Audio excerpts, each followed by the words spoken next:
Hi there! If you've gone through our previous courses, you've spent a lot of time digging into the intricacies and significance of setting up a project for success. And now, we're at the project execution stage, where all of that hard work comes together. If you haven't gone through our previous courses yet, we recommend checking them out.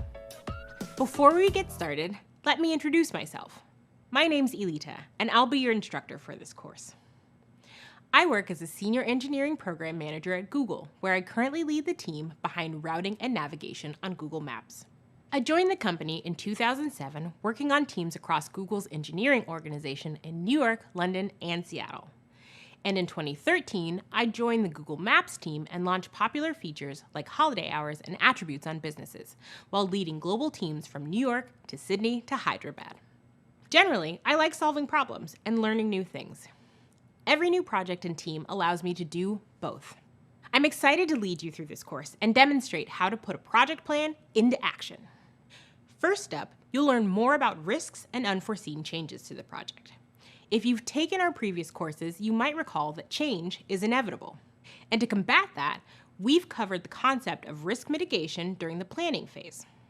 And now we'll take it one step further and discuss what to do when a risk actually materializes. Next, I'll discuss tracking and quality. You'll learn how to track and measure your project's progress, and you'll learn how to use continuous improvement and quality management techniques to keep the project on track and running smoothly.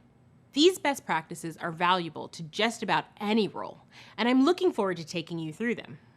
Other big aspects of running a project include decision-making. You'll learn to both use and analyze data to inform your decision-making, and then, in turn, use that data to explore and explain key aspects of your project.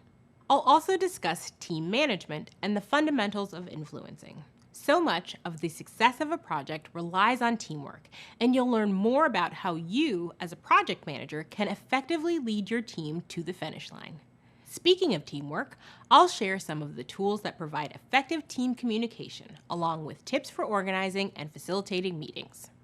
And then, we'll wrap up by discussing how to close a project. You'll learn the steps required to finish a project and the importance of celebrating a job well done with your team. Sounds kind of fun, right? After all that planning, this is the point in the project lifecycle where work gets done and everything comes together. Ready to get started? Meet me in the next video where you'll learn about the importance of tracking and measuring project progress. Hi again. In previous courses, we've discussed the importance of breaking your project down into milestones and tasks, and assigning those tasks to different members of your team. We've also discussed setting a schedule and budget. But once the project execution phase gets going, how do you actually know that the work is getting done? Well, you can do this in a few ways, but primarily, you can keep tabs on project progress by tracking and measurement. This is actually a big part of project management. Tracking, by definition, is a method of following the progress of a project's activities. Measuring project performance regularly to identify deviations from the project plan can help ensure that the project stays on track. A deviation is anything that alters your original course of action. Deviations from the project plan can be positive or negative. Are you ahead of schedule because a technical problem is less complex than you estimated? Thumbs up. Did a natural disaster shut down your testing team? Big thumbs down. Both of these are examples of deviations. They're also examples of why tracking is such a crucial part of your role during the project execution phase. Let's examine some of the ways that tracking is beneficial for your project's success. To start, tracking makes key project information transparent, and transparency is essential for accurate decision-making. Even the strongest project managers make poor decisions when they lack information or context. Tracking centralizes project information so that everyone can understand the status of each part of the project, which can then help you identify gaps in your knowledge. Also, projects have so many little details, it's hard to keep everything straight. Tracking helps ensure that you don't risk forgetting something. Second, tracking helps keep all team members and stakeholders in touch with deadlines and goals. To ensure that everyone has visibility into project progress, you should have a project plan that works both for you and your team. This way, you're all on the same page about how the project is progressing. You'll learn about different ways to track a project later in this module. Tracking is also crucial for recognizing risks and issues that can derail your progress. With effective tracking, you'll be able to identify issues in a timely fashion and work with your team to take corrective action.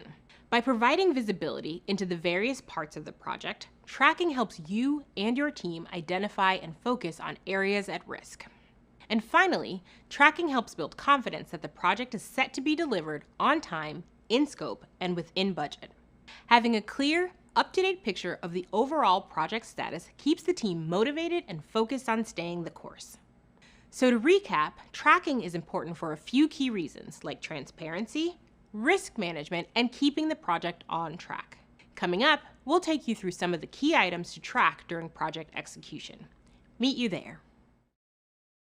So we've discussed that tracking monitors the progress of project activities, but you may still be wondering, what specifically should you be tracking?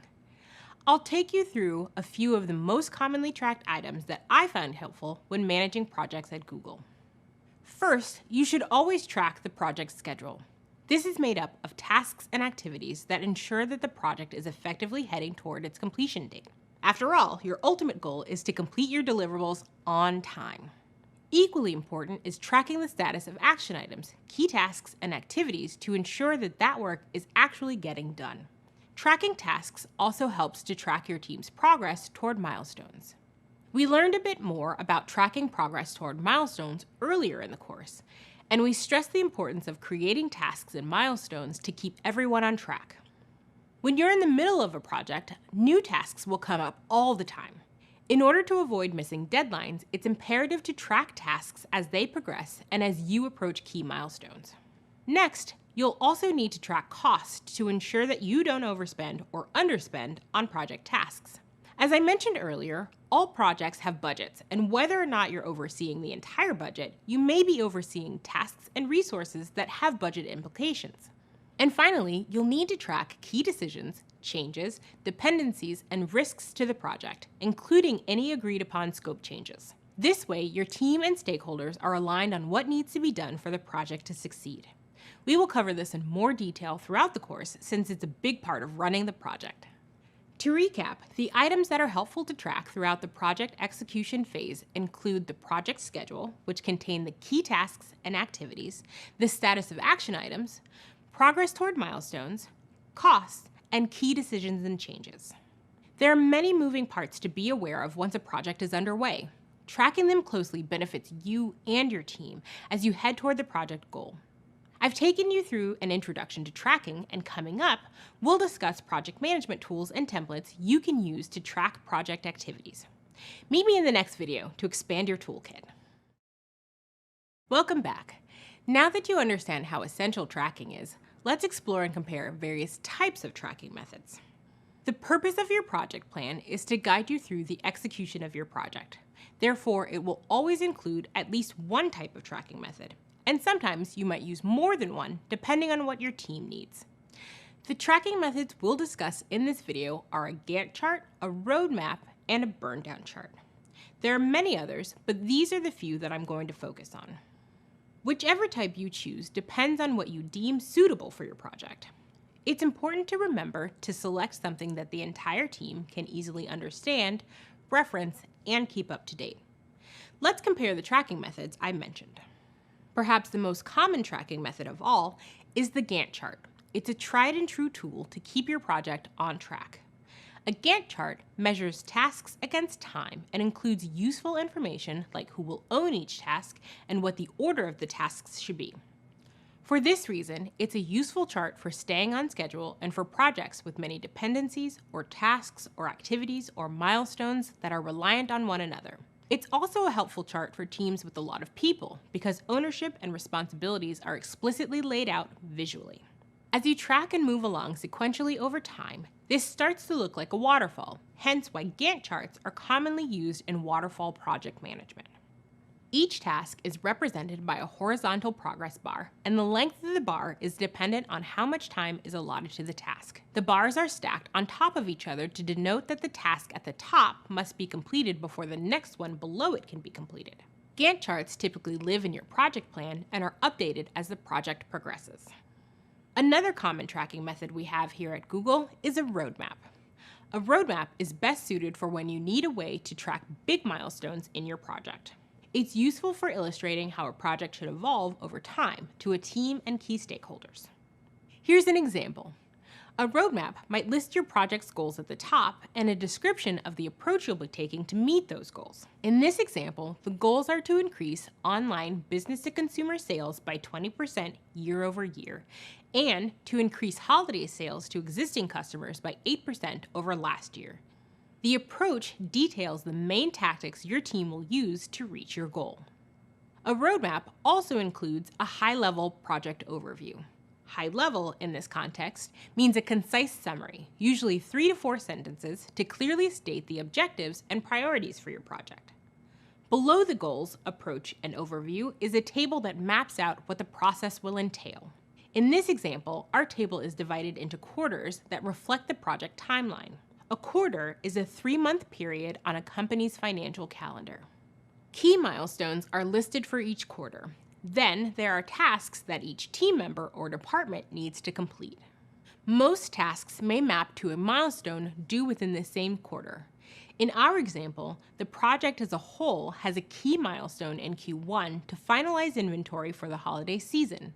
The work of product testing and finalizing suggestions for offerings mainly falls to the marketing and sales teams. However, sometimes the tasks may need to be completed in advance to unblock another team or milestone in future quarters. The product and engineering team is working on tasks in Q1 and in Q2 that lead up to the launch of the refreshed online store in Q3. In order to reach that milestone, each department needs to complete specific tasks, and the roadmap tracks both individual and project progress toward milestones. Finally, there's the burn-down chart, the most granular of the 3 tracking methods. A burn-down chart measures time against the amount of work done and the amount of work remaining. Their main uses are to keep the project team on top of targeted completion dates and to keep the team aware of scope creep as it occurs. Burn-down charts are best suited for projects that require a detailed, broken-down review of each task associated with a project. And they're great for projects where finishing on time is the top priority. The y-axis, or the vertical axis, symbolizes the number of tasks left to complete, and the x-axis, or the horizontal axis, signifies time. Progress gets tracked from the upper left-hand corner of the chart. As the project goes along, you'll track down, working your way toward 0 remaining tasks, and to the right, working your way toward your end date. There's typically a dotted line for your expected or projected progress based on the rate your team is expected to close tasks, and a solid line representing your actual progress. Before you continue on with your project, you'll need to decide which tracker makes the most sense. If you need to communicate milestones to a large team, you might choose a roadmap. If you have a project with multiple dependencies, you might choose a Gantt chart. If tracking tasks against your deadline is especially important, then the burn-down chart might be your best option. And you may even decide to use more than one. Because the tracking method will be determined by the type of project you're working on, your resources, and the project scope, you'll probably end up using several types of tracking methods at some point in your career. In my time at Google, I've regularly combined methods and used a few different types together. For example, using a Gantt chart to scope work at the beginning of a project, then switching to a burn-down chart in the weeks before a launch to make sure we're good to go. Now you know a bit more about the various types of tracking methods, including a roadmap, Gantt chart, and burn-down chart. Next up, we'll focus on understanding continuous improvement and process improvement.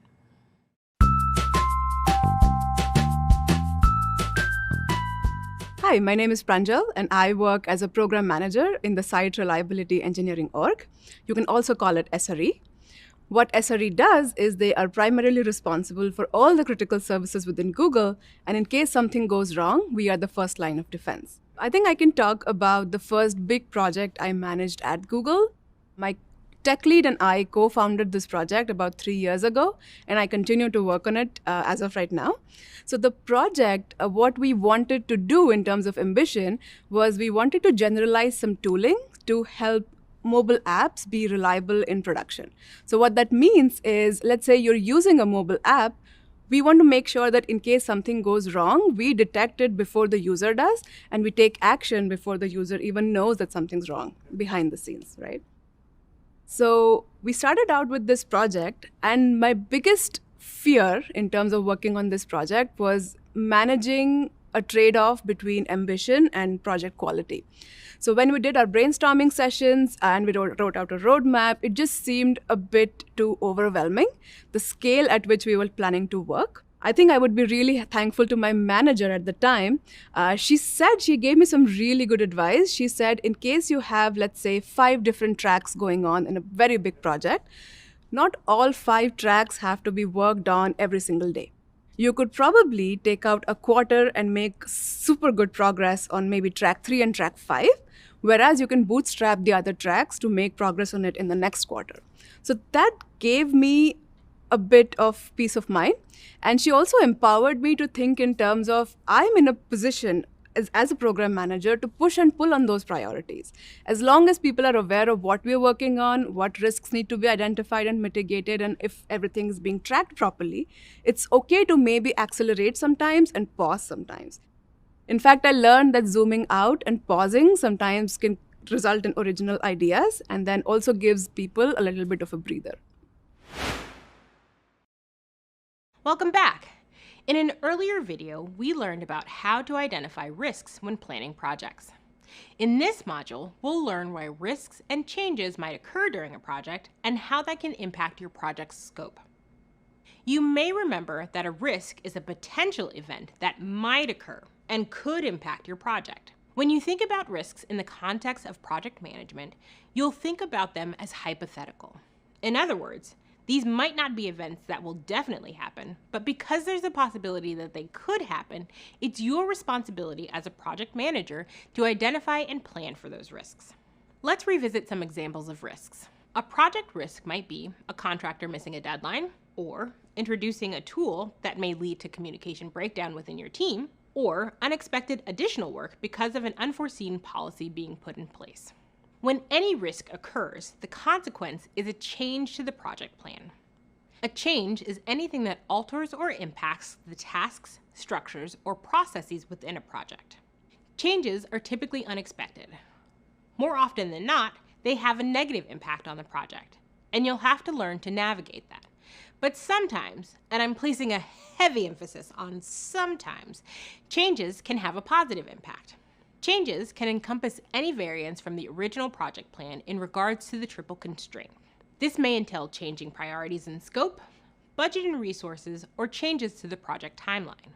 We'll discuss how the internal and external dependencies of a project impact each other and bring about change. Let's go through a few types of changes that can affect your project. Some examples of changes may include new or changing dependencies. Dependencies are tasks, activities, or milestones that are reliant on one another. So if one task isn't completed on time, it may put your other tasks behind. You might be in charge of renovations on a home where there are dependencies. In a bathroom remodel, for instance, a new sink cannot be installed until the vanity and plumbing are in place. Next is changing priorities. The scope of the remodel changes if your client's in-laws suddenly have to move in, and you have to move up planned work on the spare bedroom before completing the bathroom remodel. Next up, the capacity and people available could change. Maybe you have to replace the plumber because you had issues on the job site. Another type of change could include a new limitation on your budget or resources. For example, you need to reduce design costs in the new bathroom by 10% because your quotes for electrical work come in higher than expected. Another change could be scope creep. Scope creep is when changes, growth, and other factors affect the project scope. For instance, your clients are so happy with the tile in the new bathroom that they'd like to replace the tile in all of their bathrooms. And finally, force majeure. This is another change that could occur due to a national or international crisis. If you aren't familiar with this term, it means an unforeseen circumstance that prevents someone from fulfilling the contract due to a major crisis. Force majeure is pretty uncommon, but for instance, if a union goes on strike, certain vendors won't be able to fulfill their contracts. If there's a pandemic, all production on your new product might be halted. Changes should be measured against the baseline estimates of scope, budget, and time allotted for your project, given the original requirements. Be mindful that when you change any one of those things, there may be knock-on effects, which could be positive or negative. For instance, your clients may believe they have beautiful hardwood floors hiding underneath old living room carpet, and want to pull up the old carpet and use the original hardwood floors underneath. You, the project manager on this particular construction job, you've budgeted to have the carpet removed and the old floors sanded and stained. Bad news, you pull up the carpet and find that the floors are in bad shape and rotting. They'll need to be replaced or repaired, which could be costly. So your timeline and budget are likely to take a hit. When it comes to who takes on the responsibility of managing the changing scope, it'll be you, the project manager. But depending on the project, you probably won't do it alone. In order to properly manage changes, you'll want to refer to documents like your statement of work and the RACI chart, but you might also have to create some new documentation. You'll want to create or familiarize yourself with the processes for requesting changes for your team or organization. These processes might include a change request form. Let's discuss change request forms. You and your stakeholders will use these forms in order to stay on top of and adequately manage any changes. Since a lot of people with different roles on the project can fill out these forms, it's important for the forms to be self-explanatory and very thorough. In the provided template, which uses a 2x10 table, you'll need to include information in the cells such as the project name, the discussion owner, who's taking the lead on this discussion from the team, discussion type. You'll want to let your audience know if you'll be discussing a risk, opportunity, or anything else. You'll want to identify the teams involved and the expected outcome of the discussion, which might be a change in priorities, schedule change, or an official call on how to proceed with an issue. Add the target date for discussion and identify which milestones or goals might be impacted. Provide a short description of the current situation, the change, and any difference you expect to make to the plan of record, like a snapshot of the before and after. Then go into in-depth proposal for the necessary changes and address any trade-offs. And finally, provide any background information so that everyone shares the same context. You can also refer to your statement of work, or SOW, for more information about who needs to be involved in that conversation. If you find that one or more of your milestones are at risk of not being completed, then you'll need to get a customer sign-off before the scope, deadline, or budget are changed, and all parties involved need to be informed. Great work! We've reviewed how to define risk and know more about how to identify the reasons why risks and changes might occur during a project. And now we can explain the impact of increasing a project scope. In the next video, we're going to discuss the role dependencies play and how to properly manage them. We'll meet you there. So we've covered risks and how they affect a project, but we haven't fully discussed dependencies, arguably one of the biggest factors in a project. In this video, we'll discuss dependencies, both internal and external, how to identify and track them, as well as their importance. There are a few different types of dependencies, and we'll discuss a few examples of each one. So what exactly are dependencies? Dependencies are the links that connect one project task to another. And, as we mentioned, they're often the greatest source of risk to a project. Two or more project tasks may have a relationship with one another in which the completion of one task is reliant on the initiation of another task, and vice versa. Think of these tasks like a line of dominoes, toppling each other over one by one. If one domino falls, it'll knock the next one over, and so on and so on. For instance, a construction company may have a number of jobs across the city. Each project requires a foreman and a project manager to be chosen before the requirements, timeline, and budget get sign-off, and the crew is chosen. You wouldn't choose a crew and tell them to get to work before the work has been clearly scoped and the contracts were signed. That's an example of an internal dependency, which describes the relationship between two tasks within the same project. External dependencies, on the other hand, refer to tasks that are reliant on outside factors, like regulatory agencies or other projects. For instance, if a construction company is scheduled to demolish a building site, they'll have to wait until their project is approved by the city. External dependencies aren't always in the project manager's control, but it's important to be aware of them so that the project stays on track. Mandatory dependencies are tasks that are legally or contractually required. For instance, when that construction company finishes the demolition and starts the rebuild, they'll first have to pour a concrete foundation and then have it inspected by the city to ensure it meets their standards before the construction company can continue to build. Lastly, discretionary dependencies are defined by the project team. These are dependencies that could occur on their own, but the team saw a need to make those dependencies reliant on one another. For instance, the construction company may be using concrete from a new supplier and want to run a test, pouring a portion of the foundation to get a better estimate of the total amount of product they'll need to complete the foundation rather than buying too much or too little product up front.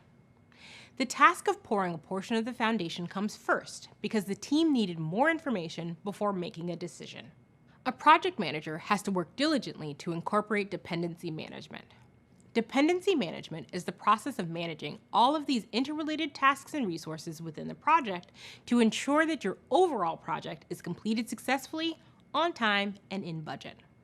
To pursue effective dependency management, there are 4 important steps that a project manager can take: proper identification, recording dependencies, continuous monitoring and control, and efficient communication. The first step is proper identification. A project manager will have to brainstorm all possible project dependencies with their team and categorize them accordingly. Next step is recording dependencies. After all dependencies are identified, a risk register should be created. A risk register is a table or chart that contains your list of risks and dependencies. The risk register should include a description of the dependency, the date, and all activities or tasks that may be impacted by the dependency.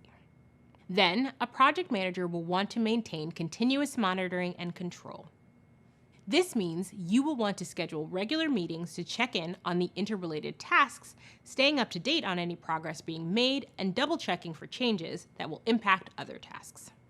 Last step is efficient communication. Keeping the project team and stakeholders updated can help resolve dependencies and keep the project going strong.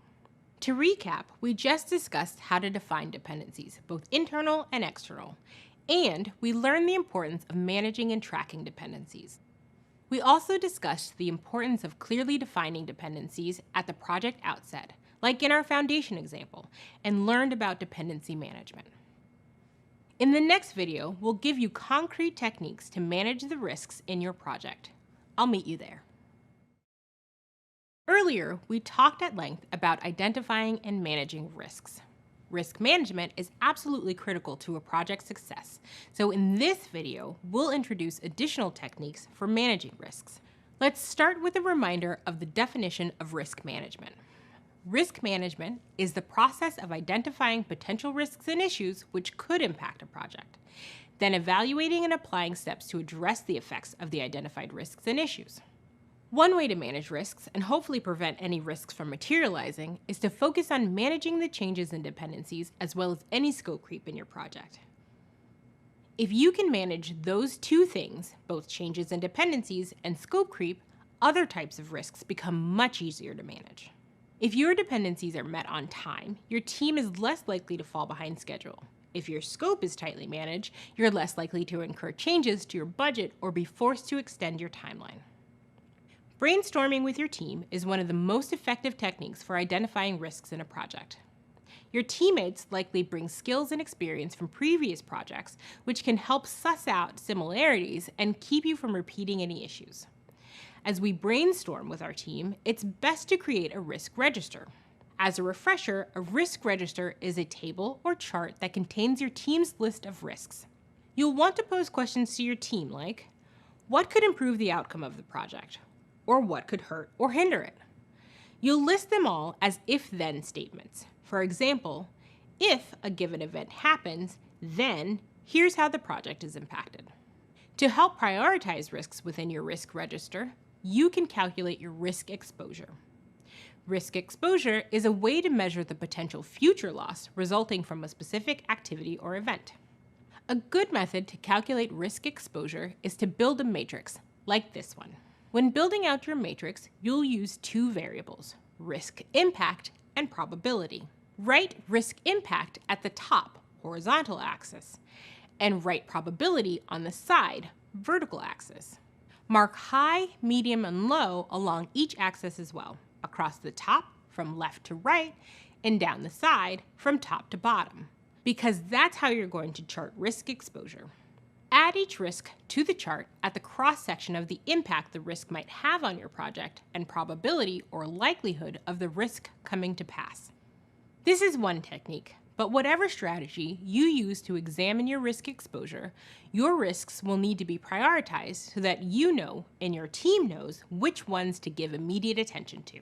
For anything that has a high impact on your project, even if it has a low probability of occurring, make sure to have a mitigation plan in place. How will you handle this risk if it actually materializes? While a risk register is a great tool, it's still likely that some unforeseen risk will arise. It's almost impossible to account for every single risk over the course of a project. That's where the ROAM technique can help.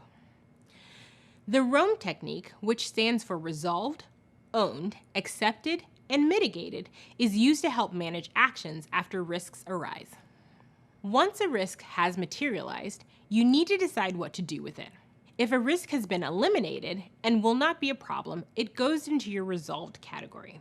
If you give a team member ownership over a certain risk and entrust them to handle it, that risk goes into the owned category and is monitored through to completion. If the risk has been accepted, it has been agreed that nothing will be done about it. Finally, if some action has been taken such that the risk has been mitigated, either reducing the likelihood of it occurring or reducing the impact to the project, it goes into the mitigated category. After each risk is placed into a category, the team will discuss each risk and decide which should be prioritized. Awesome! Now you've learned a bit more about how to differentiate risks and issues, as well as some new techniques to manage various risks. Next, we'll learn about how to share these risks with your stakeholders in a technique called escalation. Sound intriguing? Head to the next video to learn more. Hi again. In this video, we're going to learn about a common strategy used to resolve problems in a project. On top of several other tasks, it's a project manager's responsibility to resolve problems and remove constraints that are a detriment to the project's success. One way to do this is to escalate. Escalation is the process of enlisting the help of higher-level project leadership or management to remove an obstacle, clarify or reinforce priorities, and validate next steps. Escalation may seem to have a negative connotation, but that's not the case in project management. In project management, escalation should be encouraged, used often, and even celebrated. Escalations are healthy and act as a kind of checks and balances tool to make sure appropriate action is being taken. They can result in speedy decision-making, and generally, the quicker a problem is resolved, the better off a project will be. Instead of going back and forth between two team members who can't agree, an objective third party might help make the call and reduce frustrations within the team. Finally, escalations encourage participation. Encouraging others to participate in solving or owning problems can promote trust and shared responsibility among teammates, which are signs of a healthy, functional team. Before starting work on a project, the project manager, the team, and the project sponsor should establish escalation standards and practices.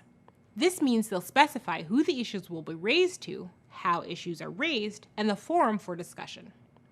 A little upfront work will help escalations run smoothly, when and if they are needed. So you know what an escalation is and when to set the framework for managing escalations, but how do you know when to escalate? A project manager should escalate an issue at the first sign of critical problems in the project. Critical problems are issues that may cause a delay to a major project milestone, issues that cause budget overruns, issues that can result in the loss of a customer, and issues that push back the estimated project completion date.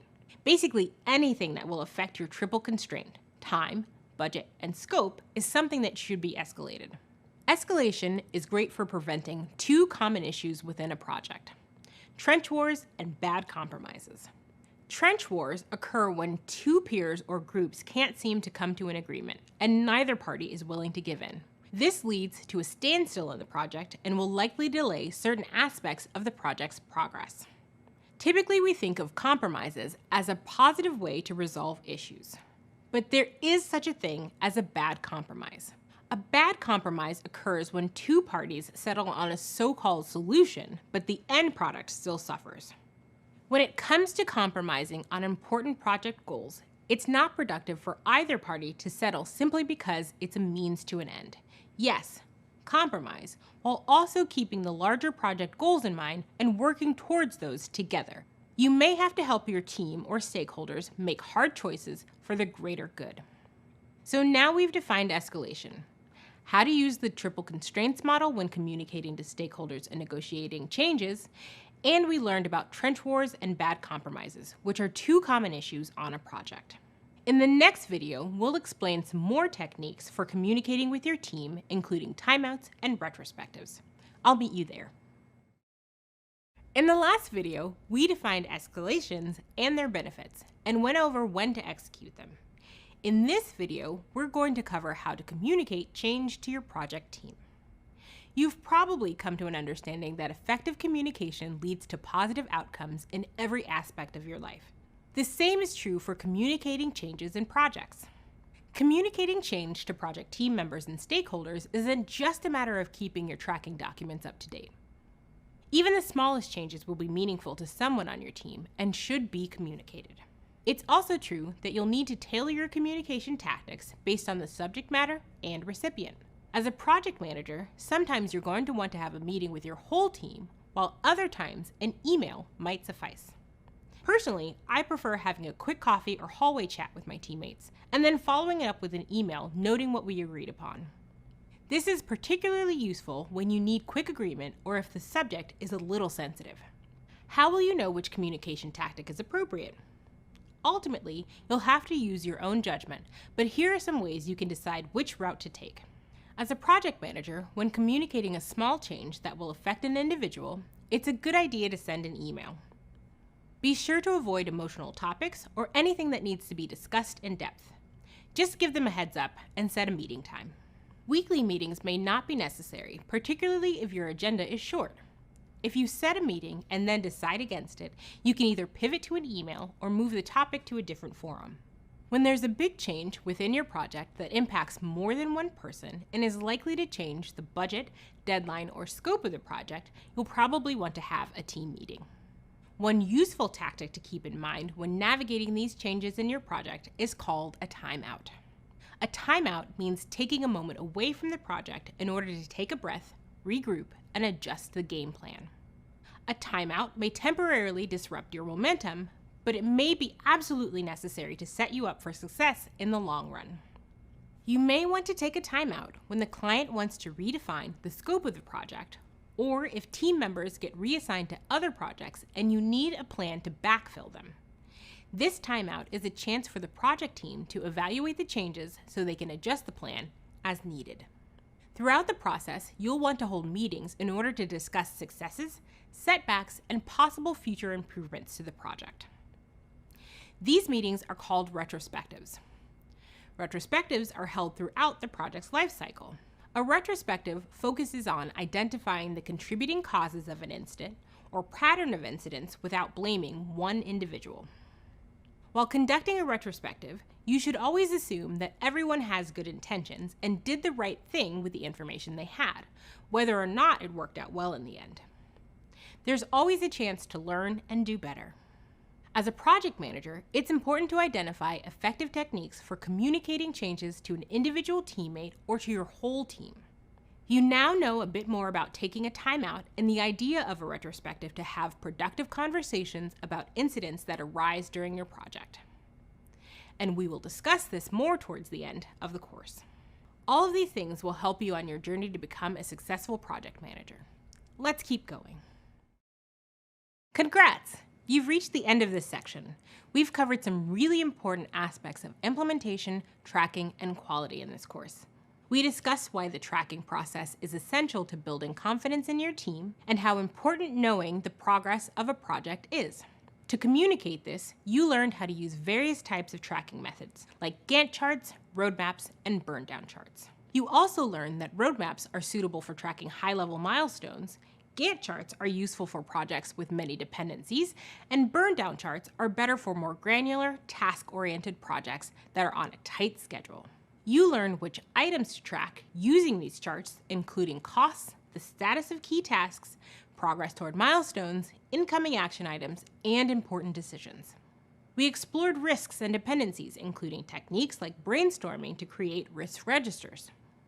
And we took you through the ROAM technique, which stands for resolved, owned, accepted, and mitigated. You also learned about changes and dependencies and how they impact a project.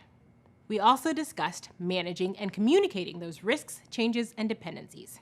Whew, that was a lot. Well done. Coming up, we'll take you through managing quality and continuous improvement. Meet you there.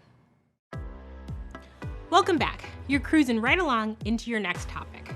In this section of the course, we'll teach you all about how to manage quality and meet quality standards. You'll also learn about quality assurance and quality control. We'll take a look at continuous improvement and how to use data-driven frameworks such as DMACI and PDCA in order to work toward continuous improvements. You'll also learn how to conduct retrospectives. These will help you reflect on the successes and setbacks of a project. Finally, you'll learn about the importance of maintaining a positive, blameless tone throughout the process. Are you ready to jump right in? Let's start with quality management. I'll meet you in the next video. Hi again. In this program, we've discussed that when you're managing a project, you always have to consider the triple constraint: time, scope, and budget. Each of these three elements will impact the project, and if any one of them suffers, the overall quality of the project suffers too. There's an important distinction between quality and done. Simply finishing a project isn't enough. The project must meet the customer's standards of quality rather than just be completed. Like all things in project management, the more effectively you communicate with your team, the more likely your team will produce high-quality deliverables. So how do we define quality in a project management sense? Quality is when you fulfill the outlined requirements for the deliverable and meet or exceed the needs or expectations of your customers. When it comes to quality, it's important to deliver a product or service that meets your customers' needs. To meet their needs, you have to know important quality management concepts and oversee the implementation of a project management quality plan. To set yourself up for success, you should consider the four main concepts of quality management, which are quality standards, quality planning, quality assurance, and quality control. The quality process begins with setting quality standards. Quality standards provide requirements, specifications, or guidelines that can be used to ensure that products, processes, or services are fit for achieving the desired outcome. Set quality standards with your team and your customer at the beginning of your project. Take the time to define the quality standards and criteria for your current work so that your team members and stakeholders understand exactly what they are. After you set those well-defined quality standards, you'll want to check in periodically and make sure everything looks okay and the requirements are met. Remember that well-defined standards and requirements lead to less rework and schedule delays. Let's put this in an example using the scenario we've been using throughout the program. You're a project manager at Office Green, a company that specializes in plant decor for offices and other businesses. And you're leading a project called Plant Pals, a new service that will provide top clients with desk-friendly plants. Here's an example of a few quality standards for this project. Reliability standards. Each planter arrives by the agreed-upon time and in good condition, ready to be placed at a desk. And the suppliers have enough plants in their warehouses to fulfill the customer demand on time. Usability standards. Planters won't cause customers allergic reactions or illness and will be suitable for all people and animals if necessary. Similarly, you may have product standards. The supplier should meet your brand's look and feel, use the specified materials, and be delivered intact. You should adhere to quality standards across all products and processes. For instance, you may have usability standards implemented in the website development process by stating that the website must be easy to navigate, whether from a phone, computer, or tablet. Next up, quality planning. Quality planning refers specifically to the actions of a project manager or the team to establish and conduct a process for identifying and determining exactly which standards of quality are in fact relevant to the project as a whole and how to satisfy them. To steer that discussion, you can ask yourself, what outcome do my customers want at the end of this project? What does quality look like for them? How can I meet their expectations? And how will I determine if the quality measures will lead to project success? This is where you'll plan the procedures to achieve the quality standards. Recall that one of the Project Plant Pal's quality standards is reliability, the expectation that each plant arrives on time and in good condition. So, as a quality planning measure, you'll need to make plans with your plant provider to test the durability of your planters before you decide to use them. The third concept of quality management is quality assurance. Quality assurance, often shortened to QA, is all about evaluating if your project is moving towards delivering a high-quality service or product. Unlike quality standards and quality planning, QA spans the whole project lifecycle, rather than taking place at a specific phase. Your quality plan should include regular audits to confirm that everything is going to plan and the necessary procedures are being followed. Regular check-ins and reporting to stakeholders will help boost their confidence and yours along the way. Quality assurance is where you'll make sure that you and your clients are getting the exact product you contracted for. So at Project Plant Pals, this is where your team will inspect options for planters and perhaps sit in on the durability testing. If you make plans for your plant provider to handle the durability testing on their own, make sure you are tracking their progress and checking in regularly. The final concept of quality management is quality control, often shortened to QC. Here, techniques are used in order to ensure quality standards when a problem is identified, or if the quality plan is not executed in the desired manner and corrective actions should be effected. Quality control involves monitoring project results and delivery to determine if they're meeting desired results or not. If not, then alternative actions should be taken. Quality control is also integral to creating a more successful landing for the next project. After the plants are placed throughout the customer's offices, quality control may look like you or your team member taking a final walkthrough of the offices where the plants were delivered. You'd be checking for things like broken planters or plants that were damaged in transit and swapping them out when necessary. You may not do this for every customer, but it's a good idea to do it as you're starting out in case you spot issues to improve upon when you're back in the office. If you've stuck to your quality plan, checking on quality throughout the lifecycle of your project, QA, and of course correcting as needed, QC, the likelihood of meeting your quality standards is high, resulting in a high-quality deliverable at the end of your project that satisfies your organizational goals and exceeds the customer's expectations. And there you have it, quality management. Great! So now we've learned more about how to identify and explain the concept of quality management, which include quality standards, quality planning, quality assurance, and quality control.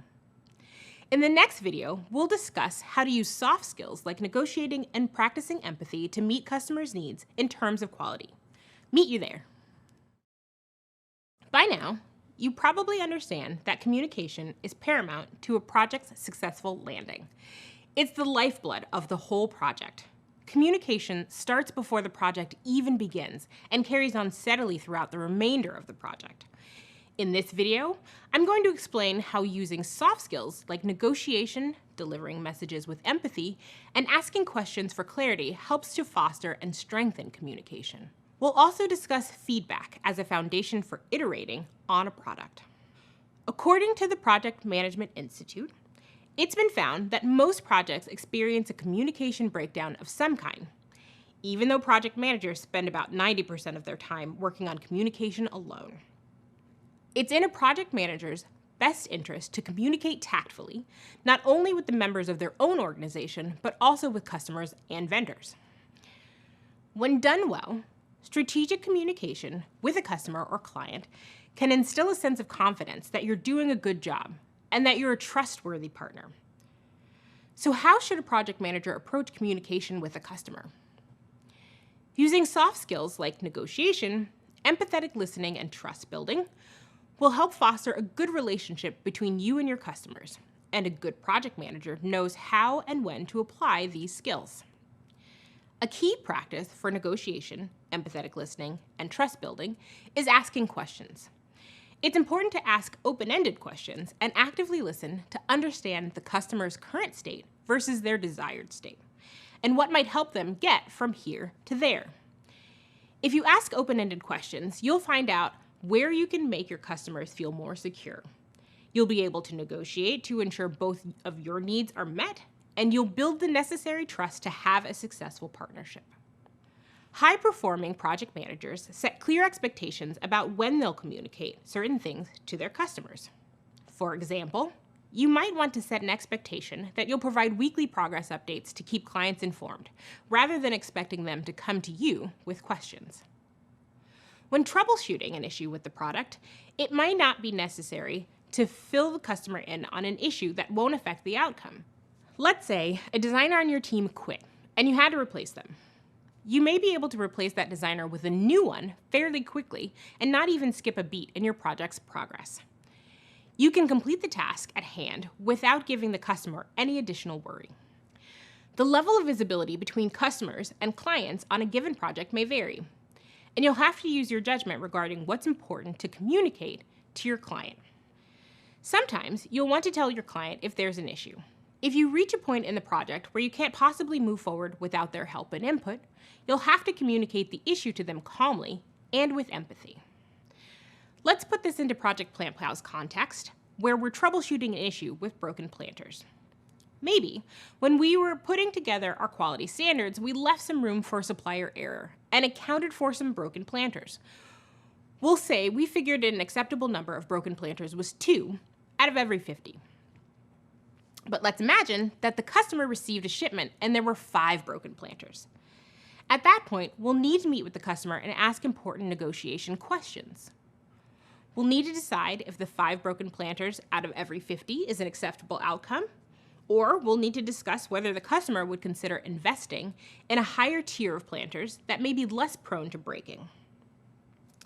Presenting a solution, like using sturdier planters, will affect their budget, and they'll need to adjust accordingly. Is the customer okay with that change? Would that lead to another trade-off? Keeping in mind that the main goal here is customer satisfaction throughout the negotiation process, you'll want to be considerate of their feelings and limitations. You can do this by exhibiting empathy, understanding their frustrations, addressing them, and finding a solution that's beneficial for both of you. You may have held a customer-facing role in the past, whether that's in a call center, as a retail associate, as a server in a restaurant, or any number of positions. Even if you haven't, you've probably been an advocate for yourself while conversing with a customer service representative. Because of this, you'll probably have a good idea of what good customer service looks like. Good customer service results in choosing to go back to the same hair salon, bakery, or coffee shop because you like the way that you're treated and the service you received, even if you had an issue, versus choosing not to go back to those places if you don't receive that level of care. Your past experiences have taught you to manage relationships and to avoid delivering something that's low quality.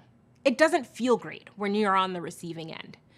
In order to yield better results in future projects, it's necessary to get feedback from customers. Sometimes this feedback will come during the process, and sometimes it'll come after the project is completed, depending on how you map it out in the initiation phase. The matter of when you receive feedback may come down to what you actually want to accomplish in your project. If your business is launching an e-commerce site, you will want user feedback so you can make adjustments to optimize the customer's shopping experience.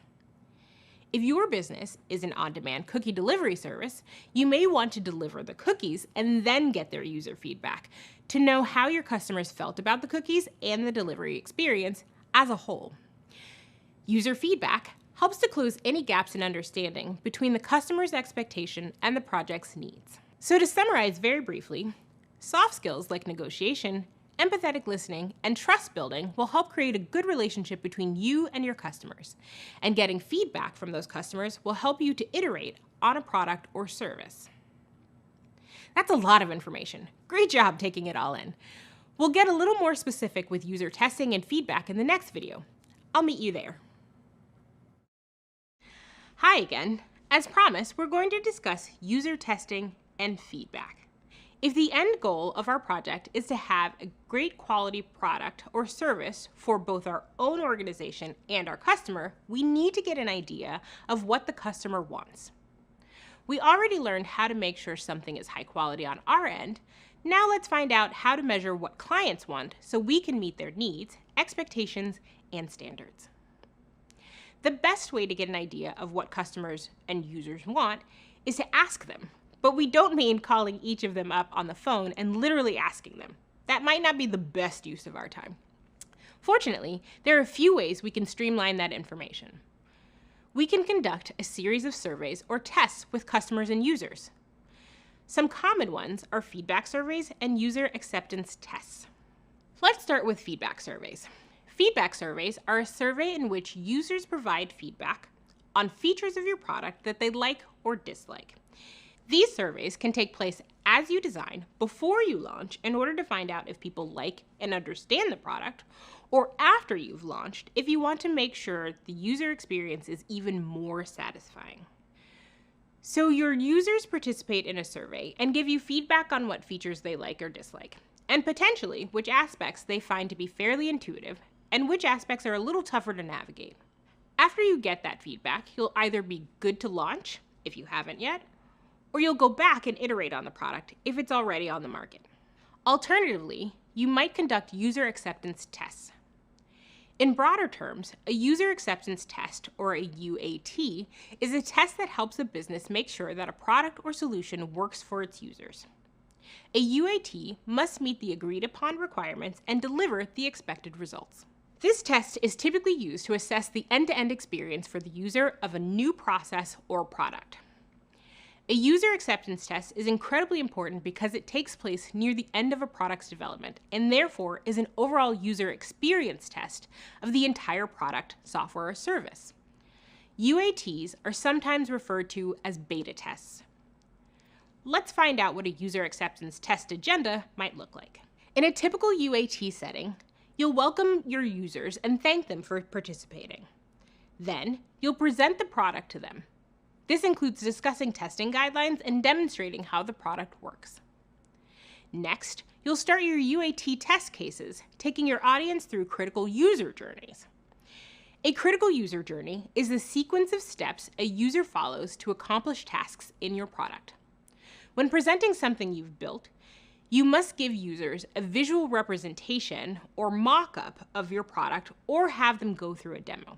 For example, if you're working on a construction-based project and you intend to replace all appliances and hardware in the home, you'll want to give the user some sort of vision of what that might entail.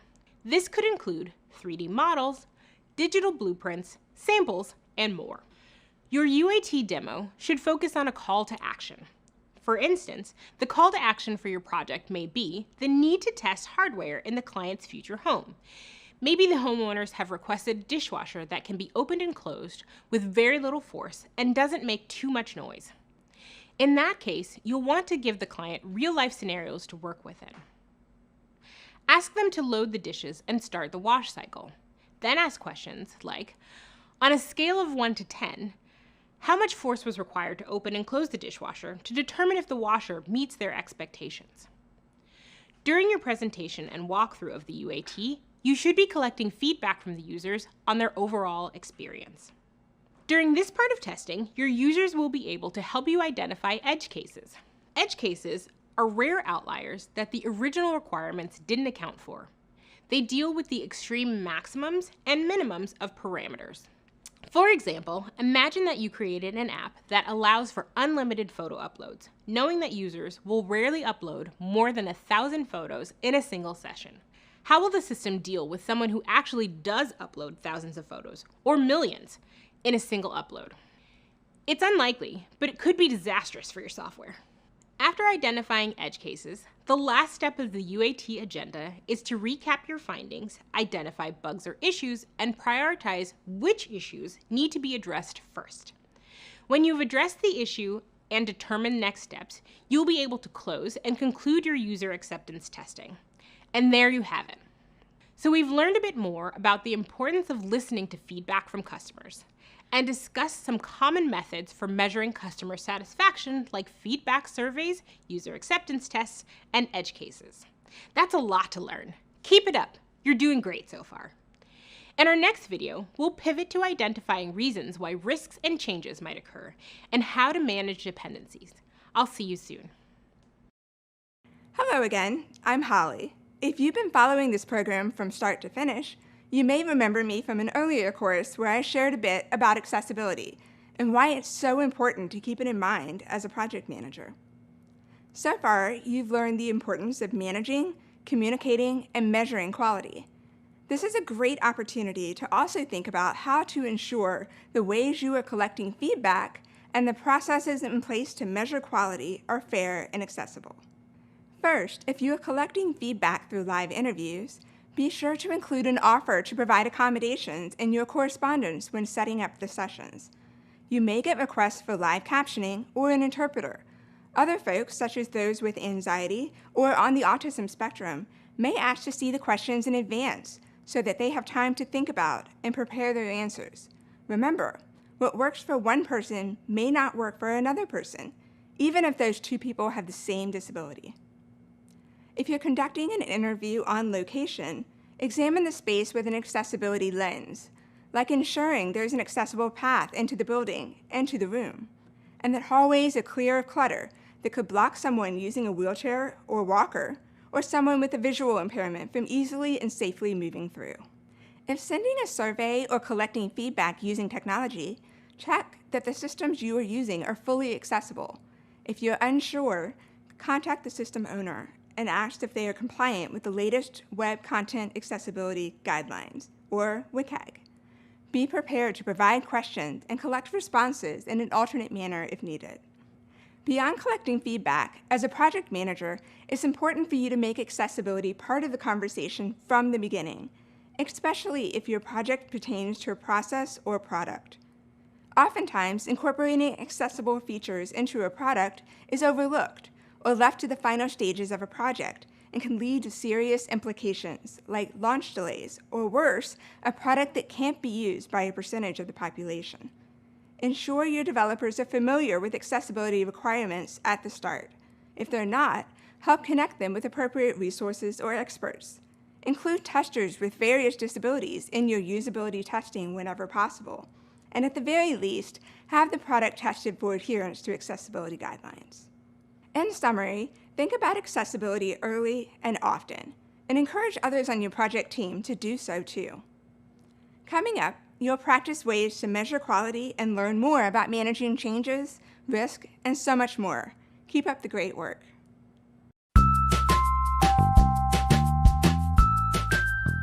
Hi, I'm Sue.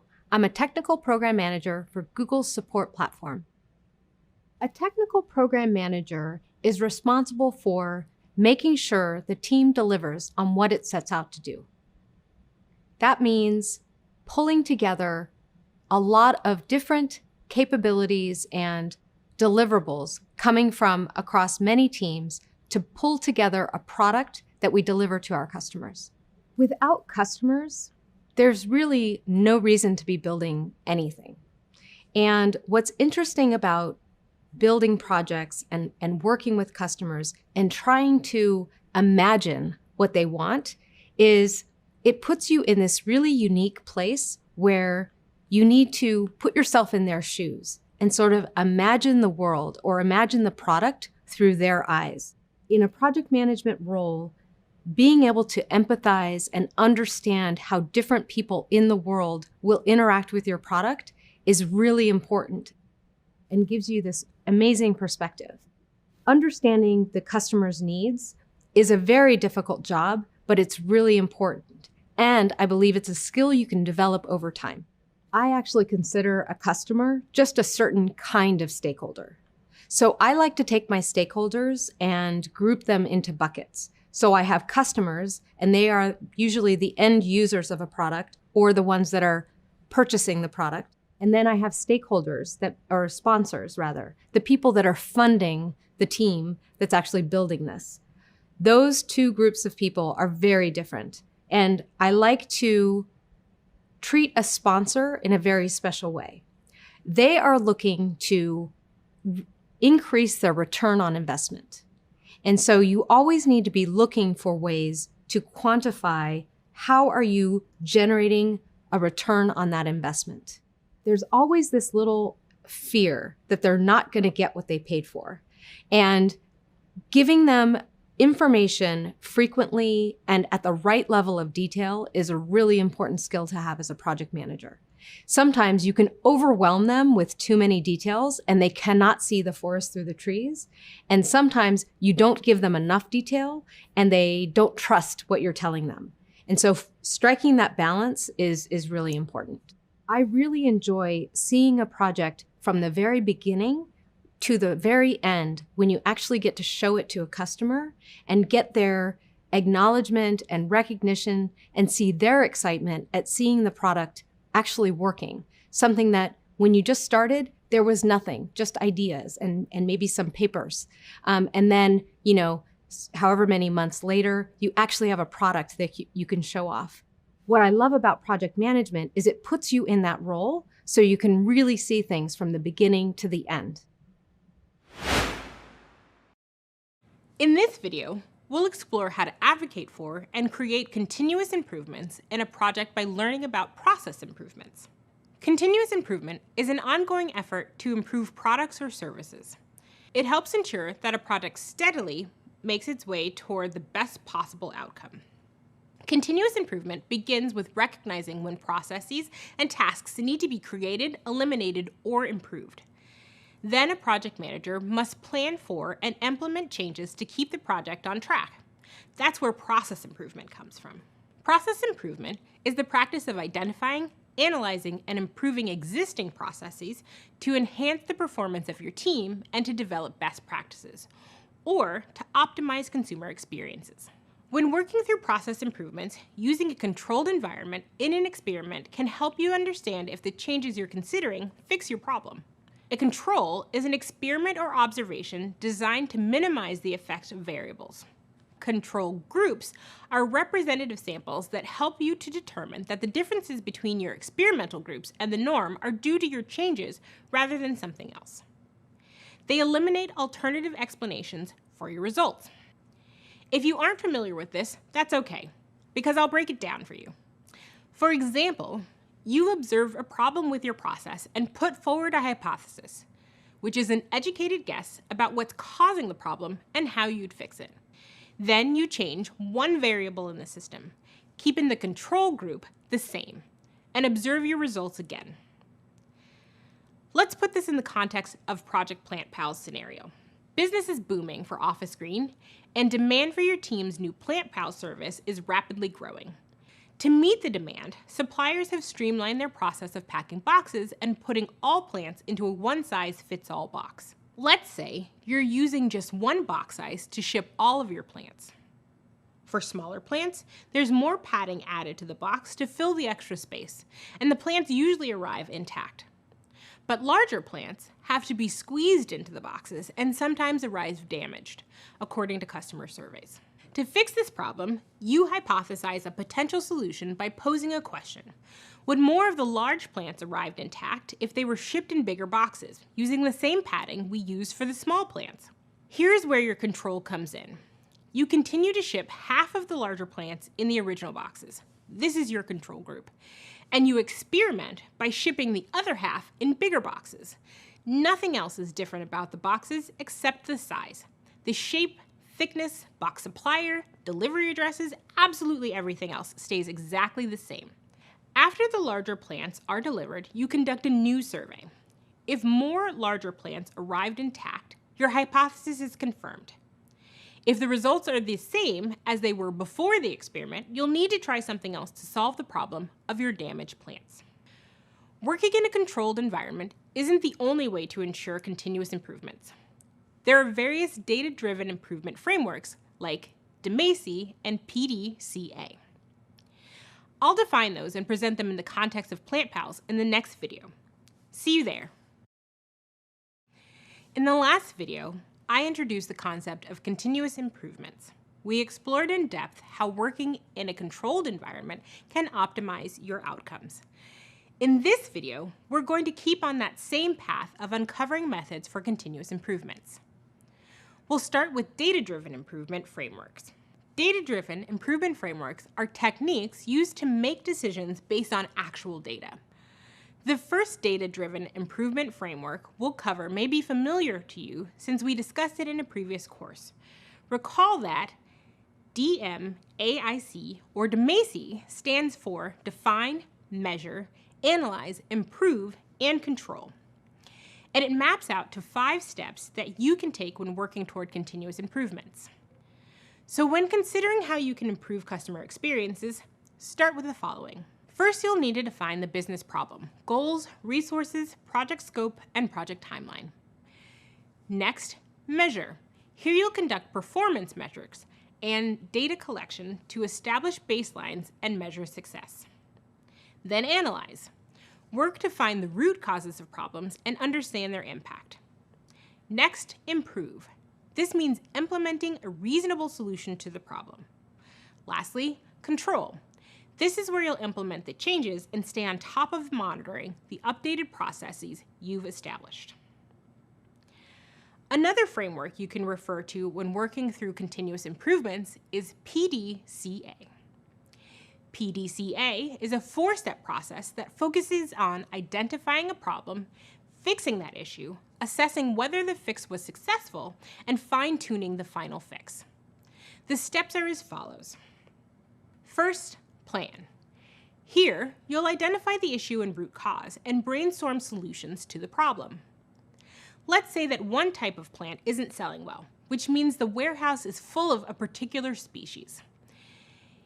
If you don't do something fast, the plants may die soon. So, what are some viable solutions? You propose moving the items from the bottom of the sales page on the website to the top, so those plants are front and center. You could also send out email marketing campaigns featuring that plant, where you offer customers a buy one, get one offer on the plant. Second, do, or fix the problem. In this case, your sponsor decided that they didn't feel comfortable giving plants away if they could still profit.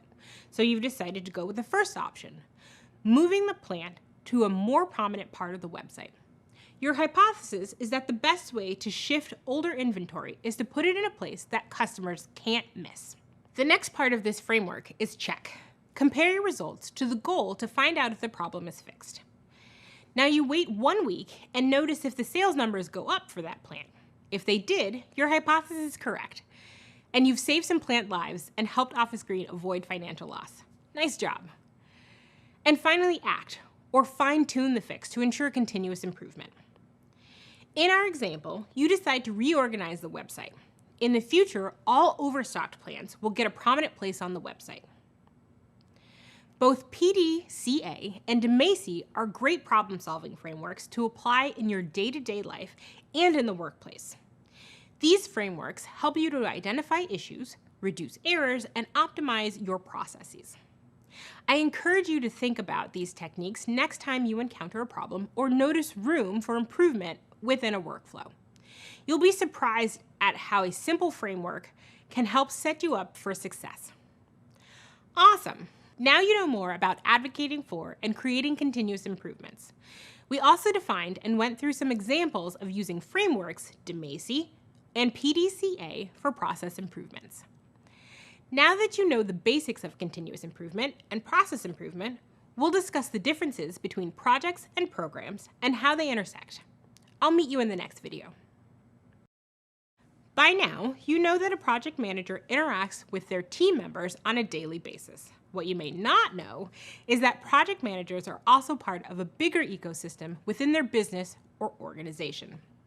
Projects are not the only endeavor a project manager may participate in. There are also programs and portfolios. A project is one single focused endeavor.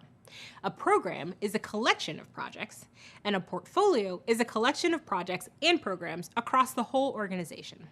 Think of it this way. Projects can exist inside of programs, which can exist inside of portfolios. Note that I said can, because this won't always be the case. Projects can also exist as separate, unrelated initiatives. But if they're a part of something bigger within the organization, projects can become a program. The collective and separate successes of all of these three rely on continuous improvements. So who are the people that manage these various endeavors and drive success? Let's think of this organizationally, starting with a project manager. A project manager oversees individual projects and has short-term, concrete deliverables. The project manager is tasked with continuously improving their assigned project. A program manager supervises groups of projects, and even other project managers, and focuses on long-term business objectives. This program manager is tasked with continuously improving their assigned collection of projects. A portfolio manager supervises a grouping of projects and programs and provides centralized management to them. This portfolio manager is tasked with continuously improving their assigned collection of projects and programs. Different companies may have slightly different names for these roles, but the concept is the same. Let's examine an instance where these roles directly create continuous improvement for their organizations. A project manager has decided to offer monthly cross-departmental trainings to members of their team. Their team is small, so they figure it's helpful when people from other departments understand their workload and processes. This way, if someone is out of office, there will always be coverage. After a couple months of these trainings, the project manager realizes they not only improve processes and communication, but they act as inadvertent team builders. Because of the trainings, employees have the opportunity to interact and to get to know one another better. The project manager takes this info to their program manager, and the program manager loves this unexpected insight. Now, the program manager can establish these trainings across all of the projects that they're managing, making these continuous improvements program-wide rather than just project-wide. So exactly what would projects, programs, and portfolios look like at Office Green? Getting the PlantPal service launched and running is a project. It's short-term and temporary. Once the service is launched successfully, the project ends. Keeping the service going indefinitely requires the project to become a program. The program, running the PlantPal service, becomes one of Office Green's long-term business objectives, and the company will work on continuously improving the program. Now, PlantPals, along with other projects and programs at Office Green, are included in the company's portfolio. As continuous improvements are executed in Project PlantPals, the program and portfolios at Office Green will notice the benefits of that. For instance, let's refer to the example of overstocked plants from the previous video. While using PDCA, Plan, Do, Check, Act, you notice a drop in the sales of one of the plant varieties. So you decide to reorganize the website so the species that isn't selling is featured at the top, giving a small discount. This change is so successful that you end up making it a best practice. From now on, low-performing and overstocked plant varieties will be featured at the top of the website. This is, in fact, a new process. Running it over and over again will drive continuous improvements. The continuous improvement you made to the project reflected well in your program and portfolio. Because now that that's been tested, the same strategy can be implemented company-wide for all of the company's other sites and products, reducing waste and increasing revenue across the board. If many or all of the projects at Office Green see the same improvement, that directly benefits the program, which is the collective of the projects. If the same strategy is applied to programs at Office Green, the portfolio will directly benefit by having stronger indicators for profitability. Great! So now we've learned how to define a program and how it differs from a project. We also discussed the impact of a project that could result in a program, and we learned how a project can turn into programs or portfolios. Now that you know more about how these three concepts work together, let's head to the next video.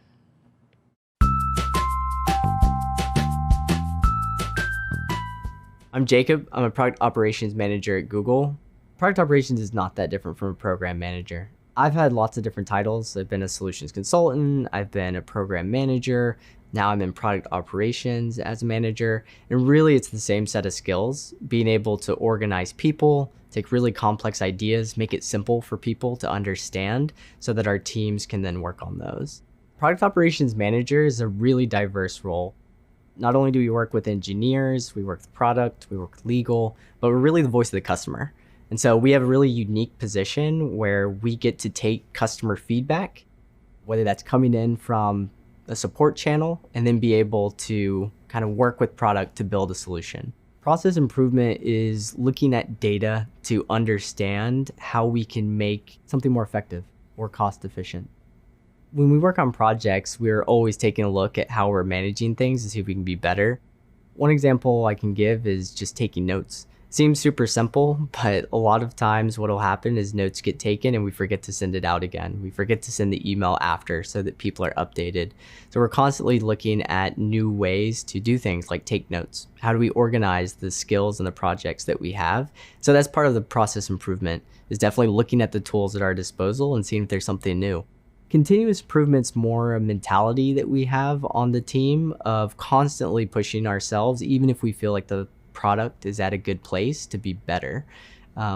Working with technology, things are constantly changing. And so we have to have that mindset of being continually trying to improve things. You can plan things out perfectly or what you think is perfect, and there's always going to be something to come up. Once you get something out in the wild, people will use the product in ways that you didn't even think about. And so that's where that idea of continuous improvement comes in, because even when you think it's great, you need to be able to look at it, let your ego down, and be able to solve those problems once you see how people are actually using it. It's critical to technology because it moves so fast. Things change so quickly. If we aren't constantly improving the things that we do or looking at the processes that we have, we're going to get behind. We're always adding new features, and so those always make new problems for us to try to solve. If you believe that what you're trying to do is really for people, and you forget about the numbers, you forget about all of that stuff, and you remember that your product is going to potentially make someone really happy or make someone potentially more successful in their business, those are the kinds of things that really make me excited to work, and it puts away all of that frustration of the kind of lead up. Have you ever looked back on an event in your life and wished it went differently? Well, we can't help you go back in time, but there are things you can do to ensure you don't experience the same missteps again. In the last video, we discussed continuous improvements. One way to ensure continuous improvements is to conduct a retrospective. So let's discuss that a little more in depth. A retrospective is a workshop or meeting that gives project teams time to reflect on a project. Retrospectives, sometimes known as retros, should happen throughout the life cycle of a project, but mostly are implemented after major milestones, or most commonly after a project is completed. Retrospectives give you a chance to discuss successes and setbacks that took place within the project or phases. You can think of them as a form of process improvement within your project. Retrospectives serve three main purposes. First, they encourage team building because they allow team members to understand differing perspectives within their team. Second, they facilitate improved collaboration on future projects. And third, they promote positive changes in future procedures and processes. Let's detail each one. Retrospectives are great for team building since they enable teams to understand each other better and facilitate better collaboration, which improves productivity. The emphasis in retrospective is on continuous improvement and change instead of recycling old and potentially bad habits, procedures, and processes. Retrospectives are helpful because even if we plan for every possible risk, odds are that something will sneak up on us. When something does fall through the cracks and you need to reflect on it with the team, you may want to conduct a retrospective. Some additional reasons that you might want to conduct a retrospective include missed deadlines or expectations, or miscommunications between stakeholders. You may also want to hold a retrospective at the end of a sprint. As a reminder, a sprint is a series of ordered tasks ending in a goal. You could also hold a retrospective after product launches and landings. These are all great opportunities to record key lessons that other people might learn from as they work on their own projects. Identifying the stumbling blocks and successes in a project helps improve future processes.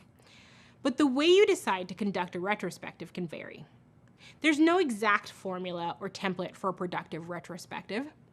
The way you choose to structure your retrospective will depend on your team and workplace. You may decide to conduct a formal, in-person retrospective if your team prefers to debrief in that setting. You can incorporate sticky notes, documents, or any other kind of physical tools to help your team debrief. Or, if you find that your team often gets off track during in-person meetings, you may decide a virtual or online retrospective is a better option. In this case, surveys might help to get thoughts organized. Although there's no one way to conduct retrospectives, there are certain best practices to keep in mind. As we previously mentioned, you'll want your retrospectives to be blameless.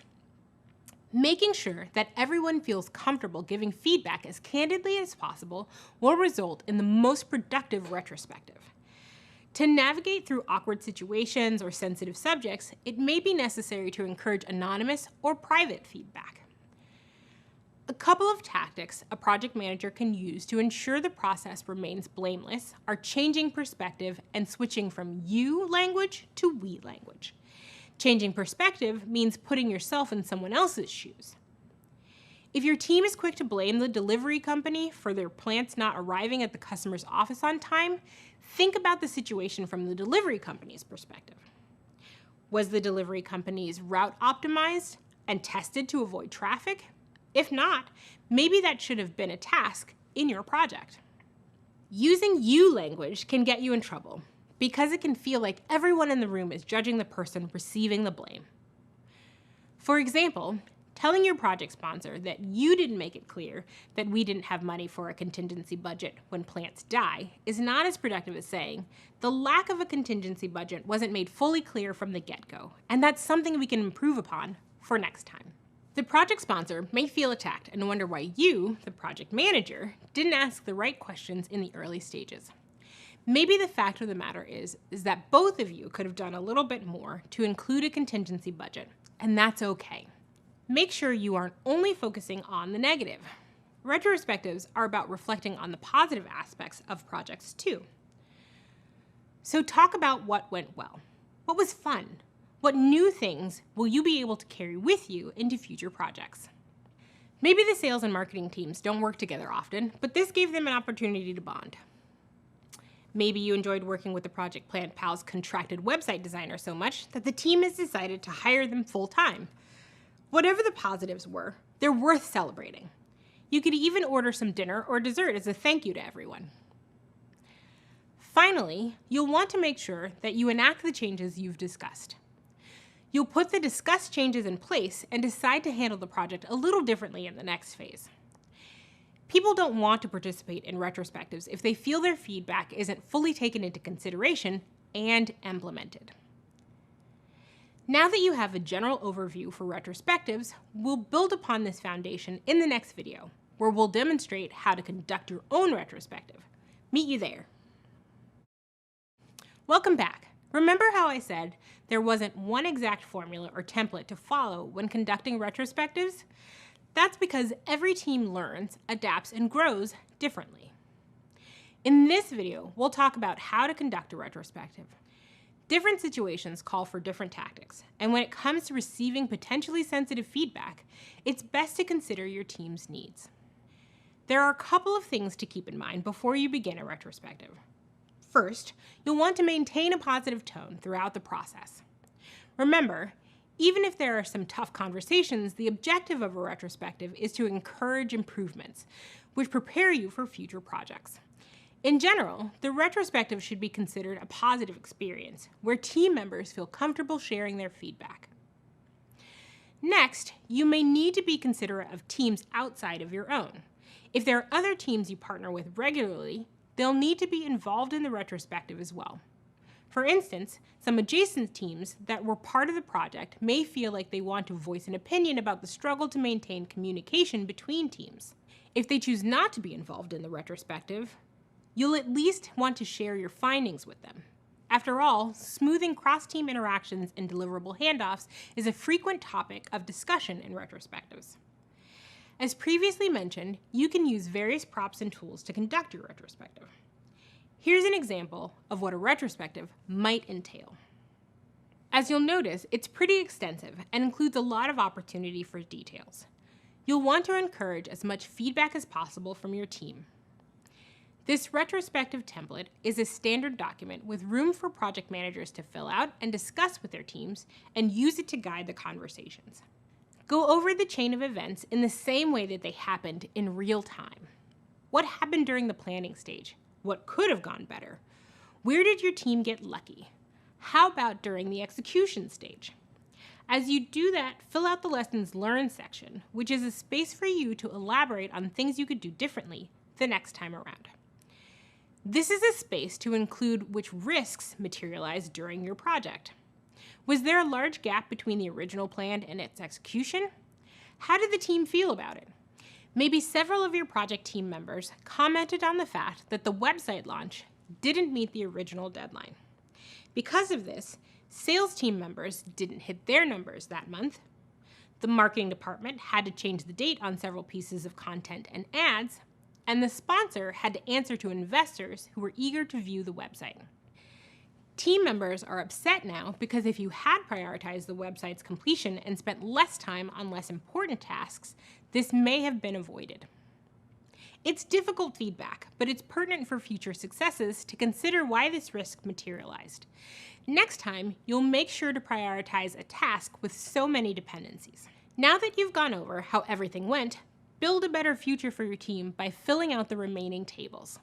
The first one is action items, and we'll address the question, what actions should we take as a result of our lessons learned? You'll start on the left-hand side with the action item you want to address, then make your way through the cells to the right as you include information like type, as in, is this a tool, a process, a team, or something else?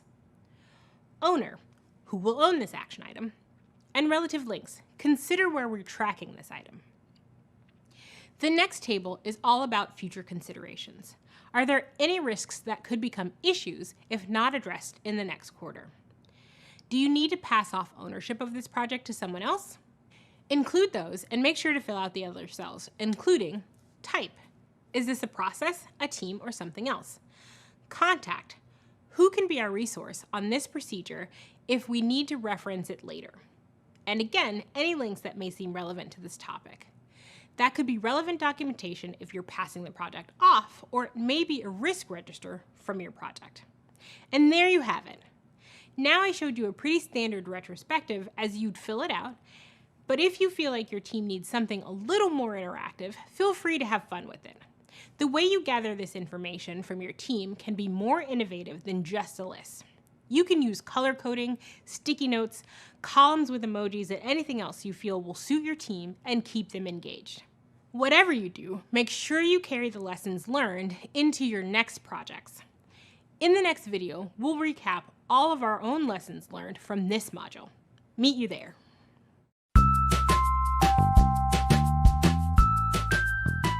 My name is Gernot, and I'm a senior program manager here at Google New York. I work for a department called Geo, which is responsible for Google Maps and our Maps products on Google Search. A senior program manager is typically responsible for a set of projects and initiatives, all the way from the ideation stage, all the way through to getting them launched and landed.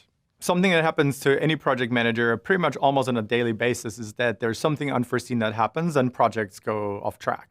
Retrospectives are a really important tool in the toolbox that every project manager should have. Often people say at the end of a project, okay, now it's time to do a retrospective, and you're sort of carefully looking at what are the things that happened that went well and that didn't go well, and what are some of the learnings that you can apply to future projects. But I really think of this more as a continuous exercise along the way. Like, you really should be continuously checking in on how is the project going. One example of where retrospective has helped us get back on track is we were working on the project where we were launching something on Google Search. Halfway along the way, we realized there's actually a better way to do this that would realize much bigger benefits to our users. So as a result of that, we really got the whole project team together, and we really sort of talked through what have we done so far? What is it that the current state of the project is? What are our options to go forward to help us address some of the shortcomings that we've now identified? And then collectively replan the rest of the project to make sure we are sort of on a clear path forward and we have a clear understanding of how to get to that new sort of understanding of adjusted success. It's incredibly important to be flexible and adjust direction if needed. Like if you know that there's a change that's needed and you know that the project is going in a bad direction, like continuing in that bad direction obviously is the worst thing you could do for the project and for the company. So it's really important to, as quickly as possible, sort of initiate that process of analyzing, okay, what are the options in terms of things that we can do to course correct and make sure the project is off in a good direction, and embark on that new direction as quickly as possible, obviously while taking enough time to make sure it's a data-driven decision, all the stakeholders and sponsors are on board. The most important things to keep track of as a project manager really depend a little bit on the project that you're involved in. And so really, I think tightly managing the scope, tightly managing sort of the resources, tightly managing against the timeline that you set out, and really sort of carefully assessing how things are going as you compare them to the plan that you laid out originally. And you sort of make course corrections as needed based on the things that you see. Hi again. This module featured a lot of information. We revisited familiar concepts and introduced so many new ones. We discussed quality management, where we learned the 4 steps to ensuring quality, which include setting quality standards, quality planning, quality assurance, and quality control. We covered continuous improvement and how to use data-driven strategies such as DMACI, which stands for Define, Measure, Analyze, Improve, Control, and PDCA, which stands for Plan, Do, Check, Act, in order to work toward continuous improvements. We learned how to conduct and use retrospectives as a tool for future improvements, and how to facilitate positive conversation and encourage feedback from your team members in order to avoid mistakes later on in future projects. I'm really proud of how far you've come, and I hope you are too. I hope you take a moment to admire your progress and applaud yourself. In the next module, you'll learn about the importance of gathering data and how to make data-driven decisions. I'll meet you there whenever you're ready. Hi there, it's great to have you back. So far, we've talked about tracking and measuring project progress. We've also discussed how to manage quality through different techniques and the benefits of continuous improvement. Now, I'm going to tell you all about data and data-informed decision-making. You'll learn how data impacts decisions, some of which occur during a project journey. You'll get answers to questions like, how do I use data in my project? Which types of data should I search for? And how do I determine what stakeholders need to know? Now, more than ever, we have access to data at our fingertips, on our computers, tablets, and phones. We use data every day to view the stats of our favorite athletes, examine our screen time on social media, and monitor our health. Data is a part of our daily lives. Take, for example, online job search sites. These companies collect basic data you enter, like your previous experience, location, maybe any degrees or certificates you might hold, and use that information to determine potential job matches for you. Jobs that don't fit the criteria of what you entered aren't likely to appear in your suggestions. This is just one way data is used to inform and influence our decisions. In this module, we'll discuss project data and how it informs decision-making and helps to prevent both major and minor issues. We'll also discuss how project-related data can be used to reach success metrics. We'll go over common project data such as tasks and issues and discuss how analyzing this data and other metrics impacts project productivity and quality. Finally, we'll demonstrate how data isn't just about numbers. You can also tell a unique story using the power of data. Storytelling offers a memorable way to communicate important aspects of your project. Pairing storytelling with data can convince stakeholders of ways to resolve problems and ensure a successful outcome. So data certainly has its benefits. There's a lot to learn about data, and we'll lay out some of the basics so you can confidently tackle your projects. Ready to get started? Let's get to it in the next video. Hi there. In this video, we'll explain the value of data and how it impacts your projects. We'll also cover how you'll use data to communicate with stakeholders. Data is a big business. There are 2.5 quintillion bytes of data created each day. That's a lot of data and a lot of information. Let's start by talking about what data is.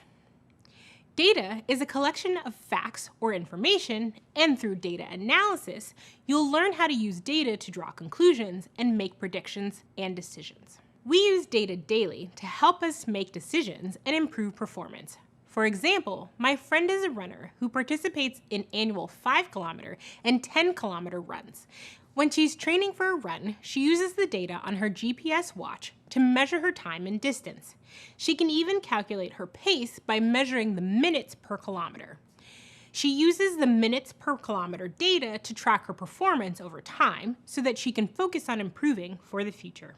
Similarly, companies use data and data analysis to improve and bring value to their organization in a variety of ways. For example, companies source data on customer behavior and customer demand to provide better services and create new products. Netflix is a great example of a company that uses data intelligence to predict what customers want.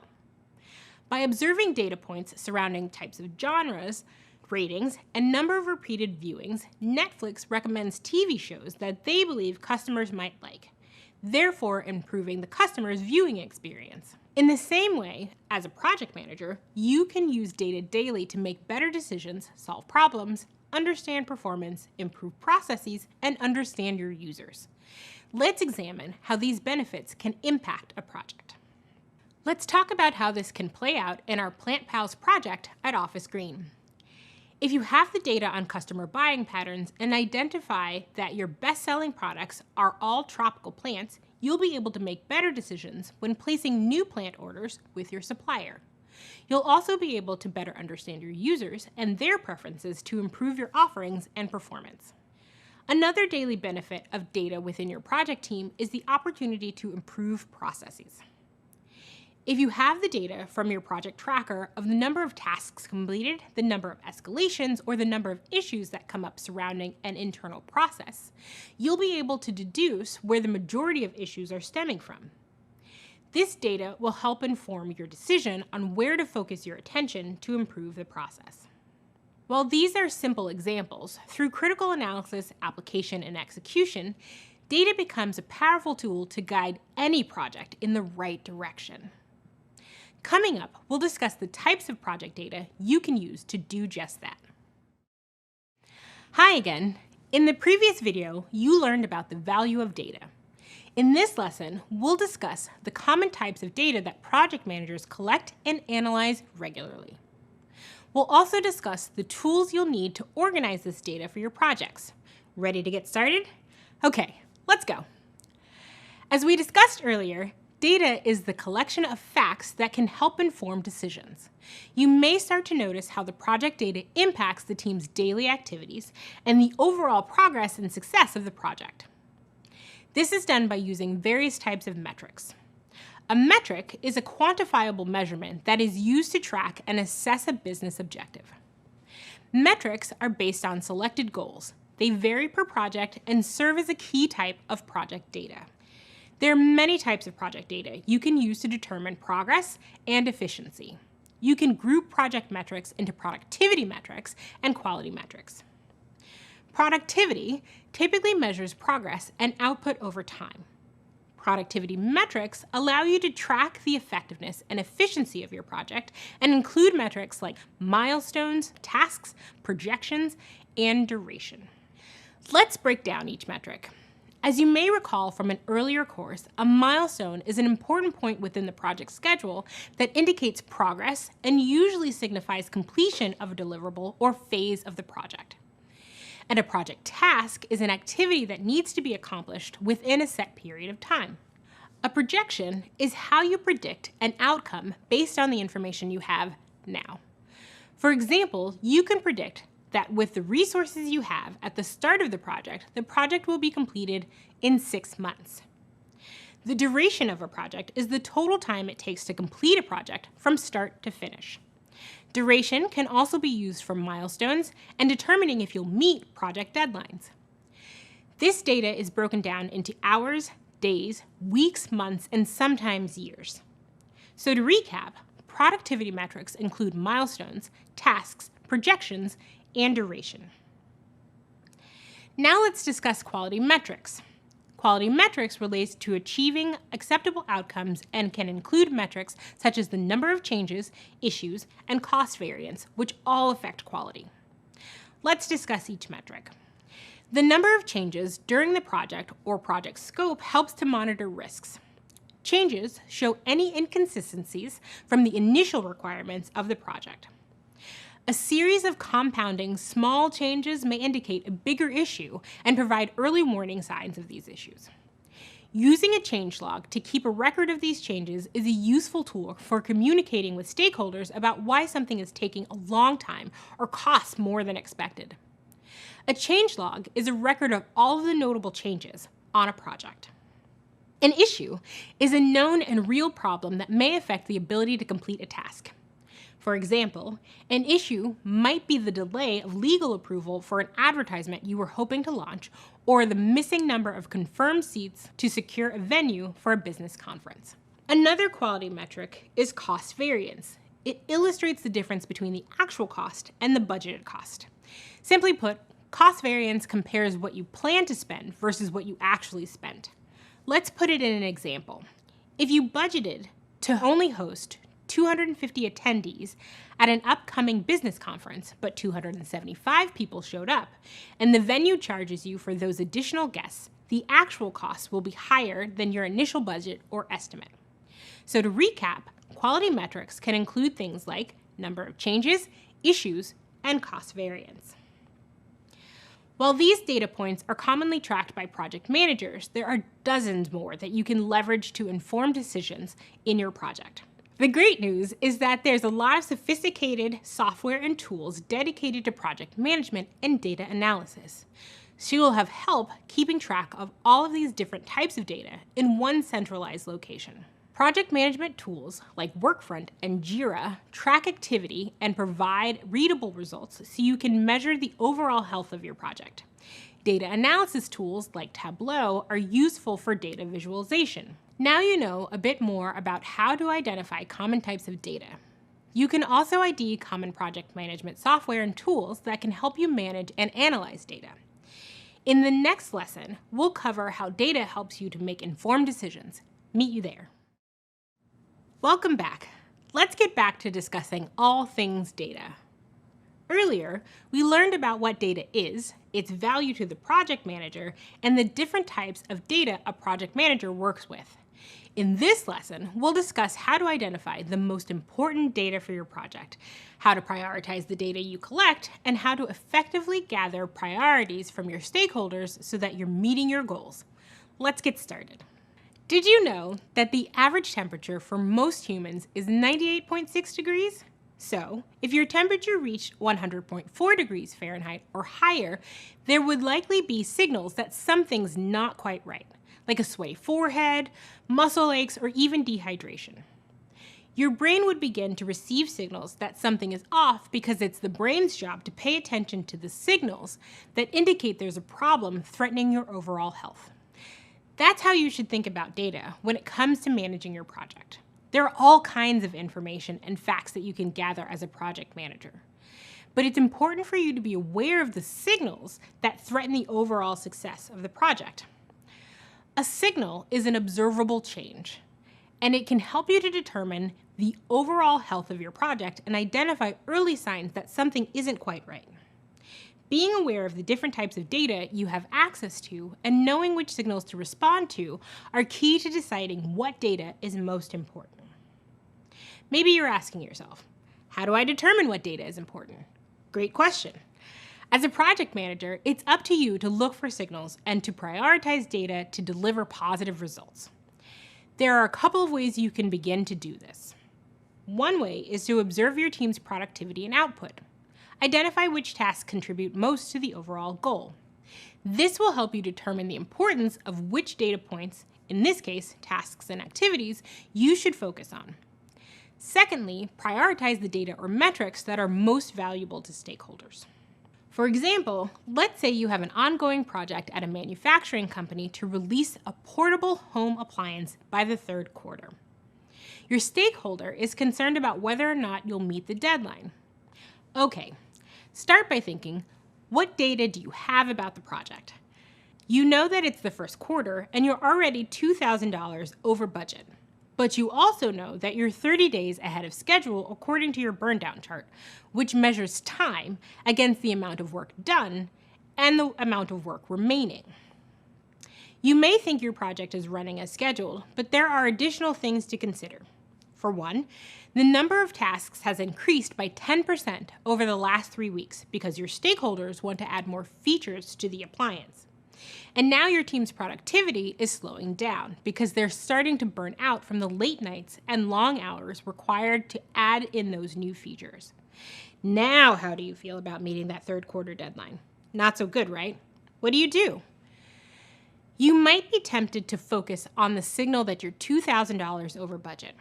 But if your stakeholders communicated that they're more concerned with meeting the deadline than they were about being over budget, then you'll want to keep an eye on key signals related to time and scope rather than budget. And then hone in on those signals to identify and prioritize areas to improve. The relevant data tells you you'll be able to meet the deadline provided that stakeholders stop requesting new product features that result in more tasks for your team to complete. You can use your productivity metrics to forecast how you'll manage an increase in scope with your team's current productivity rate and communicate this to your stakeholder. To avoid having to reset expectations with stakeholders again and again, you can keep your project plan up to date with the project's priorities and ensure that this information is accessible to everyone. Stakeholders can look to your project plan for a high-level overview of answers to important questions, success criteria, artifacts, and the overall health of your project.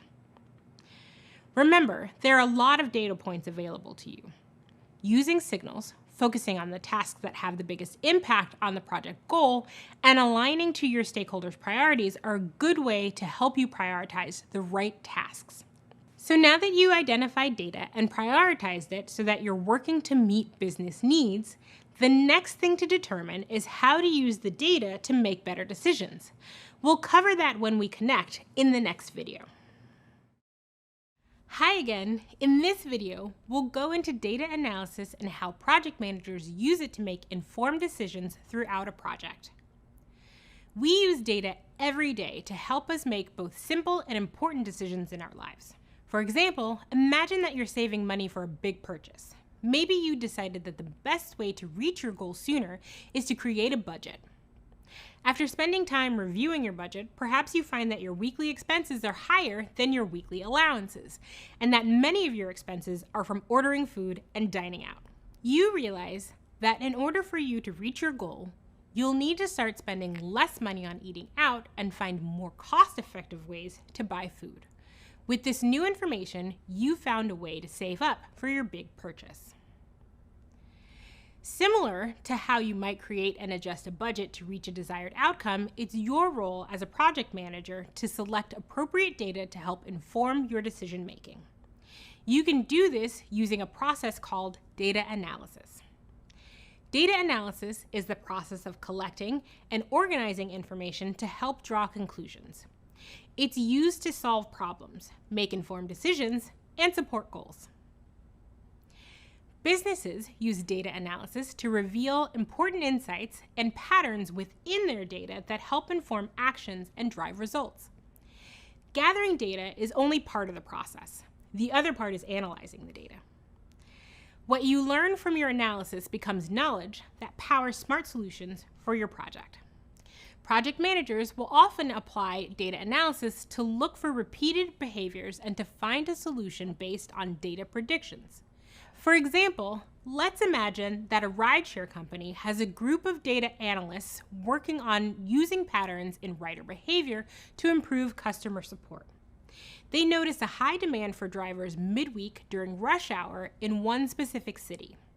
As a result, riders are having a hard time getting drivers to pick them up during peak hours. As a project manager, you've been asked to come up with a solution to help meet the increased demand for drivers. You work with your team to determine which data points would be most appropriate to review. You might decide to track peak traffic times, the number of average daily rider requests, and the number of available drivers. These data points can help inform how to solve for the high demand during rush hour. After analyzing the data, your team realizes that one solution could be to offer incentives to drivers to pick up riders in the city during peak times. The new incentives make drivers feel appreciated, and the increase in drivers increases customer satisfaction. And you came to the solution thanks to the insights gleaned from data analysis. In this example, you collected types of data, qualitative and quantitative. Quantitative data includes statistical and numerical facts about the number of rider requests that came in. Requests in the city increased at specific points over a period of time. The other data is qualitative data, which describes the subjective qualities or things that can't be measured with numerical data, like user feedback about the service or product. In project management, you will use both qualitative data and quantitative data points to inform decisions, make improvements, and share insights. Coming up, you'll learn how to tell stories using data and effective ways to present. Meet you there. Welcome back.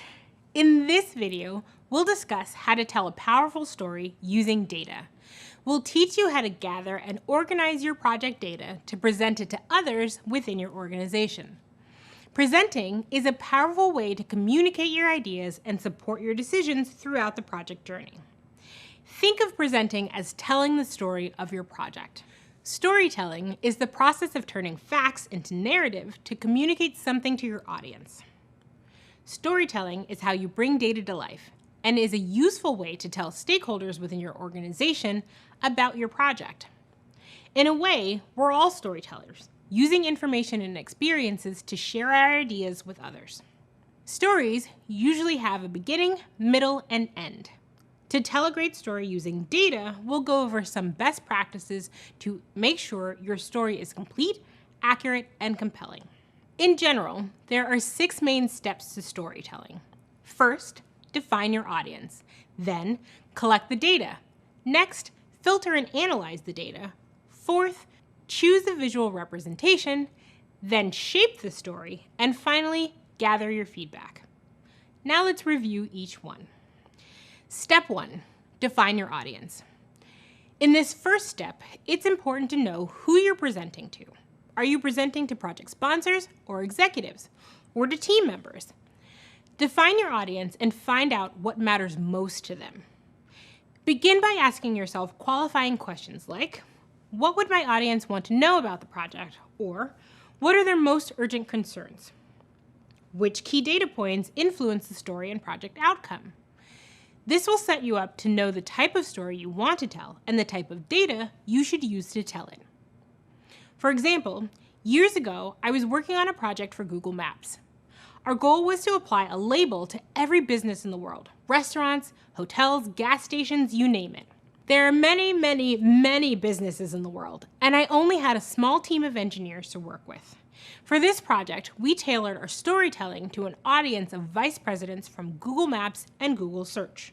Both were important to consider because we were helping users find and connect to businesses through the Google Maps app and through Google Search. I'll return to this example as I take you through the steps of storytelling. Next up is step 2.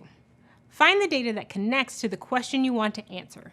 You'll need to begin searching for data from trustworthy resources to support the point you're trying to make. Leverage the relevant project resources and documents, like your project plan or work management software, to download and analyze key data points. For my Google Maps project, the question we were trying to answer was, where should we focus our attention first? So to find the right data for this question, we turned to the many businesses in our internal database and the available information about what types of businesses users were searching for. That brings us to step 3. Filter and analyze the data. Now that you've collected your data, you'll need to vet it for credibility and filter the information. For my Maps project, we use search queries to determine the types of businesses that users search for most often, which included restaurants, cafes, and hotels. There were other categories, gas stations, museums, etc., but they collectively made up a much smaller percentage of geo-specific search traffic. Step 4, choose a visual representation. Visualizations are a great way to help people remember the information you're presenting and are an essential piece of storytelling. You can use data in different ways to tell a story, like using dashboards, charts, infographics, and mappings, and we'll go over these examples in more detail in the next video. For my Maps project, we decided on a pie chart to help tell our story, which brings me to step 5, shape the story. After you've analyzed your data and know how you'd like to visualize it, it's time to tie it all together into one cohesive narrative. Take some time to think about what you're hoping to achieve, the points you want to make, and the questions and concerns you want to answer. For the Maps project, we use the pie chart to show that most geo-specific search queries are covered by a relatively small number of businesses. So we built a story about that data. We wanted agreement from our VPs to work on improving the data behind this set of categories in a few major markets, and needed to illustrate that if we improved the category data, we'd succeed in improving the search results for more than 50% of geo searches. Lastly is step 6, gather your feedback. Similar to how you may ask a friend to practice with you before an interview, you want to be sure that before you present, you do a trial run. Try getting feedback from someone who's not connected to the project. Find out if it was interesting. Did it make sense? What questions did they have? Their feedback can help you identify areas of your story that were unclear or unmemorable and give you a final chance to make adjustments. To recap, you want to define your audience, collect the data, filter and analyze the data, choose a visual representation, shape the story, and finally, gather your feedback. The key to effective storytelling is to be organized, intentional, and prepared. Coming up, we'll talk more about step 4, effective visualization. See you there. Hi there. In this video, we'll discuss data visualization and how it helps inform decisions for your project. Data visualization is the graphical representation of information to facilitate understanding. That can include graphs, maps, and tables, to name a few. Project managers use these visual representations for a few reasons. They're useful for communicating data to others because they help filter information by focusing the audience on the most important data points and insights. Visualizations are also a more efficient way to summarize information because they condense long ideas and facts into a single image or representation. And crucially, they help the viewer make sense of and remember the information being presented. Visualizations help aid information processing and enhance memory. It plays an active role in the storytelling process by helping communicate project insights to your audience. Let's go into some familiar types of data visualizations that project managers use throughout the entire life cycle of the project. First, let's discuss a common data visualization tool used when running the project, a dashboard. A dashboard is a type of user interface, typically a graph or summary chart, that provides a snapshot view of your project's progress or performance. It acts as a centralized location for project stakeholders to draw quick insights. It can display a tight summary of metrics, stats, and key performance indicators, or KPIs. A KPI is a measurable value or metric that demonstrates how effective an organization is at achieving key objectives. They serve as a great aid in helping your team and stakeholders understand if you are on the right track. In other words, they signal if you are making progress to reach your success criteria.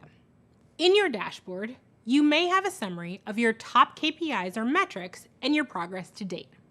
For instance, if one of your objectives is for your project to reach a 95% customer satisfaction score at the end of a 3-month period, you may track that goal via thousands of customer satisfaction surveys.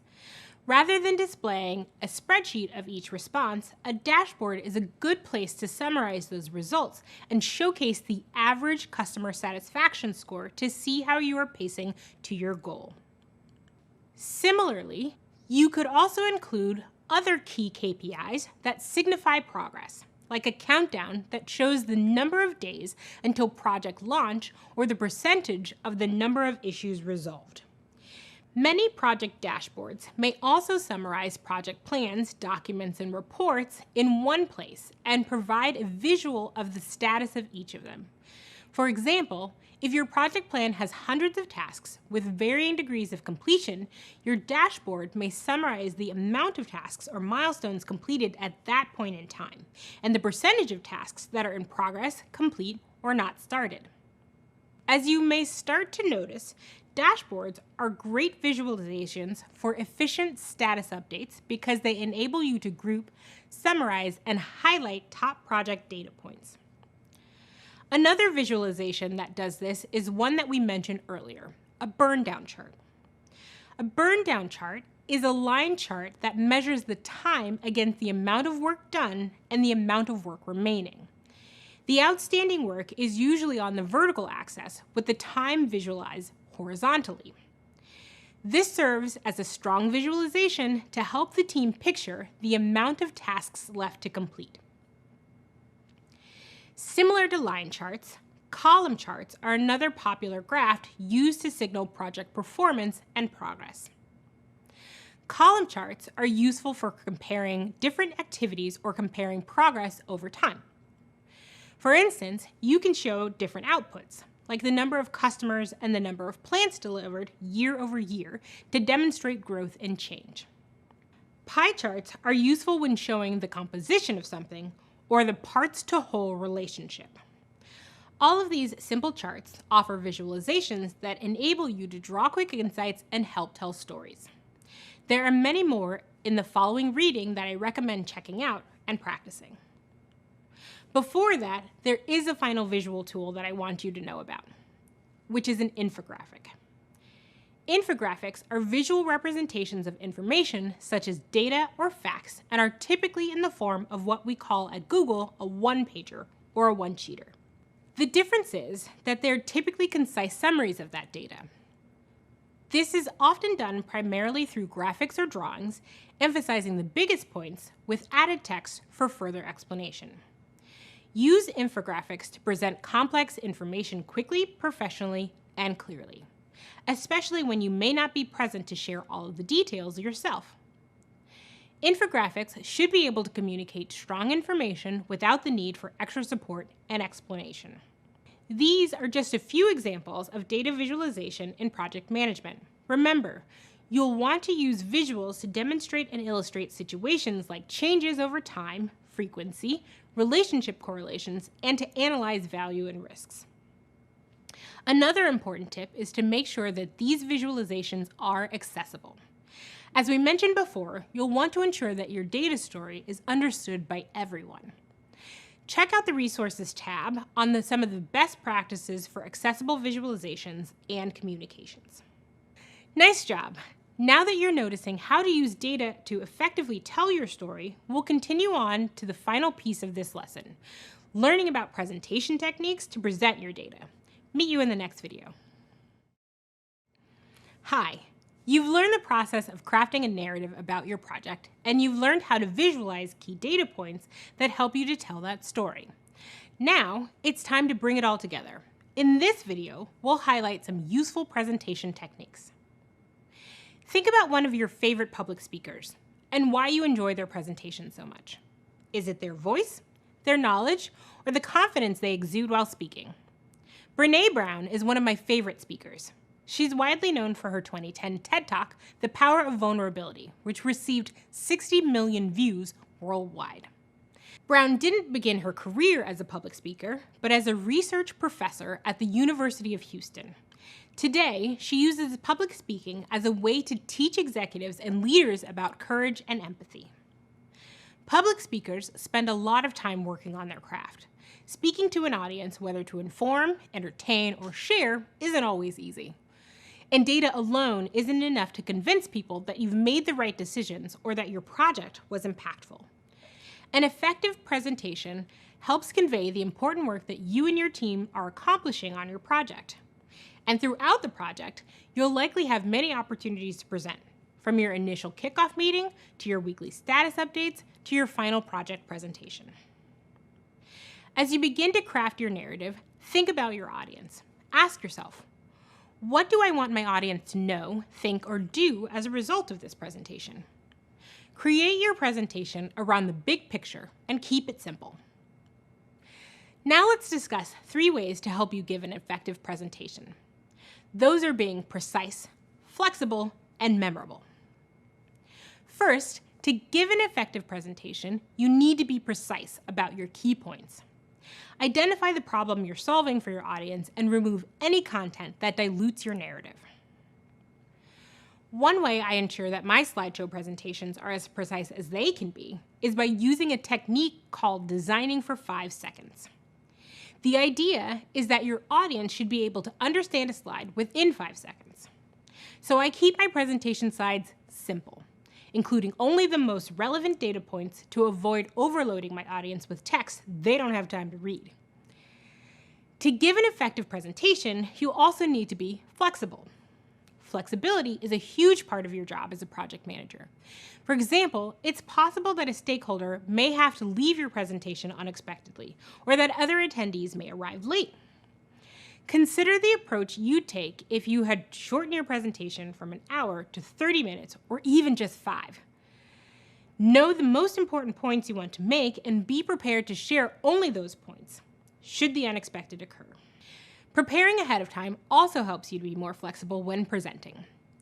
Ample preparation helps you to avoid small mistakes that can potentially distract from your narrative, like stumbling over sentences or struggling to pull up a slideshow presentation. To prepare ahead of time, you might practice delivering your presentation to members of your team and invite them to offer feedback, ask questions, or share concerns.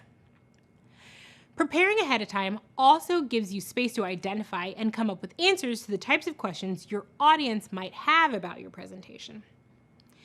And it also gives you time to imagine and prepare for possible objections your audience might have to the decisions you want to make. Lastly, be memorable. Develop a strategy that helps make your narrative unforgettable. Think back to effective storytelling. This is the point where you'll want to tie in your data analysis, effective visualization, and put the finishing touches on your narrative to bring it all together. Use stories or include repetition to help your audience remember the information moving forward. Another helpful tip is to be aware of your body language when presenting. Maintain an upright posture and rest your hands at your side. When making a point, try elevating your tone of voice for emphasis. Pace yourself by using intentional pauses. And speak about half the speed you would normally speak while keeping your sentences short. Make eye contact with your audience and keep your facial expressions warm and friendly. Finally, have confidence. You've done the research and are well prepared, so you can set your worries aside. If you're precise, flexible, and memorable, you'll give a great presentation. Now that you've analyzed the data and crafted your story, your job is to present your findings effectively. Use these tips to deliver a presentation worthy of a standing ovation. In the next video, we'll wrap up and review what we've recently learned. I'll meet you over there. Hello again. You just learned a lot about presentation best practices from my colleague.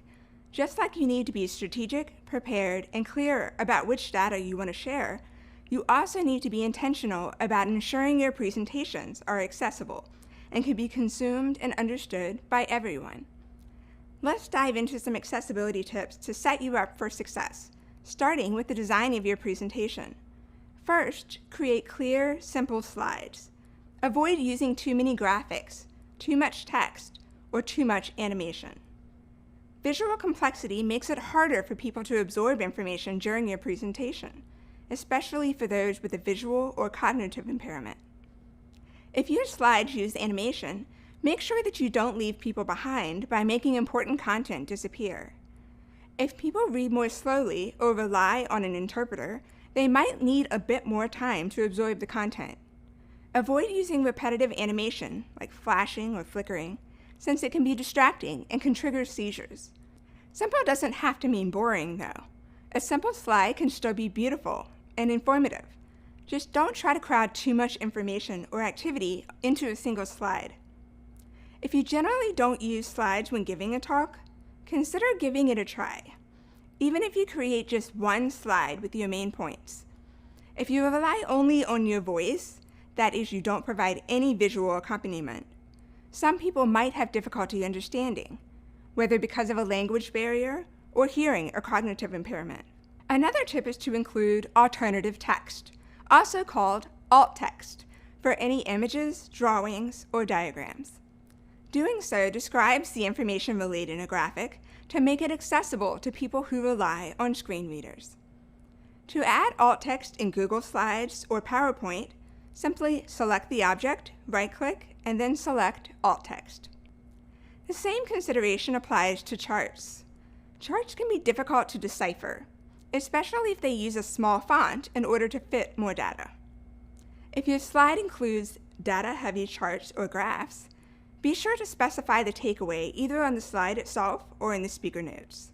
Next, always use text for critical information. Never rely only on color or other visual formatting to convey critical information on a chart or slide. Relying too heavily on visual formatting excludes anyone who is colorblind or unable to see the screen. For example, to highlight a new section of a flowchart, don't simply use a different color. Along with the color change, add a textual cue, such as the word new. If your presentation relies heavily on images, consider including a written summary at the end of the presentation so that people can read your main points easily in one place. Another tip is to include captions for video content and in real time. Provide captions for all audio or video recordings shared in your presentation. If you're using a YouTube video, check that the YouTube automatic captioning is accurate. If it's not, request closed captioning through a captioning service. Use real-time captioning for your presentation if available. Along with helping deaf or hard of hearing audience members, real-time captioning is useful if there are diverse accents and languages in the room, if the presenter speaks too quickly, if there are microphone issues, or if you have chatty audience members who are distracting their neighbors. Another thing to remember is, for contrast and text size, more is better. The difference between text and its background color is called contrast ratio. A high contrast ratio makes it easier for people to read text or decipher images, especially if they're sitting far away or have low vision or color blindness. An ideal contrast ratio is 7:1. There are contrast checker tools available online, so be sure to check those out. Recommendations for text size vary, but bigger is usually better. Before your presentation begins, go to the back of the room and make sure you can read your slides. Also, the use of all capital letters makes reading text more difficult for some people, such as people with dyslexia. When possible, avoid using all caps. This is a simple change that can go a long way. My final tip is to share your content in advance. If possible, send slides to your audience a few days before your presentation. This gives the audience a chance to review the content, and if needed, make arrangements to accommodate their own needs and preferences. For example, visually impaired audience members might want to follow along with your slides on their own device with screen reading software. If you aren't able to share your slides in advance, consider sending a document with a bulleted outline of your presentation.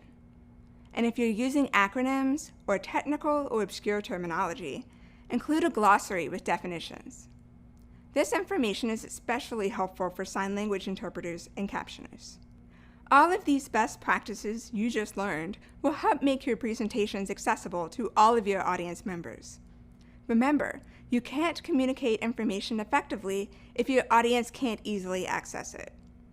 For these and other best practices on how to make your documents and presentations more accessible, check out the Resources tab. Coming up, you will learn about team communication and best practices. So, good work so far. You're making real progress, and I'm excited to be a part of your journey. Congrats on reaching the end of this module. So what did we learn? We learned that data plays a key part to the success of any organization, and it impacts your role as a project manager. We've learned what data is, the value that data provides for your projects, and how it empowers you to achieve your project's goals. You learned about the different types of data, like metrics and projections, and how to identify and discern what information to watch for and to communicate to stakeholders. We also discussed how important data is to help you make informed decisions and showcase areas where you and your team are being most effective, flagging potential risks and opportunities to advance. We reviewed data visualization and data tools and learned that facts are usually easier to remember when there's a visual alongside it. We also discussed ways for you to present all of your insights to stakeholders, colleagues, and customers. So let's pause so you can give yourself a high five for coming this far. Next up, we'll discuss leadership and the fundamentals of teamwork. Keep up the great work, and we'll meet you there when you're ready. Welcome back. In this module, you'll learn the value of a high-functioning team and how teamwork can help you reach your project goals. We'll also take you through the different stages of team development, and you'll learn about managing team dynamics. We'll discuss motivating project team members to succeed and providing each person with personalized levels of engagement. And we'll take you through techniques you can use to influence others. Let's get started. Think of a leader who you admire and respect. What qualities do they have that make them a good leader? Maybe they're an active listener. Maybe they're great at fostering a sense of community for people around them. As a project manager, leadership is a big part of the job. But being a great project manager is about more than simply leading a team to complete a project. It's about supporting the people on your team to do their best work and enabling people to build things they're proud of. In this video, we'll define teamwork and explain why it's important for successful project management. The best leaders are able to get people to work together. That's why a project manager's ability to develop and lead teams that work well together is so important. But before we go further, let's pause and consider, what exactly is a team? Though there are many different definitions of the word team, here's how we describe it here at Google. A team is a group of people who plan, solve problems, make decisions, and review progress in service of a specific project or objective. Team members rely on each other to get things done. For example, a software engineering team might be tasked with creating one seamless software experience that meets users' needs. Beyond coordinating with the project manager, members of the software engineering team will also coordinate with one another as they work toward their shared goal. Teams differ from work groups, which we define as being based on organizational or managerial hierarchy. Though people within a work group might be working toward a common goal, their work is more likely to be coordinated, controlled, or assigned by a single person or entity. For example, a work group focused on quality assurance testing might be tasked with running a set of test plans. The group manager might split up that work and assign each quality assurance tester a plan to review.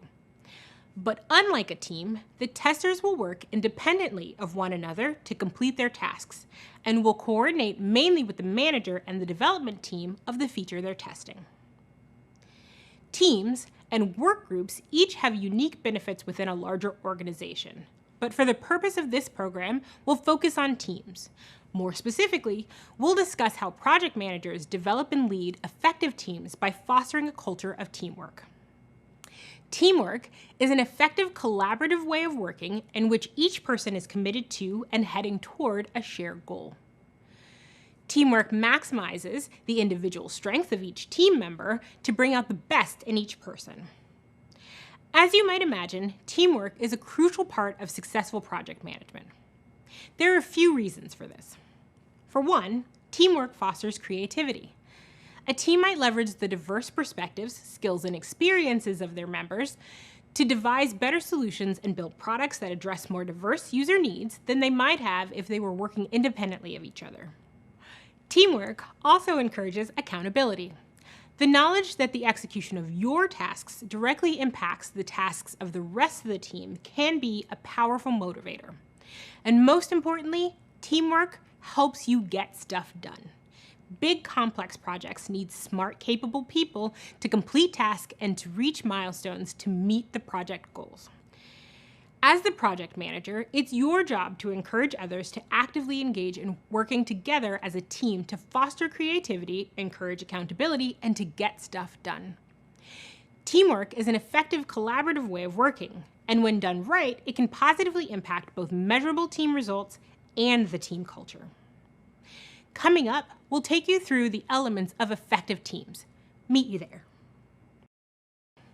Teams are made up of individuals, and individuals are driven by different motivators, whether that's serving their organization, supporting their family, or simply working on projects they think are cool.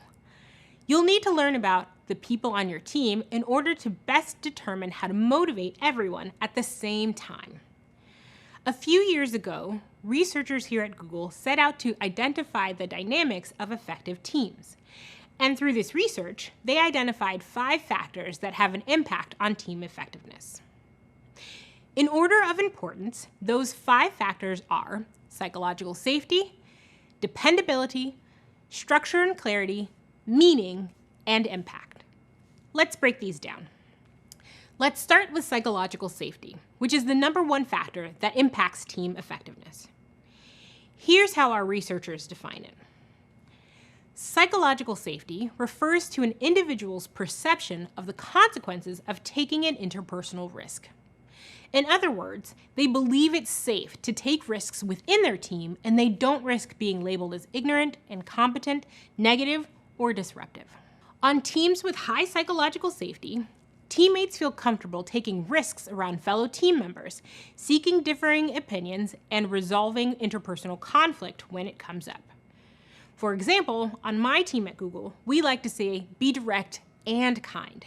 We've worked really hard to build a team culture in which we can hold one another accountable while maintaining a shared space that is safe, secure, and peaceful.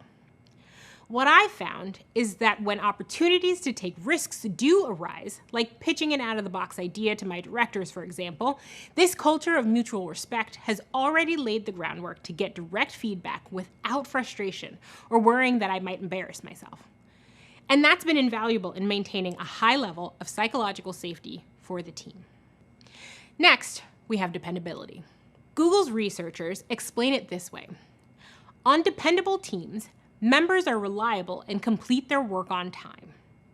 Creating a dependable team requires a combination of setting, negotiating, and meeting expectations. Yes, your team needs to meet the expectations set for them. At the same time, you, as the project manager, need to establish a two-way relationship with your team. You have to be able to clearly communicate expectations and ensure that the team feels comfortable negotiating with you when needed. For example, it's likely that a person on your team works on 2 or more projects with competing deadlines. If they're afraid to share their own constraints with you, then their work on both projects might suffer. Alternatively, if they come to you with their concerns, an open understanding and negotiation around priorities could help ease their burden. Next, we have structure and clarity. Here's how our researchers define it. Structure and clarity refers to an individual's understanding of job expectations, knowledge of how to meet those expectations, and the consequences of their performance. Each team member has a clear sense of their individual role, plans, and goals, and they have a sense of how their work affects the group. You, as the project manager, can help foster a sense of structure and clarity on the team. For example, if a project structure and tracking are sloppy, unorganized, and incohesive, then the team's output is likely to be sloppy, unorganized, and incohesive. This can cause tension within the team. Alternatively, if you diligently engage in project tracking, your team will have clarity, feel more united, and will be able to effectively collaborate. Meaning also impacts team effectiveness. Google's researchers define meaning in this context as finding a sense of purpose either in the work itself or in the results of that work. For example, your teammates might find meaning in supporting themselves financially, helping the team reach its goals, or wanting their products to reach a new community of users. And finally, we have impact. Our researchers define impact as the belief that the results of one's work matters and creates change. It can be challenging for people to notice how their work can shift an entire ecosystem forward. Part of your role as the project manager is to help individual teammates identify how they drive impact, both within the team and beyond it. Project tracking can be a helpful tool for visualizing progress and impact. Meeting milestones, for example, demonstrates to the team how their individual tasks contribute to the larger project goals. For example, my team focuses on routing within Google Maps. The big idea is to focus on helping people to get to where they're going on time. So everything we do should make that experience incrementally better. And that's how we add impact. To recap, Google's researchers identified psychological safety, dependability, structure and clarity, meaning, and impact as the top 5 factors that have an impact on team effectiveness. Coming up, we'll discuss how project managers lead teams that reach project goals. Hi again. There are a few key ways that project managers help build high-functioning teams who work together to meet project goals. They create systems that turn chaos into order. They communicate and listen. They promote trust and psychological safety. They demonstrate empathy and create motivation. They delegate responsibility and prioritize. And they celebrate team success. Let's go through each of those points one by one. Good project managers lead their teams by creating systems that turn chaos into order. You can do this by creating, implementing, and improving standardized, measurable, repeatable, and scalable workflows and processes for your team. For example, if you find that you're usually chasing down teammates for progress on their work, you might set up a process for how and when a teammate should let you know that they've completed a task. Think of creating systems as a kind of connect the dots puzzle. Being a project manager is sort of like that, but there are no numbers, just dots and a partial image. But we don't need the numbers. We can notice the dots, know their importance, and string them together to help everyone visualize the project as a whole. You find the system through the chaos and help other people to find it too. Another way that project managers lead is through communicating and listening. As the project manager, it's your job to ensure that everyone on your team is on the same page regarding the status of your project. For example, you might communicate with the team via daily or weekly status update emails and regular team meetings. Team meetings also provide a space for listening, whether you're gathering feedback on a workflow or process or fielding questions from the group. You can also solicit feedback or questions via status update emails, since some people might feel more comfortable speaking in private. In addition to communicating and listening to the wider team, it's also your responsibility to regularly connect with individual teammates.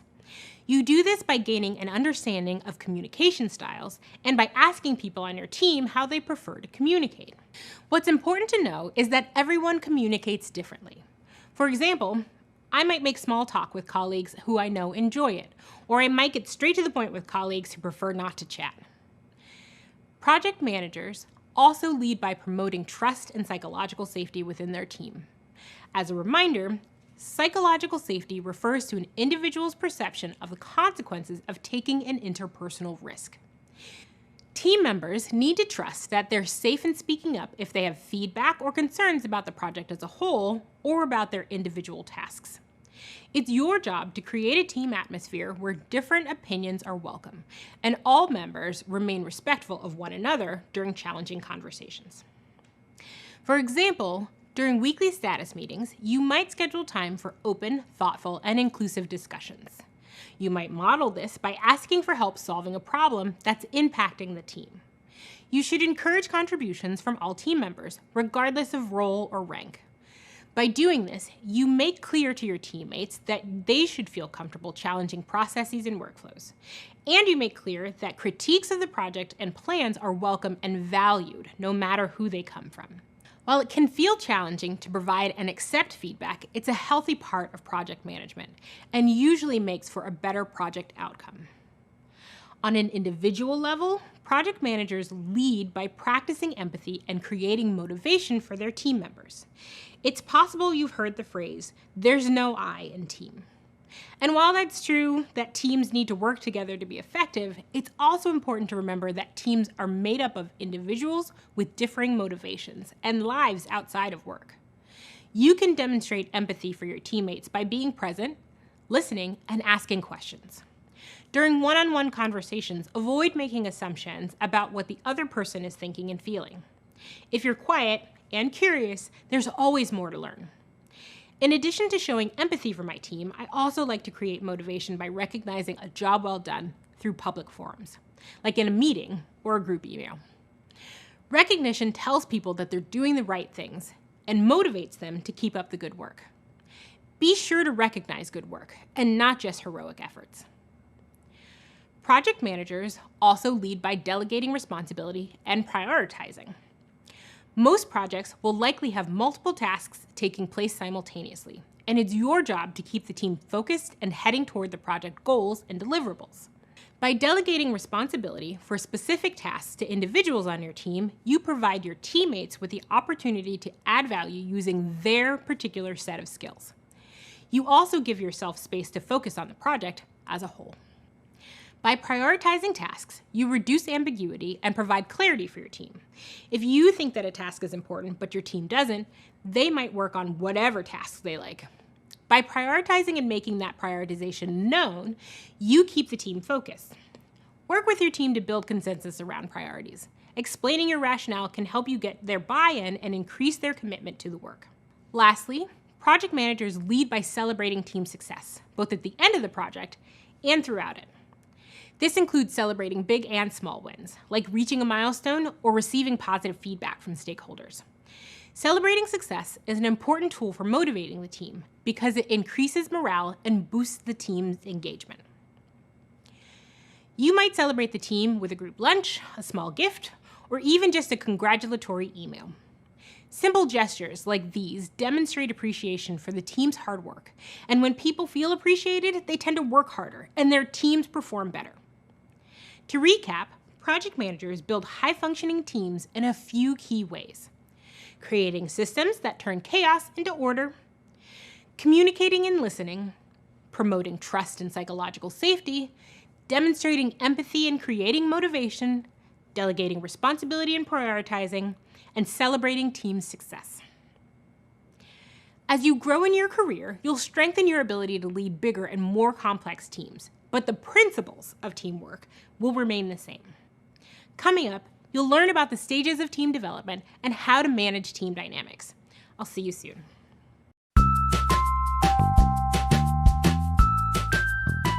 I am from Orange County, California. My mom was a school teacher for the majority of my life.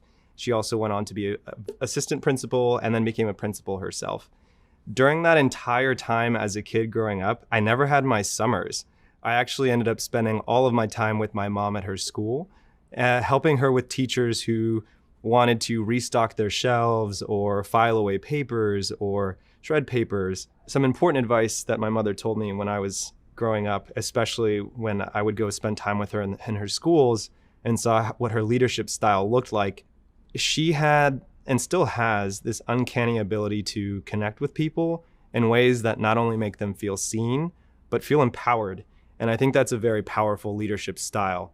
And it's something that I like to bring to my project management role as well, because it allows me to make sure that people feel like they can get things done, but it's not just for me, it's for a collective vision. And the advice was, deference gives you the experience to be able to lead. And it's important because as a project manager, as we've said in these courses, you're not going to know, or you're not going to have a lot of the technical or specific domain expertise that you need in order to create the big meaty things that you're trying to drive. But as a program or a project manager, you're kind of the leader who's supposed to be making sure things get done. And you work with every little piece of the pie. So like my mom, who was a principal, worked with the custodial staff, she worked with the PTA, she worked with the teachers and the teachers union, she worked with the parents, and she developed this great network of people that helped her get things done. So I would say that was the best advice that I've received. My name is Emilio Garcia, and I am a responsible innovation program manager at Google. Imagine that you're starting a new project with a brand new team of people. No one on the team has worked together before, so this will be a new experience for everyone. To better understand how your team might develop over time, let's discuss the psychologist Bruce Tuckman's 5 stages of team development: forming, storming, norming, performing, and adjourning. These stages of development illustrate how teams grow from a disparate group of people into a high-functioning unit. You might even recognize the characteristics of each stage from previous experiences working on a team. Tuckman's first stage of team development is the forming stage. At this point, everything feels shiny and new. Individuals on the team are just getting to know one another, and they're eager to make a good impression. And typically, they're excited for the work to begin. During this stage, you, as the project manager, should clarify project goals, roles, and context about the project. People are seeking guidance, and it's your job to provide that guidance. The second stage of team development is the storming stage. This is where things get a bit trickier. As people settle into their roles and the work on the project begins, the people on your team are interacting more and maybe disagreeing a bit. This is where feelings of frustration might emerge. Individuals might take issues with certain processes they feel are inefficient or other teammates they disagree with, especially when the team is navigating tasks that are much more complex than they first appeared. Makes sense, right? If you're working closely with a new group of people for the first time, there's bound to be some interpersonal conflict. Teammates might disagree on time and effort estimations, vary in their levels of independence, or prefer to prioritize certain tasks over other equally important tasks. As the project manager, it's your job to focus on conflict resolution. Listen as the team addresses problems to solve and share insights on how the team might better function as a unit. After storming comes Tuckman's third stage, the norming stage. At this point, the team has resolved some of its internal conflict by establishing new norms, like processes and workflows, that make it easier for everyone to get things done. The team feels better equipped to work together efficiently and effectively. You, as the project manager, should codify the team norms, ensuring that the team is aware of those norms and reinforce them when needed. For example, if you've agreed to discuss solutions to issues during weekly team meetings, ensure that your weekly agenda budgets time for this topic each week. Tuckman's fourth stage is the performing stage. During this time, the team works together relatively seamlessly to complete tasks, reach milestones, and make progress toward the project goal. In the performing stage, you as the project manager should focus on delegating, motivating, and providing feedback to keep up the team's momentum. The fifth and final stage of team development is the adjourning stage. In this stage, the project is wrapping up and it's time for the team to disband. It can be a bittersweet time for the team, and you might want to mark the end of the project with a celebration. You as the project manager should set up time to celebrate the final milestones and success of the project as a group, and be sure each member of your team knows what's next for them. Okay, to recap, Tuckman's 5 stages of team development are forming, storming, norming, performing, and adjourning. These stages of team development come together to form a helpful framework you can use to assess and recognize team dynamics and then adjust your management style accordingly. Team dynamics refer to the forces, both conscious and unconscious, that impact team behavior and performance. Managing team dynamics is a big part of determining how to motivate your team. It might be tempting to assume that people can go full speed ahead into a project, but in reality, it's important to take time to understand the dynamics of your team overall and how individual team members are fitting in. This is especially important during the more precarious forming and storming stages. Let's break down why managing team dynamics is so important. First, teams have individuals with different skill sets, varying degrees of autonomy, and competing priorities. It's your job to forge consensus and set clear purposes, goals, dependencies, and accountability. When teams function cohesively, they can focus on the tasks and objectives at hand. Another reason why it's important to manage team dynamics is that it helps you to create a collaborative and psychologically safe environment. When team members feel safe, they're willing to help one another and accept help when they need it. This benefits the entire project by keeping schedules on track. Though it can take time to get to the performing stage, using the norming stage as a time to foster a collaborative environment can help you get there quicker. Understanding and managing team dynamics can also help you understand how to motivate your team. Motivated team members are likely to contribute more to discussions, complete their tasks, and actively participate in other project activities. A positive team atmosphere can help employees feel empowered, more comfortable taking calculated risks, and more likely to seek out innovative solutions to complex problems. Remember, so much of team dynamics happens under the surface. Identifying and understanding the stages of team development can help you make sense of how dynamics are playing out on your team. This can help you to be a better leader. Coming up, we'll discuss what it means to promote ethical and inclusive leadership in the workplace. Meet you there.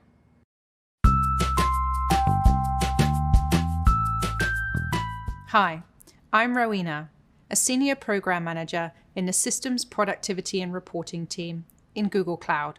As a project manager, you'll find that you're not actually the direct manager of people in their roles. The key soft skill to have here is around influence, influencing without authority.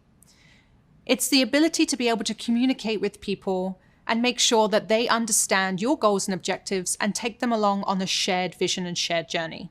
So when I first became a project manager, one of the mistakes that I often made was trying to do everything for myself and not asking for help. Over the course of the last couple of years, I've really learned how to delegate and work with others as part of a team to make sure that I am effectively managing a project as a project manager, regardless of whether I have management or authority over the project team, and allowing those SMEs to really do what they're really good at. Delegating for me in my day-to-day role kind of looks like this. So I try to find subject matter experts or people that really enjoy doing a specific something that may not actually be their role. One of the best pieces of advice I ever got from a mentor was around finding people in the organization that enjoy doing something and delegating your work to them. That way you can focus on overall project or program management without having to get bogged down in the weeds by certain details that actually you might not enjoy doing or someone else really enjoys doing. Psychological safety is really important in teams because it brings diversity of thought to the table. One thing that I'm really working on is making sure that we practice inclusive meetings. An example of that could be, in a meeting, if you notice that one or two participants are usually quiet or don't speak up, try to encourage them to be a part of the conversation. Even better, have a coffee with them before and ask them what they think of that upcoming topic. Encourage them to bring those ideas to the table. Having diversity of thought in the room is so important. Otherwise, you're going to end up with one person in the room constantly just bringing their thoughts and ideas to the table. That's not very diverse. So one thing with psychological safety is this kind of partnership with mentorship and sponsorship. So to delegate, I make sure that I sponsor people. So I make sure that I showcase their best quality work across the whole project team. It's really important for morale.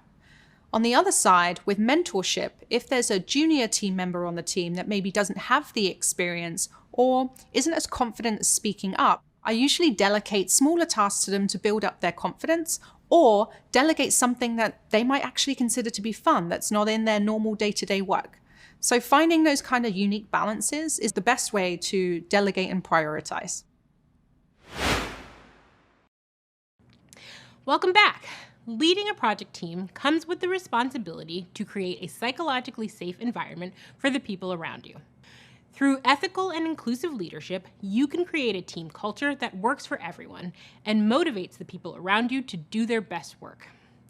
In this video, you'll learn the definitions of ethical and inclusive leadership. You'll also learn about the importance of fostering a culture of respect, creating equal opportunity to succeed, and ways to invite and integrate diverse perspectives. So what do ethical and inclusive leadership entail in a team and organization? Let's start with ethical leadership. Ethical leadership is a form of leadership that promotes and values honesty, justice, respect, community, and integrity. You promote ethical leadership by defining and aligning values within your team and demonstrating how adhering to those values benefits the mission of the organization. For an example of this, consider how work culture has evolved in recent years. Around the world, employees working for organizations of all kinds have been calling on their employers to adopt ethical policy changes and to state their positions on current events. Companies can demonstrate ethical leadership by creating forums where employees can raise their viewpoints, be heard, and receive follow-ups from company leaders on employee concerns. Ethical leadership is closely tied to inclusive leadership. If ethical leadership's aim is to create forums where employees' concerns can be heard, inclusive leadership aims to put what we've heard into action to create an environment that encourages and empowers each and every member of our community. That, in turn, leads to more innovation and better solutions. Here's how we think about inclusion here at Google. Inclusive leadership is when everyone's unique identity, background, and experiences are respected, valued, and integrated into how the team operates. These differences improve the team culture, collaboration, innovation, and output. Inclusive leadership is related to diversity, in that diversity is the set of differences each of us possesses, whether visible or invisible, that gives us each a unique perspective on the world and our work. Inclusion is what the team does with that diversity of thought and perspective. At Google, we've identified 3 ways that managers can lead inclusively. These include fostering a culture of respect, creating equal opportunity to succeed, and inviting and integrating diverse perspectives. To foster a culture of respect, it's your job as a project manager to serve as a role model, set the tone for the team, and take action when needed. That means modeling the values of your organization, taking appropriate action if misconduct occurs, creating an environment in which team members feel comfortable speaking up with concerns, and recognizing team contributions regularly. To create equal opportunity to succeed, you should ensure that each person on the team has access to the information and resources they need to do their best work. You do this through regular communication, accessible documentation, and regular check-ins with the team to listen, share information, ask and answer questions, and provide support. As a project manager, you're in the perfect spot to identify work that might be a good fit for a person who really wants it, but who shies away from asking for it. Knowing an individual's aspirations will help you highlight these opportunities. Finally, to invite and integrate diverse perspectives, it's your role to cultivate a culture in which each team member's perspective can be openly shared, heard, and integrated into work-related decisions. You do this by creating a sense of psychological safety on the team and by inviting teammates to share their thoughts, ideas, and concerns, regardless of their role or rank on the team. Developing ethical and inclusive leadership skills requires regular practice. So whether you're leading a project team of 2, or 20, or 200, you should be diligent in building up your inclusive leadership skill set by creating an environment in which your team feels safe, heard, and values. You can do this by fostering a culture of respect, creating equal opportunity to succeed, and inviting and integrating diverse perspectives. In the next lesson, we'll discuss the fundamentals of influencing, as well as some common mistakes that people make when attempting to influence others. Meet you in the next video. Hi again. In this video, we're going to discuss influencing the people around you.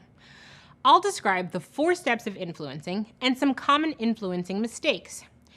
There are a few techniques that project managers can use to influence the people they work with, both within a team and beyond it. But first, what do we mean by influencing? Influencing is the ability to alter another person's thinking or behaviors. We'll discuss the concept of influencing in the context of our Plant Pals project at Office Green. Let's say that your team would like to partner with a well-known chocolate manufacturer to create a bundle deal. With this deal, the client could choose to add on a high-quality chocolate bar with each plant they purchase. You decide to send an initial email to a partnership manager at the chocolate manufacturer to gauge their interest in the idea, and ultimately influence them to work with you. So, how do you go about writing that email that effectively influences your audience to consider your idea? Well, it turns out there are 4 tried and true steps of effective influencing. Leadership expert Dr. J.A. Conger identifies the steps to effective influencing as establish credibility, frame for common ground, provide evidence, and connect emotionally. Let's discuss each step.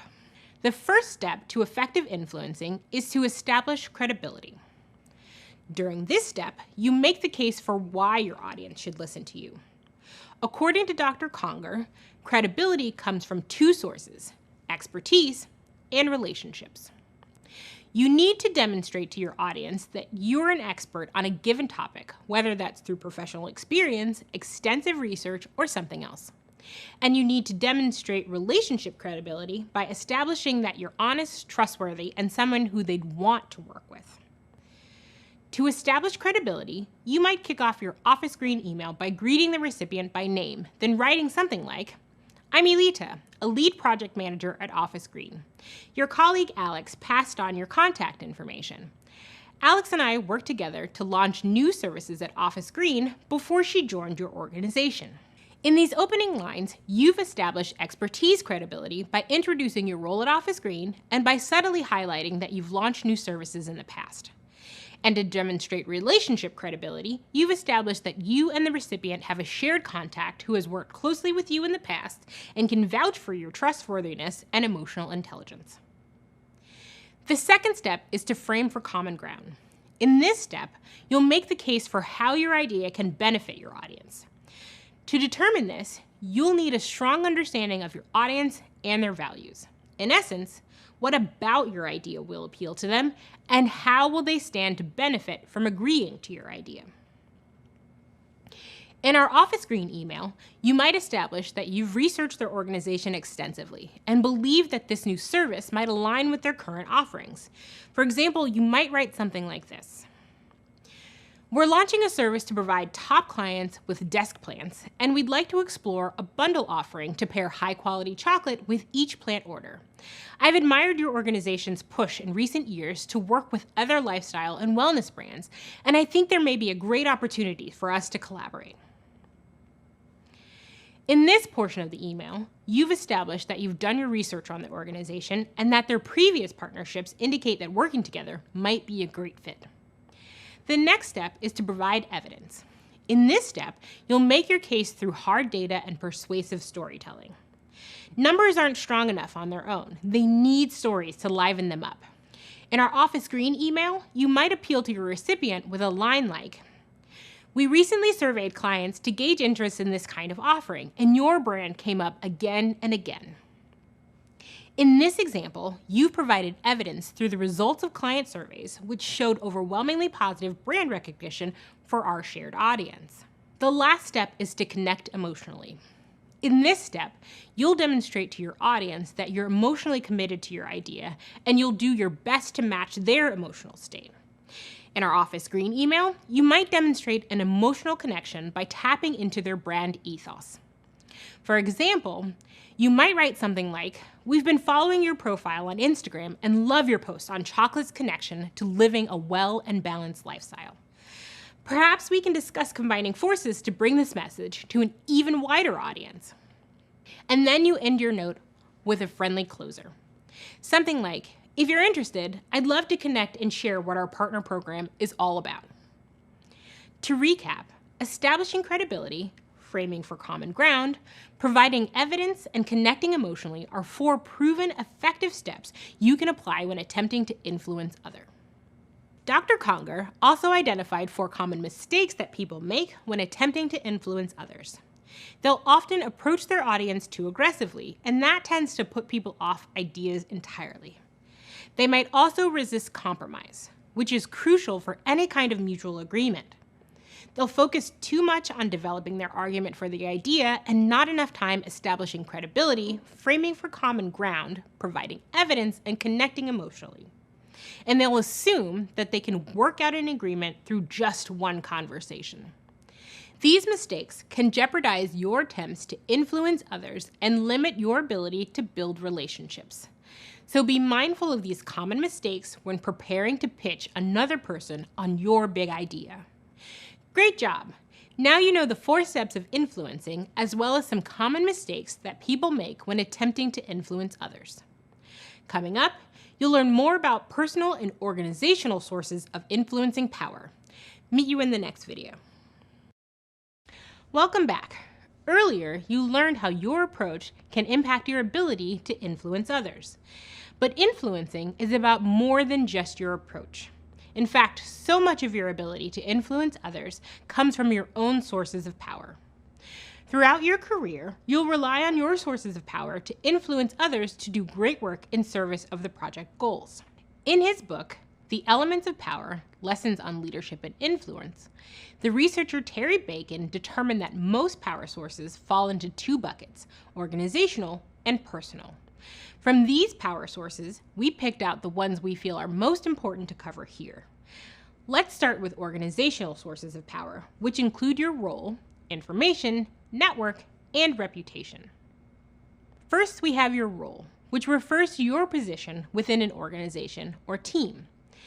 In a project management role, you have a certain level of power over the project and therefore more influence.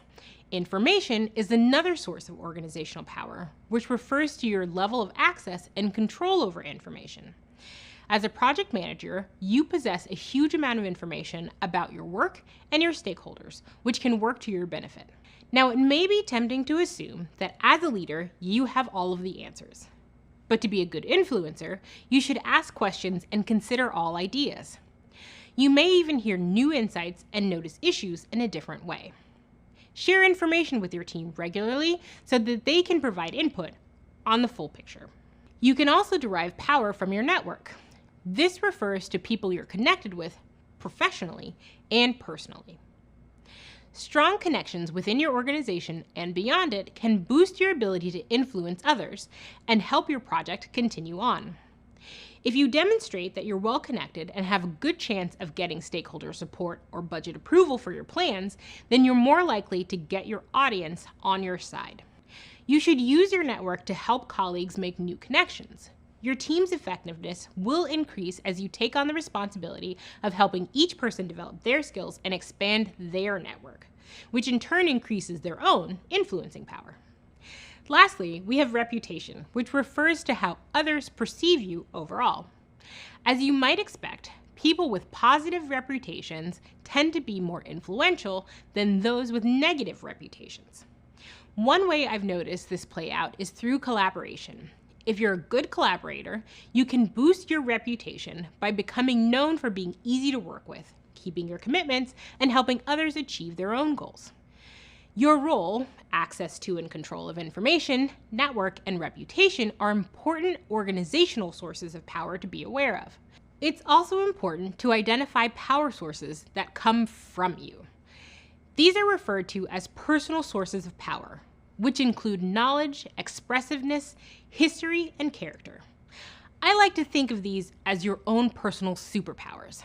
Knowledge refers to the power that you draw from your expertise in certain subjects, your unique abilities and skill sets, and even your ability to learn new things. What comes to mind when you think about an influential leader? Typically, they have a lot of knowledge in their field, and you're more likely to trust their opinion. When you're considering how to use your own knowledge as a source of power, reflect on the expertise you already have, and consider areas where you still want to grow and learn more. Expressiveness refers to your ability to communicate with others. This is a big one. As you learned earlier, so much of influencing comes down to how you approach your audience. Maybe you're a great storyteller, or maybe you're really good at connecting emotionally with people. Strong communication skills like these can significantly increase your ability to influence others. The next personal source of power is history. History refers to the level of personal history there is between yourself and another person. Makes sense, right? A strong relationship with the person you hope to influence can go a long way. As a project manager, you'll be managing team dynamics and building team relationships, which can help you build up personal history with the people around you. And finally, character. Character refers to other people's view of the qualities that make you, you, like honesty, integrity, kindness, and so much more. Character is a huge one. You'll derive an enormous amount of power from high estimates of your character. What personal characteristics do you value within yourself? These are the qualities that have the power to make you a strong, supportive leader for the people around you. Knowledge, expressiveness, history, and character are just 4 personal sources of power. But it's important to remember that there's so much wrapped in each one of these. There's trustworthiness, authenticity, wisdom, and on and on. There are so many attributes to draw power from. I like to think of these elements as personal superpowers. I learned early on in my career that my personal superpower is knowledge, specifically my innate curiosity. When I started at Google, I didn't have a background in software engineering. But I'm a naturally curious person, and I'm not afraid to ask questions. When I join a new team, I find the engineer who seems to have the most knowledge or experience, and I ask them to teach me how everything works. Most people are genuinely interested in sharing what they know. That initial chat usually leads to conversations over lunch, which helps me to build my own knowledge and personal history with my colleague. And through these conversations, I learn about other teammates to connect with, which increases my network. As you build your career, try to identify your own superpowers. Find the combination of influencing techniques that best suits your particular circumstances. It takes practice to polish your skills and lean into various superpowers when working with others. But if you invest time in thinking and troubleshooting your influencing strategy, it will pay off. In the next video, we'll review and wrap up. Meet you there.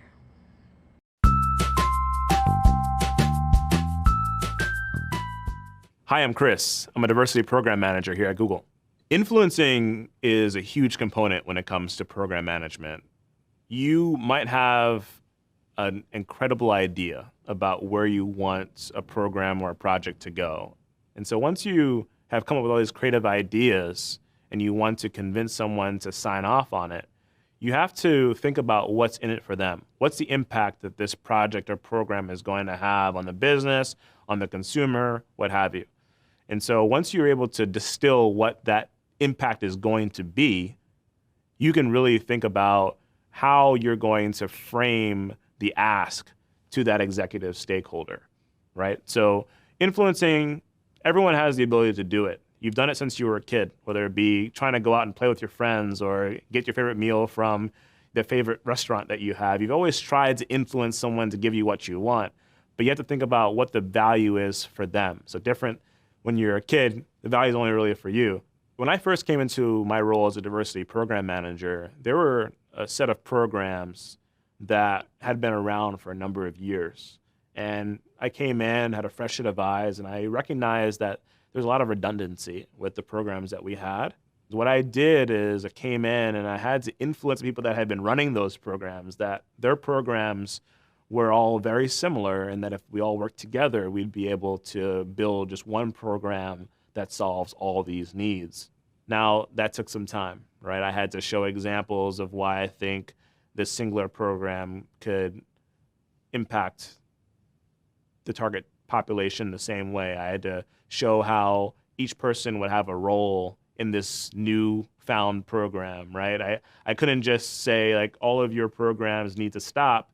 It was more so all your programs need to mature into this new identity. So it took some time. It really also took a lot of relationship massaging and maturing, because I was a new guy. So I had to come in and prove myself. The impact was shown pretty soon after because it was thought through well in advance. My advice is keep it simple. So you have all of the background information about why this is important, all the steps that it'll take to get there. But the person who you're trying to influence just needs to know when you're going to get there and basic information on how you're going to get there. And so don't try to bring them into the weeds with you. Keep them at a point that makes sense for the audience that you're in. So if you're talking to a researcher, they might want to know the data points. If they're talking to the marketing team, they want to probably know the more splashy, high-level elements and the target demographics, right? So keep in mind your audience, but keep it simple. Influencing doesn't need to be a chore. Once you've done the work, you should be excited to talk to someone about it. And so if you don't feel excited about the work that you're doing, I would take a step back and think about what it is that you are building, what it is that you're putting together. And if it doesn't excite you, it's not going to excite somebody else. Nice work. You made it to the end of this module. How are you feeling? Over the past few videos, I've taken you through the many facets of team management and influencing. You learned to explain the importance of teamwork in creating a high-functioning team that can complete the work of a project on time. And you learned how to lead in ways that motivate others to succeed, both at the team level and on an individual level too. You learned about the 5 stages of team development, which is a helpful framework for understanding and managing sometimes challenging team dynamics. I explained how to apply techniques for effectively influencing the people around you, and you learned what not to do when trying to influence others. And finally, you learned about the sources of power, both organizational and personal, that contribute to your overall ability to influence your team. Coming up, I'll take you through effective project communication. See you soon. Hi, and welcome back. In the last section, you learned all about team management, the stages of team development, how to motivate team members, and setting expectations for your team. One thing that is incredibly important to teamwork and managing projects is strong communication. Over the next few videos, we'll discuss the importance of project communication, how to effectively communicate, and different methods and tools for communicating. Ready? Let's get to it. By now, you should be aware that effective team communication is necessary to help ensure a successful project outcome. In this video, I'll share more tips for communicating with your team and introduce you to tools that will help you and your team communicate even more effectively. As the project manager, you are the one who connects your team to the information they need. Throughout the project, you'll serve as the main resource for your team when it comes to communicating and clarifying goals, action items, progress, and updates. It's important to make sure that you're carrying information forward consistently and coherently so that everyone understands what the current state of the project is and what happens next. Teams communicate in a myriad of ways. Though project managers are constantly communicating through check-ins and meetings, project documents such as project plans including schedules, trackers, or meeting notes, they're also hubs for team communication. It's your responsibility to be clear about how those documents get used, who has access to those documents, and how often the documents get updated. Of course, in addition to those responsibilities, you'll also have to field emails, instant messages, and attend meetings. All of these things are critical in driving a project forward. As the project manager, you are the one who coordinates incoming and outgoing information. You connect individuals to the necessary details and context, and track who needs to receive what information and when. You'll need to communicate certain information to your team multiple times and in various ways. Some people learn by listening, some people learn by watching, and others learn by doing. Communicating in various ways ensures that you're sharing knowledge to your team in a format that's digestible and easy for them to take in. Your team will have a lot of tasks to focus on. Be proactive and reinforce important information multiple times in multiple ways so that no one is left out of the loop. There are many tools for communicating with your team to make it easy to keep in contact and be on the same page throughout the duration of the project. Some of these include email and messaging, in-person meetings, video conferencing, and work management and collaboration tools. Your organization might have some of these tools in place already, or you might have the opportunity to select some for a project. In either case, it's good to be familiar with what's out there. We'll explore tools that provide effective project team communication in more detail in the next video. Meet you there. Hi again. Let's explore some of the common tools for effectively communicating with your project team and stakeholders. In this video, we'll focus on messaging, virtual meetings, and work management and collaboration tools. Let's start with messaging and email. Email is standard for business communications, so it's important to streamline the number of emails that you send out. At Google, I get tons of emails a day. It's a lot of work to figure out which ones I need to read immediately, which ones can wait, and which ones require a reply right away. It's important that you understand how to use email in a professional context. A quick internet search will provide you with lots of tips and examples. Here are some of my key tips for you to keep in mind. Carefully select who you're sending an email to, and most importantly, be conscious of why you're sending it. Make sure the subject field clearly states what the email is about. If it's urgent or requires a response, add that to the subject and the first line of the email. Keep your messages as short as possible and stay on topic. If there's a lot of information to share, consider placing the information into a digital document you can link or attach to the email. Then summarize what you want readers to focus on. If there's a specific action you need from the recipient, state it clearly so that they understand what's expected of them and when. Your language choices matter, so avoid slang, acronyms, and shortcuts for words that might be more appropriate for text. Oh, and one more thing. Write in an appropriate tone for the person receiving the email. It's generally best practice to be friendly, motivating, clear, and specific. As I mentioned earlier, most people, especially other managers, directors, and executives, get lots of emails. With that in mind, you may want to consider instant messaging tools like Google Meet or Slack. This can be an alternative to email when you just have a quick question or update, or as a way to alert someone to please check their inbox. Instant messaging helps reduce back and forth emails or phone calls and can quickly clear up miscommunications, or let you know if and when you should take an issue to a meeting. Be mindful of when you decide to use instant messaging. This kind of quick communication can lead to distraction and informality. It can easily become an outlet to share non-work related information or information that's sensitive or confidential. It can also be difficult to track instant messages. Later on, if you need to reference information that you chatted about, you might not be able to easily find it with instant messaging. It's a good idea to ask people's preferences on how they like to be communicated with.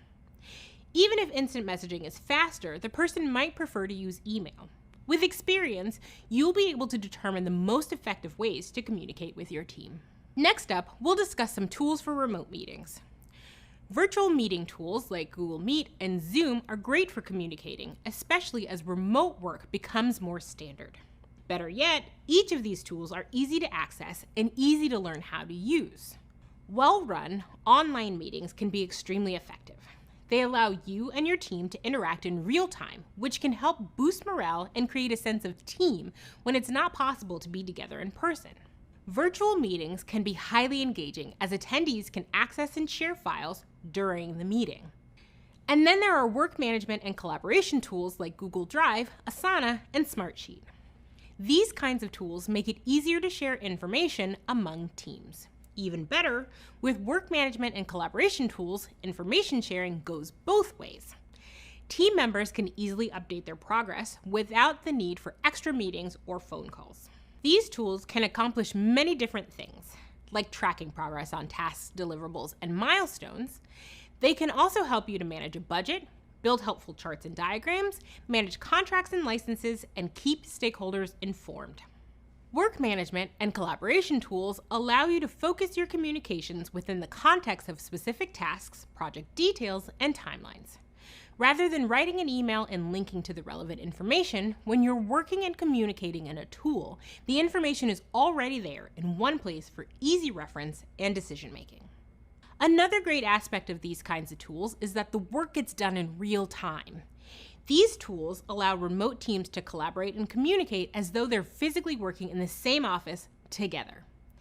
Encouraging your teams to check in and update their progress regularly helps to maintain the real-time feel of interacting with coworkers.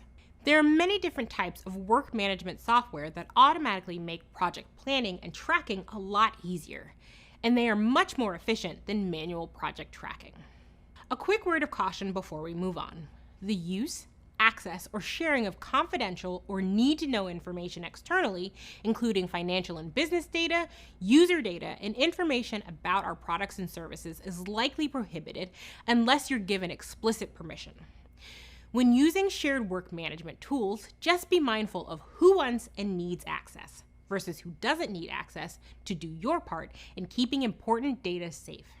There are so many different ways to share information to your team, whether through meetings, emails, instant messages, spreadsheets, and trackers. By becoming familiar with some of the more common communication tools, you can choose the right one for your project needs. Now you've learned a bit more about the importance of team communication and some tools that effectively communicate and foster collaboration within your team. In the next video, we'll learn how to organize and facilitate team meetings to ensure project success. I'll meet you there. Welcome back. Meetings can be an effective method to distribute information, communicate with your team and stakeholders, and help keep a project on track. In this video, you'll learn how to organize and facilitate effective team meetings that will lead to a successful project. While the size, purpose, and format of meetings may differ, effective meetings always have the following elements in common. They are structured, intentional, collaborative, and inclusive. Let's study these elements in more detail. First, effective meetings are structured. This means they start and end on time, the attendees have been carefully selected, the meeting topics are prioritized, and the designated note taker has been assigned. Managing the meeting time and audience lets participants know that they're valued and appreciated. Remember that everyone's time is valuable. If someone's presence is unnecessary, you don't need to invite them to the meeting. Maybe you can share the notes. Include people who can contribute to the discussion and anyone who will be directly affected by the topics discussed. Structured meetings also have an agenda with prioritized topics, so the most important items are given appropriate attention. It's good to think about and set expectations for how long you expect the group to spend on a given topic. This is defined as time boxing, which just means you're setting a time limit for discussion. In a time box, you give each topic a buffer of a few minutes to make sure you're not overpacking your agenda. Keep the meeting time in mind and make sure you've scheduled enough time for the topic you need to cover. If there are several topics you need to address, consider scheduling a few shorter meetings with just 1 or 2 topics as their focus. After your first few team meetings, think about the pacing to know if you need to be more generous with the time given to each topic or if the group has time for a little more. If you get through your topics before your time is up, don't be afraid to call a meeting early. Everybody loves having their time back. Finally, a structured meeting should have a designated note taker, so you or anyone else can refer to the meeting notes later and find out what was discussed. The note taker could be you or another meeting attendee. For this reason, be clear about how, when, and to whom the meeting's outcomes are shared. Again, this all depends on the type of meeting you're having and who is attending. I'll loop back to describe some different types of project meetings in the next video. The next point to consider is that effective meetings are also intentional. This means they have a clearly stated purpose and expectations, which should be in the meeting agenda as well as the meeting invite, so everyone understands why they're attending. The agenda needs to set clear expectations for what needs to occur before and during a meeting. It helps attendees prepare, keeps everyone focused on the right topics, and clarifies meeting expectations and goals. The purpose of your meeting might be to make a decision, assign tasks, propose and vet an idea, or something else. Your meeting's purpose or goal describes the reason you're meeting and what you'd like to achieve. A well-designed agenda increases the group's ability to address problems and prevents wasting time. For example, you may be reviewing last month's business sales and setting goals for the next month. Maybe your group needs to choose coordinators for an upcoming event. Or your goal could be to have your supervisor prioritize a list of tasks. The purpose might change from meeting to meeting, or it could stay the same. If input is needed by attendees, be sure to send any pre-reading materials in advance of the meeting so that everyone shows up prepared to participate. Depending on the purpose, meetings can be formal or informal, have as few as 2 or 3 group members, or have hundreds of attendees. Whatever it is, make sure you state a clear, thoughtful purpose and strive to achieve that purpose by the end of the allotted time. Another element of effective meetings is encouraging a collaborative environment. Collaboration is when people work together to produce or create something.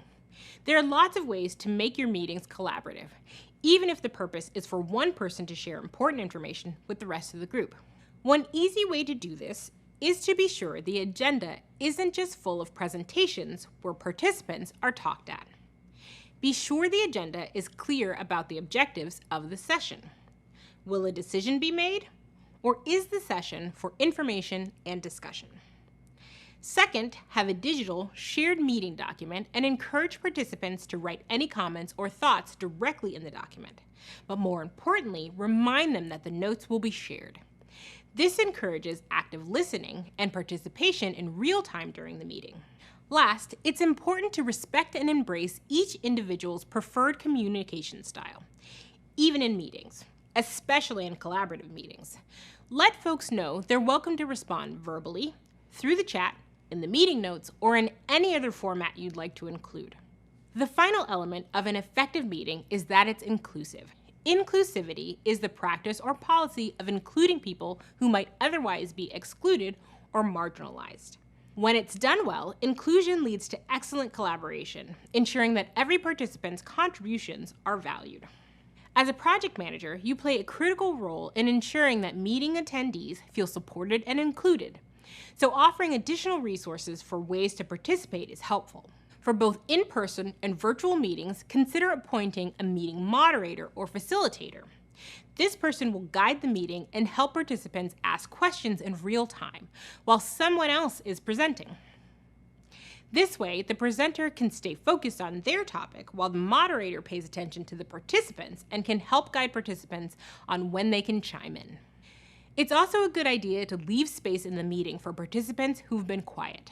At the close of a topic or before the meeting ends, you might consider going around the room once in a while and asking each person to comment on a particular issue or question.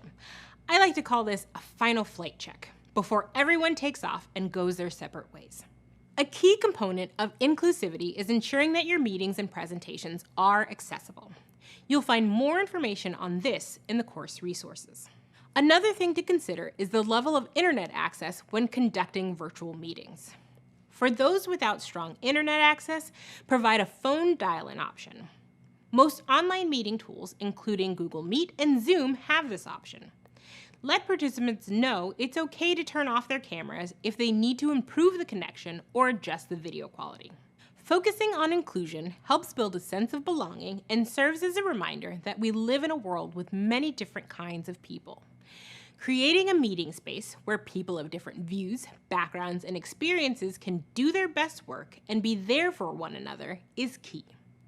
These tips aren't exhaustive by any means, but hopefully they can be useful to start empowering others to meaningfully join in and contribute. When done right, meetings can be incredibly useful communication tools. That's why it's important to be purposeful when designing meetings that are structured, intentional, collaborative, and inclusive. This will earn you a reputation for running efficient, inclusive, successful meetings where everyone feels appreciated, which is great for your project and your career. Great job! So now we know a bit more about the effective methods to distribute information, communicate with your team and stakeholders, and keep a project on track. We've also learned some of the elements of creating an effective meeting, like including a clear agenda, attendee list, taking detailed notes, and more. In the next video, we'll learn all about the most common types of project meetings. Hi again.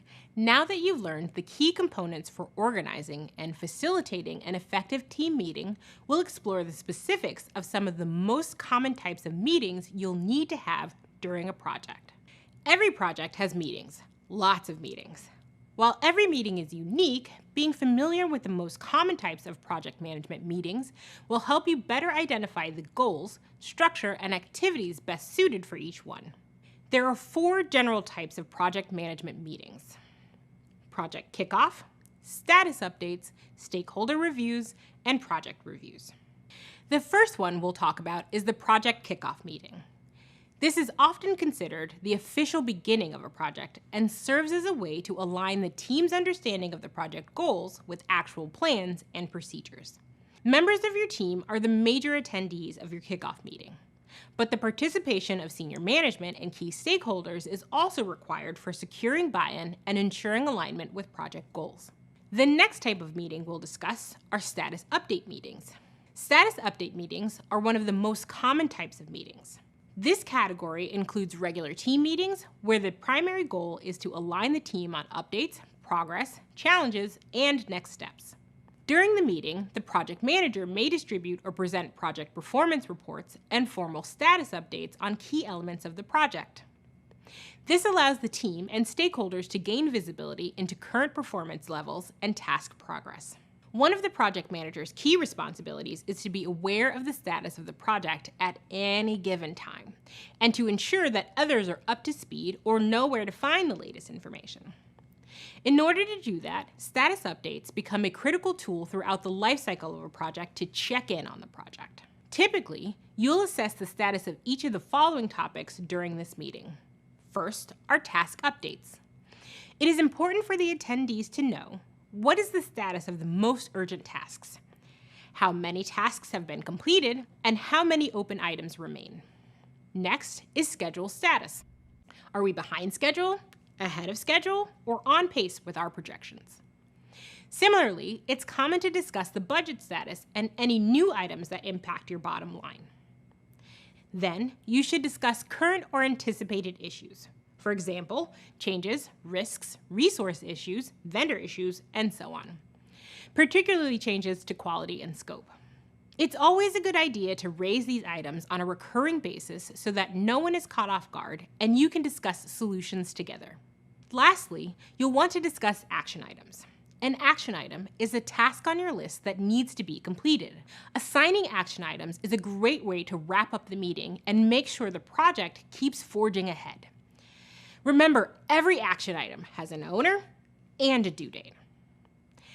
The status meeting is a fundamental project tool that keeps the project on track. Most project managers recommend using a relatively fixed agenda and time with this meeting. To keep the team engaged, follow the agenda and hold the meeting to a tight schedule. Because the project manager should be able to report up-to-date information to the project sponsors or clients at any time, it's important to conduct status meetings regularly. Status meetings are beneficial because they provide an opportunity for recognizing milestones, sharing information, and raising concerns to the team. How often you decide to schedule these meetings depends on several factors, such as the project's complexity, number of team members, and the level of information required by the project sponsor, clients, or others. Don't be afraid to change up the cadence as your project progresses. Another type of project management meeting is a stakeholder meeting. Stakeholder engagement is essential for successful project management. The goal of a stakeholder meeting is to get buy-in and support. Stakeholders each have their own set of tools, know-how, and expertise. Stakeholder meetings are where these contributions are outlined and utilized. You'll need to start by understanding a stakeholder's challenges or problems, then respond accordingly and make necessary adjustments to resolve those challenges. Winning and sustaining the support of your stakeholders is important to your project's success. In some cases, you might want to have stakeholder meetings on a one-on-one basis. This allows you to dive deeper on relevant details with each stakeholder. Then, you can cover the topics that are most interesting and concerning to that particular person. Other times, you'll need to engage stakeholders in groups. If you have a large number of stakeholders to manage, focus the meeting on your project's most influential stakeholders. Identify appropriate stakeholders for high-touch communication. For example, you may focus the meeting on senior managers from each of the groups you need to engage. Other stakeholders can be informed using other methods, such as email or meeting notes. While there are a number of potential topics to cover when meeting with stakeholders, most meetings are limited to communicating critical information. You should always be able to present a project update. Start the meeting with a short overall project status update of 2 to 5 minutes. Another key reason to meet with stakeholders is to seek out and listen to feedback. Or you might meet with stakeholders to make a decision or resolve a major issue surrounding your project. In this case, you'll often meet with senior leaders and the project sponsor. Decisions could include go or no-go decisions, a choice between options, or signing off on investments. Stakeholder meetings are generally more formal. It's normal to prepare reading materials and documents to review ahead of time to help get people in the right mindset for the meeting. Stakeholder meetings can be regular and recurring or just a one-off project meeting. The frequency will depend on why the stakeholder is involved in the project. Are they playing an advisory role, such as a consultant and a RACI, or just someone to inform and keep in the loop? Does their involvement center around just one activity on the project, or do they need to stay involved on a longer-term basis? You'll need to decide on a case-by-case basis. The end of the project, or the end of the project phase, is an excellent opportunity to review how the project unfolded. This is called a retrospective, and you'll learn more about this in other sections of this course. A typical retrospective meeting agenda includes reviewing lessons learned about what's going well, what you should keep doing, and what can be improved. Equally important to reviewing lessons learned is taking the opportunity to celebrate the project's success. Knowing the difference between these project meeting types allows you to maximize productivity and ensure that you're not wasting time. You'll get the right outcome from each type of meeting, which will help drive decisions and lead to proactive, positive actions. Amazing! You just learned about the common types of project meetings and how to make them effective for everyone in the room. In the next video, we'll recap what you've learned in the past few videos. I'll meet you there. Welcome back. In this section, you learned about some common project management tools that are helpful for communicating with your team. You also learned about the importance of effective meetings, how to create a meeting agenda, and the common types of meetings that you'll organize and facilitate as a project manager. And we discussed how you can increase your chances of achieving a project's goals if you develop successful strategies for keeping everyone informed about the project's status and major updates. Kudos! You've completed this module. Nice job. Coming up, you'll learn all about the final phase of project management, closing the project. Welcome to a new module. Here, we'll be learning about how to close a project. In this set of videos, you'll learn to explain why closing a project is important, determine when a project is complete, and outline the project closing process. We'll learn that closing serves as an integral aspect of the project and helps avoid unfavorable scenarios. We'll also learn that completing a project and closing a project are two very different things.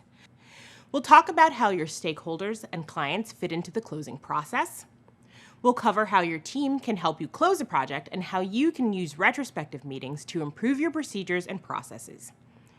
We've touched on retrospectives a bit in the previous module, but you'll learn about them here in a new context. You'll also learn that a project isn't fully closed until you've celebrated your team for a job well done. Then, we'll explore how the closing process works, specifically for you as a project manager. We'll learn what kinds of presentations and documentation are required for project managers to properly close the project. There's a lot to cover, so let's start with an overview of the closing process. Meet me in the next video. Welcome back. In this video, we're going to discuss project closing. We'll answer the questions, what does a project closing mean? Why is it important? And when does it occur? Project closing consists of the process performed to formally complete the project, the current phase, and contractual obligations. The first thing you should know is that completing a project is not the same thing as closing a project. Just because a project is done doesn't mean it's closed. In a restaurant, just because you've ordered your meal and finished it doesn't mean your dining experience is over. You have to pay the bill before you leave. It's the same idea with projects. So what does it actually take for a project to be closed? There are 3 criteria that make up a project closing. You'll want to assure all work is done, ensure that the agreed upon project management processes are executed, and get formal recognition from stakeholders that the project is done. First, you must assure all work is done. There's a chance one of your tasks may have been overlooked. Let's say there was a change made that called for reprioritizing work during the project. For instance, when your team completed user acceptance testing for Project PlantPals, everything was finished and wrapped up. But months later, a customer searches for allergy information about the plants on Office Green's site, but that information is nowhere to be found. If you did a review before wrapping the project, you might have found that this task, creating allergy documentation, was overlooked and therefore not completed. In doing a review of the project, you double and triple check that all work is done to avoid having to revisit the project later on. Next, you must ensure that all agreed upon project management processes are executed. Sometimes managerial tasks get overlooked. If the task itself is finished, the procedural or administrative work that needs to take place afterwards might slip your mind. An example might be getting contracts signed and processed. It might have been months since the project was completed, but when you revisit the contract with your plant provider, you realize that neither of you ended up actually signing it. This is a crucial misstep that leaves both parties vulnerable, and it's now taking place way after the new service's official launch. Finally, you'll need formal recognition and agreement that the project is complete by key stakeholders.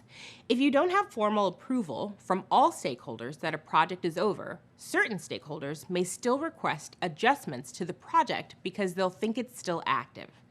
This may affect various members of your team.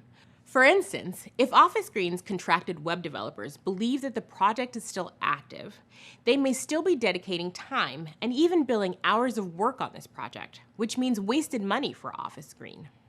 In the same way that all of the previous phases of the process, like initiation, planning, executing, monitoring, and controlling, serve a purpose, closing serves its own equally important purpose.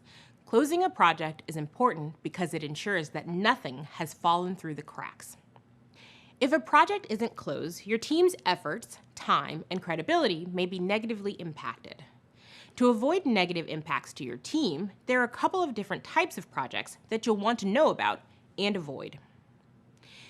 These are the never-ending project and the abandoned project. The never-ending project exists when, for whatever reason, the project deliverables and tasks cannot be completed. This may occur when tasks are delegated to team members who don't have the skills necessary to complete the tasks, or when deadlines aren't properly communicated. Maybe when user acceptance testing yields too many non-launch blocking bugs, or when your client is unsatisfied despite meeting their requirements. Pay special attention to protecting the scope of your project, and you're much more likely to close a project successfully. If it feels like the customer wants much more from you than this project is slated to deliver, maybe the best option is to commit to a follow-up project and close the current one. The abandoned project exists when inadequate handoff of the project deliverables occurs. Basically, the final deliverable never makes it to your customer. It wouldn't make sense to build a product and then not be able to market it or sell it. Making plans to ensure an adequate handoff or transition deliverables is crucial to ensure customers are happy and projects are properly closed. In summary, you'll want to do everything you can to properly close a project because it may leave you on the hook for incomplete contracts, incomplete scope, or non-compliant practices. In the next video, we'll discuss the necessary steps included in a comprehensive closing process for clients and stakeholders. In the last video, we talked about why the closing process is important in general, and we'll get more specific in this video as we discuss why closing is important for clients and stakeholders. A formal closing process is important not only because improper closing may leave you on the hook for incomplete contracts or incomplete scope, but also because you want stakeholders to feel like their needs were met. As we mentioned earlier, a project team's relationship with customers, users, vendors, and so on can be impacted by loose ends. If relationships are impacted negatively, your team's credibility may be impacted. Typically, stakeholders set the goals and scope of the project alongside the project manager. So a good project manager will always want to make sure those stakeholders are satisfied with the quality of deliverables and the end product too. So how can you make sure that clients and key stakeholders are happy with the project closing? First, you'll want to decide if your project warrants a small closing process at the end of each milestone or a formal and more comprehensive closing phase near the very end. You may even decide to do both a small closing process at the end of each milestone and a more formal closing phase at the very end. You'll determine this by asking yourself if a particular milestone is final, meaning the milestone will not need to be readdressed at a later time in the project.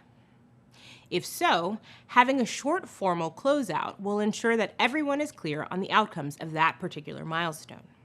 For example, let's put this in the context of the Project PlantPal's website launch. Launching the website is an official milestone, so having a formal closeout to the website launch might make sense.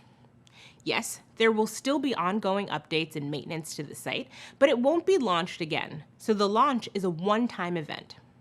So you need to make sure you're handing over deliverables, putting together the proper documentation, and alerting all stakeholders that you've reached that milestone and that that portion of the project is now closed. If you decide to conduct closing processes after each phase or milestone, here's what that will look like for your team. First, you'll ensure that the project has satisfied the strategic goals that it was intended to meet. To begin, you'll want to refer to prior documentation, such as your statement of work, request for proposal, risk register, and RACI chart. You'll recall that these documents were discussed in previous sections, so feel free to revisit those as a refresher. While doing so, ask yourself, was all of the required work in the elapsed phase done? Were all identified issues addressed?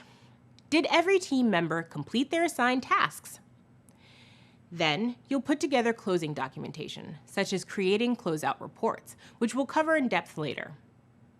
You'll build and review that documentation with team members to make sure that every aspect of the project has been discussed. You'll also review notes from any retrospectives you and your team participated in. This way, your team members will get a chance to speak about the aspects they liked or didn't like, and they'll leave with a sense of closure. Next, you'll conduct administrative closure of the procurement process. Close any contracts necessary, deliver the payments to vendors, and retrieve all final deliverables from contracted workers. This is really important so that external stakeholders and contracted workers can understand that the phase or the project is officially over. Then, you'll want to formally recognize the completion of the phase if necessary. Make sure all stakeholders are aware that a phase or project is ending. This may be as simple as sending out an email notifying them that you've achieved this milestone, or it may warrant a larger meeting. Finally, you'll complete any necessary follow-up work. This includes things like gathering final feedback and conducting closing surveys. This way, you'll proactively help stakeholders with future issues by following up and offering support. If instead of closing after certain phases or milestones, you've decided to close at the very end of your project, your process may be a little bit different. Here's what that might look like. First, provide the necessary training, tools, documentation, and capabilities to use your product. This includes things like manuals and how-to guides, which give your customers and users an understanding of how to use your product or service after the project is closed. Next, ensure that the project has satisfied its goals and desired outcomes. Review the project to make sure that all tasks and deliverables were completed and nothing is missing. Did you accomplish what you set out to do? Is the full scope of work completed? You'll also want to document acceptance from all stakeholders, like clients and sponsors. Ensuring that you have written proof that stakeholders are happy with the deliverables and outcomes is very important. This could be in retrospectives, a project completion document, or any other formal sign-off. Then review all contracts and documentation with your project team. This includes things like your SOW, RFP, RACI chart, risk register, and the procurement documents that we discussed earlier. Including your whole team in this review process will help you make sure that nothing is missed. Always document your lessons learned by conducting a formal retrospective. Include your team, any other teams involved, your stakeholders, and outside vendors in this meeting. We'll go over this in more detail in the next video. Finally, you can disband and thank the project team. The next important step in closing a project for the stakeholders is impact reporting. Impact reporting is a presentation that's given at the end of a project for key stakeholders, which typically includes the stakeholders you had in the initial kickoff meeting. The purpose of impact reporting is to demonstrate how the project went and discuss the impact of your product or service. It's important for the project manager because you'll be able to demonstrate the success of your project on your terms and present the work you did to add value to the business.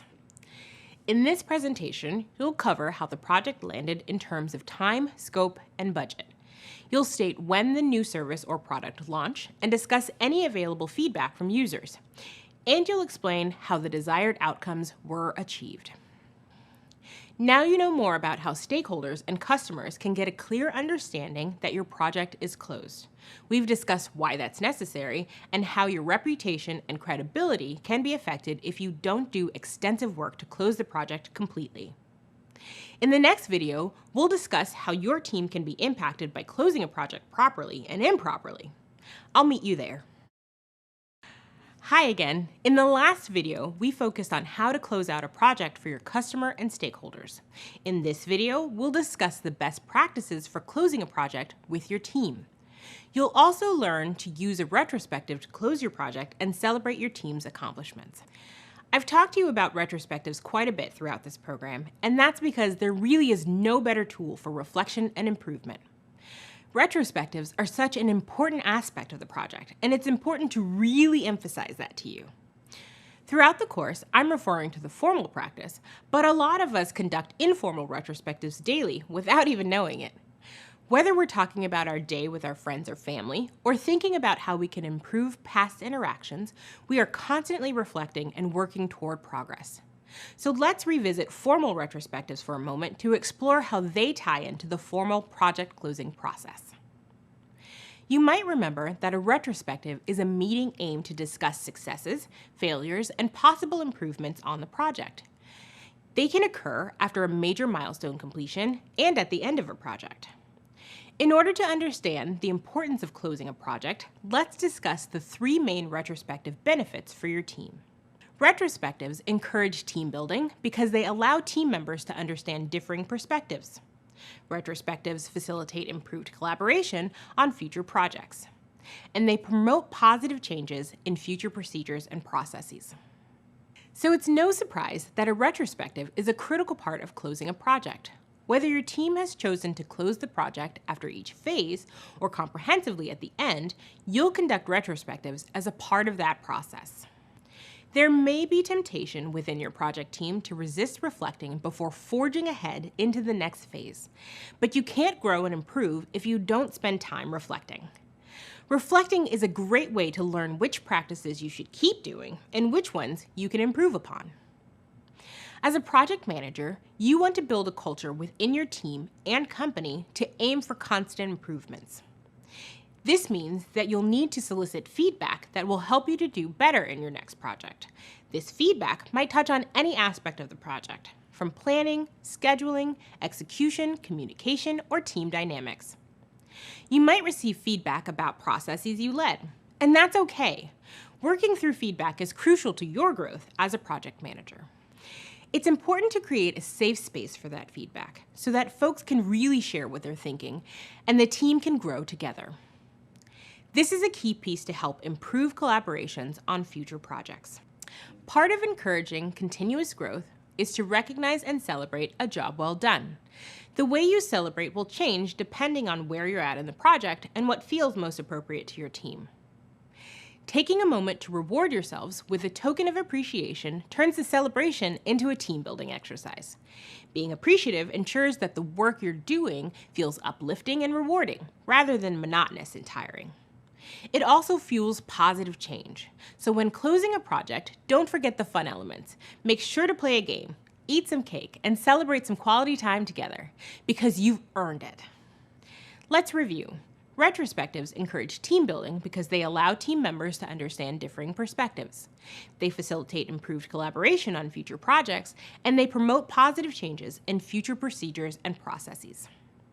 And now that you know how to wrap things up for your team, let's discuss how to wrap everything up for the project manager.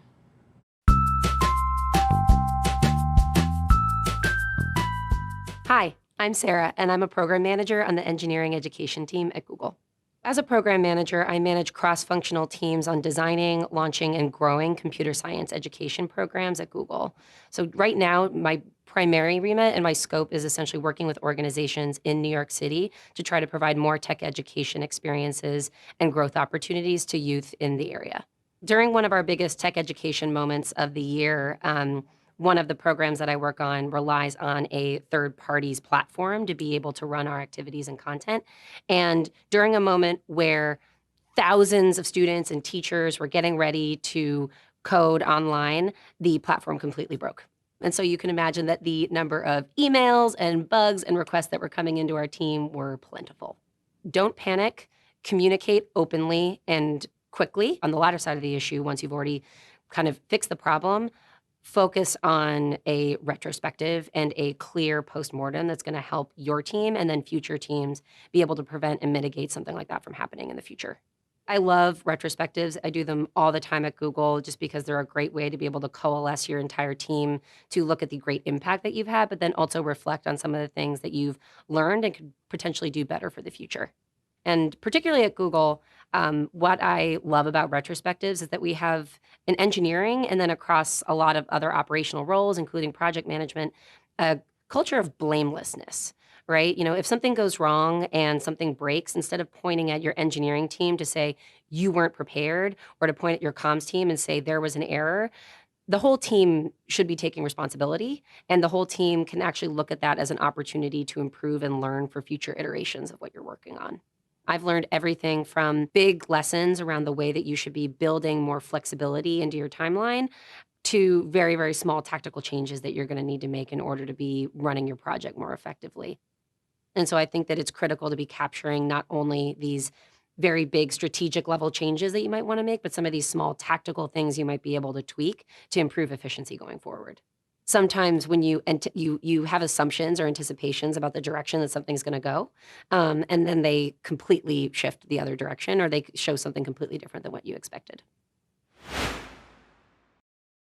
Welcome back. Let's discuss what the project closure process means for you, the project manager. For a project manager, it's important to close a project properly for a number of reasons. Closing provides an opportunity to reflect on how you and your team performed, ensure every task is completed, and prevent confusion around the project in the future. I'll detail the importance of these closing practices as well as the necessary documentation to successfully close a project. One of the most important aspects of thoroughly closing a project is the project closeout report. A project closeout report is a document created by project managers for project managers. A project closeout report serves three major purposes. First, it's a blueprint to document what the team did, how they did it, and what they delivered. Second, it provides an evaluation of the quality of work. And third, it evaluates the project's performance with respect to budget and schedule. Similar to the retrospective, the project closeout report can be used to determine best practices when it comes to future projects. Think of it as a transfer of knowledge from you to future project managers. For instance, once a project closes, there's a chance a similar project or a continuation of that project will come up within the organization. And maybe a different project manager is assigned to this new project while you go on to other things. If you create an in-depth closeout report, it will help the newly assigned project manager immensely to know what happened previously on a similar project. Your closeout report could include things that worked out well and things that didn't work out so well. Creating a closeout report will also reduce the time you spend answering questions as the new project manager gets up to speed. It's safe to assume that the people reading your report in the future will be unfamiliar with the project. So, be as detailed as possible. That way, the new project team will be able to form an understanding of the purpose, execution, and outcome of the project based on your report alone. In your project closeout report, you'll want to include the following things: an executive summary. This means a description of the process and what the purpose of the project was. This should be short and concise, a few sentences to a paragraph maximum.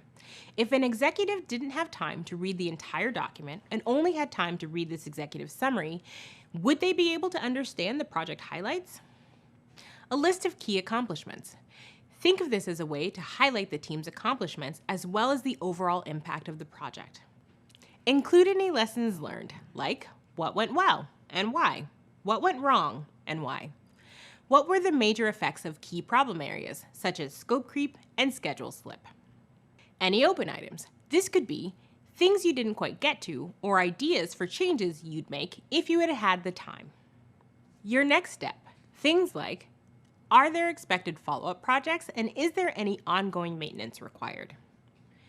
You also want to include important information about the schedule and important deadlines, like what were your milestones and how did you choose them? How long did the project take? Did the project stay on track? And any information about major setbacks. Be sure to list resources and team members. Explain who is involved and what their roles were. This is also a key way to acknowledge people who contributed to the project's completion. And finally, include a resources and project archive section. This will include links to things like your original project plan, any documented stakeholder communication and feedback, like meeting notes, any documentation used to track, monitor, and report, and any technical information related to the project deliverables, like user guides and manuals. Hopefully by now, you understand how project closeout reports are beneficial to not only the organization, but the project manager as well. Project closeout reports promote visibility among team members and create more efficient future projects. All right, we've covered a lot of information. Great job for sticking with it. In the next video, we'll revisit the concepts you've learned as we recap the module. Congratulations on finishing this course. Making it this far in the program is quite the accomplishment. You should be excited about your progress. You're this much closer to building the know-how you need to be a project manager. In this last set of videos, I went over how to formally close a project and explained why closing a project is important. I defined what it means for a project to be complete, detailed the steps in the closing phase, and I demonstrated how to create documentation for closing a project.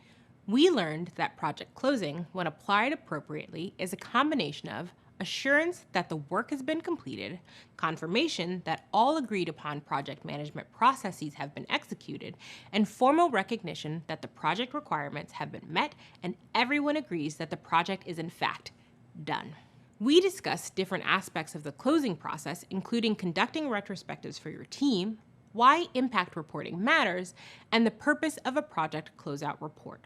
And that was just the end. Throughout the entire course, you learned how to run a project. This is no small feat. We discussed that tracking a project helps to build and maintain confidence within your team that the project will be delivered on time, on budget, and in scope. We learned about different external factors that impact a project, like dependencies, risk, and changes. We discussed how to communicate those factors to your team members. We covered data, how to gather it, how to use it to inform decision-making processes, and how to discern and explain project data using effective presentation techniques. We discussed how projects, programs, and portfolios relate to each other and their key differences. We also learned about the elements of teamwork and how a successful project manager leads a team to success with positive influence and ethical considerations. And at this point, you should have a good understanding of how to organize and facilitate meetings to ensure project success and how to communicate effective project status updates to stakeholders. The next course is all about Agile project management. Thanks for allowing me to share my knowledge with you. Hello, and welcome to Agile Project Management. So far, this program has covered the foundations of project management and what it takes to be a project manager. We've explored the phases of the project lifecycle: initiation, planning, execution, and closing. And we've reviewed lots of different tools and techniques for managing and communicating your plans. We've also discussed how to handle various challenges, risks, and issues that come up along the way. If you've completed all the courses so far, congratulations. If you're just now joining, welcome.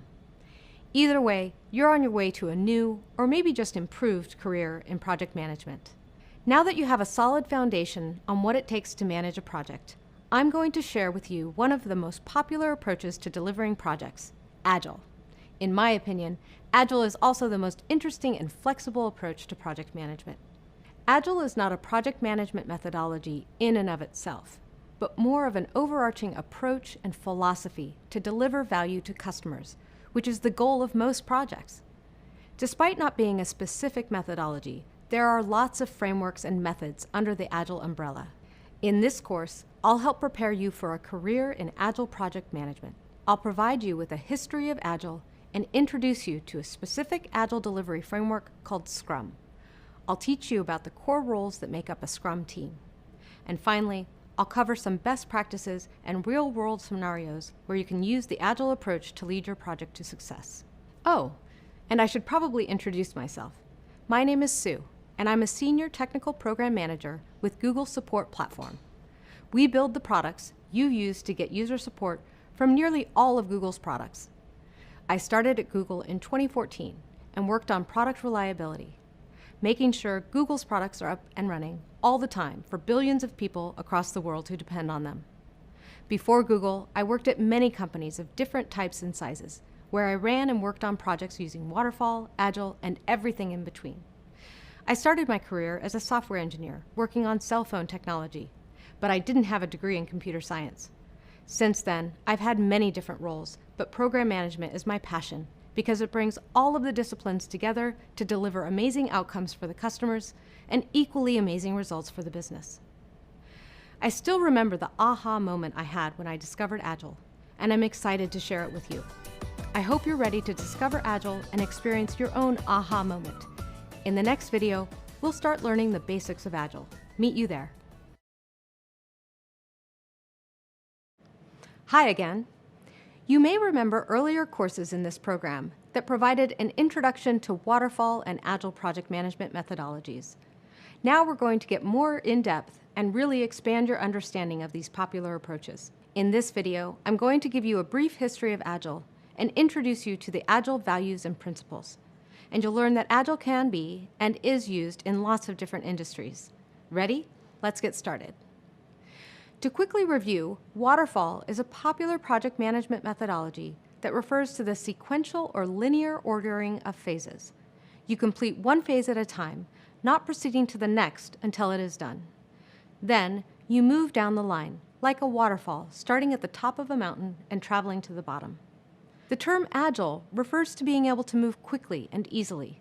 It also refers to flexibility and the willingness and ability to change and adapt. Projects that adopt Agile project management take an iterative approach, which means that the project processes are repeated, often many times during the lifecycle of the project. In this case, the team operates within many shorter blocks of time, called iterations. Individual iterations might get repeated depending on the feedback received. During each iteration, the team takes a subset of all the project's activities and does all the work required to complete that subset of activities. You can think of it as a lot of mini waterfalls for each activity. This iterative approach enables the project to move quickly, as well as making it much more adaptive to change. So the term Agile means flexibility, repetition, and openness to change. But what do we mean by Agile project management? Agile project management is an approach to project and team management based on the Agile Manifesto. The Manifesto is a collection of 4 values and 12 principles that define the mindset that all Agile teams should strive for. So in very basic terms, waterfall is linear and sequential and does not encourage changing up the process once it has started. Agile, on the other hand, is iterative, flexible, and incorporates necessary changes throughout the process. Now, a bit of a history lesson, so you can have a better sense of how and why Agile has become such a popular approach to project management. Agile methodologies emerged organically during the 1990s as the software industry was booming. Software startups, like Google, were blazing a trail to get more software products built in less time. Meanwhile, the tech giants of the time were experimenting with faster ways to build better software and stay competitive. And by the way, software isn't just the apps and websites that we all use every day. Software also includes the code behind innovations in agriculture, medical devices, manufacturing, and more. So in this competitive, growing environment, companies couldn't just create new innovative products, they also needed to innovate the very processes they were using to develop those new products. In 2001, the thought leaders and creators of some of these new processes, also called methodologies, came together to find common ground between their methods and solve a problem. The problem, they agreed, was that companies were so focused on planning and documenting their project that they lost sight of what really mattered, pleasing their customers. So these leaders came up with the Agile Manifesto to guide others on what they believed really matters when developing software, which is keeping the process flexible and focusing on people, both the team and the users, over the end products or deliverables. Now here's where Agile gets even more interesting. You can still use Agile even if you're not planning to work on software projects. Agile has been so successful in the software industry that its values, principles, and frameworks have been applied to nearly every industry. In fact, the Agile methods that you're going to learn also draw heavily on lean manufacturing principles that originated in Toyota's car factories in the 1930s. You'll also find Agile methods being adopted in the aeronautical, healthcare, education, finance industries, and even more. Cool, right? Agile is everywhere. Now you know a little bit about the history of Agile, the origin of the Agile Manifesto, and some of the industries that use Agile for project management. Coming up next, we'll compare more of the differences between Waterfall and Agile to really familiarize yourself with these project management styles. Hello. In the last video, I gave you a brief history lesson of Agile, and introduce the Agile Manifesto, which states the Agile values and principles. We'll get into the manifesto, values, and principles in more detail coming up. But before we do that, let's spend some more time comparing Agile and Waterfall. I want to really illustrate the key elements of Agile that distinguish it from Waterfall. Then you'll be able to build on this knowledge when we get into the manifesto later on. So, as I mentioned in the history lesson, Agile was created in response to the strict linear process of Waterfall. While Waterfall aims for predictability and tries to avoid change, Agile embraces the reality that the world, markets, and users are uncertain and unpredictable. For example, your customer might say they want feature A, but when the final result is delivered, they realize they actually wanted feature B. Agile aims to solve that problem by getting customer feedback more quickly to make sure that the team is building what the customer really wants. Part of working with an Agile mindset is always seeking out ways to work more efficiently. We do this by finding ways to streamline processes without reducing product quality or value. The key to streamlining is to reduce waste. For example, unnecessary documentation is a form of waste. Another form of waste is spending weeks or months working on a feature only to find out that the customers, who could also be users or stakeholders, don't like the feature after all. You could reduce or eliminate both of these forms of waste by increasing team and stakeholder collaboration. More collaboration means less documentation and earlier feedback about the product. Let's consider some more differences between Waterfall and Agile. 3 important aspects of a project are requirements, documentation, and deliverables. Requirements are conditions that must be met or tasks that must be finished to ensure the successful completion of the project. Think of these as the set of criteria that fall within the scope of your project, or a list of specifications that must be met. In a waterfall project, you'll probably need a product requirements document, which lists the scope and requirements of the project. You need to have several formally approved project plans, and you might have a team of people whose job it is just to write and approve these plans. You might also set up a change control board, a formal and rigorous process to manage any changes to requirements. All this is designed to protect the team from building something that the client or stakeholders don't want, and aims to minimize any changes that could lead to scope creep.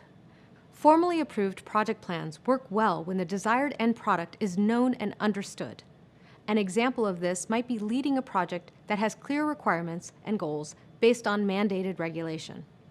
But if that's not the case, a waterfall team risks building out an entire deliverable only to find out later that the customer doesn't like the final result. In Agile, requirements are treated as more dynamic and expected to change as the team receives feedback and new information. There is usually an initial set of requirements or feature ideas when the project kicks off, but that list of requirements and features is continuously growing and changing throughout the project. The team works with stakeholders to prioritize the requirements, always moving the most urgent or valuable items to the top of the list. Then, the team goes down the list, working on the requirements in iterations. By going down the list, the team is able to get feedback on their work quickly and frequently. At the end of each iteration, the team gets feedback and can make necessary adjustments to the requirements before continuing on. Okay, the second aspect is documentation. All projects require documentation. Project plans, stakeholder maps, schedules, charters, contracts, the list goes on and on. Waterfall projects use lots of documentation because there are lots of handoffs between phases and handoffs among different teams within the project. Also, because the work is done in bigger chunks, you'll need to leave behind more pieces of documentation at each stage in the project. But in Agile, there's an emphasis on real-time, person-to-person conversations. This doesn't mean that there's zero documentation. It's just in a different form. Instead of big formal documents with a rigorous change management and approval process, there are shorter documents that have just enough detail to achieve their purpose. These documents are much more focused on what the reader needs to know to get the job done and are written only as needed. Finally, let's explore deliverables. A deliverable is a tangible outcome from a project. In waterfall projects, you often don't release the deliverable until the very end. The final product release feels like a big event, major announcement, lots of hoopla, and is often super fun and exciting. Agile is just as exciting, but has smaller, more frequent releases. So each release has a less formal celebration, but it builds up to be just as exciting. When there's lots of uncertainty in a project, such as in a new emerging industry or market, the steady release of project deliverables enables an Agile team to get feedback and learn as they go. Without regular feedback, the team could end up delivering something that the customer doesn't want. So, now you have a better idea of some key elements of Agile that distinguish it from Waterfall. 3 differences between these 2 project management approaches are the way each one deals with requirements, documentation, and deliverables. Follow me to the next video, where you'll get to know the Agile Manifesto up close and personal. Hi there. Now that you're more familiar with the history of Agile and how it's applied to project management, let's discuss the inspiration behind this Agile movement, the Agile Manifesto. In this video, I'll list the 4 values of Agile and describe how each Agile team needs to strike a balance between the 4 values. Being familiar with the Agile Manifesto will help you understand the core principles and values of Agile project management, so you can put them into practice on a project. The Agile Manifesto was written in 2001 and brings together the collective wisdom of the people who developed it from their vast experience and thought leadership in the tech industry. If you'd like to find the manifesto, it's easy. Just type in agilemanifesto.org in your search browser. We've made it available for you here in the course readings as well. Let's check it out. The Manifesto for Agile Software Development states, "We are uncovering better ways of developing software by doing it and helping others do it. Through this work, we have come to value individuals and interactions over processes and tools, working software over comprehensive documentation, customer collaboration over contract negotiation, responding to change over following a plan.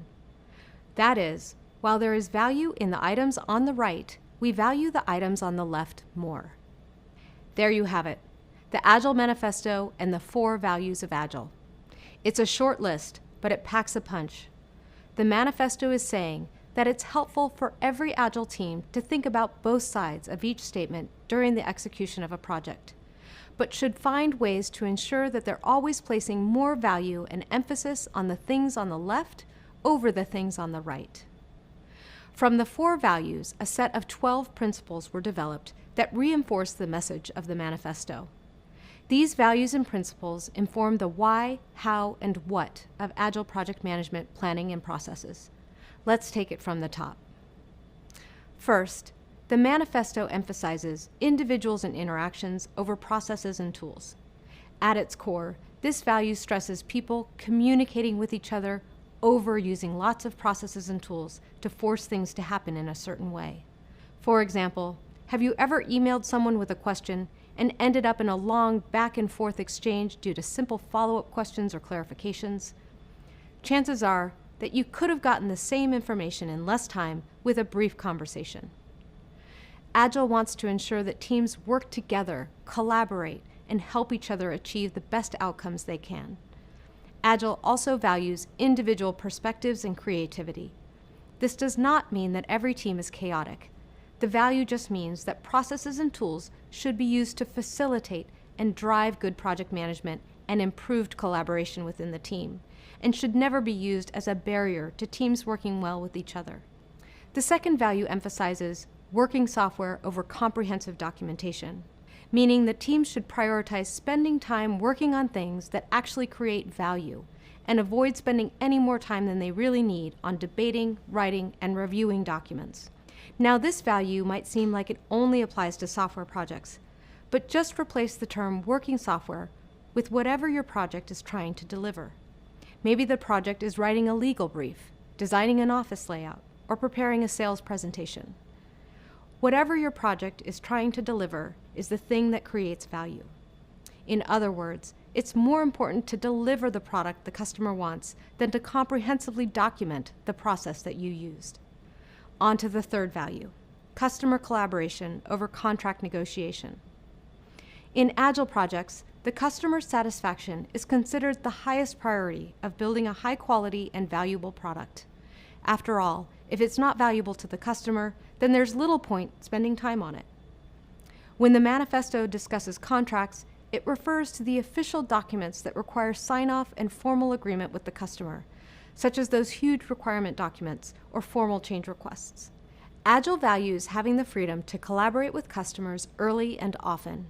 In doing so, teams can quickly react and adapt to what customers need rather than waiting out the process of negotiating contract terms just to make a few changes or request resources. There will still be contracts with Agile project management, but the focus is on identifying what's really needed and leaving space for collaborative, customer-focused work. Agile teams are encouraged to seek out every opportunity to include the customer or stakeholder during project execution. This could be presenting early prototypes, asking questions, or bringing them in to do some initial product testing. And finally, we have the fourth value, responding to change over following a plan. This last value is crucial to an Agile project. As I explained in the history overview, Agile grew out of a world that was changing so fast that organizations couldn't adapt and struggled to survive. As a result, this value stresses that every Agile team needs to acknowledge that change is inevitable.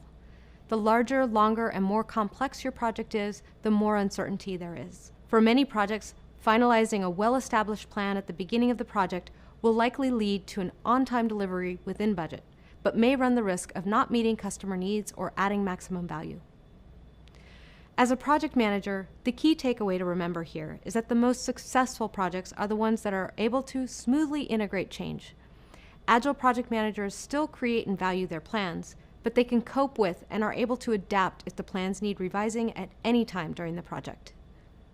So there you have it, the 4 Agile values: individuals and interactions over processes and tools, working software over comprehensive documentation, customer collaboration over contract negotiation, and responding to change over following a plan. What's great about Agile is that it gives us these values and also lets us find the right balance between the two sides. You may have to fine-tune your project style to meet industry needs, team dynamics, and organizational goals to find the healthy balance that works for you and your team. And that's why you're here. By familiarizing yourself with different project management approaches, values, and principles, you will be more equipped to manage all types of projects in all types of industries. Awesome. Let's keep going. Meet me in the next video to learn more about the principles of Agile. Hey there. In the last video, I introduced the Agile Manifesto and the 4 values of Agile. Next, I'm going to tell you about the 12 principles of Agile. These principles reinforce the message of the 4 values and provide some additional clarity. There's definitely a benefit in studying each of these independently, and I've provided supplemental resources for you to study on your own. For this course, I've grouped the 12 principles into 4 themes. These are different from the 4 values. The 4 themes of the Agile principles are value delivery, or how do Agile teams deliver highly valuable products to their customers; business collaboration, or how do Agile teams collaborate with their business partners and stakeholders to create business value to the organization and their users; team culture, or how does a team create and maintain the right interpersonal and team dynamics to deliver value for the customers and the business; and retrospectives, or how does the project learn to continuously increase performance of an organization and business. As I said, I've grouped each of the 12 principles under these themes so they're easier to learn and remember. Let's dive in. The first theme is value delivery and includes 5 principles. Take a few seconds to review them.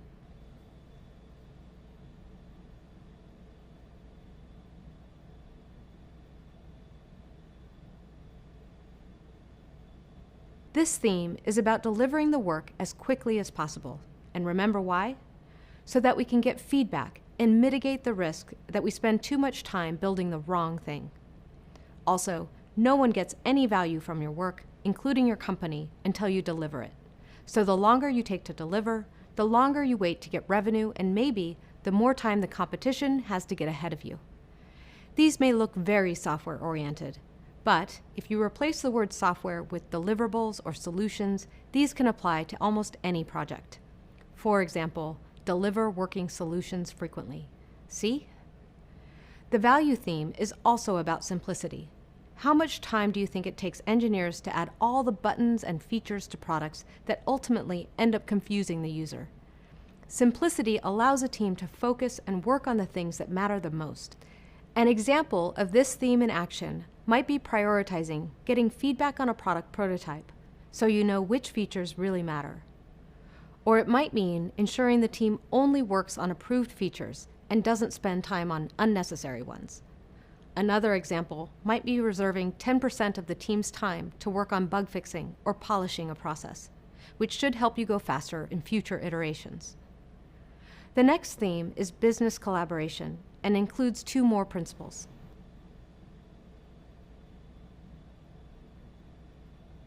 Quick note, one of the principles uses the term business people to refer to those involved with things like sales, marketing, customer support, and account management. We'll use the term developers to refer to those who are involved with making and creating products. Okay, so we discussed customer collaboration during the values discussion, and here we are again. Collaborating with your customers helps the team get critical business information immediately, allowing them to adjust and adapt to any new information instantly. No matter if it's realized early or late in the project, customers will get what they want to achieve their business goals. You could achieve collaboration by making sure that business people work near the development team, ideally in the same office or virtual space. If that's not possible, maybe co-locating a day a week, encouraging instant messaging, or blocking off time on your team calendars each day or week to collaborate. The goal is to enable easy access between business people and developers. Another example might be how you handle feedback and changes in priorities. Rather than trying to keep the customer away from developers due to concerns about scope creep, create a weekly huddle where customers and business people can explore feedback and new ideas with the team. This could be a great way to discover that one really valuable feature is super easy to build, whereas another feature the users thought would be easy is actually really hard. Our third theme is team dynamics and culture, and includes 4 more principles.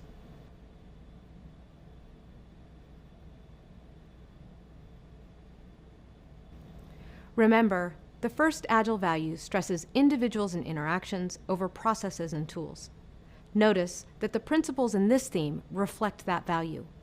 This theme emphasizes creating an effective team culture that is inclusive, supportive, and empowering. Having an effective team culture is essential to a project's success. These principles really boil down to making sure your team is motivated to do the right thing, feels trusted to do the right thing, has the resources and space to work closely together on their goals, and works at a sustainable pace. An example of emphasizing effective team culture would be to ask the team what kind of equipment they need to do their job, and then giving them those tools. Another manifestation of this theme is letting teams write their own processes and templates, rather than forcing them to use something from headquarters. Teams work best when they feel like their input is valued, so you, as the project manager, should make space for your team to engage and actively contribute to the team culture.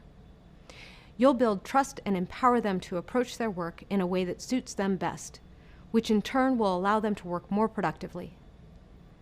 Finally, the 4th theme is retrospectives and continuous learning.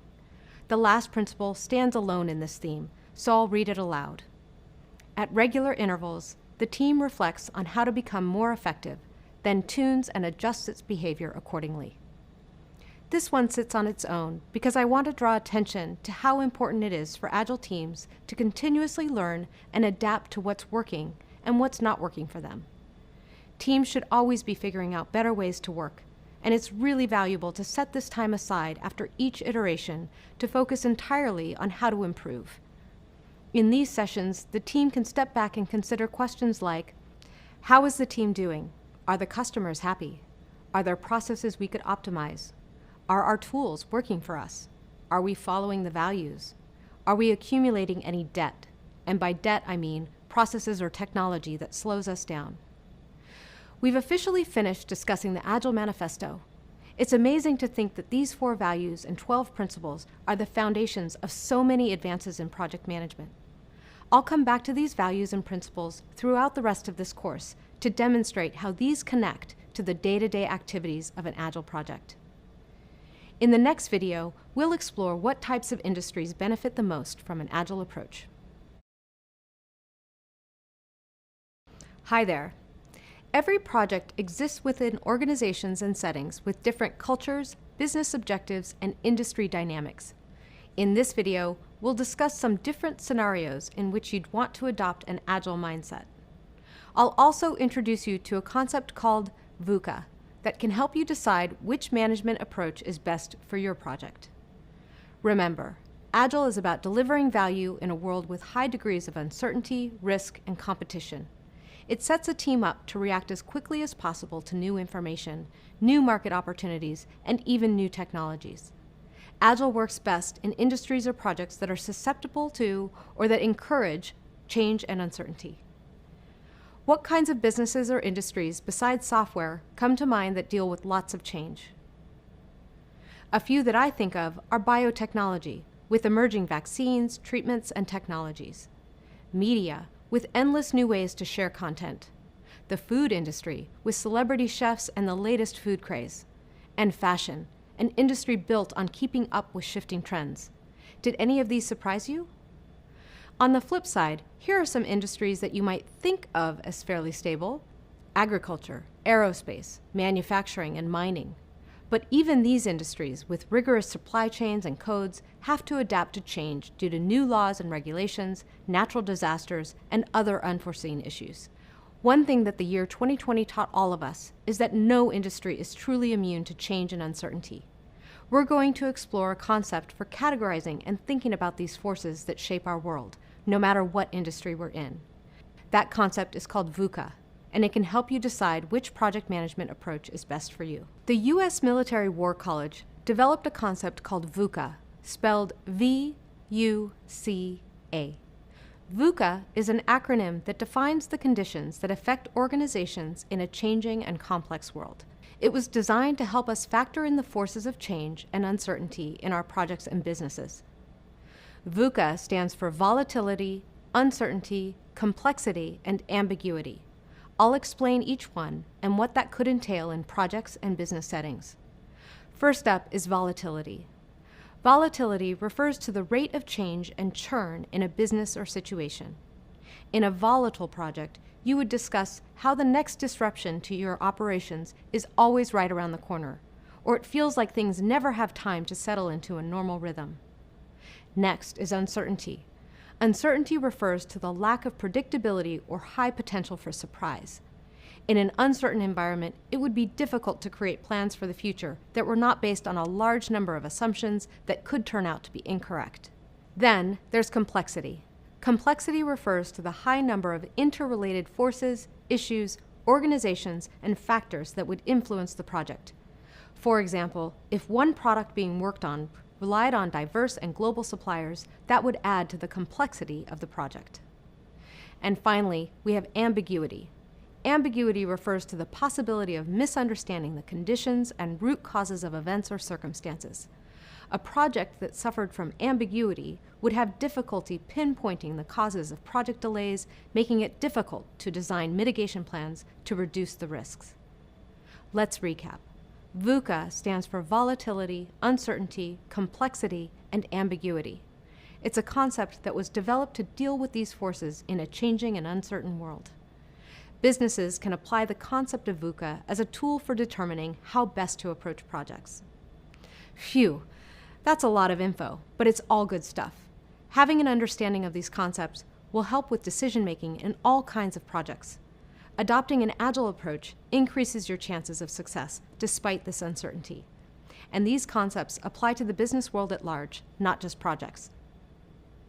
Let's take a little break. Then we'll wrap up this section by checking in with Office Green, the example business for this course, to find out how they can apply these new concepts from Agile and VUCA to a new project. Welcome back. In the last video, I taught you about VUCA. Can you remember what it stands for? Volatility, uncertainty, complexity, and ambiguity. Great. In this video, we'll examine a project scenario with high VUCA parameters and how the Office Green team applied an agile approach. Now, let's discuss why it's important to understand VUCA as it relates to project management. When we get started on a new project, it's helpful to examine the environment and conditions in which the project exists before we decide the best approach to use. If your project environment has high levels of volatility, uncertainty, complexity, and ambiguity, then it's a good sign that you should consider an agile approach. While an agile approach is not a perfect solution that will get rid of VUCA, it will lead to better outcomes by giving you and your team tools and systems to mitigate the risks that VUCA presents. When you consider agile values and principles, it's clear that agile is a proven and well-documented solution to the challenges VUCA presents to your project. Okay, let's revisit the office green scenario we introduced earlier in the program. We'll use this scenario throughout this course as well to illustrate the power of an agile approach to project management. If you're just joining us now, I'll give you a quick recap. In previous courses, learners acted as the lead project manager at Office Green LLC, a commercial landscaping company focused on interior plant design for offices, restaurants, and hotels. For this Agile course, we'll come back to Office Green as they pursue a new business opportunity. The Office Green market research team noticed a major shift to more workers setting up and working from a home office. They wanted to react fast to a potentially huge market opportunity and not lose revenue if businesses had less need for their previous office service. Instead of offering indoor landscaping designs for businesses, Office Green wants to find a way to capture this new market full of home offices. I don't know about you all, but I have a hard time keeping plants alive. I can't keep a cactus alive. But I love all those video conference backgrounds that are so nicely decorated with beautiful live plants. This shift to working from home came about suddenly, so Office Green didn't have any project plans to start from. They didn't have time to do a lot of prep work, but they wanted to maximize this opportunity before it was too late. To do this, Office Green assigned you to be the project manager of a scrappy new Agile team. Your goal is to deliver their new service called Virtual Verde. What environment did Office Green face? Volatility, uncertainty, complexity, and ambiguity. They experienced volatility in the form of a major disruptive change to their business plans. Uncertainty through a lack of predictability, which made it difficult to create concrete plans for the future. A high level of complexity due to interrelated factors like suppliers and the economy, and they experienced ambiguity by not being able to determine or control what might cause future changes. By using an Agile approach to their project, Office Green was able to address high VUCA factors that were affecting their business. Instead of business slowly or quickly eroding due to market forces, Office Green embraced the changing market and remained flexible in how they approached their next project. We'll follow along with Office Green and your work as a project manager of Virtual Verde throughout this course and find out how you do. Welcome back. So far, we've explored a little bit of Agile history, the Agile Manifesto, and some of the types of projects that benefit from an Agile approach. Up next, I'll introduce you to some specific methodologies under the Agile umbrella. The most popular of these by far is Scrum. In this video, I'll briefly recount the origins of Scrum and discuss the basics of Scrum methodology. So what the heck is Scrum? Well, I'll tell you first that it's not an acronym. If any of you have ever played or watched the sport of rugby, you may recognize the term. For those that aren't familiar with rugby, it's similar to American football, a full contact sport played on a field with a similar shaped ball. Scrum refers to a formation in rugby where all of the players on the team lean forward, lock their heads together, and then work as one unit to try and gain precious yards towards the scoring line.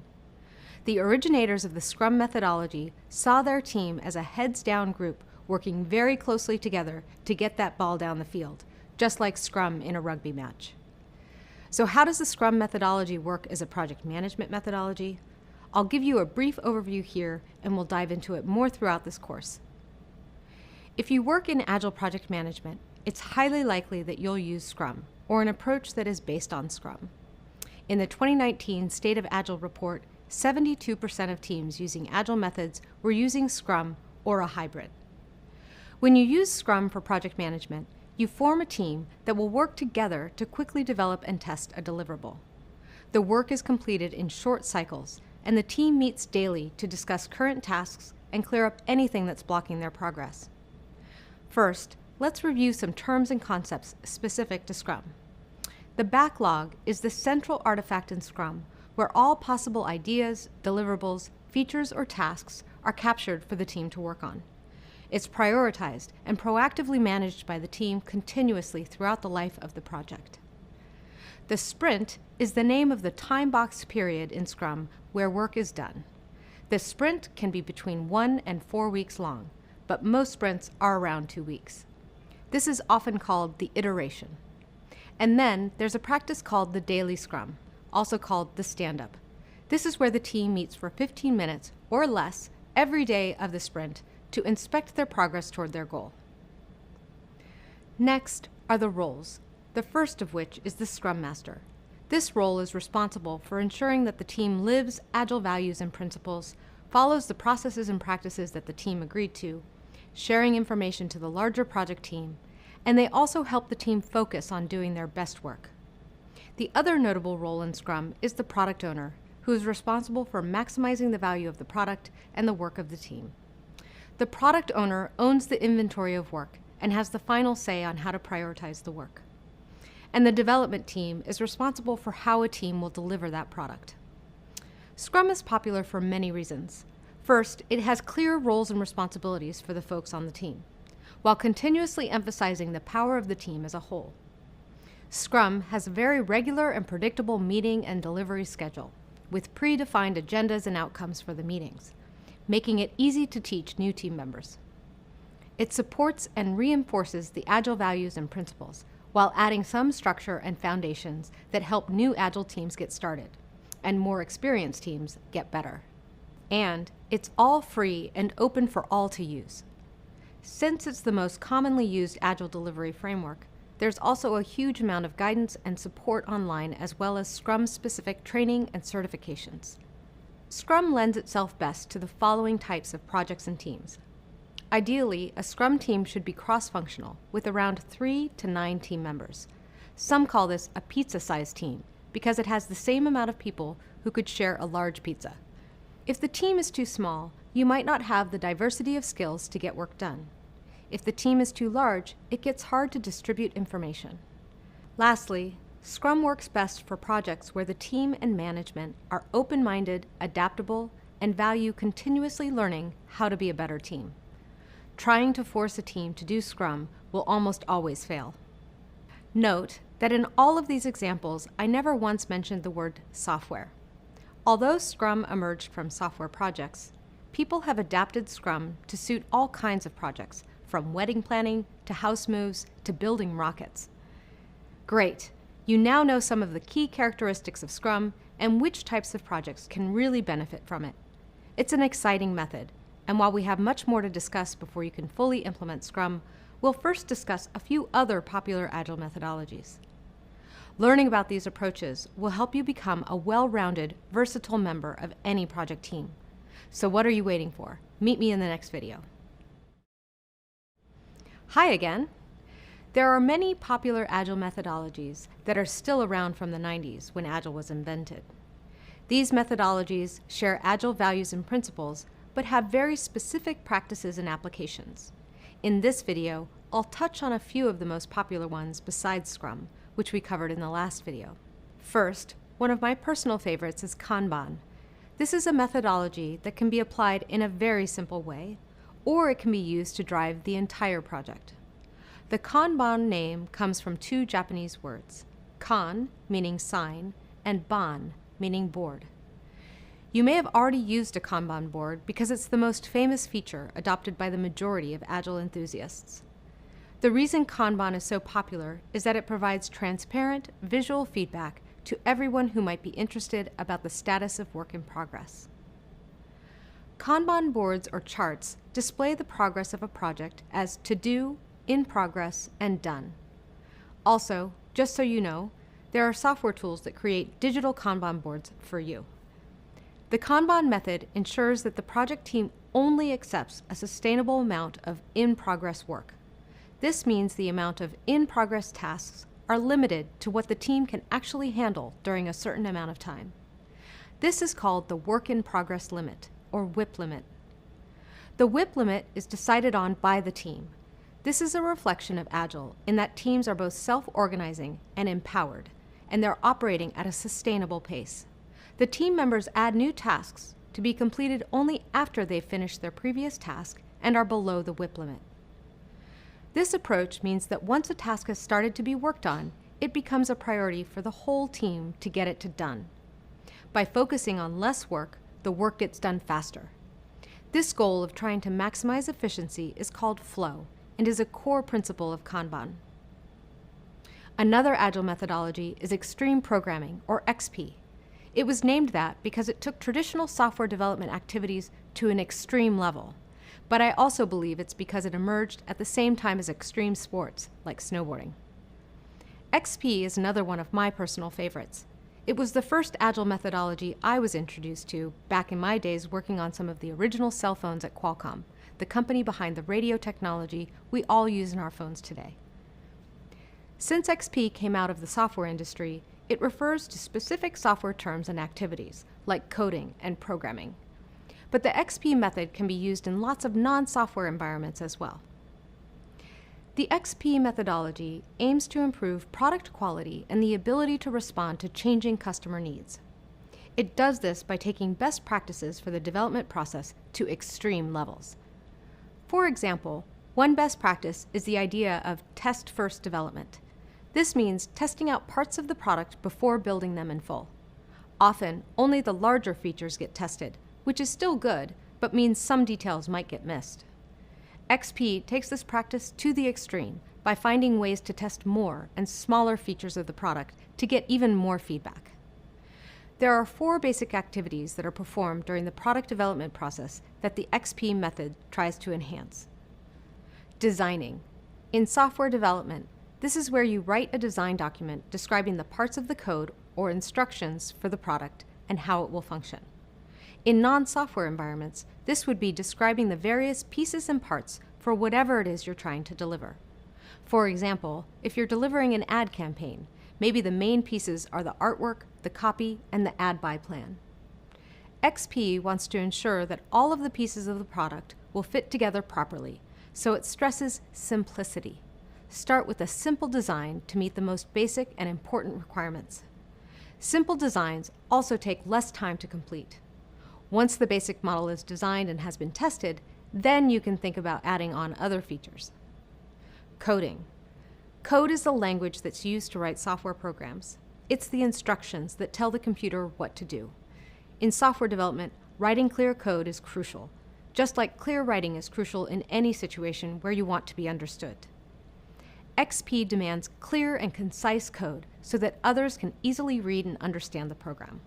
This makes it easier to troubleshoot problems and come up with solutions. In non-software environments, code would be similar to writing clear and concise processes or instructions for how to build or use your product. Testing, like I described earlier, means checking the product for flaws so they don't end up in the final product.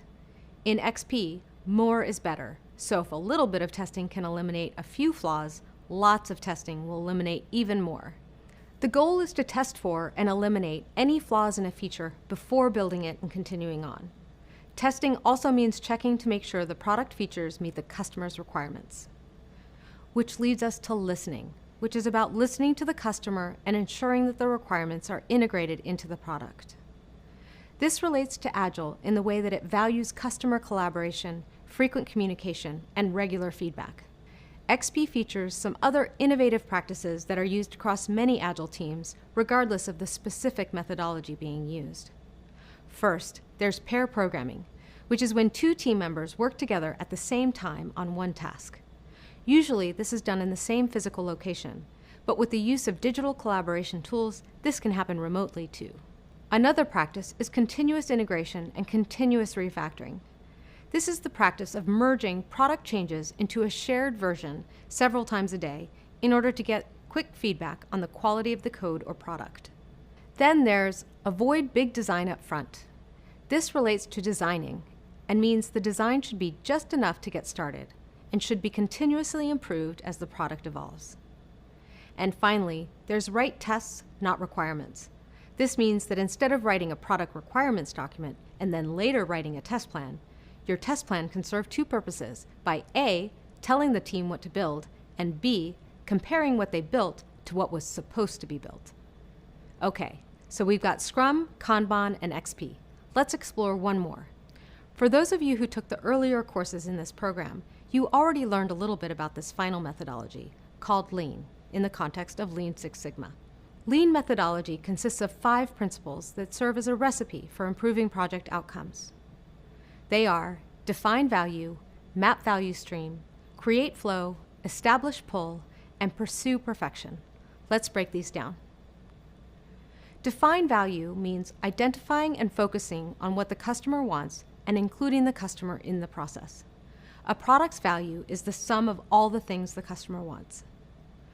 Map value stream means mapping out the process or stream, including all the steps involved in producing value for the customer.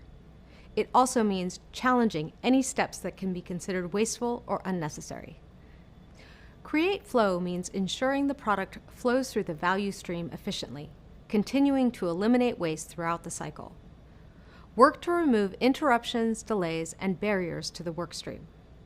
Establish pull. Think of asking someone to pull something off the shelf. You want to make sure the customer is pulling on the product or asking for it throughout the value stream. They might pull or ask for features and incremental deliveries. The idea is to make your process as smooth as possible so that the customer can pull on the product at any time and you'll be able to present what you've been working on or add a feature request. Finally, there's pursue perfection. This means pushing your team to continuously improve the first 4 process steps. So how does this relate to Agile? Well, Agile emerged after Lean, and the inventors of Agile were inspired to apply Lean manufacturing principles to software development. Like Agile, Lean is a set of principles and a value system. Many of the differences are really just in the wording. Awesome. Now we know more about some other methodologies that are considered Agile. There are several more, but the reality is that many teams evolve and blend methods to create the tools and processes that work best for them. We'll discuss more about how to do this blending in the next video. Hello. In the last video, we reviewed a few of the more popular methods for applying Agile values and principles to your projects. We explored Kanban, which focuses on visualization and managing flow. XP, which is concerned with taking product development best practices to an extreme degree, and Lean, which actually predates Agile and aims to capture core principles that eliminate waste and deliver value to customers. We've also compared Agile to Waterfall to form a better understanding of what each approach values or tries to accomplish, and what kinds of projects they work best with. Throughout these videos, we've explored Agile project management in a couple of different ways. First, we explored Agile as a way of thinking about the project delivery process through the values and principles outlined in the Agile Manifesto. Second, we explored Agile through different project delivery frameworks and methods like Kanban, XP, and Lean, and especially through Scrum. These 2 ways of applying Agile demonstrate that the real power of Agile comes from not only adopting certain processes or strategies, but also from adopting a certain kind of mindset, one that is necessarily different from the traditional waterfall models.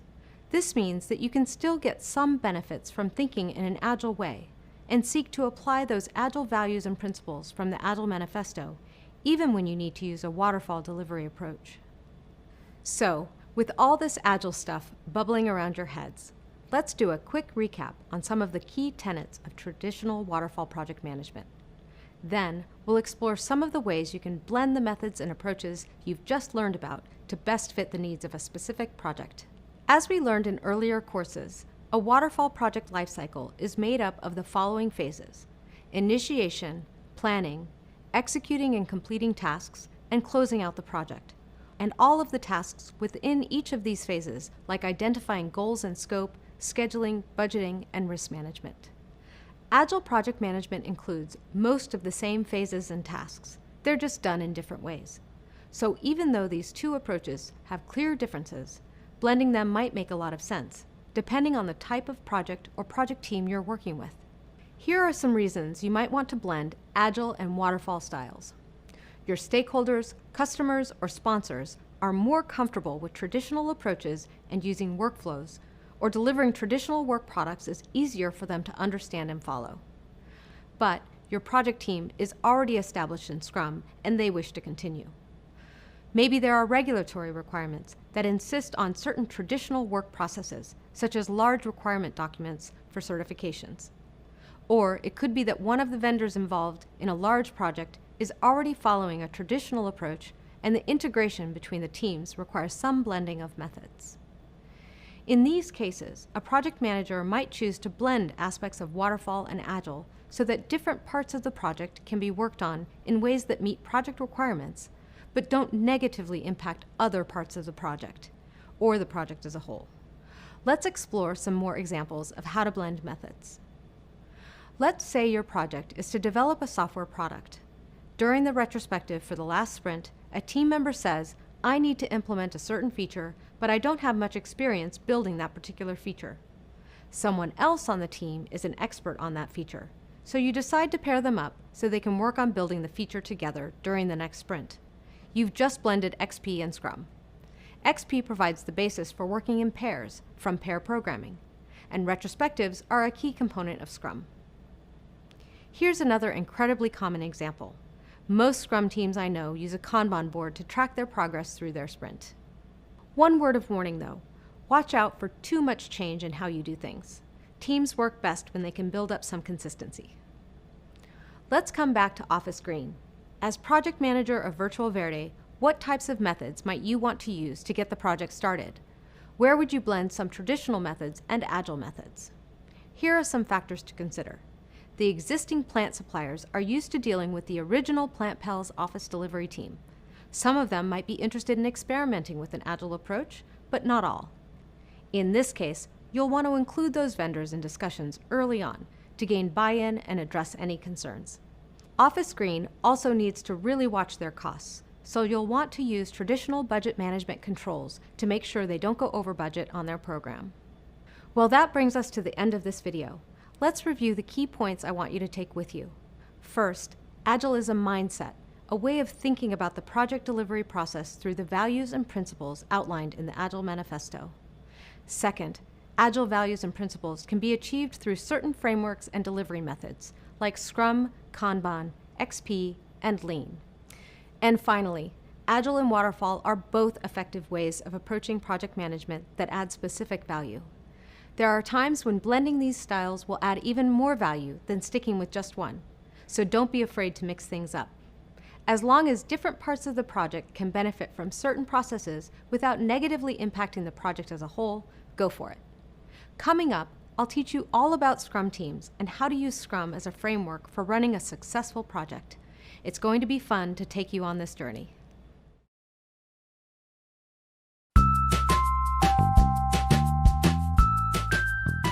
Hi, my name is Dana, and I'm a Site Reliability Manager at Google. Site Reliability Managers at Google manage a team of engineers who take care of the infrastructure that allows Google to serve more and more customers as time goes by. So I got started as an engineer in the Israeli Defense Force. As I grew within my unit, I basically had to understand that projects are happening around me all the time. So I asked my commanding officer to be sent to a program management course. And over time, I got to do very, very big projects that had multiple units involved and multiple teams from our customer side and from my unit side. And then when I left the Army, it was a very natural kind of progress for me to go into the industry and just do more of the same. So there are a lot of similarities between running projects in a place like the Israeli Defense Force and Google. A lot of the teams at Google are spread across sites and have a lot of communication that need to go to make sure that work that we're doing in one team is well coordinated with work that is going on in another team. I don't think that before, especially in the Army, I had to communicate as much with people from abroad. But definitely now I find myself talking with my own team that is spread in 3 different sites, with my customers that are all over the globe. And I find myself needing to make sure that all of the things that we're doing are very well communicated to all of these different stakeholders or adjacent teams. Having the Agile environment creates a lot of routines around communication. We have bi-weekly stand-ups where everybody in the team that sits in different parts of the world meet together and discuss what they've done, what they're planning on doing, and raise any blockers. So if they have any issues, they can use the resources that are right there and then to make sure that they get unblocked, that they know who is the next person to talk to, that they are able to loop in somebody who might need to review a document that they wrote up. Basically, it helps the team be more cohesive around the work that we're all doing. One of the things that I really like about Agile is that we have to communicate on an ongoing basis. We continuously validate that the work that we're doing is relevant and is going to be used by the customer that we're targeting. I love so many things about my job, but first and foremost, I like it when we solve actual problems. When I work with a team of top tier people and we together are able to come up with a solution that satisfies a user need. Way to go. You made it through a whirlwind introductory tour of Agile. We covered the history of Agile, the Agile Manifesto, and the 4 values and 12 principles of Agile. We explored when and why to adopt an Agile mindset. You learned about VUCA and how to use the concept to assess which approach to take with your project.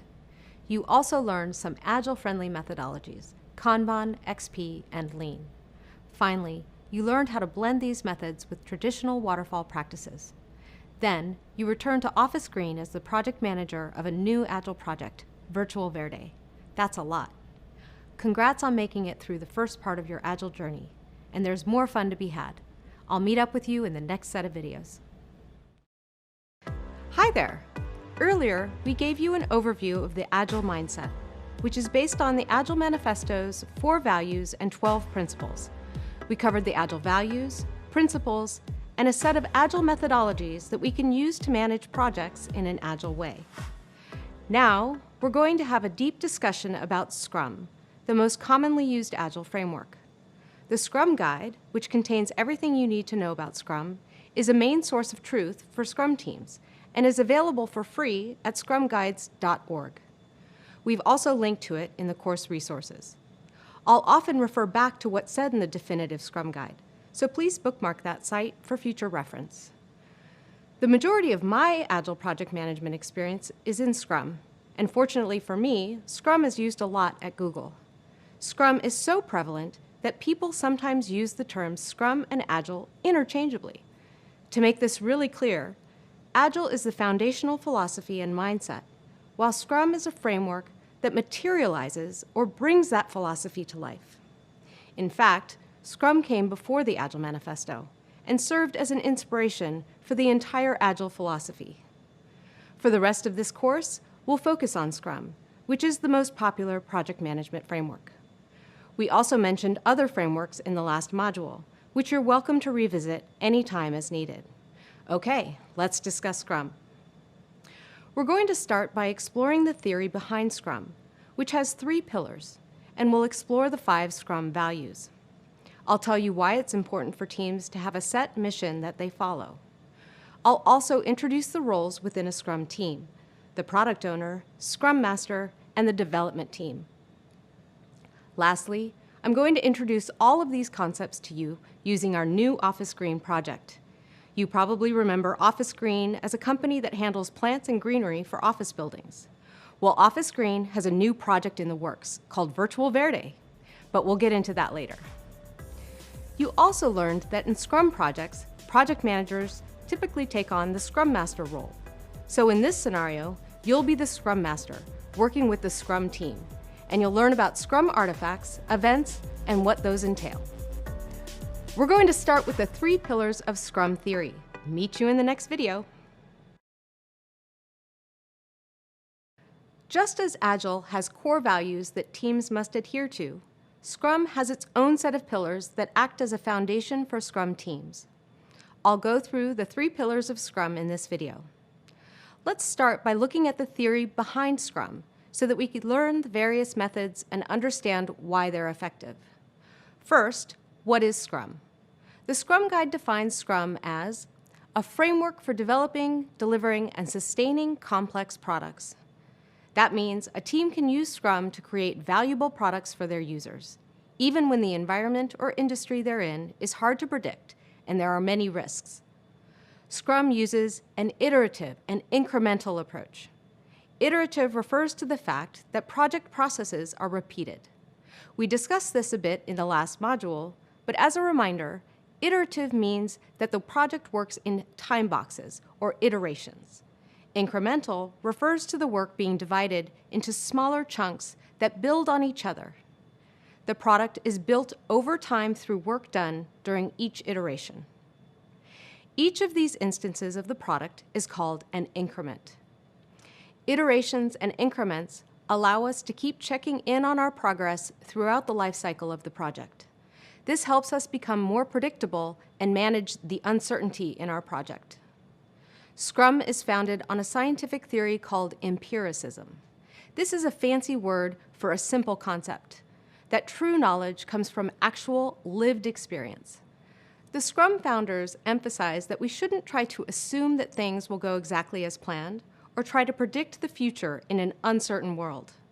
Instead, if you're using Scrum, you're ensuring that each decision you make in your project is based on real experience and hard data. So each iteration and increment is understood as a mini experiment where we can learn really valuable things to help improve the project. Empiricism is built on 3 foundational pillars. Those pillars are transparency, inspection, and adaptation. And they're also the 3 pillars of Scrum. First, there's transparency. Transparency means that we make the most significant aspects of our work visible to those responsible for the outcome. Everyone must be transparent. This includes everyone from Scrum team members to senior sponsors, and even our users. It's easier to be transparent with a small team, and luckily, Scrum teams are deliberately small, ranging between 3 and 9 people. This way, you avoid mixed signals, breakdowns of communication, and unnecessary complications. Transparency inside a Scrum team is critical to the team's productivity and the project's completion. In terms of transparency outside of the team, being transparent with all stakeholders, including customers, sponsors, and management, builds a level of trust between everyone involved. Transparency also encourages more collaboration and fewer mistakes. The second pillar of Scrum is inspection. Inspection refers to conducting timely checks towards the outcome of a sprint goal to detect undesirable variances. This means that we're always checking in on our progress and deliverables so that we can detect any undesirable changes. When teams work in an agile way, a stakeholder review of their work is a necessary opportunity for growth and progress. The more inspections that take place, the more improvement a team experiences in their work. There's real value to be gained from deliberate inspection while you have a chance to change and improve. Inspection also propels our next pillar, adaptation. Adaptation means that we're continuously searching for ways to adjust our project, product, or processes to minimize any further deviation or issues. In Scrum, and in Agile as a whole for that matter, we embrace change so that we are always improving. So when we adapt, we change aspects that do not work or could be better. Transparency and inspection give Scrum teams the information and opportunity they need to identify improvements or changes. Although adaptation includes immediate fixes to problems, it may also be about implementing a change so future projects don't repeat past mistakes. Now you know the 3 pillars that act as a foundation to Scrum: transparency, inspection, and adaptation. In the next video, we'll visit the 5 values that all Scrum teams adhere to. Meet you there. Hello again. In the previous video, we discussed Scrum theory and explored the 3 pillars of Scrum. In this video, we're going to talk about the 5 values of Scrum and how they relate to the 3 pillars.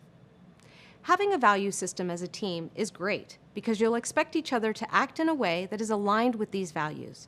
So let's get into it. Scrum teams work and behave according to 5 core values: commitment, courage, focus, openness, and respect. First, there's commitment. This means personally committing to achieving the goals of the Scrum team. For example, maybe a member of the team is struggling to overcome something that is blocking their work from getting done, like a new technology that is proving difficult to learn. In this case, another team member who is familiar with the technology can put their own work aside to step in and help their teammate learn the technology. The second value is courage. Scrum team members must have the courage to do the right thing and work on tough problems. In any project, there's a body of work that needs to get done. Some of the work will be relatively simple, and some will be complex, with many risks. An example of courage includes taking on a hard task that you know will require you to learn a new skill. Courage could mean telling your team that you're stuck and you need help. It might also mean calling out a negative behavior within the team to openly discuss and address the behavior. Demonstrating courage when responding to challenging situations can strengthen the team's resilience. Third, there's focus. This refers to everyone focusing on the necessary work within the sprint and the overall goals of the Scrum team. For example, a team member is working on a solution that involves a new technology and is very difficult. Allowing that team member to focus on that difficult yet necessary part of the solution is key, and their teammates help get it across the finish line. They know that focusing on this solution will speed up the team's progress in the long run, so it's worth the investment now. The Scrum Master, a role often assumed by the project manager, helps the team to focus on the sprint and product goals by facilitating their activities and events on a daily basis. The fourth value is openness. For Scrum to work, the team and its stakeholders agree to be open about all the work and the various challenges that come with performing the work. Openness is essential to a productive Scrum team. In order to gather data, team members must be willing to share their observations and experiences. If a team member runs into an issue within the project that they aren't sure how to fix, they should share it with the team. Another team member may have a very quick and easy solution, or at least valuable insight into some options on how to handle their issue. The fifth and final Scrum pillar is respect. Team members should respect the opinions, skills, and independence of their teammates. When you respect the independence and contributions of others and feel respected yourself, you're more likely to listen and hear any feedback. This is crucial in making the product or business as successful as possible. In order for a team to bring the 3 pillars of Scrum to life, they must act in accordance with the 5 Scrum values.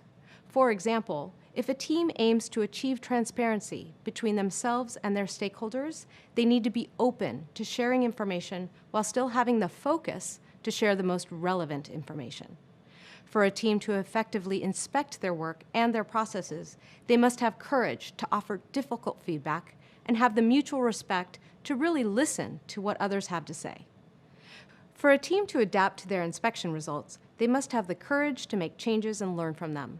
They must also be committed to the goals of the team and follow through on the adaptation. Amazing! We've now covered the foundational pillars and values behind a Scrum team. We've also covered how the team supports Scrum values as they relate to Agile. Meet me in the next video where we'll discuss specific Scrum roles on a team. Hello again. Now that we've covered the theory behind Scrum, the next few videos will focus on the 3 Scrum roles that make up the Scrum team, their respective traits, and the Scrum team's mission.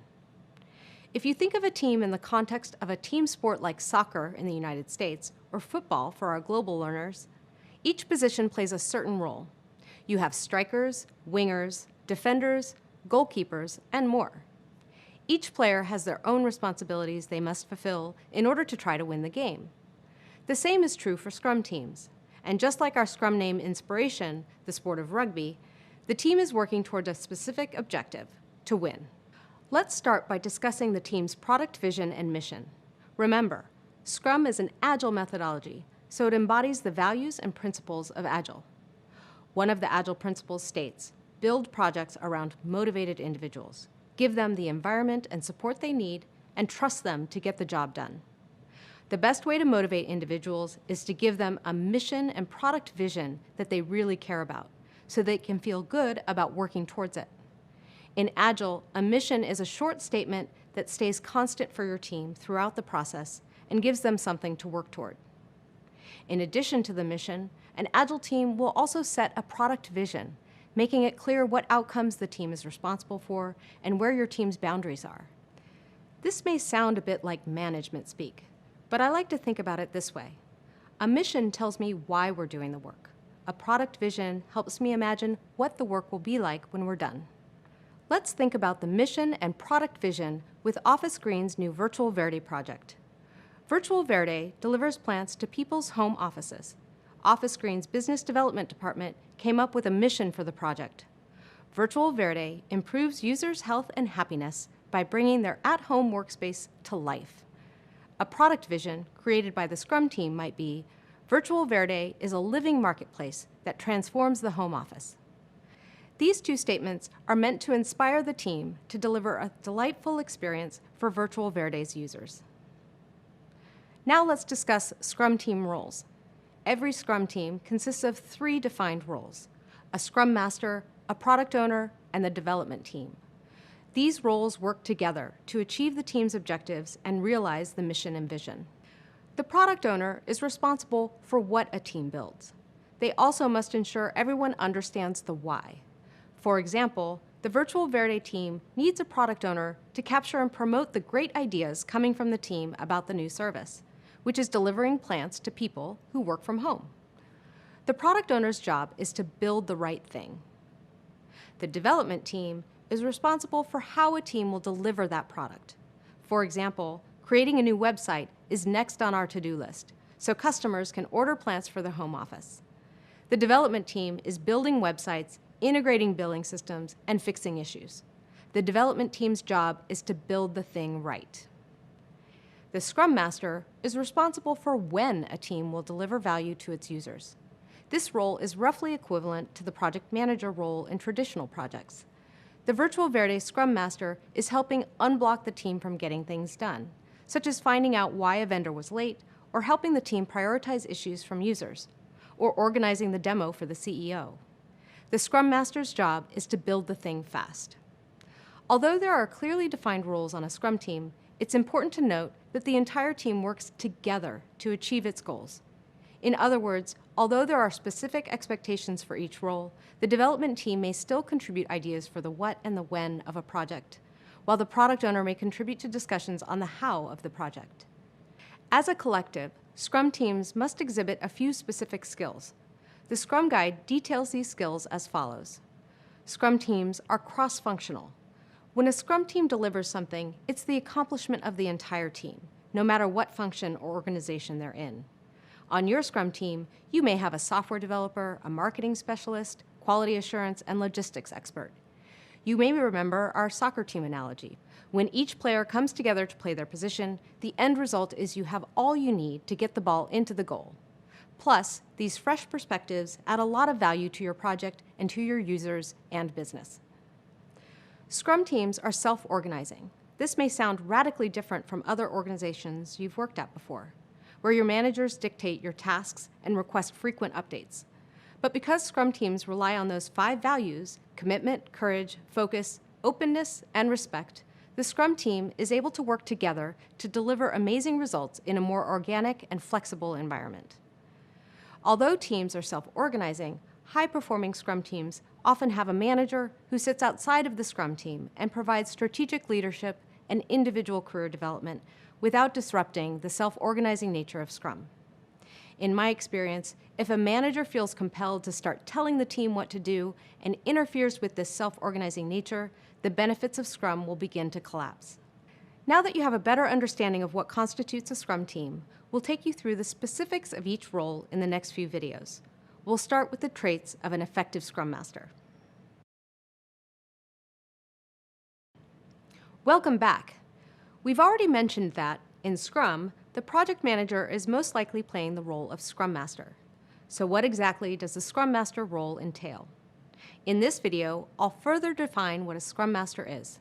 Then I'll explain some of the differences and similarities between a Scrum Master and a project manager. The Scrum Master promotes and supports the Scrum process by helping everyone understand and implement Scrum. This includes its practices, rules, and values.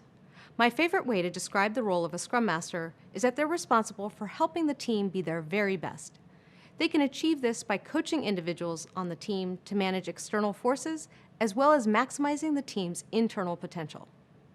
For example, let's say that Virtual Verde keeps getting error reports about the shopping cart feature on their new website page. The Scrum Master is there to notice the pattern and help the team find a better solution, rather than just fixing one error at a time. Maybe a special test plan is needed, or extra solution reviews for that feature are needed before changes are released.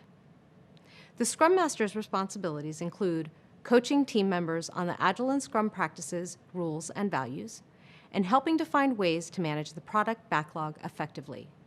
The product backlog is the single authoritative source for things that a team works on. It contains all of the product features, product requirements, and activities associated with deliverables to achieve the goal of the project.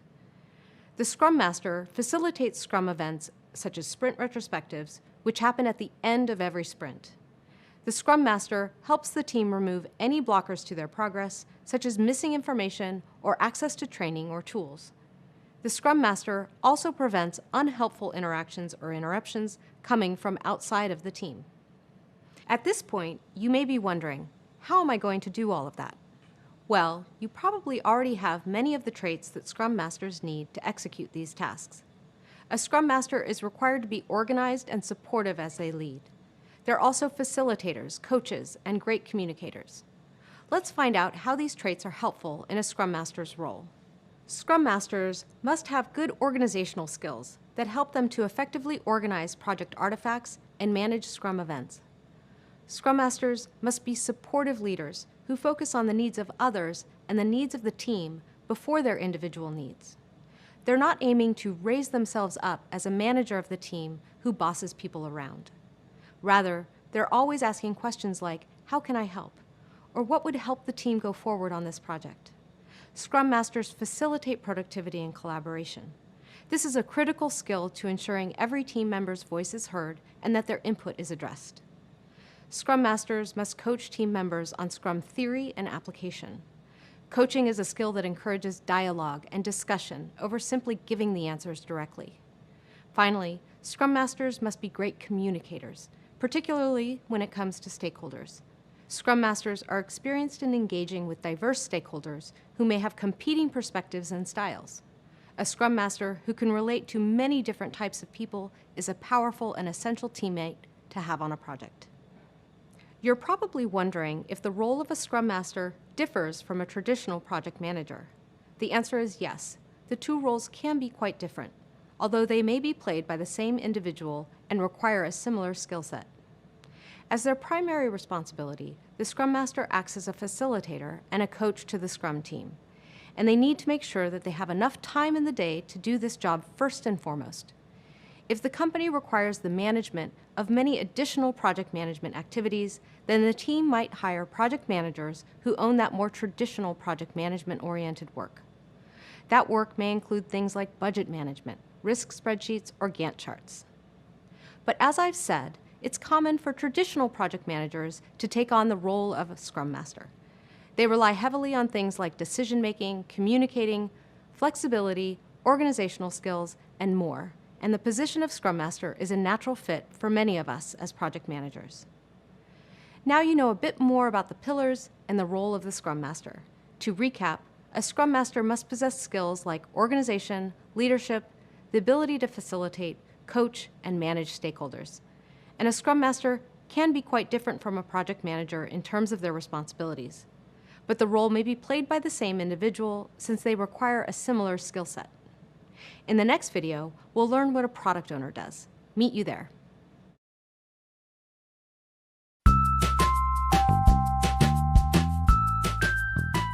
Hi, my name is Pete, and I work as a technical program manager in Google.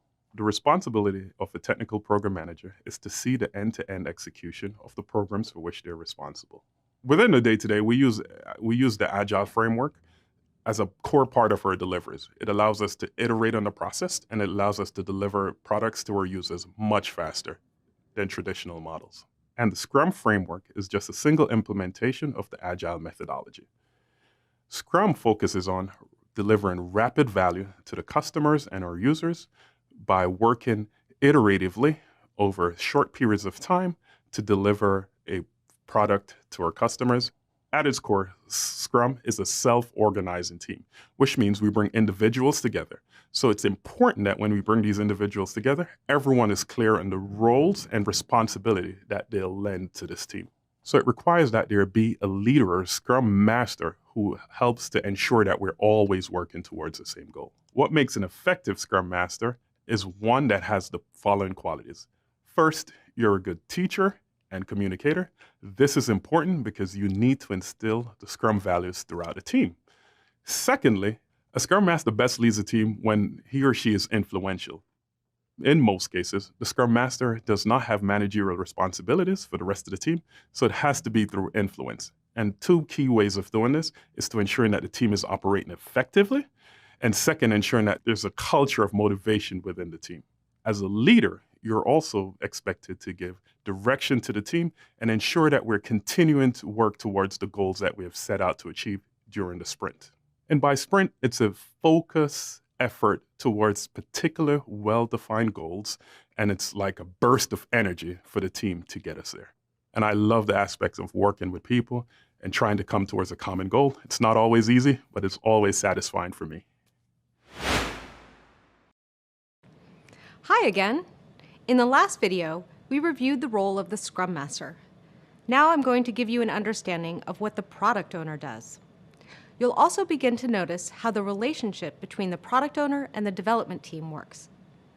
A product owner is tasked with ensuring that the team is building the right product or service. An efficient Scrum team isn't useful to anyone if they're creating a product that users don't want. The product owner ensures that the team is building the right thing. A product owner is responsible for continuously maximizing the value of the product delivered by the Scrum team. Their key activity is acting as the voice of the customer within the team. They represent and express this voice through their ownership of the product backlog.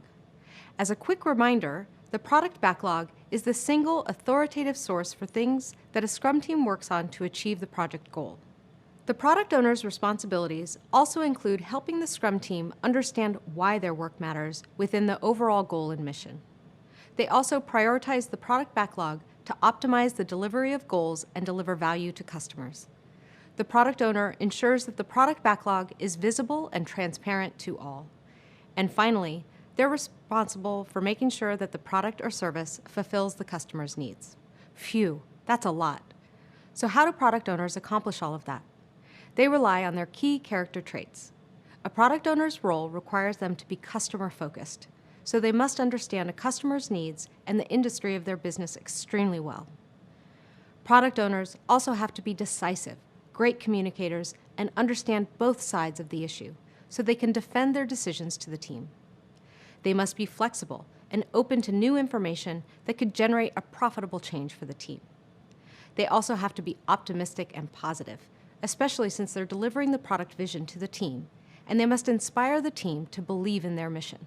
Product owners also have to be available. The iterative nature of Scrum means that the team needs the product owner to help inspect, adapt, and plan the next iteration on a regular basis. And finally, they must be collaborative.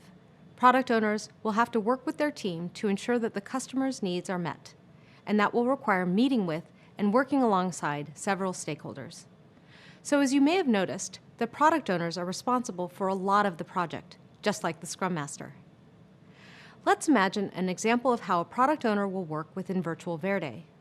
For example, let's say that the Virtual Verde product owner told the development team that they need to work on the following features in this order: flower arrangements, potted succulents, large potted plants, and herb gardens. When the development team reviews the list, they tell the product owner that herb gardens originally sounded difficult to deliver because they're considered regulated food items. But in reality, the vendor specialist on the development team knows that herb gardens are actually way easier than we thought because our vendor already has many herb gardens in stock. So the development team suggests focusing on herb gardens first. A product owner who is flexible and customer-focused will adjust the priorities based on this new information. So to recap, we discussed that a product owner acts as the voice of the customer and is customer-focused, decisive, flexible, optimistic, available, and collaborative. Next up, we'll discuss the role and traits of the development team. Hi again. In the previous video, we discussed the role of the product owner on the Scrum team. In this video, we'll discuss the development team within a Scrum team. The development team is made up of the people who do the work to build the product. The size of the team ranges from 3 to 9 people. This ensures that the team is small enough to remain nimble, but large enough to complete significant work within each sprint. Getting the team size just right is important. Smaller teams can struggle with diversity of skills and ideas, while larger teams may run into issues where there are too many opinions and streams of communication. The development team should be cross-functional, so they're capable of building the product or service in-house, since the team has all of the required skills. The development team also owns their processes and structures, so they have to be self-organizing and can't rely on others to tell them how to organize. They continuously operate as a team rather than individuals, and they support each other in reaching the team's goals. Lastly, the development team acknowledges that the best products emerge from teams who are customer-oriented and focus on the user when building their products. Many Scrum teams prefer to be co-located, meaning they work alongside each other in the same physical space. Many believe the team delivers higher quality work and improves faster if they are co-located. But this isn't always possible for every team. Let's take a look at an example. Let's say that the Virtual Verde team discovers an issue with one of their plant vendors. They can't make the holiday rush due to some product quality issues. The quality assurance specialist on the team can fly across the country and help the vendor, but that means they won't be available to complete their assigned tasks. If the team is co-located, they can quickly huddle in a conference room and write out some ideas to either get the work done or rearrange the work so this doesn't impact the sprint goals. If they don't sit together or work in different time zones, this collaboration is a bit harder. Has to be done over phone or email, or you'll have to coordinate the schedules for a meeting, and you might have to come up with workarounds that ultimately lead to overall project delays. On the flip side, we live in a world where working virtually is possible. So if the quality assurance specialist needs to be on a call, they can dial in or join via video conferencing platform like Zoom or Skype. Both co-locating and working virtually has its benefits and drawbacks, so make sure to use whichever method is best for your team. At this point, we've covered each role within a Scrum team. A product owner is responsible for meeting customers' needs, also known as building the right thing. A development team is responsible for creating the product, also known as building the thing right. The Scrum Master is responsible for improving efficiency, also known as building the thing fast. We know that each role is vitally important to achieving the goals of a Scrum project. No individual is more or less important than the others. They all work together as a team to create value for their users and customers. In the next set of videos, we'll review what you've learned so far. Congrats on finishing a new section. You're on your way to becoming a Scrum expert. Throughout these videos, we've extensively reviewed a theory in the Agile framework called Scrum. As a refresher, Scrum is the most common framework that uses an Agile approach, but there are others, like Kanban or Lean. We discussed those approaches in previous videos. I introduced you to every Scrum team member's source of truth, the Scrum Guide, which you can always use as a resource. We discussed the Scrum theory, which has 3 pillars: transparency, inspection, and adaptation. And we explored the 5 Scrum values: commitment, courage, focus, openness, and respect. We went over the essential roles on a Scrum team.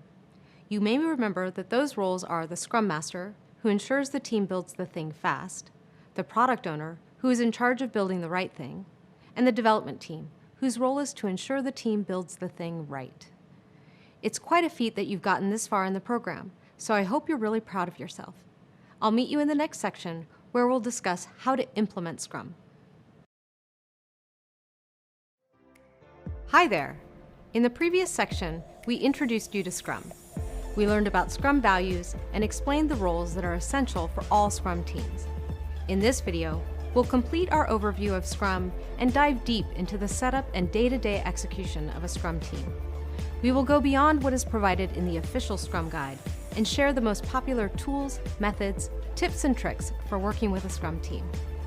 I'll discuss how to manage your product backlog, which contains all of the features, requirements, and activities associated with deliverables to achieve the goal of the project.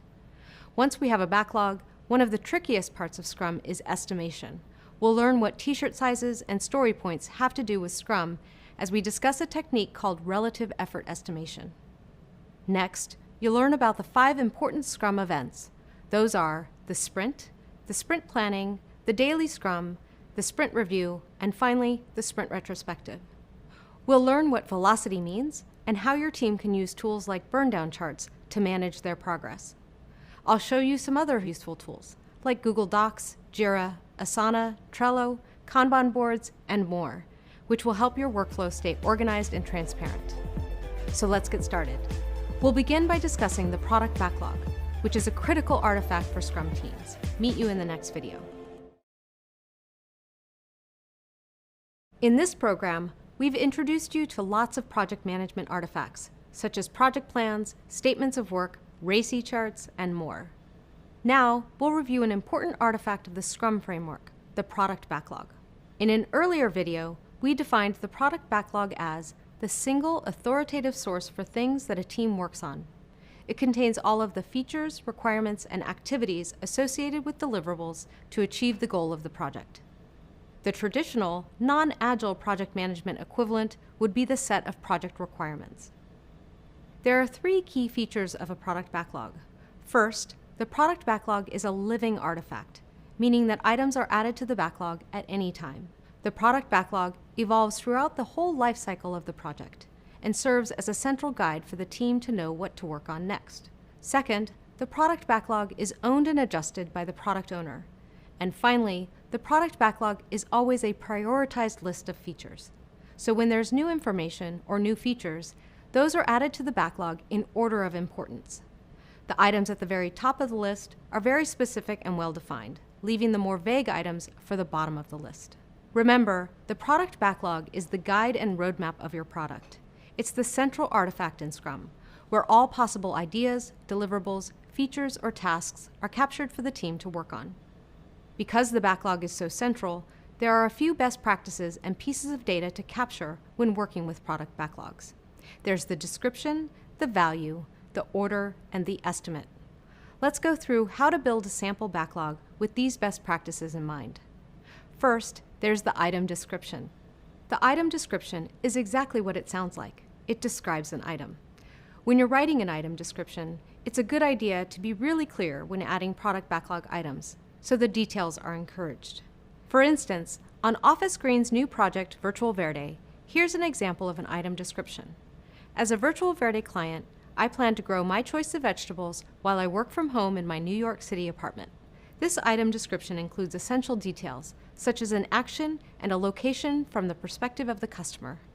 This ensures that the development team has enough information to meet the user's needs. Next up, we have the value field. This is the field that tells us how much business value the item delivers to the customers, to the team, or to the users. How to indicate value is a choice the Scrum team should make together. I like to set value by using dollar signs, ranging from $1 sign for low value all the way up to $4 signs for high added business value. Next, we have to add in an estimate. An estimate is how much effort the Scrum team thinks an item will take to complete. We'll explore how to do relative effort estimation coming up, but for now, it's important to know that the relative effort estimate is captured in each backlog item. This field in the backlog is owned by the development team. The next attribute of each backlog item is the order. As we mentioned, the backlog should always be prioritized. Both the estimate and value fields we just discussed help the product owner figure out where to place an item in the backlog's order of hierarchy. A product owner may ask themselves, how important is this backlog item compared to all the other items? Product backlogs order items from highest to lowest priority. This is called a stacked rank. Ordering items this way allows teams to operate more efficiently. For example, our Virtual Verde market research team learned that people who work from home would much rather have plants that are easy to take care of versus a more high-maintenance plant, like orchids. Then, the team prioritizes the simple and easy plants on the backlog, like succulents, higher than the orchids. So their product backlog lists 1. Succulents, 2. Orchids. But say, for example, support gets an email from a user who says they'd love to have bonsai trees, which are also hard to take care of. Where do we put it in the order? Before orchids or after? The product owner does some research and decides that the team will do orchids first because they find that many more users have requested orchids versus bonsai trees. The product owner gives orchids a $2 sign value rating, bonsai trees a $1 sign value rating, and puts bonsai trees last on their list. Awesome, let's move on. When creating backlog items, the goal is to include as much as you can while not stressing about the unknowns too much. For example, the product owner in Virtual Verde doesn't know yet how much bonsai trees cost compared to succulents, so they don't know if they serve a high-end market or a low-end market. They document an assumption in the bonsai tree description and move on. They can study that in more detail when it is higher on the priority list. So now you know a bit more about defining the product backlog and who owns it. We also discussed how the various roles work with a product backlog, and we can identify and describe each field in a product backlog. In the next video, we'll learn how to manage the backlog, which changes throughout the Scrum practices. Meet you there. In the last video, you learned about a product backlog. We discussed that in order to properly build a backlog, the project manager must consider factors like descriptions, value, order, and estimations. This ensures that you, as the project manager, will include enough information to meet the product owner's vision for user value. Now that you know about the various fields associated with each item in your backlog, let's discuss a popular way to capture and manage those backlog items, user stories. User stories are short, simple descriptions of a feature told from the perspective of the user. This helps the team create a solution that's always centered around the user and the user experience. User stories might start off large and broad, or may be broken down to be as small or specific as possible. In this lesson, we're going to give you some ideas on how to write user stories and how to break them down. User stories are made up of 3 different elements: the user, the action they will take, and the benefit to them. These elements might have a few different formats, but the most common is, as a user role, I want this action so that I can get this value.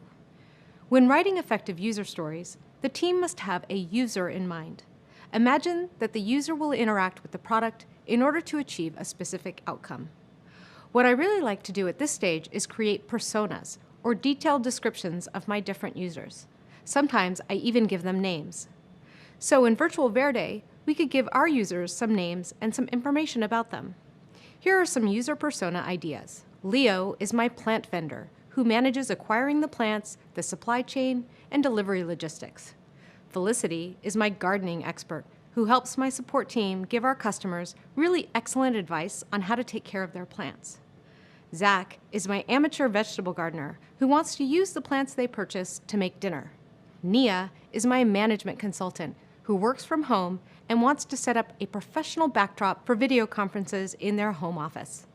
Rena is my flower aficionado, who wants to have a different flower arrangement each week to brighten up their home. By giving these users a name and a backstory, we can imagine them in our minds, and we will design better products for them as a result. I really enjoy writing user stories because it puts me in the shoes of my users.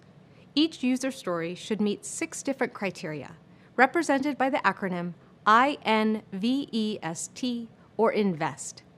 I for independent. The story should be able to be started and finished by itself. It's not dependent on another story to finish it. The N stands for negotiable. There's room for negotiation and discussion about this item. The V is for valuable. This means that completing the user story has to deliver value.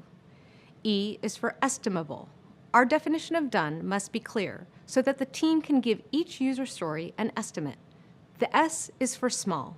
Each user story needs to be able to fit within a planned sprint. If that user story is too big, it should be broken down into smaller stories. Stories that are low priority on the backlog can stay big until they become a priority for an upcoming sprint. And finally, the T is testable.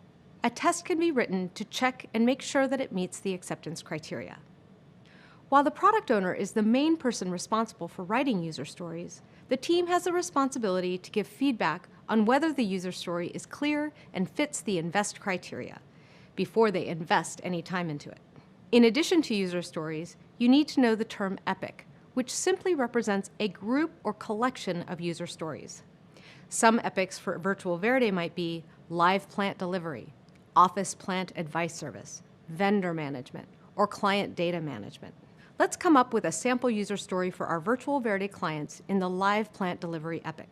As a Virtual Verde client, I would like to acquire a bonsai tree so that I can have a beautiful plant and I can meditate as I trim the branches.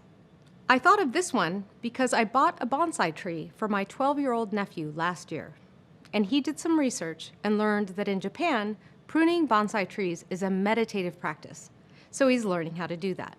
With that sample user story, the product owner creates something called the acceptance criteria, which is essentially the checklist you will use to decide whether the user story is done. To have a completed user story, you must meet the acceptance criteria checklist. Here's an example of acceptance criteria for the bonsai tree user story. User can browse for 3 different types of bonsai trees to purchase.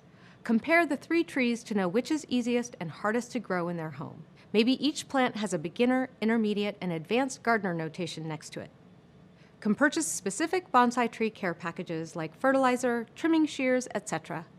Access online to a bonsai booklet sheet, as well as having a care booklet packaged with the tree. Can find a troubleshooting bonsai tree issues page on Virtual Verde's FAQ page. Sounds like an amazing story, doesn't it? It feels like a real thing that a user can interact with and get excited about. Each user story in the backlog should be written this way. It's natural for items higher in the priority list to have more detail and fewer gray areas. By leaving these low priority items vague, this saves the team time from working on items that may end up getting deprioritized down the road. Fantastic! Now you know how to explain user stories, the criteria for assessing user stories' readiness for the team, and you can explain epics and user story acceptance criteria. In the next video, we'll discuss backlog refinement and explain relative effort estimation, t-shirt sizes, and story points. Meet you there. Welcome back. We've been exploring everything there is to know about a product backlog. Although the product owner owns or is in charge of the data in the backlog, the team must work together to keep the living document up to date. In this video, we'll discuss how to do that through a process called backlog refinement. Backlog refinement refers to the act of keeping the backlog described, estimated, and prioritized so that the Scrum team can operate effectively. After the product owner has added the backlog items with a description and a value statement, they do backlog refinement. Backlog refinement is when the product owner and some or all of the Scrum team review the backlog to ensure it contains the appropriate items and that nothing new is needed or nothing needs to be removed, that the items are prioritized by the product owner. This is also called setting the order field, that the items at the top of the backlog are ready for delivery with clear acceptance criteria, and that the backlog items include estimates or an informed assessment about how much work a particular backlog item will be. Let's discuss estimates, since they're crucial in backlog refinement. We add estimates to backlog items to inform our planning practices about how much effort it will be to finish each item or user story. Through estimation, we can find out how much work we have ahead of us. It can be difficult to estimate the amount of time it takes to complete a task. More often than not, we human beings tend to underestimate the time until completion. When it comes to big projects, this effect can be multiplied many times and can be the root cause of projects being late and over budget. So in Scrum, we try to overcome this problem by practicing relative estimation instead of absolute estimation. Absolute estimation is also called time and effort estimation in traditional project management. Relative estimation means that instead of trying to determine exactly how long a task will take, we compare the effort of that task to the effort for another task, and that becomes the estimate. That estimation is not done in traditional units of hours, days, or weeks. Instead, we assign each backlog item a value that is a relative unit for size. There are 2 common relative estimation methods that I find most useful when estimating user stories. These are t-shirt sizes and story points. Let's start with the simpler of the 2, t-shirt sizes. To get started, the team simply picks one item on the backlog that seems to be about a medium-sized workload and simply calls that a medium in the estimate field. After that, they take another item on the backlog and compare it to the medium item they just identified and answer the question, if that first item was a medium, What size would I give this one? The team will repeat this process on each additional item or user story on the backlog until they're all addressed and done. For example, let's take 4 items from Virtual Verde's product backlog: adding bonsai trees to the catalog, creating a mobile app, launching a new logo, creating the new account page. The team decides that launching a new logo is their medium. The team together compares the other 3 items to that medium item, which gives them their relative effort estimate. Then, there's my favorite method for estimating user stories, tasks, and backlog items, known as story points. Story points are a bit more advanced than t-shirt sizes, but the concept is similar. The first step is the same. The team picks an item as their anchor item, and they'll conduct their estimations relative to that item. Instead of using t-shirt sizes, this process uses what are called story points. Most teams use a famous mathematical sequence of numbers called the Fibonacci sequence. The Fibonacci sequence is 1, 2, 3, 5, 8, 13, 21, and continues on to infinity. These numbers are special in that they start out close to one another, but as the numbers get higher, they spread farther and farther out. This is helpful because as the estimate gets higher, the uncertainty and risk also gets higher. This number combines both effort and risk into one number. In other words, there's not much use in debating estimation values between 21 and 25 points, but choosing between 21 and 34 is a real conversation. This concept can be tricky at first, and practice is the best way to learn it. To explain this concept in the classes that I teach at Google, we use this example. Let's say you want to measure the effort to completely consume different kinds of fruit. You have in front of you an orange, a strawberry, a banana, a mango, a pineapple, and a cherry. What are the factors that go into that estimate? Are there seeds to deal with? Do I need to eat it with a napkin? Can I eat it in one bite? Do I have to peel it? Or do I need any tools to prepare it? Okay, let's try it.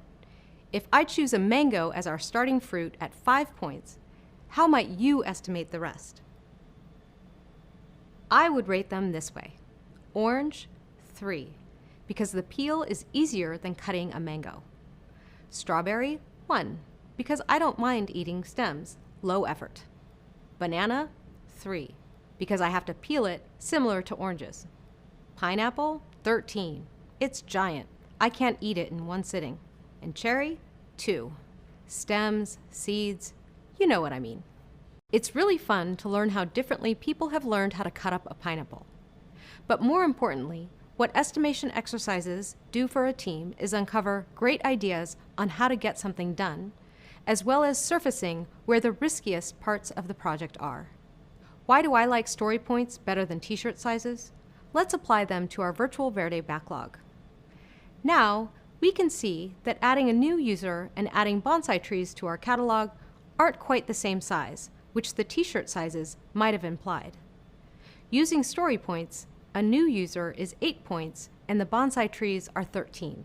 Why would I mark them this way? Well, implementing a new user page is a simple software update. Adding bonsai trees is more than just software.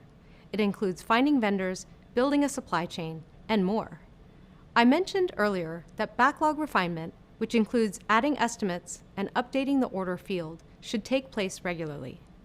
Just as it's up to the team to choose which estimation method they select, it's up to the team to decide when and how often to conduct backlog refinement.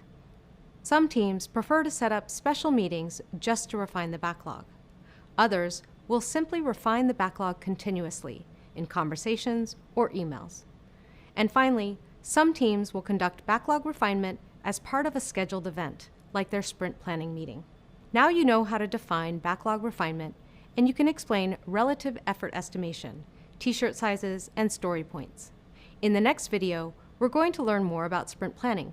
Meet you there. Welcome back.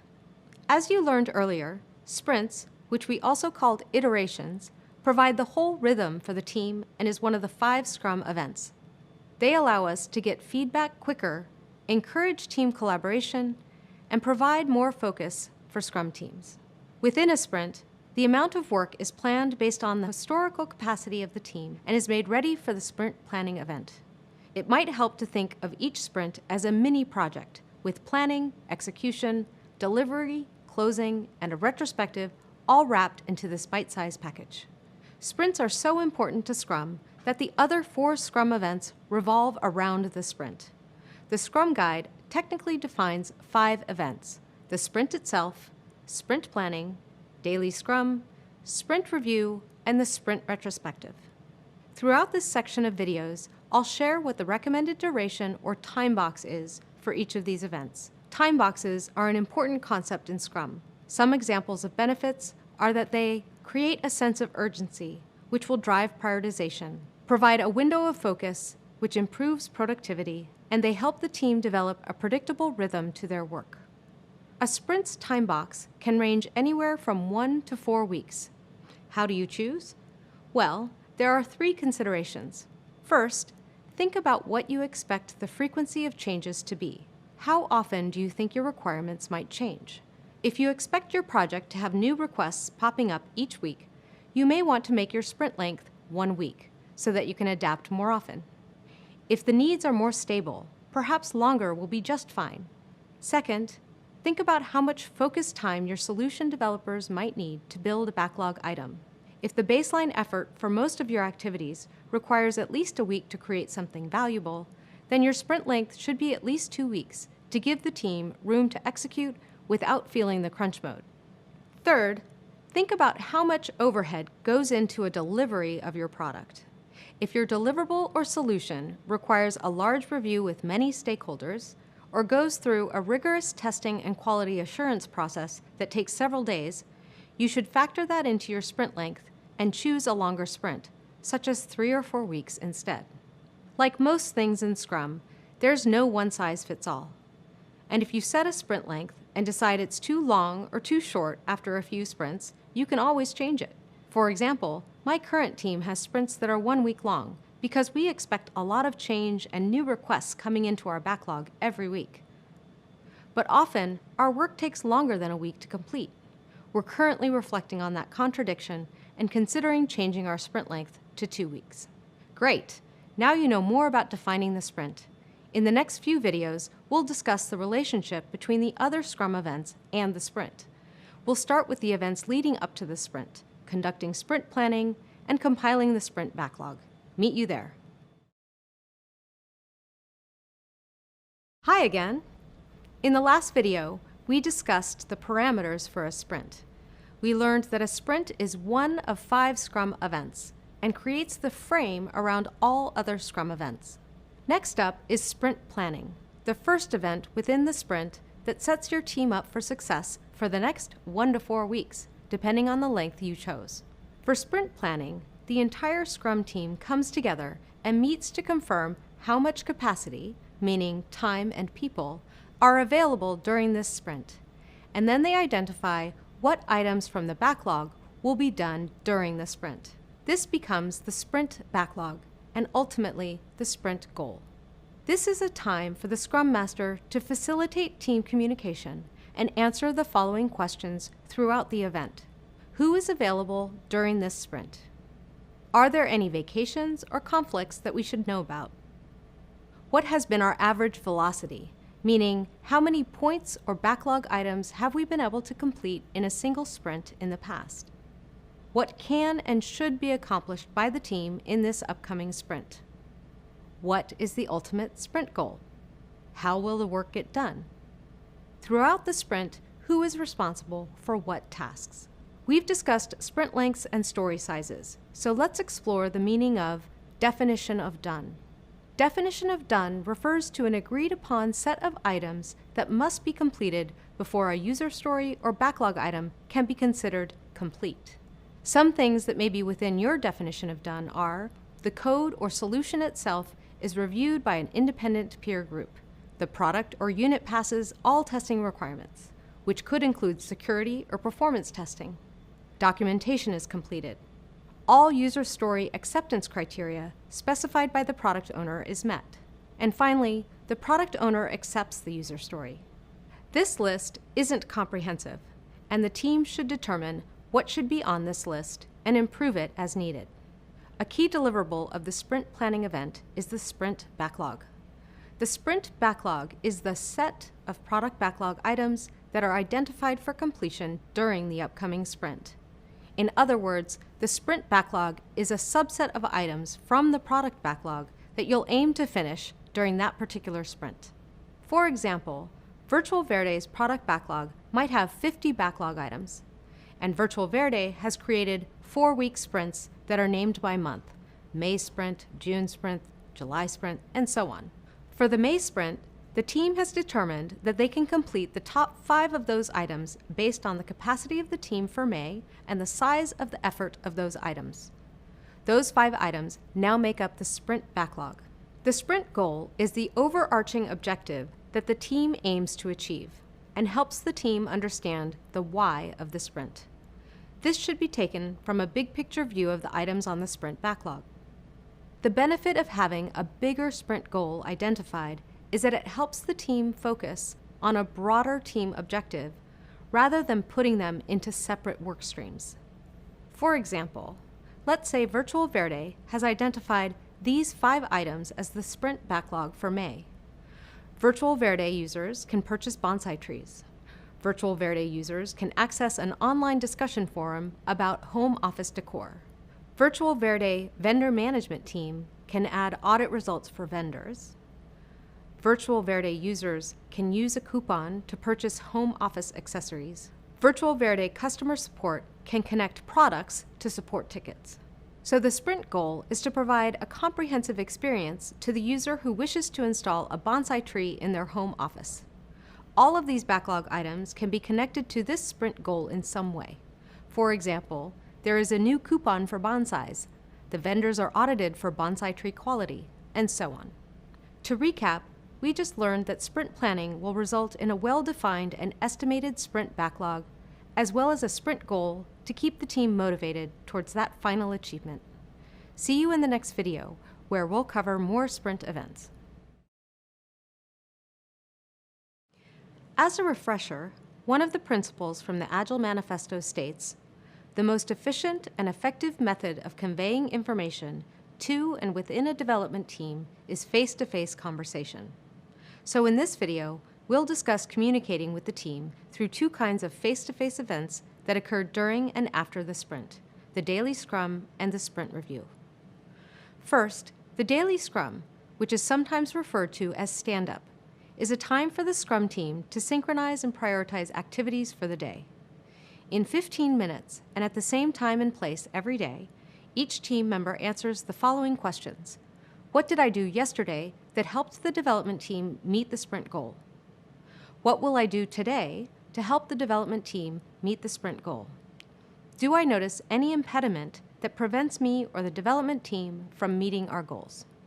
Daily stand-ups should provide the Scrum Master with the opportunity to quickly unblock the team with little delay, and daily stand-ups are an opportunity to reinforce focus on the sprint backlog and sprint goal. The official Scrum Guide says that daily stand-ups must happen every single day, though I will say I have had successful Scrum teams who meet less frequently than that. My current Scrum team has a 1-week sprint, and we have stand-ups 2 days during the week. We found that this works really well for us. Try it out and see what works best for your team. At the closing of a sprint, the team will complete another event, known as the sprint review. This sprint event is crucial to the Scrum pillars of inspection and adaptation, and demonstrate the values of openness, courage, and respect. Let's discuss what I mean by that. The sprint review is a meeting with the entire Scrum team, where the product is demonstrated in order to determine which aspects are finished and which aren't. During a sprint review, the development team and product owner will play a heavy role in this inspection and discussion. They'll also cover an exploration of which items should be considered done in the product backlog. And they'll demonstrate and inspect the product. Sprint reviews should be really fun and uplifting. The sprint review is when the team gets to impress each other with the cool things they've accomplished over the last 1 to 4 weeks. These time-boxed meetings should not exceed 4 hours, and they're a good opportunity for the team to practice the Scrum values of openness and respect as they give feedback about the completed work. Often, some of the greatest product ideas come out of the sprint review. Let's look at an example. With the new service, the Virtual Verde team needs to launch their new website page featuring home office plans. Let's imagine that the Scrum team has a marketing specialist on the team. Remember, Scrum teams are cross-functional. During the August sprint review meeting, one of the sprint backlog items was to create a launch email to send out to Scrum Pals corporate customers about their brand new adventure. During the sprint review meeting, the team gets a demo of the email. They pull up the email onto the shared screen and give the specialist feedback right there in the meeting, such as, "Love that opening line, really draws them in. Let's make the opening image bigger. Can we make it easier for the recipient to forward this to their friends? Can we make this text shorter? It's a bit long." This group inspection of a work product from the team has many benefits that go way beyond just a better marketing email. First, it makes the feedback as immediate as possible. No need to wait for people to review on their own and send in their feedback later on. Feedback and adjustments might be made right there in the meeting. Second, everyone has a voice, leading to a shared sense of ownership of every aspect of their product launch. Last but not least, the team learns more about how their marketing teammate does their job, leading to greater trust and understanding between team members. The sprint review is a time for the team to demonstrate what they've accomplished. The sprint review is also where team members unveil what is called the product increment. The product increment is what's produced after a given sprint and is considered releasable. A product is releasable when the team has developed a minimum viable product, which has a set of implemented features or requirements. A minimum viable product is a version of a product with just enough features to satisfy early customers. At the end of each sprint, only items that have met the definition of done are considered part of the product increment. Anything that is not done goes back to the product backlog. Great work! We've now covered the activities that happen during a sprint to ensure that the team is focused and is building valuable solutions. In the next video, we'll discuss another important meeting that takes place on a Scrum team, the Sprint Retrospective. Meet you there.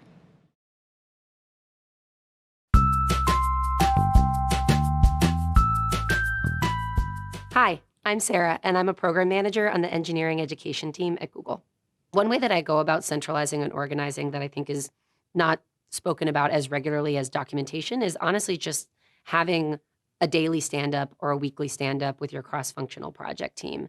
Sometimes as the project manager, you're inclined to just be like, oh, well, like our data analyst might not need to know what our marketer is doing just because they're so separate. But honestly, giving everybody the opportunity to come into a meeting week over week and just talk through very quickly, this is what I just finished, this is what I'm working on, creates a certain amount of visibility, transparency, and like creates a sense of camaraderie and teamwork in a way that just documenting all of that without having a conversation about it doesn't really solve for. The goal of a stand-up isn't to be something at the length of a retrospective or like a town hall. These are meant to be as short as possible. I usually schedule them for 15 to 20 minutes, and I'm happy if it's shorter. We really want people to just quickly get through what they're working on right now, and if they have any blockers, anything that might be getting in the way for a particular teammate or project, part of the project in making progress, then you might need to set up additional time with that particular person or work stream owner to work through those tasks and see what you can do to help unstick them. Another thing to think about with a daily stand-up is that you're likely going to be working with people across a lot of different time zones, a lot of different locations. I recommend sending out like a gut check or survey to be like, are we going to be okay with doing 11 a.m. ET? Are we going to be okay with doing 4 p.m. ET? And then kind of sticking with it to make sure that it feels like it's a consensus before you just put it on calendar and expect everybody to show up every single time. If you're working on like a project with a very tight deadline, if you're doing a stand-up every single day, I'd try not to create a culture where it's mandatory that everybody's there, right? It's happening every day, and there might be some components of a project that are moving quicker at other times than others. A great way to keep people within their time box within a daily stand-up or any type of meeting is to, before the meeting, create an agenda and actually write out next to it how many minutes you're hoping to allocate to whatever update it is. But if something comes up, I generally try to say, like, don't, cut them off mid-sentence. It's never a nice way to work with your stakeholders or with your project team to just be like, no, 2 minutes are up. you're done. But just say at some point when there's a natural break in conversation that, hey, we actually needed to give this other thing another 10 to 15 minutes. So can we put a pin in that and come back to it if we have time later, and if not, in the next meeting? If you've been following this program, you've learned a lot about retrospectives, an important part of project management regardless of the approach you're taking. In this video, we'll cover the last of the 5 events of Scrum, the Sprint Retrospective. The Sprint Retrospective is an essential meeting of up to 3 hours for the Scrum team to take a step back, reflect, and identify improvements about how to work together as a team. In a Sprint Retrospective, the Scrum team will reflect on what's working or not working for the team regarding the people, the processes, and the tools. What improvements are worth exploring in the next sprint? And what improvements were put in place for the last sprint? Were they helpful or not, and why? In my experience, there are some key measures to take to ensure sprint retrospectives are a success. First, it's important to demonstrate the Scrum value of respect and always allow the team to remain blameless. If any team member is worried there may be negative consequences for providing feedback, your outcome won't be as beneficial. You'll need to create a safe space for candor by acknowledging potential awkwardness, and if needed, create a space for anonymous or private feedback. Participation is key because retrospectives only work if participants feel like their input matters. If you notice folks aren't volunteering their perspectives, search for ways to generate new ideas, such as asking them, what is one thing we could try in the next sprint? What slowed us down? What happened that we didn't expect? The answers to these questions can help you understand how to improve. For example, just recently, my team discovered that having dependencies on stakeholders outside of our Scrum team was slowing us down. In our retrospective, we decided to increase awareness of our priorities with these external stakeholders through some new communication channels. Next, balance the negative with the positive. Don't just ask where you can improve, but also ask things like, where did we notice success?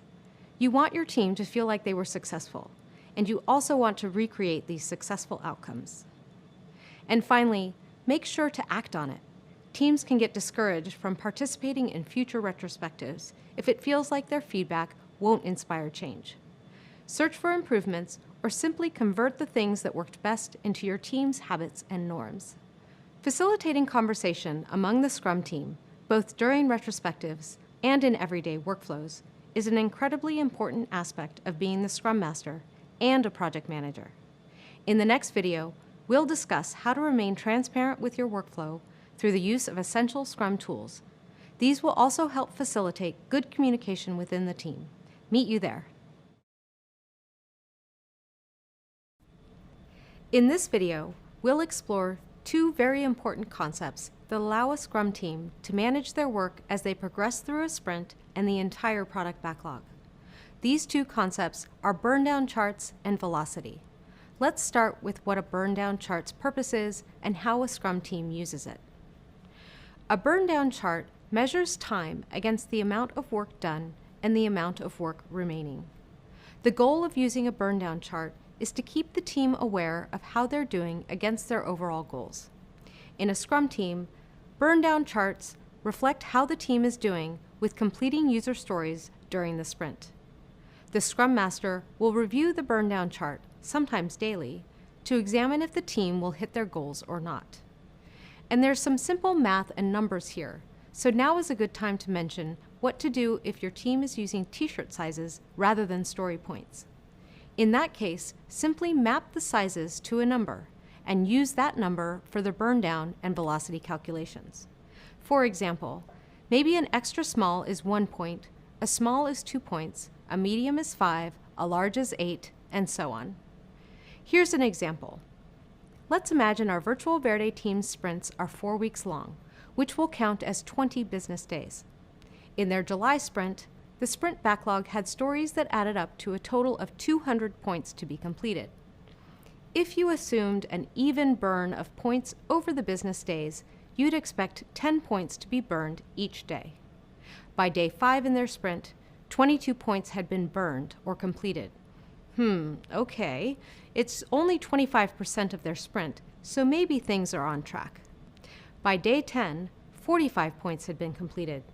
Uh-oh, we should have been approximately halfway done by now, which would be 100 points. According to the burn down chart, we're running late, according to our sprint goal. Now, this isn't the time to panic and stress out the team. At this point, as Scrum Master, you should already be discussing with your team to find out how you can help and unblock them. By day 15, the burn down is 140 points. Phew, the team is back to humming along. By day 20, the burn down is 188 points completed.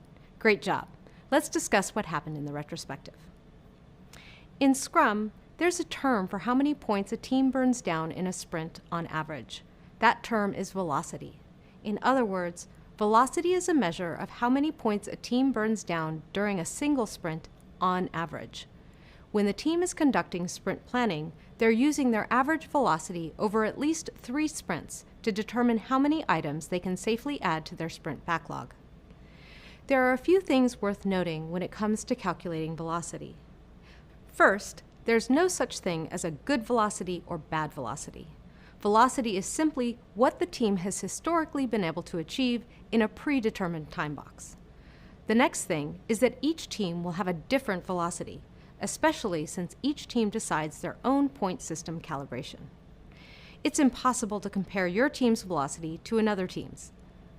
For example, I'm currently on a team of 3 people, and we're burning down 70 points in a 1-week sprint, so our velocity is 70. But on a previous 5-person team, our velocity for a 2-week sprint was only 120 points. Was one team better or worse than the other? Nope, just different. Once you have a stable velocity and a refined backlog with prioritization and estimates, this unlocks an incredibly valuable superpower. You can now tell your stakeholders and sponsors 2 important things. You can tell them approximately how long it will take to complete the entire product backlog, and how much of your backlog will be completed by a particular time. This ability to confidently predict when things can get done is one of the most powerful tools in Agile and Scrum, in my opinion. Let's imagine that our Virtual Verde team has averaged 200 points in each monthly sprint for the last 3 months. The team knows they have 1,500 points left in their product backlog. They now can say that it will take them approximately 7 or 8 sprints to complete the entire product backlog. What if it's July and the team wants to know what will be available by January 1st? No problem, that's 5 months away. Just go down the backlog from the top and draw a line when you hit 1,000 points. That's a pretty confident estimate based on the past performance of the team. Pretty powerful, right? If you want to pull in the dates, you can use this information to decide to add people to the team and increase velocity, rearrange the priorities, or make other key project decisions. On any given team, it can take multiple sprints to reach a stable velocity, and that's perfectly normal. As the team gets used to estimating and working together, the velocity should begin to stabilize. Now you know how to define velocity, velocity trends, and burn down charts. You also learned a bit about how an Agile team reaches a stable velocity and what that entails. Using these tools is essential to any high-performing Scrum team. They're a powerful means to achieve execution predictability. I'll demonstrate another useful visualization tool in the next video. Meet me there. We learned about the importance of visualizing progress using burn down charts in the last video. And good news, there are other visual tools that can also help a team progress throughout their sprint. The tool we cover in this video may be familiar to you since we briefly covered it in a previous video. It's the Kanban board. Some teams refer to this as the Scrum board rather than the Kanban board. While the two do have minor differences, they're referring to the same basic tool. The Scrum Guide doesn't specify exactly what a Scrum board is, but some Scrum tools available in the market provide a board that adds some features to a Kanban board. These features make it suitable specifically for Scrum. Both boards have 3 main features that make it a great sprint tracking tool for Scrum teams. There's visualization, work in progress limits, also known as WIP limits, and flow of work. Visualization can be an important strategy for learning and tracking. This Kanban board communicates everything we need to know at a glance. We can point at specific work items on the board we want to discuss, use images with variation in colors and sizes as we check in on work items, and we can notice where the challenges are in our team. Without this visualization, it's not as easy to find out where we can make improvements. These boards make it easy to notice where WIP limits break. We learned earlier in this course that Kanban WIP limits are constraints on how many work items the team actively works on at any given time.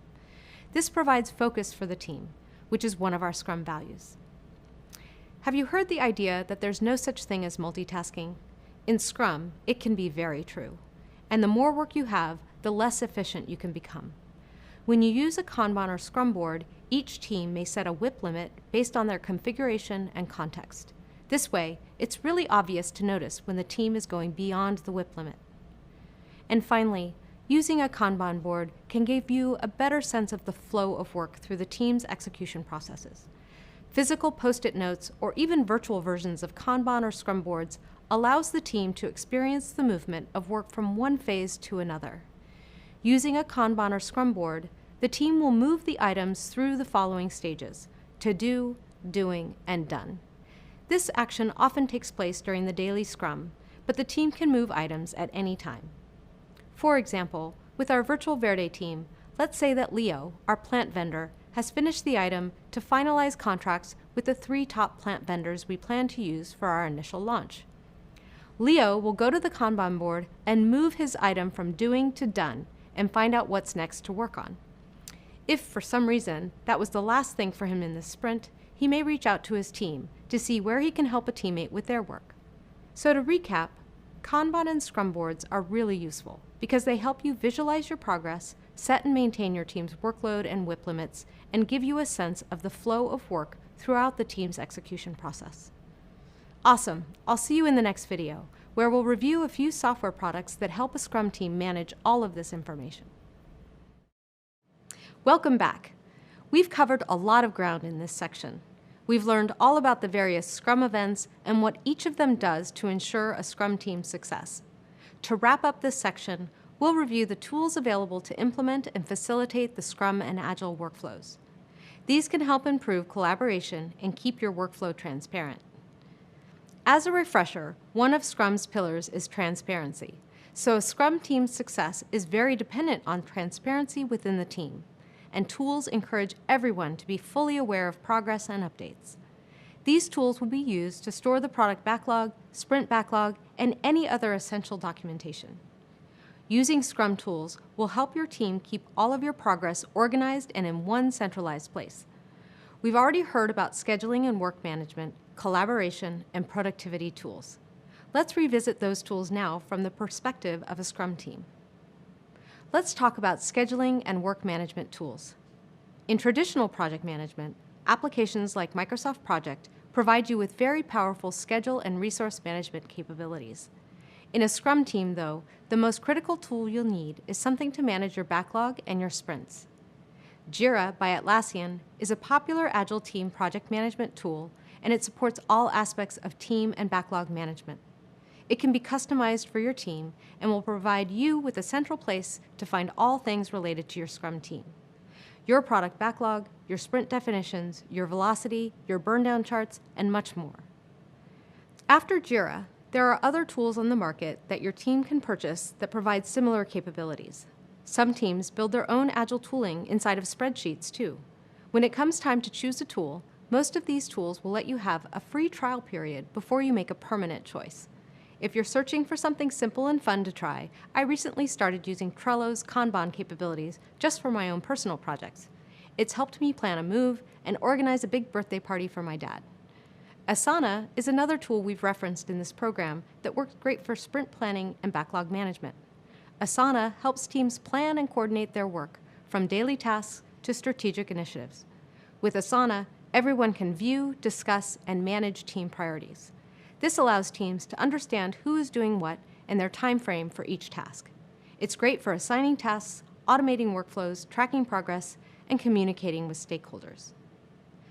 These applications are built specifically to help a team manage a backlog and their sprints. But there are many activities that these products can't perform. This is where additional tools for documentation, collaboration, and productivity come in. You'll want to use some form of documentation or word processing tool. This ensures that you capture key information about your project in a long format. Many products in this space feature both the documentation and the collaboration all in one tool. Google Docs is a great example of this, but it's not the only one. Spreadsheets, such as Microsoft Excel or Google Sheets, are useful for most teams. You can use spreadsheets to capture backlogs and backlog item information, or any number of other pieces of information for your project. You may also want a tool to create presentations, either using Google Slides or the Microsoft equivalent. These presentation tools are used all the time to, you guessed it, present information to the team. And finally, since it's Agile, we value individuals and interactions, so it's essential that we have excellent tools for collaboration and communication. The types of collaboration you'll experience on a Scrum team are video conferencing, team and one-on-one online chats, and emails. These tools will result in huge productivity improvements for your team. They allow teammates to communicate more effectively, get quicker answers, and unblock themselves long before the next day's daily Scrum. There are so many useful applications out there to help Scrum teams maintain the desired transparency between team members, and in Scrum, they decide what to use together. And just like that, you're almost at the end of the module. In the next video, we'll review and wrap up what you've learned so far. Congrats on finishing another set of videos. I hope you're feeling as excited about Scrum and Agile as I do every day. We spent a lot of time covering one of the most important parts of Scrum, the product backlog. We learned about refining the backlog and the importance of relative effort estimation using methods like t-shirt sizes and story points. We identified the 5 important Scrum events, which are the sprint itself, sprint planning, the daily Scrum, the sprint review, and the sprint retrospective. And we learned about when each of these take place and what their purposes entail. We discussed visual learning by using tools like burndown charts and Kanban boards. We also explored tools like Jira, Asana, and Trello, which make it easy to keep your workflow transparent and keep every team member up to date on the progress made throughout the sprint. I really want to congratulate you on making it this far. You've already learned and accomplished so much, and I'm excited for you to continue learning. Next up, we'll learn about using Agile and Scrum to adapt in real-life situations. Hi there. In the previous section, we wrapped up how to run a project using Scrum. I introduced you to the day-to-day practices that most Scrum teams use. These practices include developing user stories, managing a product backlog, and running sprints.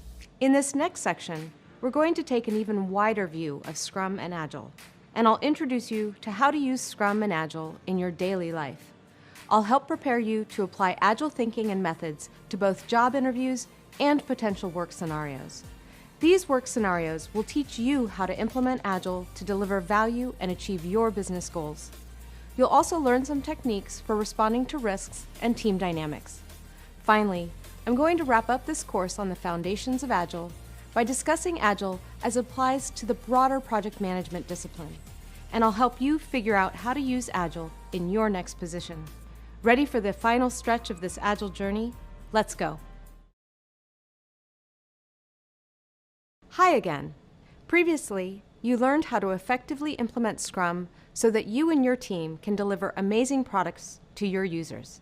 In this video, we'll explore the result of a project and the end product you'll ultimately deliver, which is what holds value for the user and the customer. I'm going to define the term value as it relates to project management. Then, I'll share some strategies and tactics you can employ to maximize the value your team delivers. The end product of a project is what provides value to the user. Value could be financial benefits, user growth and engagement, or compliance adherence. The term value can mean different things for each customer based on what they expect the product to accomplish. The number one Agile principle is to satisfy the customer by delivering valuable software. You can always replace the term software with the words product or solution for non-software related projects. Delivering value as quickly and efficiently as possible to users is the primary reason Agile came into existence. The term value-driven delivery means you and your team are focused on delivering a product of high value.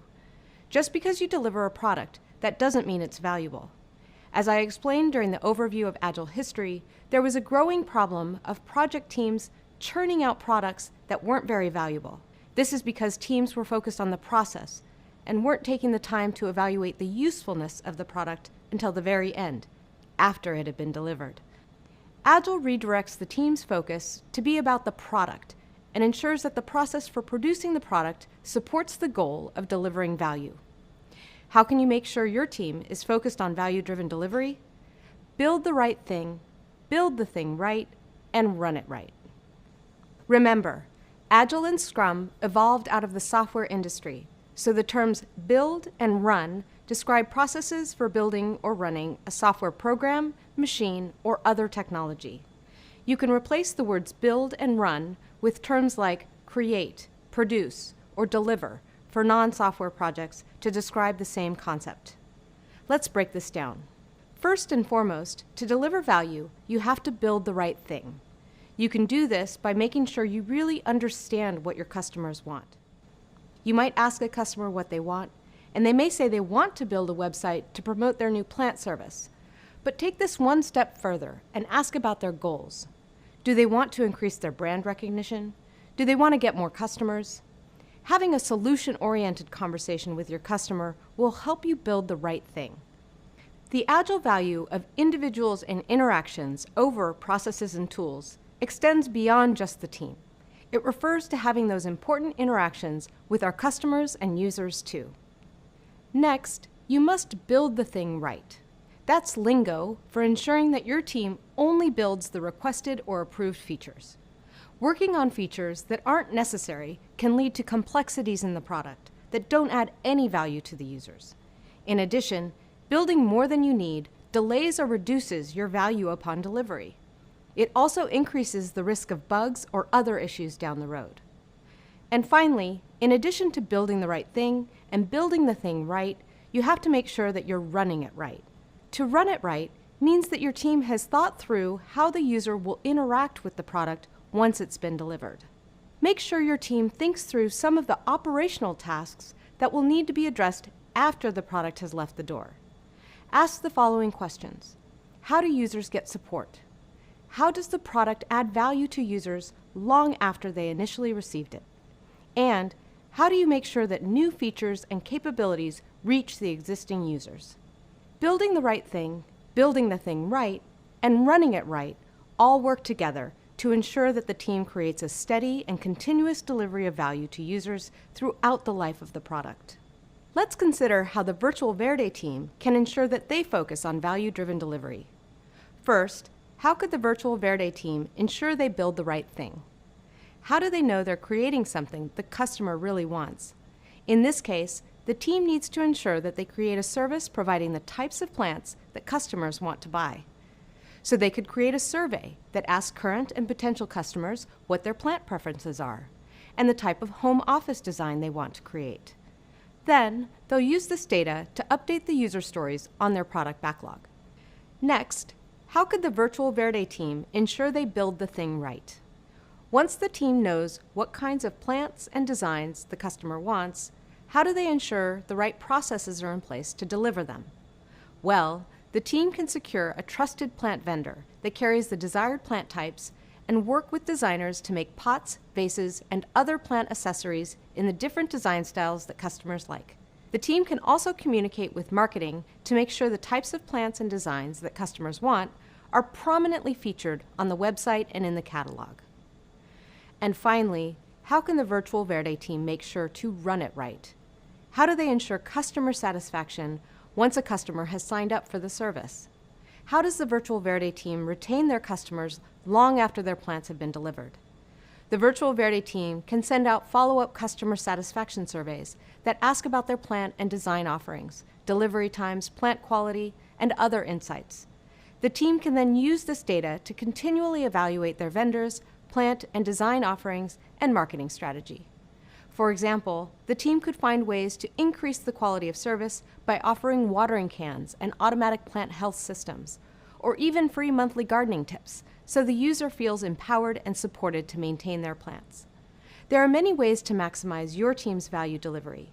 Building the right thing, building the thing right, and running it right all work together to ensure that the team delivers value to users. In the next video, I'll teach you another effective, proven way to deliver value called a value roadmap. Meet you there.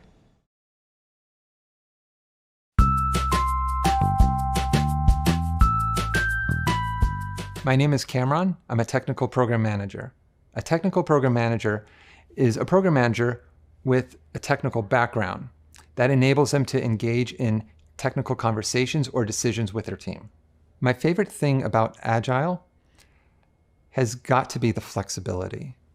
So when you're making most of the decisions at the beginning, when you know the least, not all those decisions might be right. Some will, but probably all of them won't be. So with Agile, it's a framework and a mindset that is open to that change. It embraces it. It welcomes it as you learn more. Agile gives you built-in opportunities to make changes. An important aspect of Agile is incremental delivery. You're delivering little bits over the course of a long period of time. To contrast that, if you could think of waterfall, that's when you deliver everything at once to the customer at the end. In a waterfall project, you have to wait and wait and wait until the very end to get everything. And perhaps you're waiting days, months, years, and you cannot extract any value out of it until the very end, until the product is delivered. I think that makes sense for a house. I think that makes sense for a car. I cannot give someone parts of a car and have them start getting value out of it. Because a car has certain safety requirements for things that take longer to figure out, for more challenging design issues. You don't have to sacrifice the entire project for that one last bit. If you built 90% of the project and you can ship it, go ahead. Agile lets you extract that value. That way people can use that 90% while you're trying to figure out that last 10. And then hopefully you have an ecosystem where it's okay to deploy or release that last 10% down the line. Change is never free because you've already communicated plans, you've already made estimates, you already have some work in progress. Then if you're going to change that, you're going to lose a little bit about. Is that change within your threshold or your budget to be able to adapt to get it right or get it better? So it's not always about it being perfect, it's about it being good.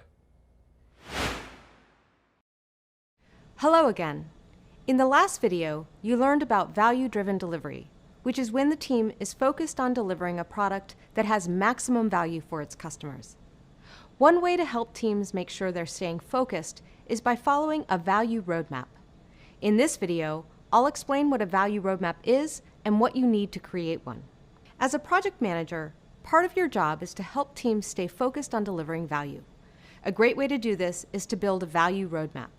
It's an agile way of mapping out the timelines and requirements for the product development process and can be used in all types of businesses. This roadmap is a guide that demonstrates where to go, how to get there, and what to accomplish along the way in order to maximize value. It helps map out a product idea and the strategy for how to deliver it. As the team follows their roadmap, they gather input from customers and stakeholders and apply their findings to each iteration of the product. Creating a roadmap helps the team explain the vision of the product and can also be used to identify important milestones. A typical value roadmap has 3 components: a product vision, a product roadmap, and release plans. The first component of a value roadmap is the product vision. Your product vision is a critical step to starting any new Scrum project. Your vision is based on your user interviews and market analysis and becomes your team's North Star. In other words, it's what guides your team. The product vision defines what the product is, how it supports the customer's business strategy, and who will use it. Next, there's the product roadmap, which the product owner is responsible for creating and maintaining. It provides a high-level view of the expected product, its requirements, and an estimated schedule for reaching milestones. It's key to making sure your team is building the right thing. The third component of a value roadmap is a series of release plans. The product owner and project manager work together to develop these plans. Product releases occur when the team has developed a basic working version of a given feature or requirement. A release plan includes the approximate date when the team is expected to release and deliver certain features to the customer or user. An agile team may have several releases over the course of a project until their project is considered done. For this reason, only the first release date should be considered to be set in stone. The rest of the release plan is based on early estimates and is subject to change as the project proceeds. A release plan contains a release goal, which is an overall business goal for the features you plan to include in the release. The list of backlog items, such as epics, user stories, or features that you require for that release goal, an estimated release date, and any other relevant dates that impact a release, like a convention or major holiday. It's important to add all of your release plans to your value roadmap to help you stay focused on the path to your overall value goal. In summary, the value roadmap contains 3 key components: the product vision, product roadmap, and release plan. These 3 work together to help an agile team reach its goals through multiple iterations. A value roadmap only works if the team is collaborative and all stakeholders work together regularly.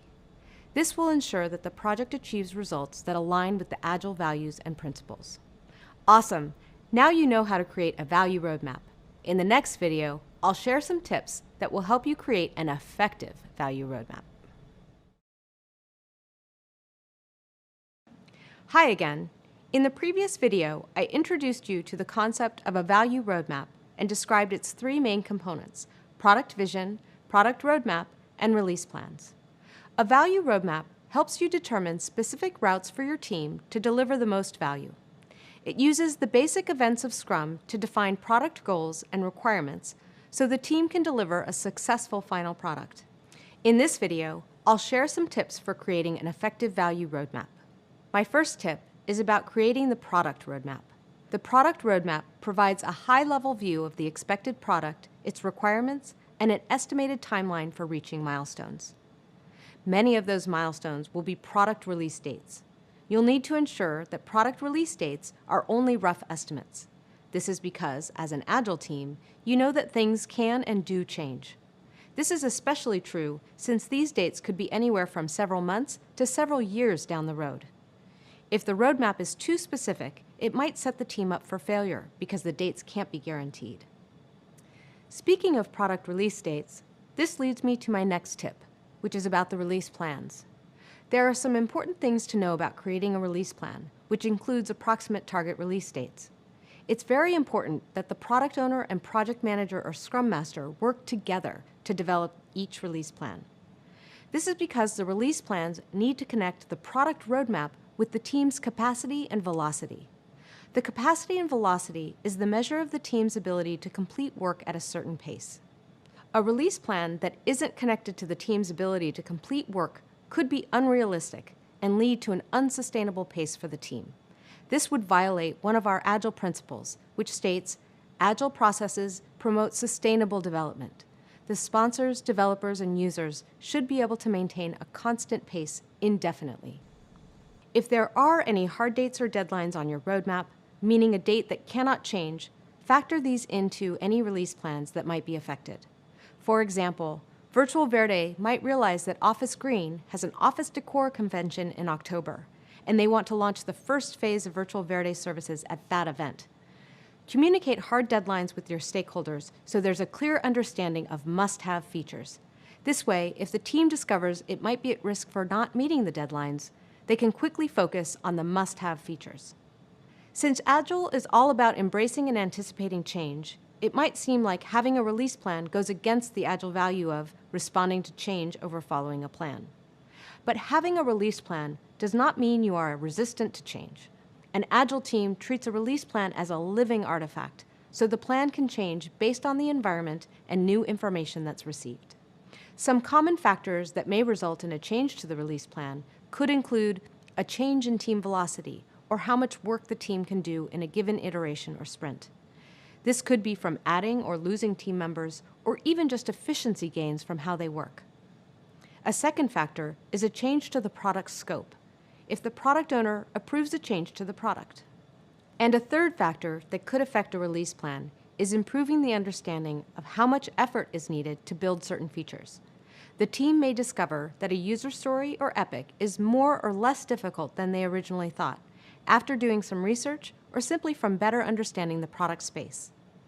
My last tip for creating an effective value roadmap is that the Scrum Master or Project Manager should always review the release plan before starting a sprint planning session. They review the release plan to check whether the team is on track. If the team is off track, the Scrum Master needs to have an open conversation with the product owner and business people to figure out what they can adjust to get back on track. This is where the Scrum value of transparency is key. An effective value roadmap is a powerful tool for building and delivering successful products. The plans you create will help you stay focused on delivering maximum value and the ability to remain flexible and stay agile. In the next set of videos, we're going to switch gears and discuss some common challenges that you might encounter when introducing Agile in Scrum or when joining an organization that is transitioning to Agile. I'll share some tips for how you, as the project manager, can help support and coach your team along the way. Meet you there. Hi there. In this video, I'm going to discuss your role as a project manager in an organization that wants to implement Agile practices. As you conduct your project management job search, you're likely to find many of the organizations you apply to as either already being Agile, making the switch to becoming Agile, or not yet Agile, but ready to transition. As an entry-level project manager, it's not likely you'll be expected to lead a complete change to Agile in a large organization, but you may be expected to help support the change process. On the other hand, you might get hired by a smaller organization that does want you to lead the change. The techniques I'll share with you in this video will set you up to be prepared for all of these different scenarios. Let's begin. First, let's review some of the key learnings from one of the earlier courses on organizational culture and change management. When an organization shifts the way it conducts business, it usually requires a shift in its culture as well. Understanding organizational culture and the change management process is crucial when introducing new ways of working. Organizational culture is based on shared workplace values and pops up in people's behaviors, activities, the way they communicate, and how they work with each other. A change that's out of sync with the existing culture is much more difficult to complete. In fact, there's research proving that companies that don't consider the cultural aspects of Agile are more likely to fail. Change management is the process of getting folks to adopt a new product, process, or in Agile's case, a new value system. Okay, let's get into how to help introduce or continue the adoption of Agile or Scrum into an organization. Unless the organization has many years of Agile behaviors and experience, you may be facing a change in organizational culture. These changes take time, sometimes years to complete. As a project manager, you might only implement a few changes, and that's okay. You'll still be adding value by demonstrating to your team or organization new and different ways of approaching their business. I'll share with you some words of wisdom I heard from a colleague many years ago. They said, "Change takes patient persistence." It may feel like things are taking too long, but in many cases, small changes add up to a big change in the long run. So what are some ways that you can bring Agile or Scrum to a new team? First, I want you to think about the concept of creating a sense of ownership and urgency. When people feel a sense of ownership and urgency around a project, it increases interest, motivation, and engagement with the project outcome. One way to create a sense of ownership is to find an executive sponsor who also feels a sense of ownership for the change you're creating. Wherever possible, point out connections between the changes you're making and the company's stated mission or values. Having buy-in from someone at the top increases your chances of successfully driving any change in organizational culture. Ideally, your sponsor will reinforce the benefits of Agile to the organization and give you the support and resources you need. What about creating a sense of urgency? My favorite approach to this is to ask the team, the organization, and the stakeholders questions about what's working and what's not working right now. Then, I ensure the changes relate directly to those opportunities. Here are some questions you could try. What is preventing us from providing the best possible product to our customers? What is allowing our competitors to outperform us in this market? And how can we help our teams become more productive and supported in their work? This not only helps you prioritize your work, you get the team thinking about the possibilities they'll enjoy if the change is successful. You can use these questions going forward to collect feedback during the change. Coming back to these questions and demonstrating the incremental improvements is the true spirit of Agile. Let's come back to our friends at Virtual Verde. When the team set out to create this Agile project and change towards an Agile approach, they realized that the CEO of Office Green wanted to make sure they took advantage of the market trends, since more people were moving to home offices. They created a sense of urgency by highlighting that home office decorating was becoming a hot online trend, and they wanted Office Green to become a part of the action. Lastly, the Virtual Verde team had lots of experience from their Plant Pals project, so they could gather a team who was motivated to apply what they learned and try a different approach to a new market opportunity. Bringing Agile or Scrum to a new team could be challenging, but well worth the effort. By applying some of these techniques, you'll increase your chances of success. I've found that, with a little patient persistence, you can get past some of the initial skepticism, and the benefits of an Agile approach will start to become obvious to the team. Once this happens, change will become easier to drive over time with their commitments. I once had a large global team at Google of about 200 developers. My director and I wanted to transform them into an Agile organization. It took us about 2 years and many trips to different work sites for me and my team of project managers to deliver the tools, processes, and coaching to bring the team up to speed on an Agile way of working. I approached that transformation very much like how I described here, and it worked. In the next video, I'll share some tips for coaching new and developing Agile teams. Meet you there. Hi again. As the project manager or Scrum Master, you're in the position to help the team improve. In other words, you're the designated Agile coach. You're there to help the team recognize areas for improvement and help them implement solutions. In this video, I'm going to break down your role as a coach into 3 steps, similar to how you might approach being a coach for a sports team.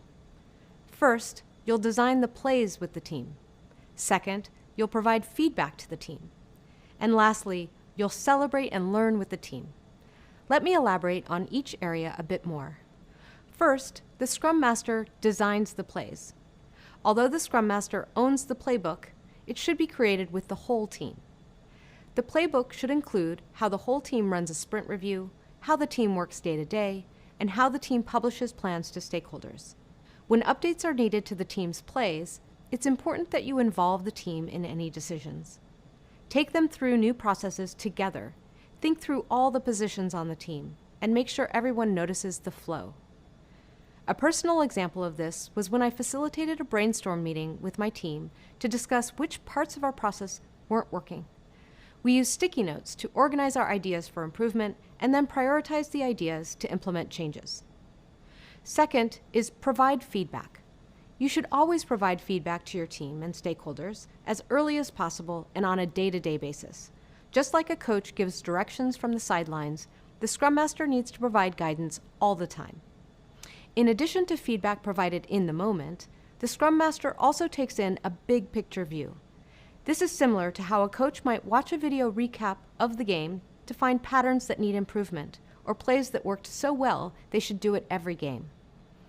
Providing feedback shouldn't only be about fixing broken things, but finding processes and activities that work really well and encourage the team to continue using the things that work. Third, celebrate and learn. Congratulate the team often on a job well done, a happy customer, or a big solution launch. If the team, quote-unquote, loses, meaning they weren't successful in fulfilling a requirement, acknowledge that loss as critical data that will help the team improve next time. It's important for the team to still feel positive about any disappointment and think of it as a learning opportunity. As Thomas Edison famously said, "I have not failed. I've just found 10,000 ways that won't work." As a Scrum Master or Agile Project Manager, you play an essential role in the team, and you're a big part of why Scrum and Agile work at all. You're responsible for ensuring the team is always improving and becoming the best team it can possibly be. Awesome! Now you know the 3 steps of coaching your team: designing the plays with the team, providing feedback to the team, and celebrating and learning with the team. Next up, we'll learn how to anticipate and respond to real-world risks with Agile and Scrum implementations. Meet you there. Hi there. In this video, we'll go through some of the challenges you might encounter during a change process that are specific to Agile teams.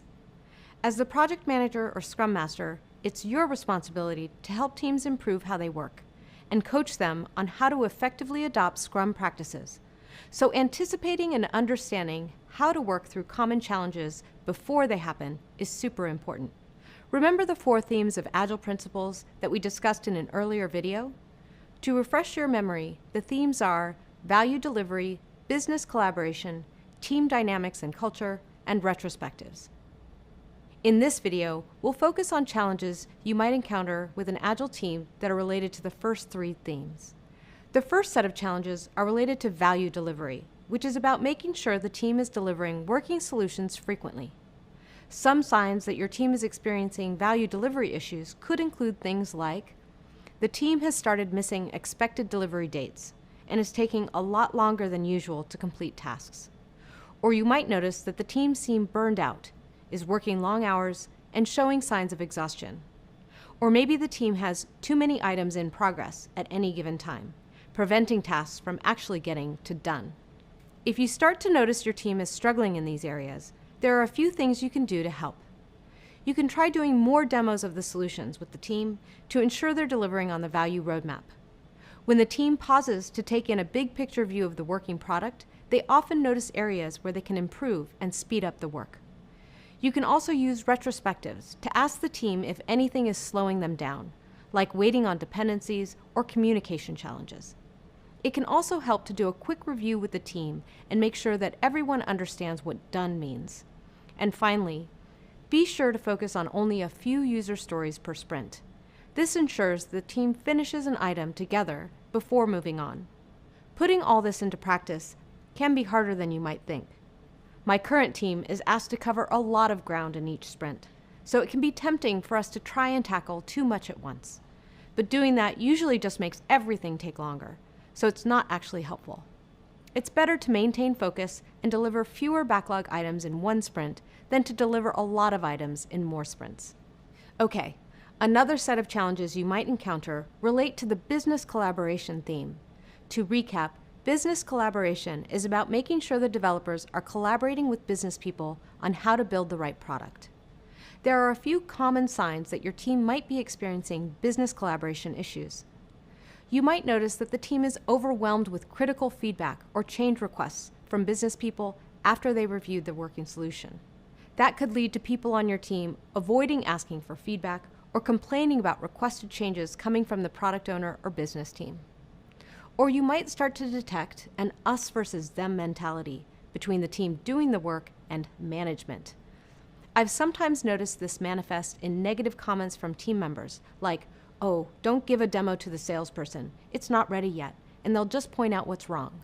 If you notice any of these signs, there are a few things you can do to help rebuild trust and collaboration between the developers and the business people. To start with, try addressing critical feedback and change requests by doing more demos. This ensures feedback comes in at a steady pace and that everyone involved has a shared understanding of what done means. Next, consider conducting a solution design sprint, which is an entire sprint spent working solely on the solution design.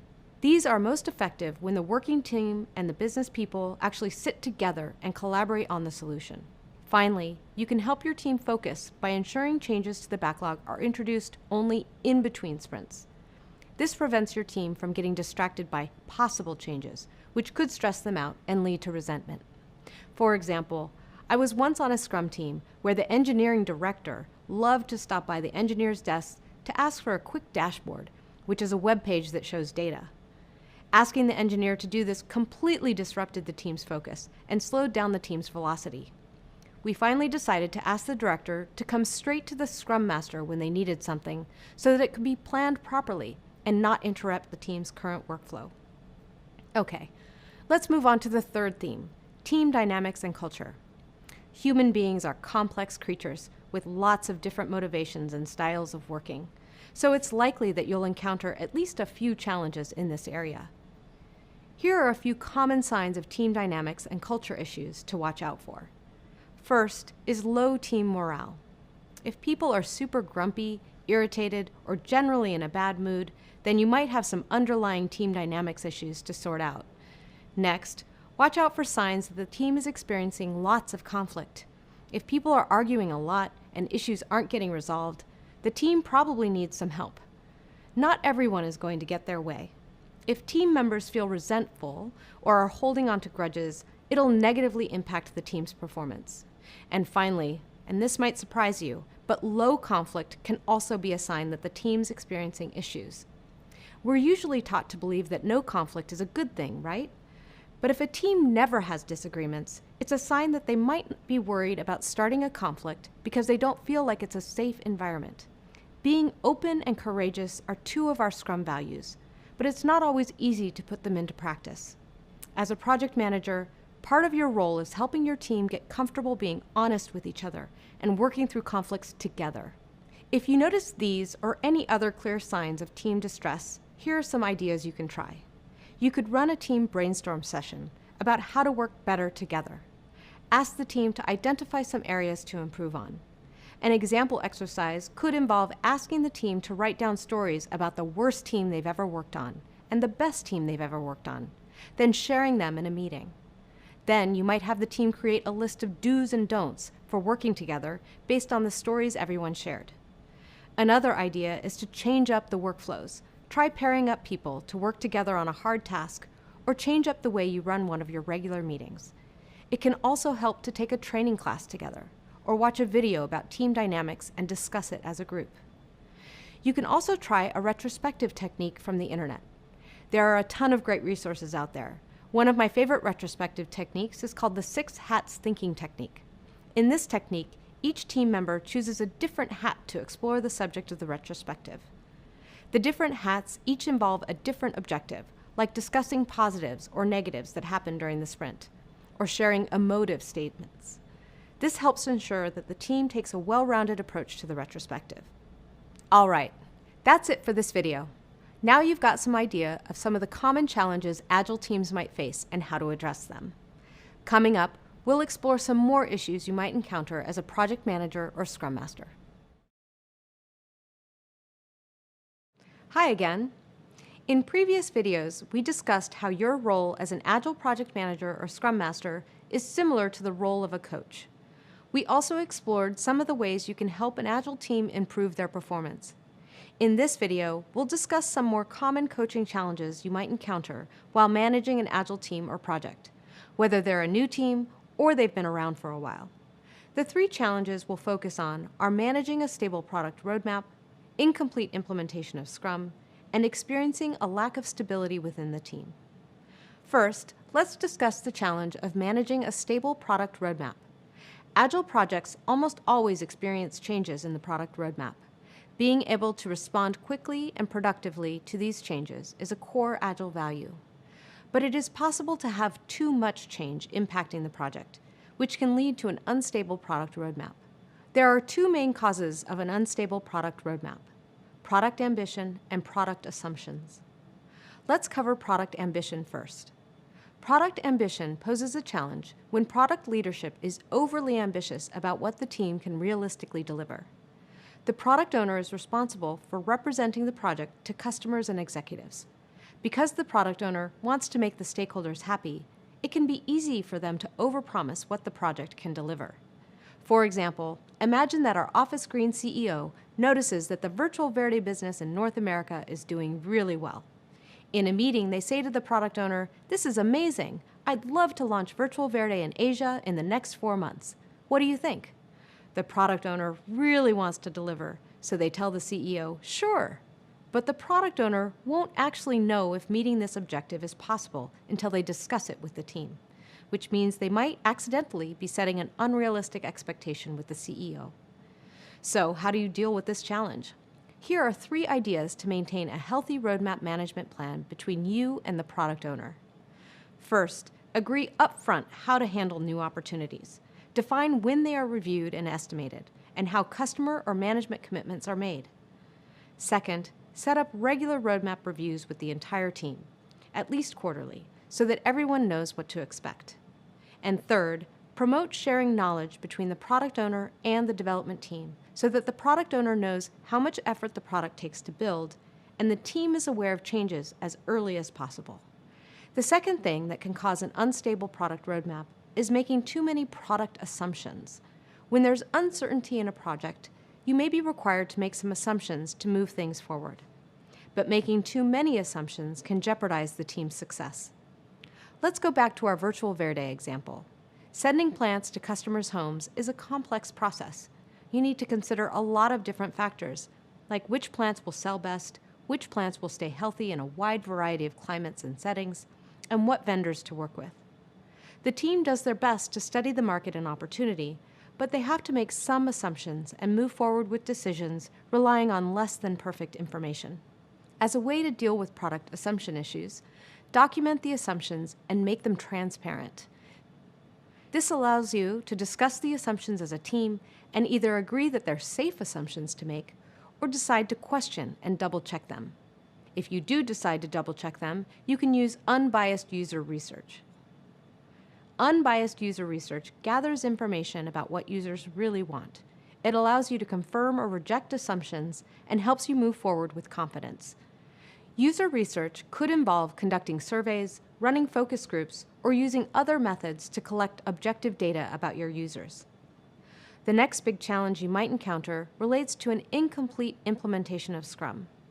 This happens when Scrum practices are only partially implemented, or when Scrum practices are implemented without proper support and coaching. Scrum roles, artifacts, and activities are designed to work together as a set. If you only partially implement them, you might end up reducing their benefits. Incomplete implementation of Scrum can cause a lot of issues. First, it can lead to a loss of clear roles and responsibilities. To implement Scrum completely, you should define the roles for the team and then fill those roles with specific individuals. For example, if you try to have a developer also act as the Scrum Master, they might not have the bandwidth to do either role very well. Better to have developers be on the development team and you, the project manager, be the Scrum Master. You might also be tempted to skip some events or blend them to save time. But a lack of clear boundaries for sprint review, sprint retrospective, and sprint planning can lead to reduced transparency, inspection, and adaptation. And these are all essential to experience the full benefits of Scrum. And finally, not providing the team with the Scrum coaching they need would also mean that you haven't fulfilled your role as Scrum Master. It's your job to fully explain the Scrum practices and provide coaching, so your team understands the reasoning behind the practices and can embrace their benefits. The solution to all of these challenges is to implement Scrum completely. Being the Scrum Master is a critical role. You're the coach, so you should reinforce the connections between the team's activities and the Scrum and Agile values. For example, if your team complains about daily stand-ups, remind them that the purpose of stand-ups is to gain feedback, unblock work, ask for help, and reinforce the importance of staying focused on the sprint goals. You can also make sure roles are well-defined and properly fulfilled. For example, ensure that all team members understand their own roles as well as the roles of their teammates and how those roles interact. For example, the product owner makes sure we build the right thing, the development team ensures we build it right, and Scrum Master ensures we build it fast. And finally, the last big challenge you might encounter with Agile and Scrum teams is a lack of team stability. When the team changes a lot, with people leaving and joining frequently, it can make things unpredictable and disrupt the flow of work. There are a few things you can do to address instability on your team. First, have a quick onboarding process for new team members to help them get to know the rest of the team and understand the project. Second, use a pair programming style, where a new team member teams up with a colleague and starts learning on the job. This also helps if people leave the team, since a partner should be able to pick up where they left off. And third, if team composition changes because members keep leaving, try having shorter sprints. This way, team members can wrap up their last sprint's worth of work before leaving. To recap, the three main challenges we've covered in this video are managing a stable product roadmap, incomplete implementation of Scrum, and a lack of team stability. I've encountered each of these challenges and more in many of my teams. The wonderful thing about Agile is that there's a huge community of Agilists that are happy to help with any challenges you might come across. Even an experienced Agilist like myself asks for help now and then. Coming up, we'll explore how Agile is evolving and keeping up with the times. Now that's an Agile way to be. Hey, welcome back. Since its creation in 2001, Agile popularity has increased incredibly fast. One industry report showed that 85% of organizations have adopted a product-centric model, which is associated with an Agile approach.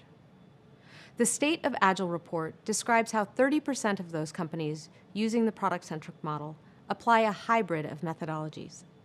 This means that being able to blend methods will be a super useful skill to have as you start your project management career. Like we explained in an earlier video, one of the reasons for Agile's growing popularity is that we're in a very VUCA world. Businesses face a lot of volatility, uncertainty, complexity, and ambiguity, and they recognize that Agile and the frameworks that derive from it are a way to overcome those challenges. In this video, we'll discuss how Agile has already started evolving and explore some emerging ideas about how it might continue to evolve in the future. The Agile Manifesto as a mindset or philosophy hasn't changed much in almost 30 years. The frameworks it inspired, though, have continued changing and evolving to keep up with changing business environments. One emerging Agile framework is called DevOps, which combines software development and IT operations.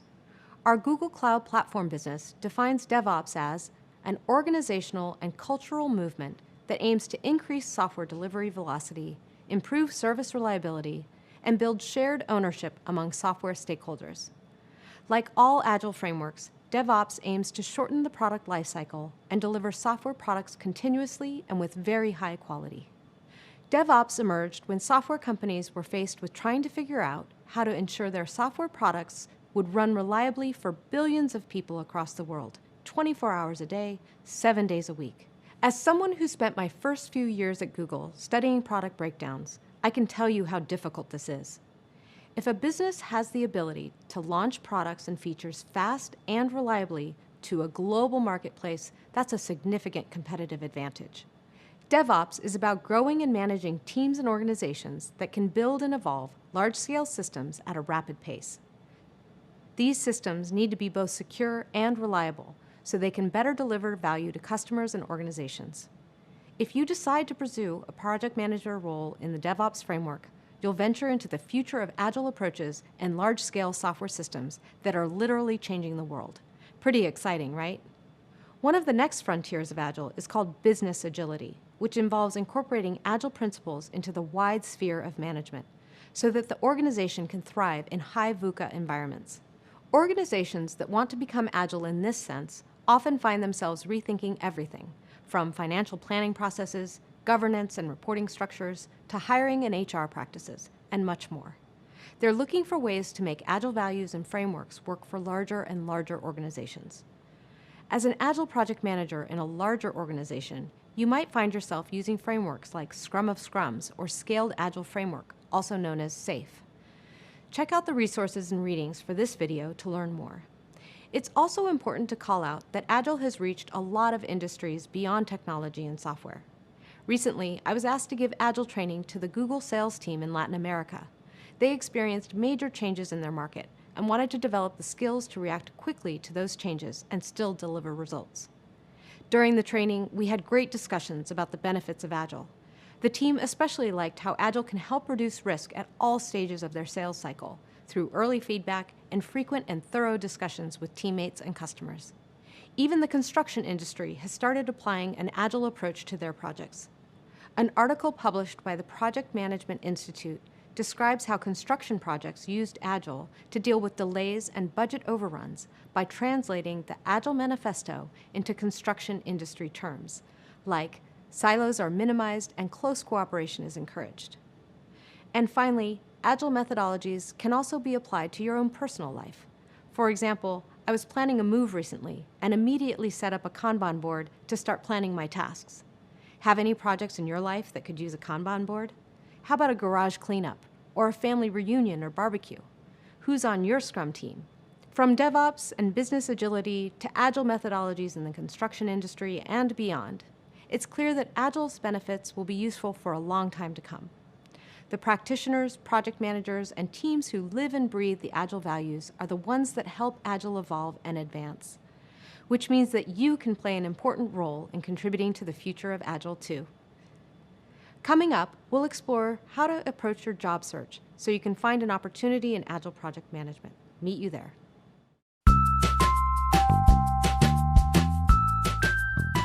My name is Jez. I'm an SRE here at Google, and my job is about making sure that Google's systems stay up and are reliable. So what would I tell someone who is new to Agile and DevOps about really what this is about and what you do to be effective? Fundamentally, Agile and DevOps are about solving complex problems. You solve a big problem by splitting it up into smaller chunks and then working out which of those chunks you can deliver first in such a way that you will maximize the information that you gain, which will help you solve the bigger problem, and then iterating and keeping on doing that. Not only will you discover better how to solve your problem in a way that actually makes life better for your users, makes them more awesome in what they do, you'll also discover about how to do that, like what process will work most effectively. Here's the user problem that we want to solve. You go and work out how to do it. What I've seen happen in the last kind of 10 years is taking the front end of that process, the planning process, and bringing that into the team, taking the back end part of the process, the release and operational part, and bringing that into the team, and then making that like very religiously user-centered. So how do we make everything user-centered and bring that into the team as well? That I think has been a big transformation. And we are a long way from being done with that. The other piece to success in Agile that I think people talk about but isn't sufficiently internalized is that you are going to make a ton of mistakes. Especially as a new person, you're going to make a ton of mistakes. That's okay. You can't learn if you don't make mistakes. First of all, don't expect that you'll get it right the first time or the second time or ever. I still make mistakes all the time. I've seen actually a lot of evolution of Agile over the 15 years that I've been involved in it, in organizations of all different kinds all over the world. It works. We just covered the evolution of Agile, and I shared how other organizations are adopting Agile practices. We also discussed the best mindset for delivering value to users as quickly as possible. Agile project management opportunities are everywhere, whether you're looking for a new role in Agile or want to incorporate Agile into your current lifestyle or workplace. I have a few tips to help get you there. Let's start by discussing how to land an Agile project management position. These types of jobs might show up on job boards as Agile Project Manager, Scrum Master, IT Agile Project Manager, or a DevOps Project Manager. After taking this course, you'll be a great fit for any one of these. Look for a role that suits your experience level, complements your industry domain expertise, and offers growth opportunities. Also, look for a role that provides a culture that'd be a good fit for you. And I can't emphasize enough how important it is to find an employer who supports your goals and personal growth. I'm a hiring manager at Google. I've interviewed and hired many project managers here, both Agile and non-Agile. And I'd like to share how I approach interviewing and searching for an excellent Agile project manager for my team. Even if a candidate doesn't have Agile on their resume, one of the first things I ask them is, what's the difference between Agile and waterfall project management? Their answer usually tells me instantly if they know what Agile is about, and it's a great launching off point for more follow-up questions. In the candidate's answer to that question, I look for a few specific things. I want to know whether the candidate knows that Agile is more than just Scrum, sprints, and stand-ups. Do they know it's also about founding values that include customer collaboration, value delivery, self-organizing teams? I'm also interested to know whether they make waterfall out to be the worst solution. Or do they know that all projects benefit from certain types of approaches, including waterfall, like clear requirements, risk management, stakeholder awareness, and more? I also ask, how do you know when to use an Agile approach or frameworks on your project?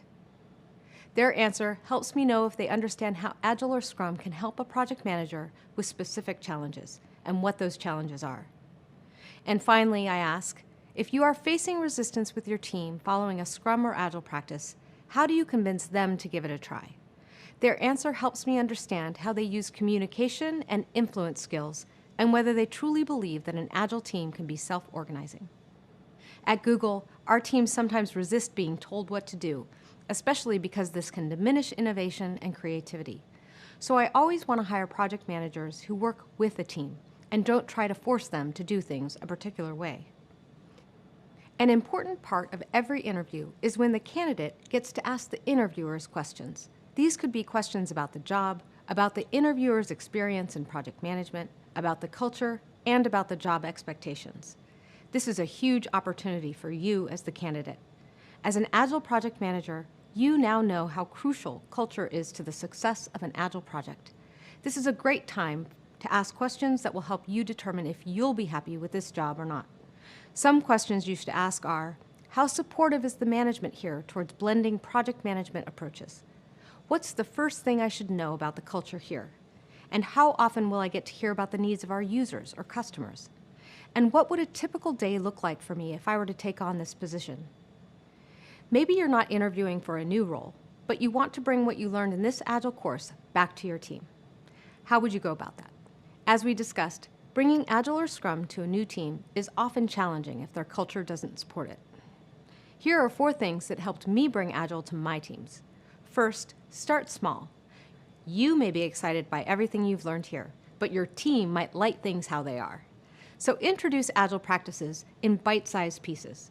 Maybe start by using a Kanban board, just to keep track of one work stream, or set up a retrospective after a major milestone. Second, listen to feedback. The most powerful tool a project manager has is the ability to listen to their team and meet them where they are.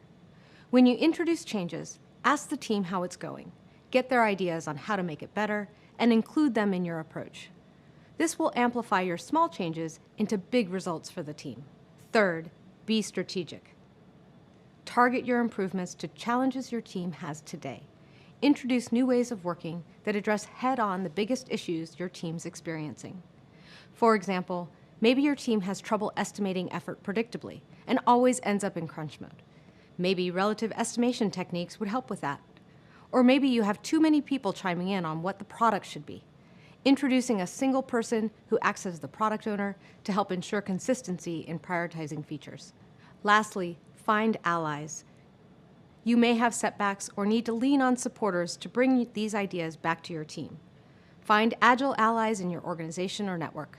These allies will give you advice when things get rough and help you stick to Agile values and principles.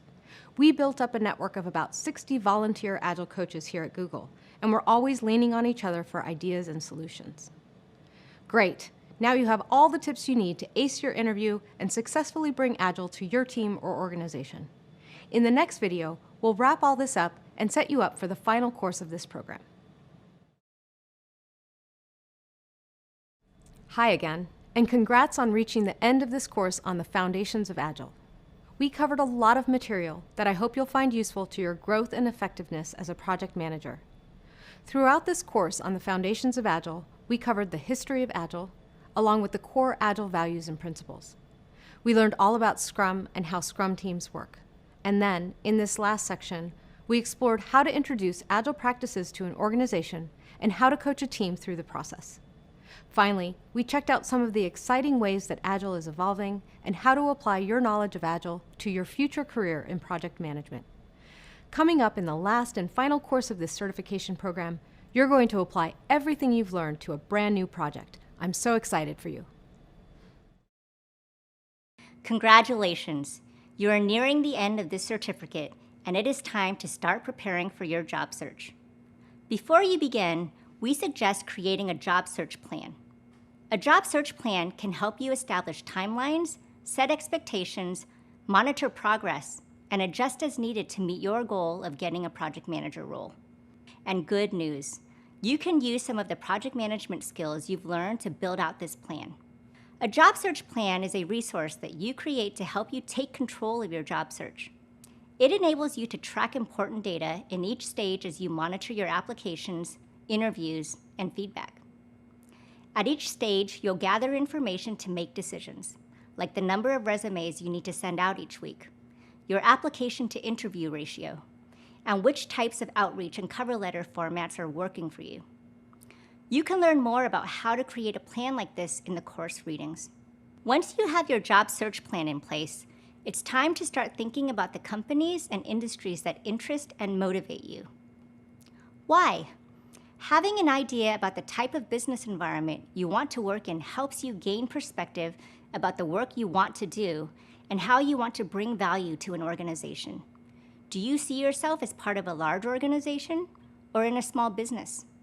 How flexible are you about location? Is there a specific industry you prefer to work in? Take this brainstorm one step further and put it on paper. Create a target company list. A target company list can be as simple as listing out the companies you think of in a spreadsheet or digital document. If you're not sure where to start, there are plenty of resources online where you can find out more information on different types of companies.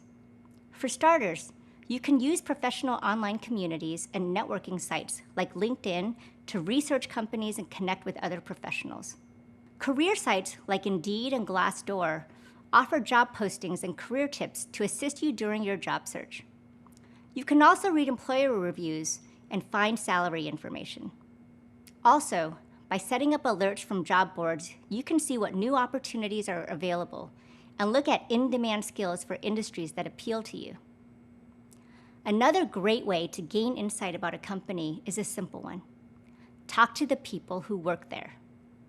Search within your network to see if you know anyone at companies that interest you, and send them an email or a message on LinkedIn. This also can work for people you don't necessarily know, but are interested in their career path and organization. Request an informal and informational interview. This will allow you to understand how the company works and common qualities people have in the roles you are interested in. Ask them, what is it like to work as a project manager for a big company? Or, what was your experience like managing projects at a startup? Or even, what was your career path that led you to this company, and what has your path been at that company? Also, it's equally important to share your story and why you're interested when doing your outreach. Typically, the people who reach out to me that I end up responding to are the ones who share a personal story with me. I find them compelling and sincere because it shows initiation, motivation, and authenticity, traits I find prevalent in the most successful project managers that I know. Lastly, if you're still unsure of which industry or company may be the best fit for you, it's helpful to seek some advice from people whose career you admire. These people can often act as your career mentor. A career mentor is someone who shares their own experience and knowledge with you in order to help you achieve your professional goals. In fact, my career mentor led me to Google. This person, whom I've known for over a decade at this point, was the one who introduced me to my role here. While we were only colleagues to start, he became someone I have grown to trust and admire and seek guidance from. Knowing my experience and working style, he recommended I apply for my first role here at Google, and here I am. So the moral of that story is to connect with a network of your people and resources to improve your job search and be intentional about your next step. Also, and maybe most importantly, be true to the passion about why you want to be a project manager. Is it that you want to help other people bring their dreams to life? Is it that you have a dream you want to bring to life? Or maybe it's that you have a craft that you want to explore and try. What drew me to the project management role was this idea that you can make something that was just an idea a reality. There's nothing else like seeing something come to life right before your eyes, knowing that you played a key role in the launch and success of a project. It's exhilarating. Once you've thought through these things, both in your head and into an actual plan of action, your next step is to start applying to open roles at these companies. Check out the readings and activities on how to optimize your job application process by adjusting your resume, writing professional emails, and tracking everything in your job search plan.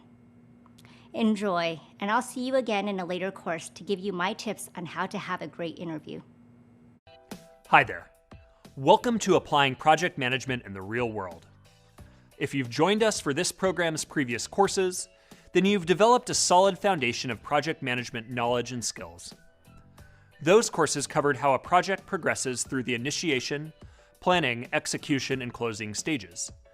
They also taught how to manage projects using different methodologies and approaches, like Agile and Scrum. If you haven't completed the previous courses, we recommend checking them out before starting this course to ensure that you're ready to work through all of the upcoming activities. As you progress through this course, you'll create project documents based on an imagined scenario.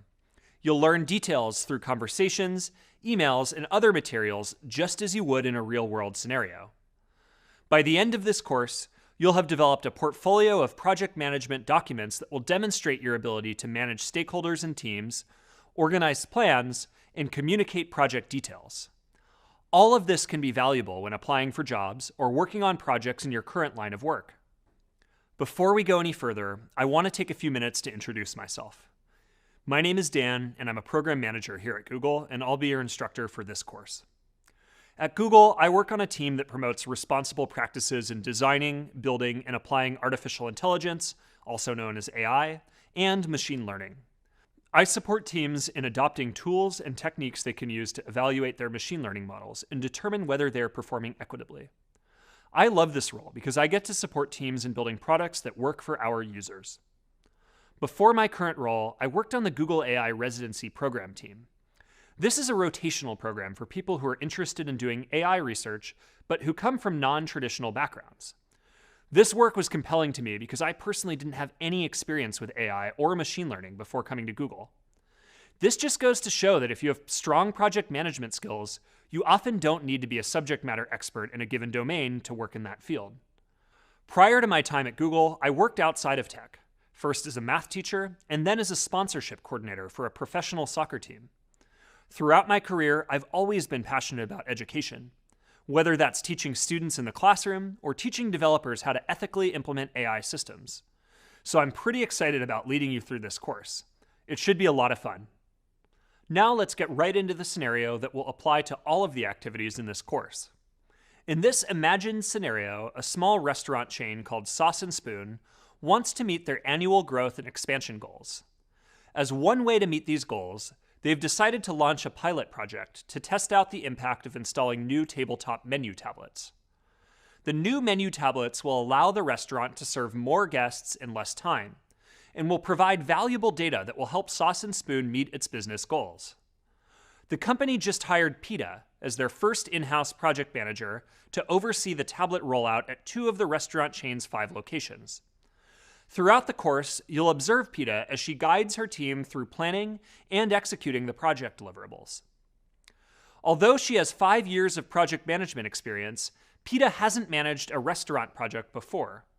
You'll get to follow the project through its life cycle as PETA learns about the restaurant industry, determines the goals of the project, negotiates with stakeholders, and much more. Along the way, you'll record details of the project to use in course activities. You'll also evaluate PETA's project management skills as she works to complete this project in scope, on time, and within budget. You'll learn what works and what doesn't, and how to problem solve your way through a project. As you progress through the course, we'll review and practice key project management concepts, which include analyzing materials to identify project requirements, solve problems, and manage stakeholders, applying important negotiation techniques and influencing skills, listening with empathy when working with a team, and practicing your stakeholder communication skills. We'll explore these concepts in more depth, and I'll explain how each concept applies to the Sauce and Spoon project. Each activity will contain guiding questions to help you create common project documents that you can speak to in a job interview and utilize throughout your career. As you work through these activities, you may want to take notes on some of the information you learn. Feel free to use whichever tool you prefer, whether that's the Coursera note-taking system or another method. In the upcoming videos, I'll explain the project in more detail and share project management best practices so that you can complete the associated course activities. Are you ready? Let's go. Hi again. Ready to get started? In this next set of videos, you'll apply strategic thinking and effective business writing to initiate a project. You'll analyze project documents and supporting materials to identify project requirements, evaluate stakeholders, and problem solve. You'll use a project charter as a tool to align project scope and goals among stakeholders. And you'll apply effective negotiation skills with stakeholders to prioritize project goals. In this video, I'll review the purpose and main components of a project charter so you can get started creating one for the Sauce and Spoon tablet rollout. After this video, you'll review supporting materials that will enable you to observe PETA as she initiates the project. Then you'll apply strategic thinking to create a project charter based on what you observed. Strategic thinking involves analyzing documentation and talking with stakeholders to inform decisions based on the information available to you. Okay, let's review the purpose and main components of a project charter. A project charter is a formal document that clearly defines the project and outlines the necessary details to reach the project's goals. The project manager creates the charter during the initiation phase, which is the first phase of the project lifecycle. The project charter helps you organize vital project information, create a framework for the work that needs to be done, and communicate those details to the necessary people. It's also useful as a reference throughout the project's lifecycle, since it can help stakeholders realign on the project's scope, goals, and costs.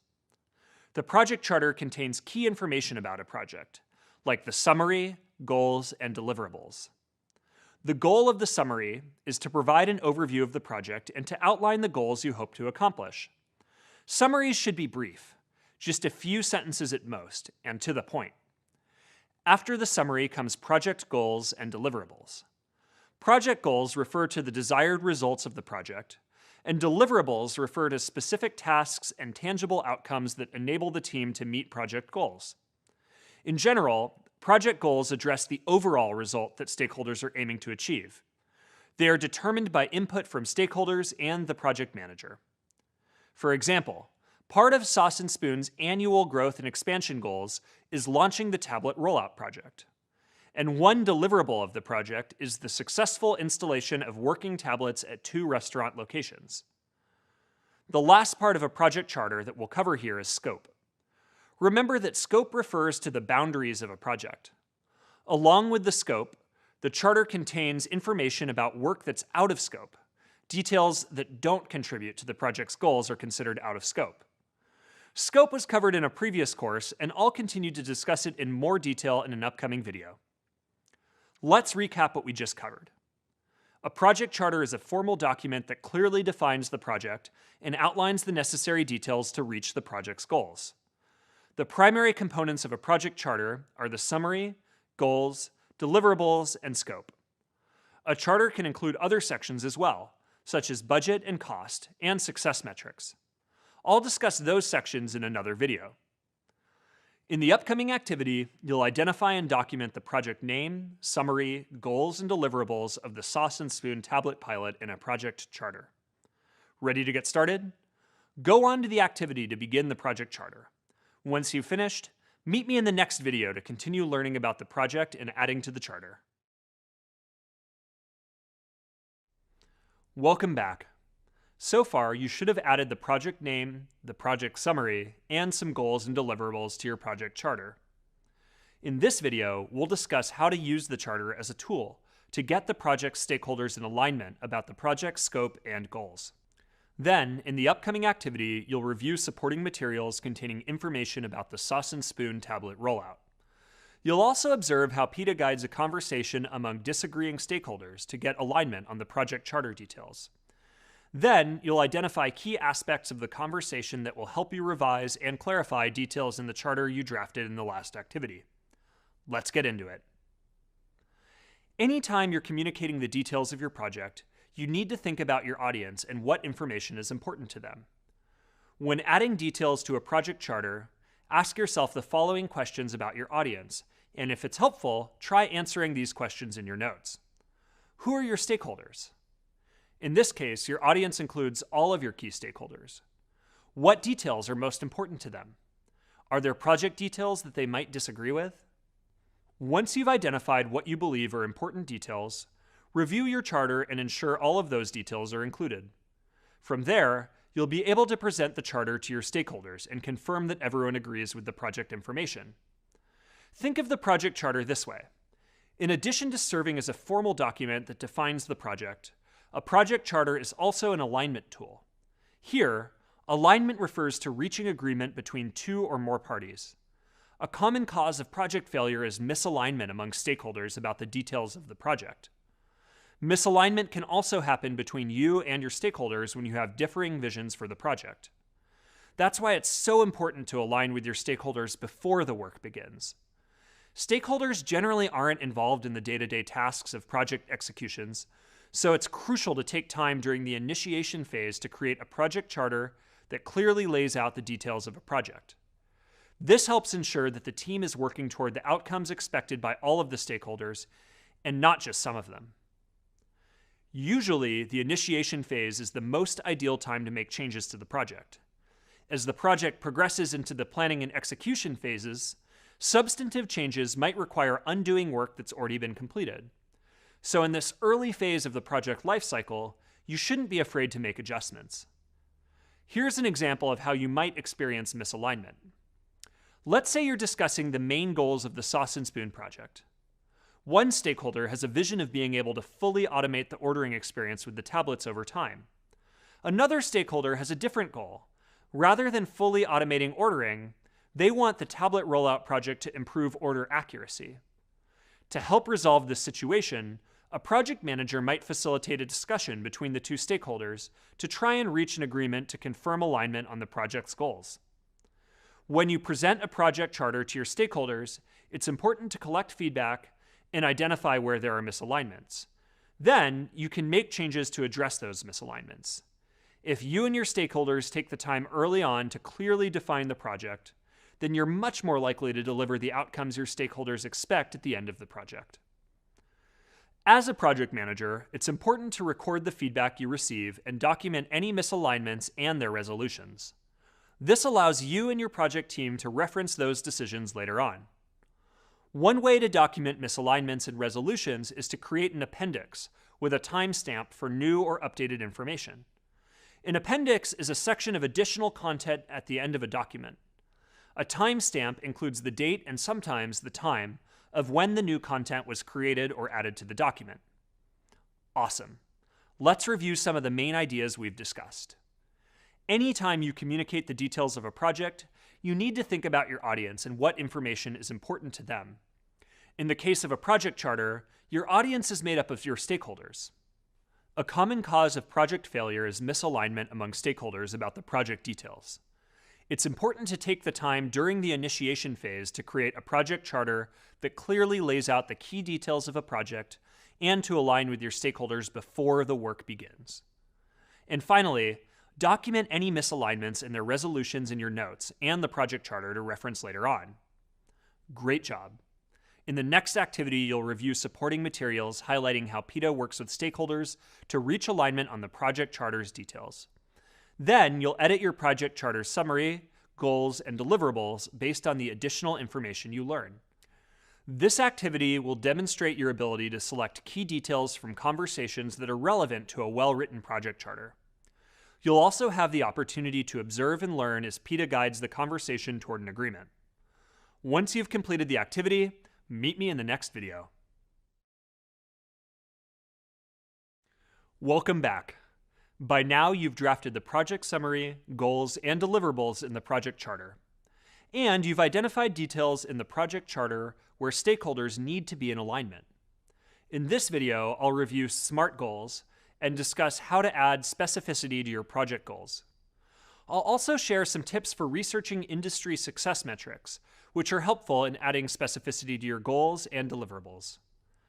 Being able to write specific, measurable goals is an important part of project management and a great way to demonstrate your project management skills to potential employers. Then, in the following activity, you'll review supporting materials and update the goals and deliverables you've drafted in the project charter to make them SMART. Ready to begin? Let's go.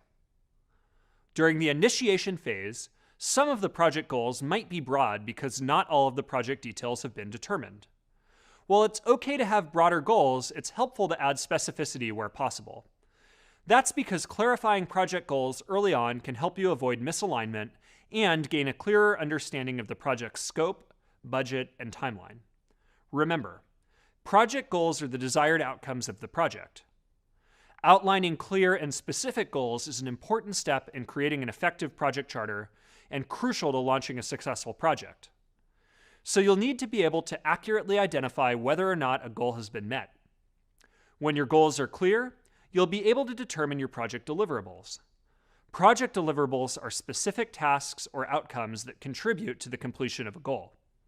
In your career as a project manager, you'll likely encounter stakeholders who only vaguely describe the outcomes they want for a given project. For example, a stakeholder might tell you that they'd like more customers to use a certain service, or they'd like to sell more units of a particular product. These are fine goals, but they're not very specific. You don't know how many more customers, what kind of customers, or how many units that you'll need in order to meet your goals.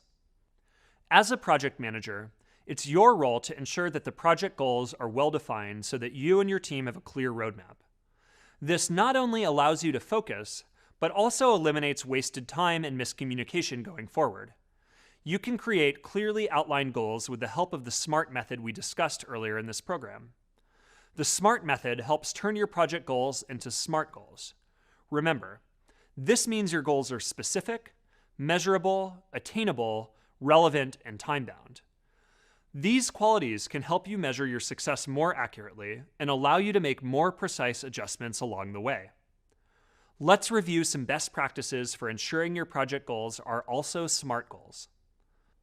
To make a goal more specific, make sure that it provides answers to questions like, what am I aiming to accomplish? And what are the requirements and constraints of this goal?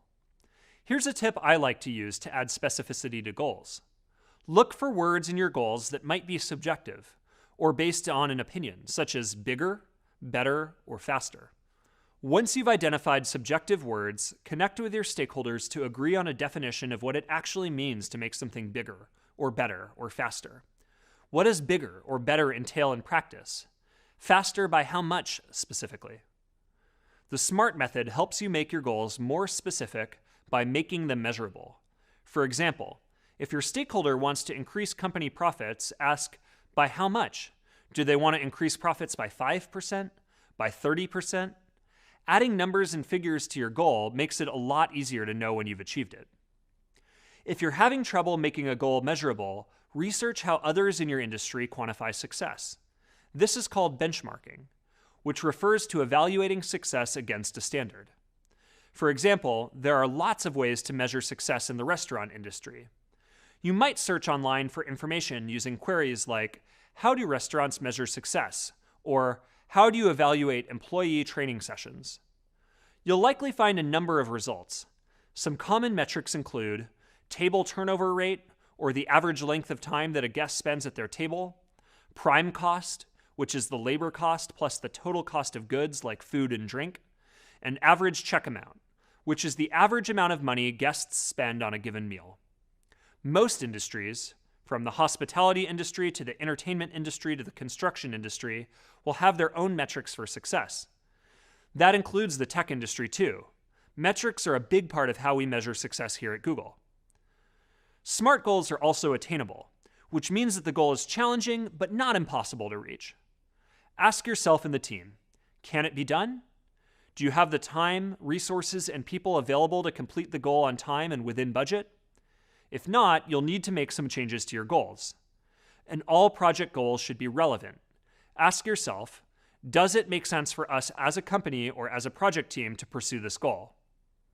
One best practice for determining the relevance of your project goals is to notice how closely your project goals align with the wider goals of your company or organization. Here at Google, we use a tool for organization-wide goal setting called Objectives and Key Results, or OKRs. Other organizations might use a different term for their own goal setting. For us, OKRs combine a goal and a metric to determine a measurable outcome. For example, one of Sauce and Spoon's broader objectives is to make fresh, quick food for the working families in its community. So a relevant goal for the Sauce and Spoon tablet rollout might be to decrease customer checkout time by 10% on average in the first 6 weeks after implementation. This project goal helps the restaurant chain reach its larger goal to provide quick meals for guests. And the last part of the SMART framework is to make your goal time-bound. You'll want to add a deadline to your goal so that you know when it's supposed to be completed. Okay, let's review. SMART stands for specific, measurable, attainable, relevant, and time-bound. If your goals are SMART, you can feel confident about including them in your project charter. In the upcoming activity, you'll collect information from the supporting materials that will help you turn the goals you drafted into SMART goals. You'll also identify any additional goals and add them to the project charter. Okay, ready to get started? Let's get to work on the activity. Then, meet me in the next video to discuss scope, benefits, and costs. Welcome back. Now that you've updated the project charter and edited some of the project goals to make them SMART, it's time to discuss scope, benefits, and cost. Coming up, we'll explore what to think about when adding these items to your project charter. After this video, you'll review new supporting materials and use what you've learned to identify benefits and costs which you'll add to your charter. Let's get started. When thinking about what kind of information to include in a project charter, it's always good to consider the primary audience who will be reading it. And since the goal of creating a project charter is to communicate with your stakeholders, they're your primary audience. Here's an example.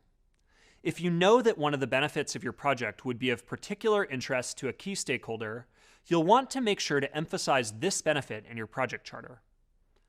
The stakeholders reading your charter might not see more detailed project plans and other documents later on, so it's important to get consensus on the critical elements now while the project details are still being finalized. You've already identified and hopefully resolved any misalignments about the project vision and goals. Next, you need to get aligned with your stakeholders on scope, benefits, and cost. We talked about scope earlier, but as a quick refresher, scope refers to the boundaries of the project. For example, the number of restaurants taking part in the pilot. Details that don't contribute to the project's goals are considered out of scope. To determine what's in and out of scope, think about what's needed to achieve the project goal. Keep the following questions in mind. Which project details are your stakeholders aligned on that would be considered in scope? Do your stakeholders disagree on any elements? Are there any details you should designate as out of scope for this particular project? As you think about these questions, take notes on what you find and refer to them as you complete the scope section of your project charter in the upcoming activity. After you've figured out the scope of your project, you'll need to focus on project benefits and costs. Benefits are the expected gains of a project. These can be direct monetary gains or indirect benefits, like an improvement in customer engagement or satisfaction. Costs refer to the money spent on project tasks and the prices of things like time, resources, and labor. Costs can be evaluated and managed using a project budget. A budget is an estimate of the amount of money allocated to complete the project. In the next activity, you'll need to review the supporting materials and take notes on details that can help you identify the benefits and costs of the tablet rollout. You'll use that information to add 2 lists to your project charter, a list of benefits and a list of costs. Usually, you can find the benefits the project will bring in the business case or project proposal. For example, your list of benefits for the tablet rollout might include its potential to speed up service and increase sales by an estimated %. Here's another benefit. The tablets will provide the restaurant with clear data points on customer ordering and an integrated point-of-sale system to help guide decision-making in the future. A list of benefits can help you identify potential project goals you might have missed. A list of costs will include items the organization will have to pay for in order to get the job done, like the price of labor or materials. Listing out costs helps your stakeholders weigh the benefits against the amount of money required to realize those benefits. You can build a list of costs by working with stakeholders to get estimates on labor, materials, and any other factors that might cost the business money during the project. Earlier, I told you that the benefits of a project should outweigh the costs. This is almost always the case when a project is initiated or proposed. When you add these details to the charter, it helps visualize them in one place and makes the costs and benefits crystal clear to the stakeholders. This section is used a lot as an aid to help make sure stakeholders agree that it's worth the money to pursue the project. Okay, let's recap. Scope refers to the boundaries of the project. Benefits refer to the expected gains of the project. And costs refer to the money spent on project tasks, plus the prices of things like time, resources, and labor. Ready to get back to your project charter? Head over to the activity where you'll review and analyze the supporting materials to identify the appropriate scope, benefits, and costs for the Sauce and Spoon tablet rollout. Then, meet me in the next video where we'll discuss techniques for negotiating with stakeholders. See you soon.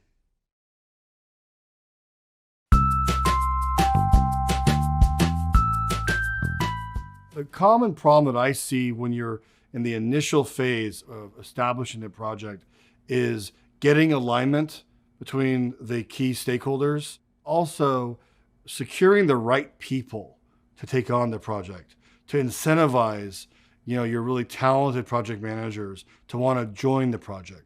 I find that attraction is much more effective than promotion. So I want talent to come towards the project versus just assigning the project work.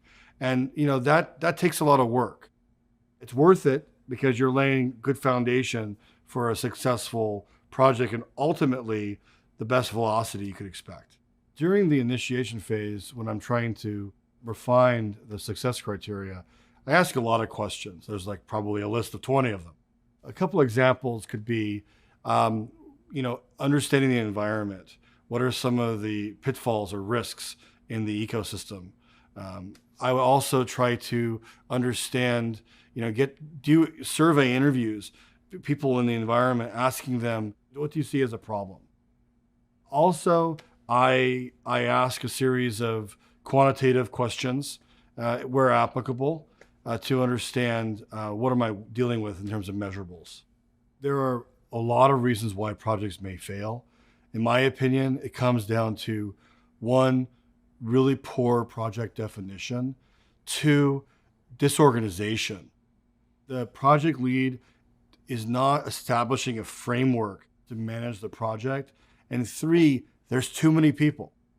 Often you have this effect where everyone will want to work on the project and then you don't have accountability. Not every stakeholder is going to come at the problem in the same perspective. So I step back and understand who are my key stakeholders. Let's just say, for example, there's two sponsors, the key stakeholders, and they're apples and oranges.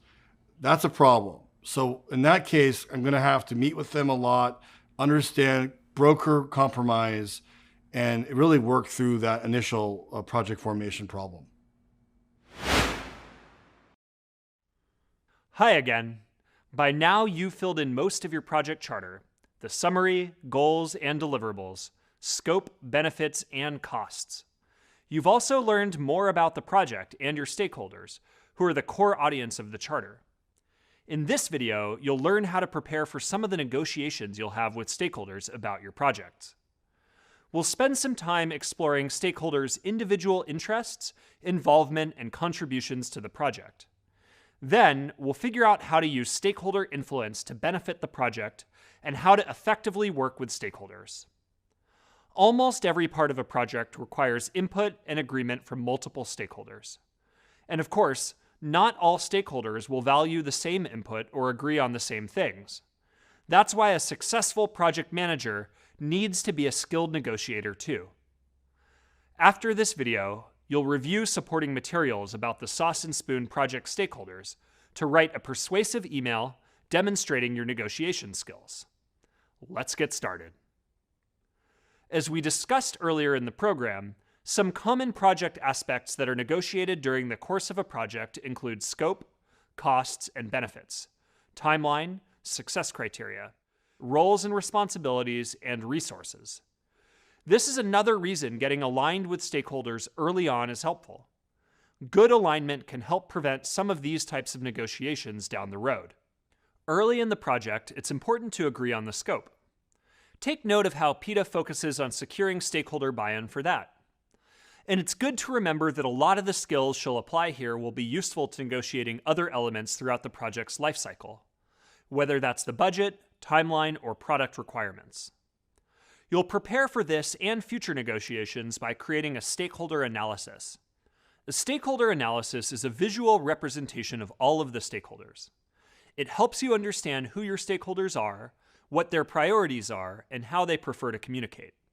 It can help you determine how strongly you need to prioritize a particular stakeholder's needs or goals on the project. Stakeholders have a vested interest in the project's success.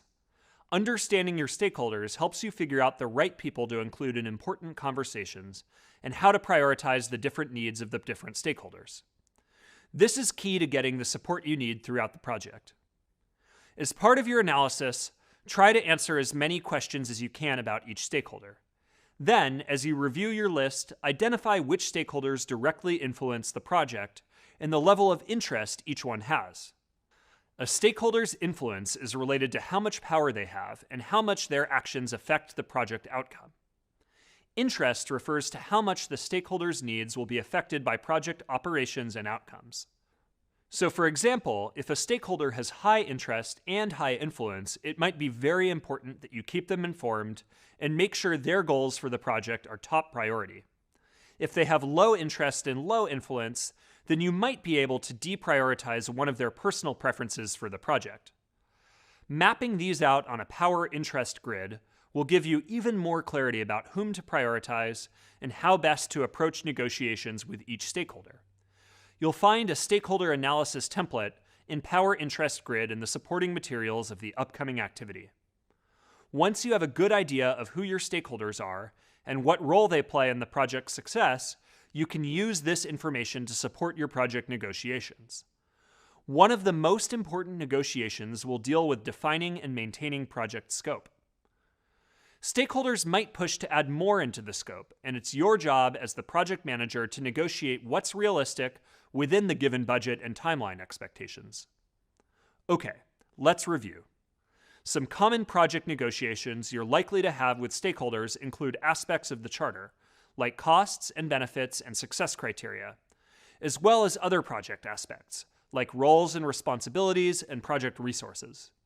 You can prepare for these negotiations by conducting a stakeholder analysis using a Power Interest Grid. Coming up, you'll review supporting materials and complete a stakeholder analysis for the Sauce and Spoon tablet rollout. After you complete the activity, meet me in the next video. Great to see you again. In the last activity, you completed the stakeholder analysis and mapped out which stakeholders have the most power, influence, and interest in the project's outcome. Having a better understanding of the people who will be evaluating the success of your project makes it so much easier to strategize the best ways to communicate with them and get the support you need. So coming up, we'll learn more about how to successfully navigate a negotiation with stakeholders. As a project manager, you've got a lot of helpful tools at your disposal, but even the most skilled negotiators have to put their skills to the test in order to meet project goals and gain stakeholder satisfaction. There will be times when you need to negotiate a sensitive aspect of the project's goals or scope. Or there could be a disagreement among stakeholders, or you might disagree with something that stakeholders want. You'll need to use negotiating techniques to move a disagreement from stalemate to solution.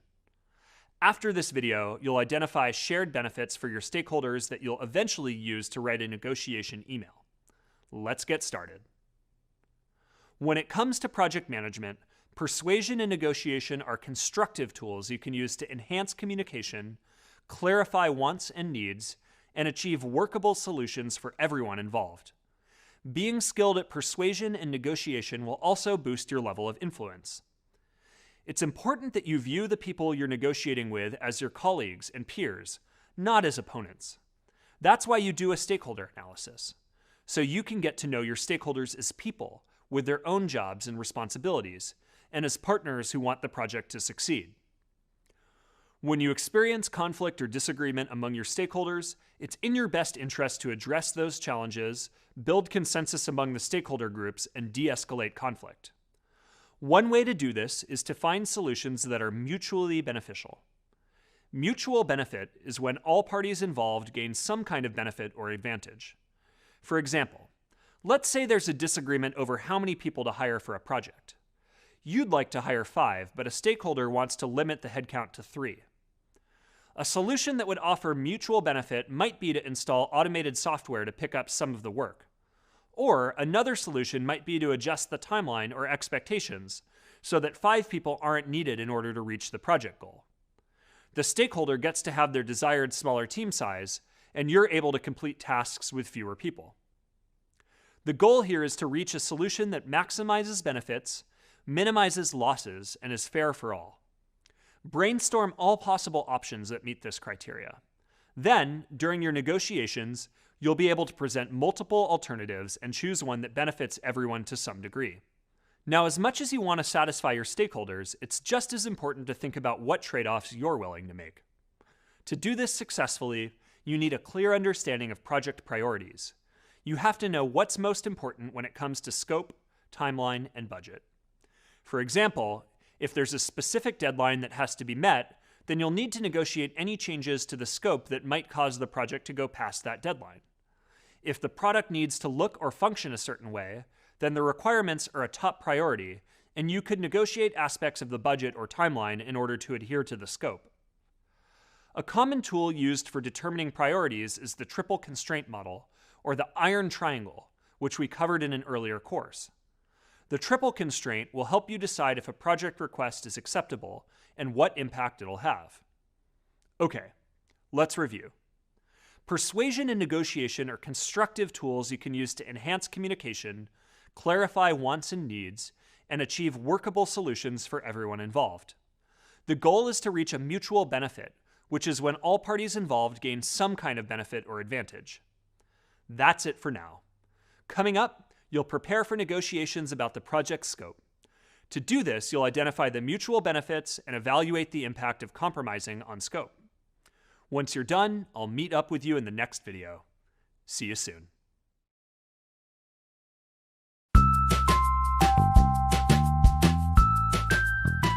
Hi, I'm Stanton, and I'm a program manager at YouTube. A program manager at YouTube basically works on a lot of different projects, but puts them all together into a program that can help people understand what's going on at any given time, whether that's development or product requirements or testing. All that needs to come together for a project to work well.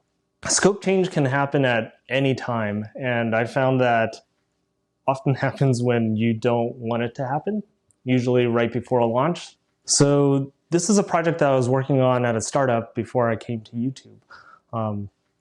We were implementing a new app that had to do with body weight percentages. Managing stakeholders is really important as a program manager because the stakeholders might not always know what's going on.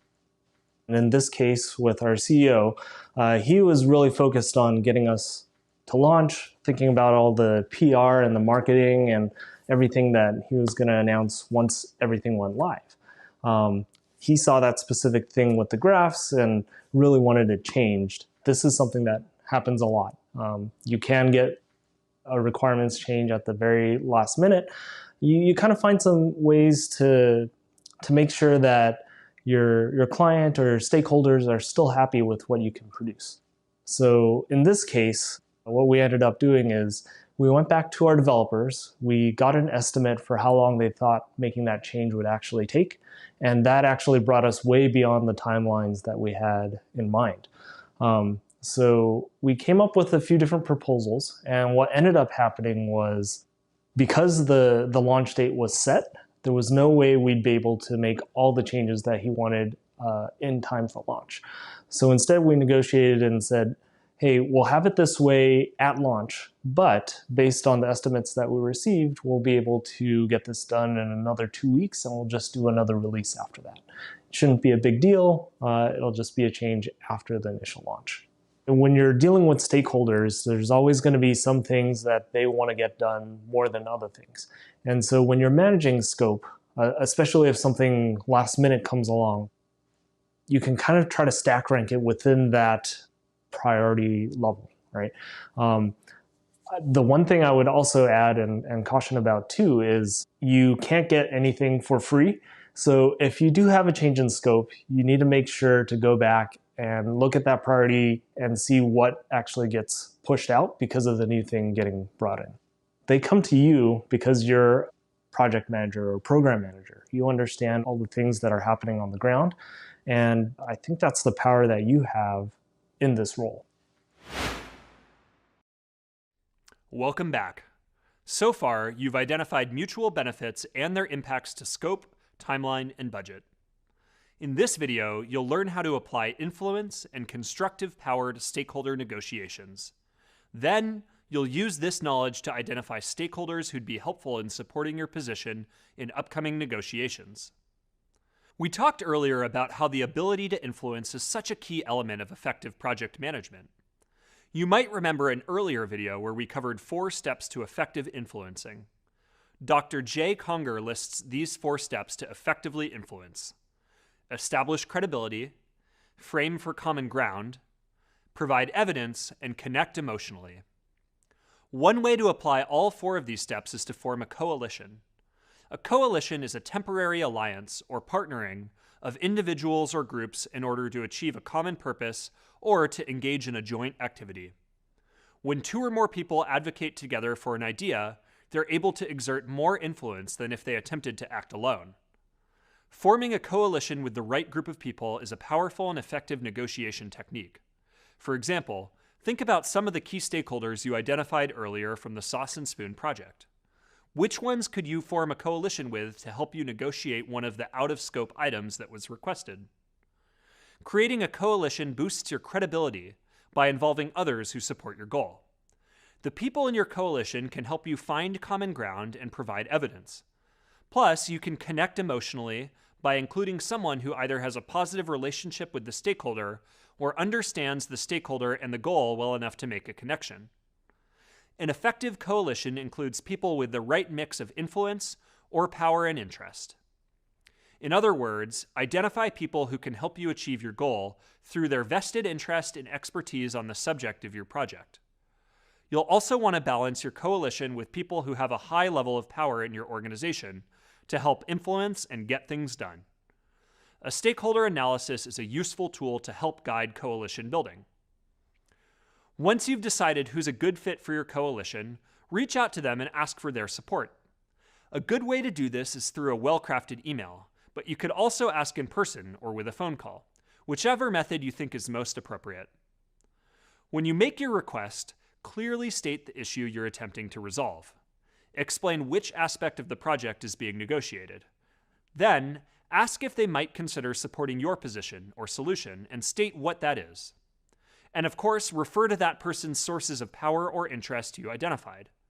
For example, if you're negotiating the timing of the project, you might say something like, "The timing of the launch will affect business hours, and your experience managing restaurant projects year-round could be helpful in explaining why this factor needs to be reconsidered." This will let them know that you value them, why it impacts them, and why you think they can be of specific help to you. Let's recap the main ideas. The ability to influence is a big part of project management.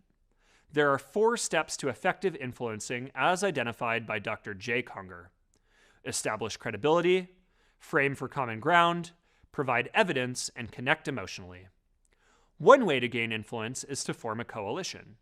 A coalition is a temporary alliance or partnering of groups in order to achieve a common purpose or to engage in a joint activity. An effective coalition includes people with the right mix of power and interest. You'll want to play to those strengths when forming a coalition and influencing members of the coalition. Great. Now you've prepared for future negotiations. Up next, you'll use what you learned about coalition building and write a persuasive email to influence these stakeholders to join the coalition. Once you're finished, meet me in the next video. Hi, and congrats on making it to the end of this section. Let's take a moment to review what you've accomplished so far. You started by analyzing documents, conducting research, and applying strategic thinking to complete the project charter for Sauce and Spoon's tablet rollout project. Next, you use the project charter as a tool to align the project's scope and goals among key stakeholders. Then, you completed your own stakeholder analysis and learned how to use one when preparing for project negotiations. You also identified aspects of a project that often require negotiation, along with aspects that provide benefits that could support a mutually beneficial agreement that works for all stakeholders. And finally, you applied your knowledge of power and interest to identify people to be part of a coalition aimed at persuading stakeholders to a certain viewpoint. Defining and getting stakeholders aligned with the details, negotiating project scope and goals, and being able to effectively influence others are super important to getting off to a successful start in any project. It's here in the beginning that you want to get clear on what you're setting out to accomplish with the project. That way, you'll be able to accurately track the project's progress and feel confident that you're working within the time frame and budget allowed. Being able to practice these concepts, create project documentation, and apply this knowledge will help you prepare for job interviews and become a great project manager. Coming up next, you'll continue to learn from Peta in her role as project manager for Sauce and Spoon. In the upcoming activities, you'll take the work you've done here and move into the planning phase of the project to build out a project plan with tasks and milestones. Meet you there. Welcome back. So far, you should have completed a project charter for Sauce and Spoon's tablet rollout. The project charter helps you organize vital project information, create a framework for the work that needs to be done, and communicate those details to the necessary people. Once the project charter is created and confirmed, you'll use it to start the project planning stage. In the upcoming activities, we'll be progressing from the initiation phase of the project lifecycle to the planning phase. Here, you'll put your knowledge and skills to work on a project plan, which is the central artifact a project manager builds during the planning phase. Most projects capture requirements in this artifact, so the project plan you build for Sauce and Spoon will be a critical part of your project management portfolio. It will demonstrate your ability to break a large project into a set of achievable, smaller tasks. Before we get started, let's review the project scenario. Sauce and Spoon is a small but growing chain of restaurants with 5 locations. They've hired Peta as their first in-house project manager to launch the pilot of tabletop tablet menus at 2 of their locations. Throughout the course, you'll observe Peta as she works to complete this project in scope, on time and within budget. You'll create project management documents based on this scenario, just as you would if you were the project manager. As you work through these materials, you may want to take notes about project details in order to complete some of the activities. The project management documents you create will help you practice your skills by applying them to a real-world scenario. These documents will also provide you with a portfolio to speak to during a future job interview. In the next group of activities, you'll analyze conversations, emails, and other forms of documentation to build out a project plan. As you continue on, you'll identify tasks and milestones within the Sauce and Spoon tablet rollout. You'll also demonstrate effective communication techniques, like asking the right questions and practicing empathy, which will help you make accurate time estimates for each task. Ready to get started? Meet me in the next video. Hi there. In this video, you'll learn to analyze project documentation, including documents from previous projects, to identify tasks for a new project. This documentation includes project charters, emails, and old project plans, which a business may have available when you join a new organization or switch to a new project. Then, in the upcoming activity, you'll begin building the project plan for Sauce and Spoon's tablet rollout by adding project tasks to a spreadsheet that will serve as your project plan. I recommend that you use the provided project plan template to start your document, but you're also welcome to create your own spreadsheet or use your preferred project management software. Let's get started.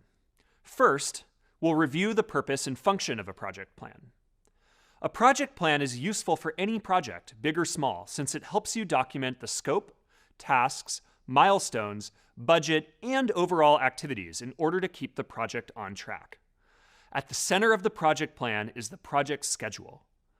The schedule is your guide for making time estimates for project tasks, determining milestones, and monitoring the overall progress of the project. One of your main jobs as a project manager is to identify all of the project tasks, estimate how much time each task will take, and track each task's progress. So how do you go about adding tasks and milestones to the plan for the very first time? The first thing I do is review the goals and deliverables in the project charter. Then, I make a list of all the items that have tasks or milestones associated with them. As a reminder, milestones are important points within the schedule that indicate progress. They usually signify the completion of a deliverable or phase of the project. And project tasks refer to activities that need to be accomplished within a set period of time. They're assigned to different members of the team according to each person's role and skills. In order to reach a milestone, you and your team must complete certain tasks. For example, one of the deliverables of the Sauce and Spoon project is promoting the new tablet menus with table signs and email blasts. In this instance, a milestone could be the completion of this deliverable, which would include all of the tasks that are required for getting sign-offs on the final versions of the marketing materials and confirming the dates of the email blasts.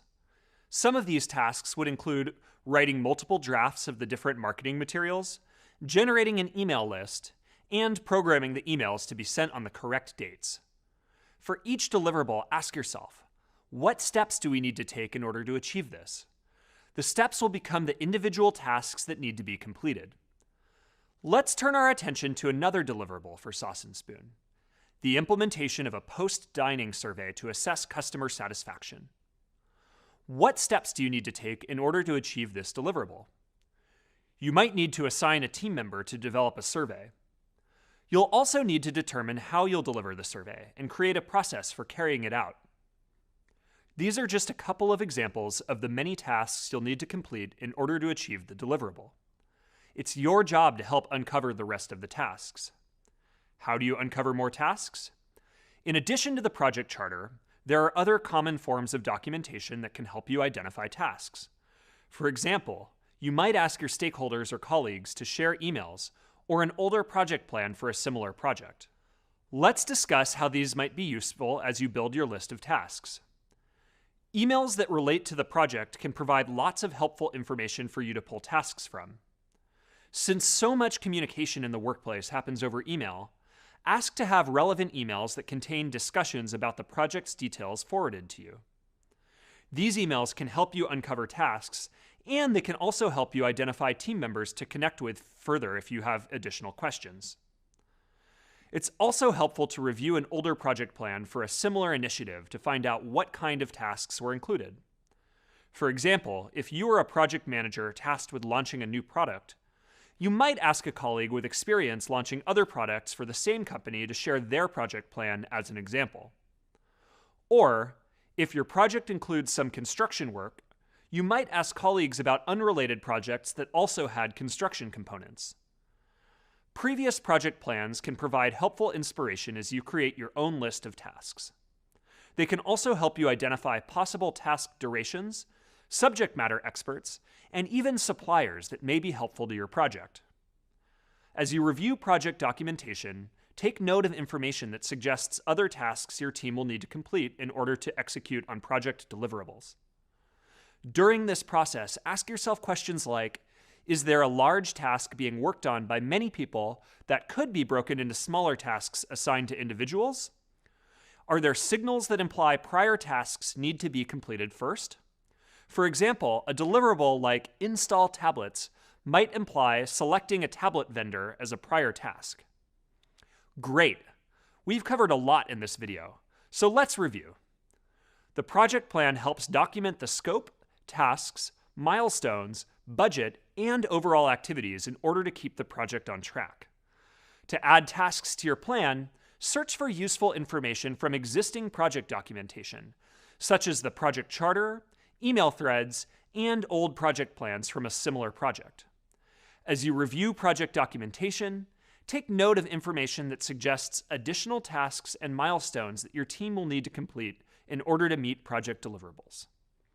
Great! In the next activity, you'll review the supporting materials to start building the Sauce and Spoon project plan. Once you're finished, I'll meet you in the next video. Welcome back. By now, you should have analyzed existing project documentation to identify a list of tasks related to the Sauce and Spoon tablet pilot. In this video, I'll share a few tips for conducting online research, which is a helpful strategy for gathering domain knowledge. Domain knowledge refers to knowledge of a specific industry, topic, or activity. If you're unfamiliar with a new project's domain, then analyzing supporting project documentation will help you broaden your knowledge. There will be times throughout your career when you'll be new to an organization or industry. You might be assigned to a project that's unlike anything you've ever managed before. And that's okay. New challenges can be a really exciting part of the job. So how do you identify tasks and monitor progress for a project or industry that you're not familiar with? Another key to success when working on an unfamiliar project is knowing where to find useful information that can help you increase your domain knowledge. Here's an example. Let's say you've been hired to manage projects in the private banking industry. In order to successfully manage these projects, you'll need a basic understanding of how private banking works. This includes things like how clients open accounts, back office operations, and how trade confirmations are verified. And in the case of Sauce and Spoon, you'll need a base-level understanding of the restaurant industry, some of which you've already come across during this course, like knowing about guest averages and table turn times. Again, you don't need to be an expert on your project, but becoming more familiar with different industries and types of projects is a valuable skill that demonstrates your versatility. Having industry knowledge can also save you time on future projects within that industry, since you won't have to ask as many questions or do as much research. That said, if you're new to an industry or organization, no one will expect you to have all the answers right away. One way to help build up your domain knowledge when you get started with project planning is through online research. Online research can help increase your knowledge of industry terms, techniques, processes, and more, all of which can be helpful as you embark on a new project. This allows you to read up on how other organizations have managed similar projects. It's also an opportunity to draw inspiration from their successes and to learn from their mistakes. So, what should you be aiming for as you do research for a given project? Let's go over a few tips that can help you get started.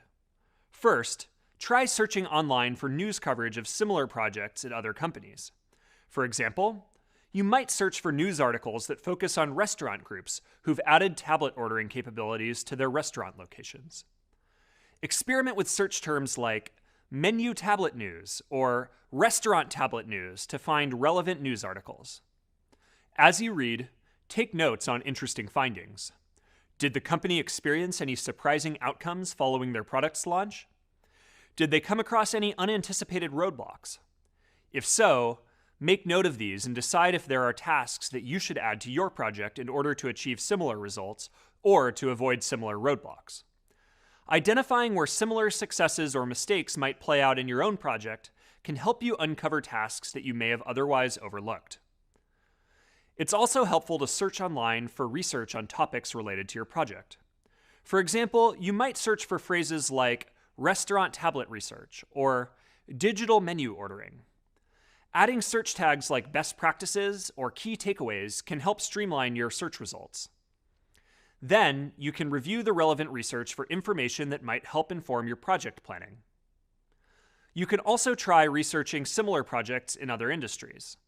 This can be especially helpful when you're new to a project or industry. For example, even though your project may center around tablet usage in a restaurant setting, you can also learn about the installation process from research on tablet usage in similar settings, like retail stores or coffee shops. The details will be different, but similar projects in other industries can be a helpful source of ideas. Once you've done some initial online research, review the list of tasks that you've identified so far and research the specifics of executing that work. For example, maybe one of the tasks on your list is choosing the tablet model that you'll ultimately install in the restaurants. Are there any smaller subtasks your team will need to complete to decide on a tablet model? Searching online can help to uncover any additional tasks you'll need to account for. Well done! Let's recap what we learned in this video. Online research can help you increase your domain knowledge of industry terms, techniques, processes, and more. When you conduct your online research, keep the following tips in mind. Search for news articles about similar projects at other companies, research similar projects in other industries, and finally, review your list of tasks and research the specifics of executing that work. Ready to get started? Head over to the next activity where you'll perform online research to identify more tasks and milestones for the Sauce and Spoon tablet rollout. I'll meet you in the next video. Welcome back. In the last video, I shared some tips for conducting online research to help improve your domain knowledge and discover tasks to add to your project plan. In this video, you'll learn how to identify more tasks by analyzing key conversations related to the project. The Sauce and Spoon project is fairly complex and will result in a project plan with many tasks. Populating your plan with a set of tasks can indicate to future employers that you're able to identify key areas of work based on documentation, research, conversations, and more. It can also demonstrate that you're able to synthesize these tasks into a single organized document, which is a critical part of project management. Reviewing project documentation and researching your project online can help you identify tasks, but that won't tell you everything you need to know. Discussions with other people working on the project, from stakeholders to team members, can help you uncover tasks that you're still missing or clarify the smaller subtasks. Let's start with tips for identifying tasks through group conversations with members of your project team. One way to discover more tasks is to hold a group brainstorm session with team members who will likely work on those tasks. For example, PETA might meet with the Sauce and Spoon project team to brainstorm potential challenges that the waitstaff and guests might have with the tablets. Discussing these as a group can help identify ideas for tasks that may have been overlooked. Another way to discover tasks is to hold one-on-one conversations with team members about tasks they'll likely be responsible for completing. For example, you might have a discussion with a vendor who specializes in training restaurant employees to determine how to prepare for the training. Or you might reach out to a graphic designer to discuss creating new marketing materials. Your team, outside vendors, and company executives have specific expertise and job experience that gives them a deeper understanding of the work required to complete tasks or reach milestones. Through conversations with teammates, you might learn that certain tasks are more complex than you assumed, or that you're missing a key step of a given process. In this case, leverage the expertise of your teammates to discover what you don't know and to fill in gaps in your list of tasks.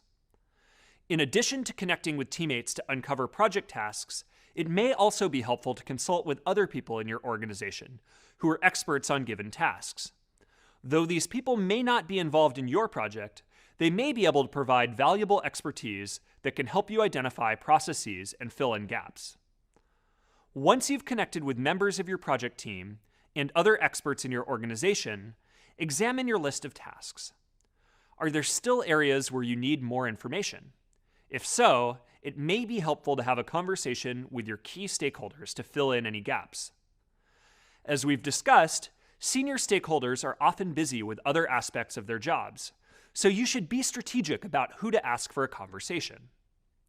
Stakeholders who have high or medium level interest or influence in the project are most likely to provide the information you need. Some examples include stakeholders who are subject matter experts and those who are directly affected by the outcome of the project, like your team's leadership. You can refer back to your stakeholder analysis for help deciding who would be best to connect with.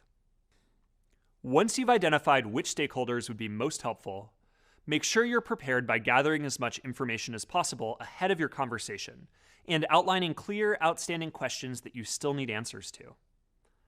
During the conversation, present your research and your current list of tasks and explain exactly how they can help you move forward. This will give your stakeholder a clear picture of what you've accomplished so far and help them to identify gaps or missing tasks that are required to achieve your goal. Ample preparation helps ensure that you can get the information you need while respecting the limited time of your stakeholders. Keep in mind that conversations you have about project tasks will often contain more details and information than you need to create a thorough list, but you may want to note some of this extra information since it may be useful later in the project. Each task on your list should be detailed enough that you'll be able to check in on progress and identify problems early on, but not so detailed that you're endlessly revising your project plan and burdening your team with the need to update you constantly on their work. The right level of detail to include in your task list will vary from project to project and team to team. And striking the right balance is a skill you'll develop over the course of your career. Okay, let's do a quick recap. Discussions with other people working on the project can help you uncover missing tasks or clarify smaller subtasks. Some ways to uncover tasks include brainstorming with team members assigned to similar or related tasks, holding one-on-one conversations with team members about tasks, consulting with other people in your organization who are experts on given tasks, and having conversations with stakeholders. The right level of detail to include in your task list will vary from project to project and team to team. As a project manager, a key part of your role is identifying the right level of detail and then synthesizing it into a clear, concise list of tasks in the project plan. In the upcoming activity, you'll review the supporting materials to uncover more task details and add them to the Sauce and Spoon project plan. Head to the activity to get started and then meet me in the next video. Welcome back. So far, you've identified and added tasks to your project plan. You've gathered information from relevant project documentation, online research, and other people on the project team. In this video, I'll discuss how to order your task list and share several techniques for identifying milestones. Maybe you've already identified a few milestones on your own. These techniques will be helpful to keep in mind when you're working through the activity after this video. Let's start with ordering your task list. By now, you should have a long list of project tasks. To finalize the list, review what you have so far. Check for any remaining larger tasks that could still be broken down into smaller subtasks, and add those tasks to your list. When you think you've listed all the necessary project tasks in your project plan, the next step is to arrange the tasks in the order that they need to be completed. Determining the proper task order will help you assign start and end dates for each task. When determining priority, first consider the basic order of operations. In other words, what is the natural sequence of tasks? Are there any dependencies or prerequisites? For example, you can't train staff on how to use the tablets before they've been installed and tested. To help you order tasks, you can have a conversation with your team to uncover dependencies or prerequisites from each person who owns a task. You might ask each person what needs to happen before they can start their work. Similarly, you can search the internet for information with terms such as prerequisites for launching new hardware. After you've thought through the order, adjust the tasks in your project plan to reflect this order. To do this, simply rearrange the spreadsheet rows to set the order for your tasks. For example, the task of researching different models of menu tablets needs to happen before the task of signing a contract with a menu tablet supplier. Makes sense, right? You probably wouldn't want to sign a contract with the supplier before you'd researched every possible option. Once your tasks are in order, you'll begin identifying milestones. Remember that milestones are important points within the project schedule that indicate progress. Milestones usually signify the completion of a deliverable or phase of the project. To determine milestones within your list of tasks, identify points in the project plan where you and your team can evaluate the work completed so far. For example, if there are multiple tasks related to menu tablet installation, a milestone might be the first internal test run of the tablet's ordering capabilities. These types of milestones may be the same as some of the deliverables you listed earlier. Another way to determine milestones is to identify important tasks that your stakeholders have a particular interest in. To do this, review your notes from previous conversations with stakeholders and identify tasks that stakeholders seemed eager to know more about or wanted to review when complete. If your stakeholder has a high interest in a given task or point in the project, label that task as a milestone. For example, one of the Sauce and Spoon stakeholders might be interested in knowing when a tablet supplier has been selected, since that decision will impact the budget. As you review your list, You should also identify tasks that carry a high risk or signal the completion of a phase or major task. These tasks are often considered milestones because they have a major impact on the project's overall progress. For example, the first successful test run of the menu tablet's ordering capabilities might be considered a milestone. Amazing job! Let's review. Once you've listed all of the necessary tasks in your project plan, you'll need to rearrange the tasks in the order in which your team needs to complete them. It's also important to consider the natural sequence of tasks, as well as the dependencies or prerequisites for each task. Once your tasks are in order, you'll need to identify milestones. When determining milestones, it's crucial to identify the points in the project plan where you can evaluate the work completed so far, identify the tasks that stakeholders have a particular interest in, and identify tasks that carry a high risk or signal the completion of a phase or major task. Okay, ready to get back into your project plan? Head to the next activity to reorder your list of project tasks and identify your project milestones. Then, meet me in the next video where I'll take you through adding time estimates to each task. Hi again! In the last few videos, you learned how to identify project tasks and milestones by analyzing project documents, conducting online research, and having conversations with teammates, stakeholders, and subject matter experts. In this video, I'll review some strategies for getting accurate time estimates for your tasks and milestones. Then, in the upcoming activities, you'll analyze supporting materials and apply strategic thinking to get estimates for the Sauce and Spoon tablet project. Let's get started. Time estimation is a prediction of the total amount of time required to complete a task. Providing time estimates for each task gives you a better sense of the overall project timeline in relation to individual deadlines and milestones. Knowing the estimated duration of a task also lets you easily track its progress, so you can recognize if the task is likely to go over the estimated time. That way, you'll be better able to project the timeline and quickly make any necessary adjustments. As I mentioned earlier, you won't necessarily be an expert on the projects you manage initially. On top of reviewing project documentation and doing some research, you'll also need the help of your team and other subject matter experts to fill in some of the details and provide input. Asking the right questions can help your experts get to the most accurate time estimates possible. Let's go over some strategies for getting accurate time estimates from your task experts. First, check their understanding of the task. Ask the expert to explain all the detailed steps involved in the task. You won't include every detail in the project plan, but by having the expert do this, you're getting them to thoroughly think through the work involved before providing you with an estimate.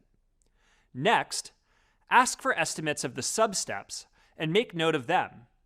Then, add them all up and compare that total with the expert's estimate of the total time needed to complete the task. Another strategy is to discuss the assumptions the expert might be making when they give you an estimate. For example, what equipment do they assume they'll have? What kind of supplies? How many people do they assume are working on the task? What are their assumptions about the skill and experience level of the people working alongside them on the task? Then, ask the task expert to consider how likely it might be that all or some of these assumptions might not work out, and how that might impact their estimate. One important detail to clarify here is the difference between an effort estimate and a total duration estimate.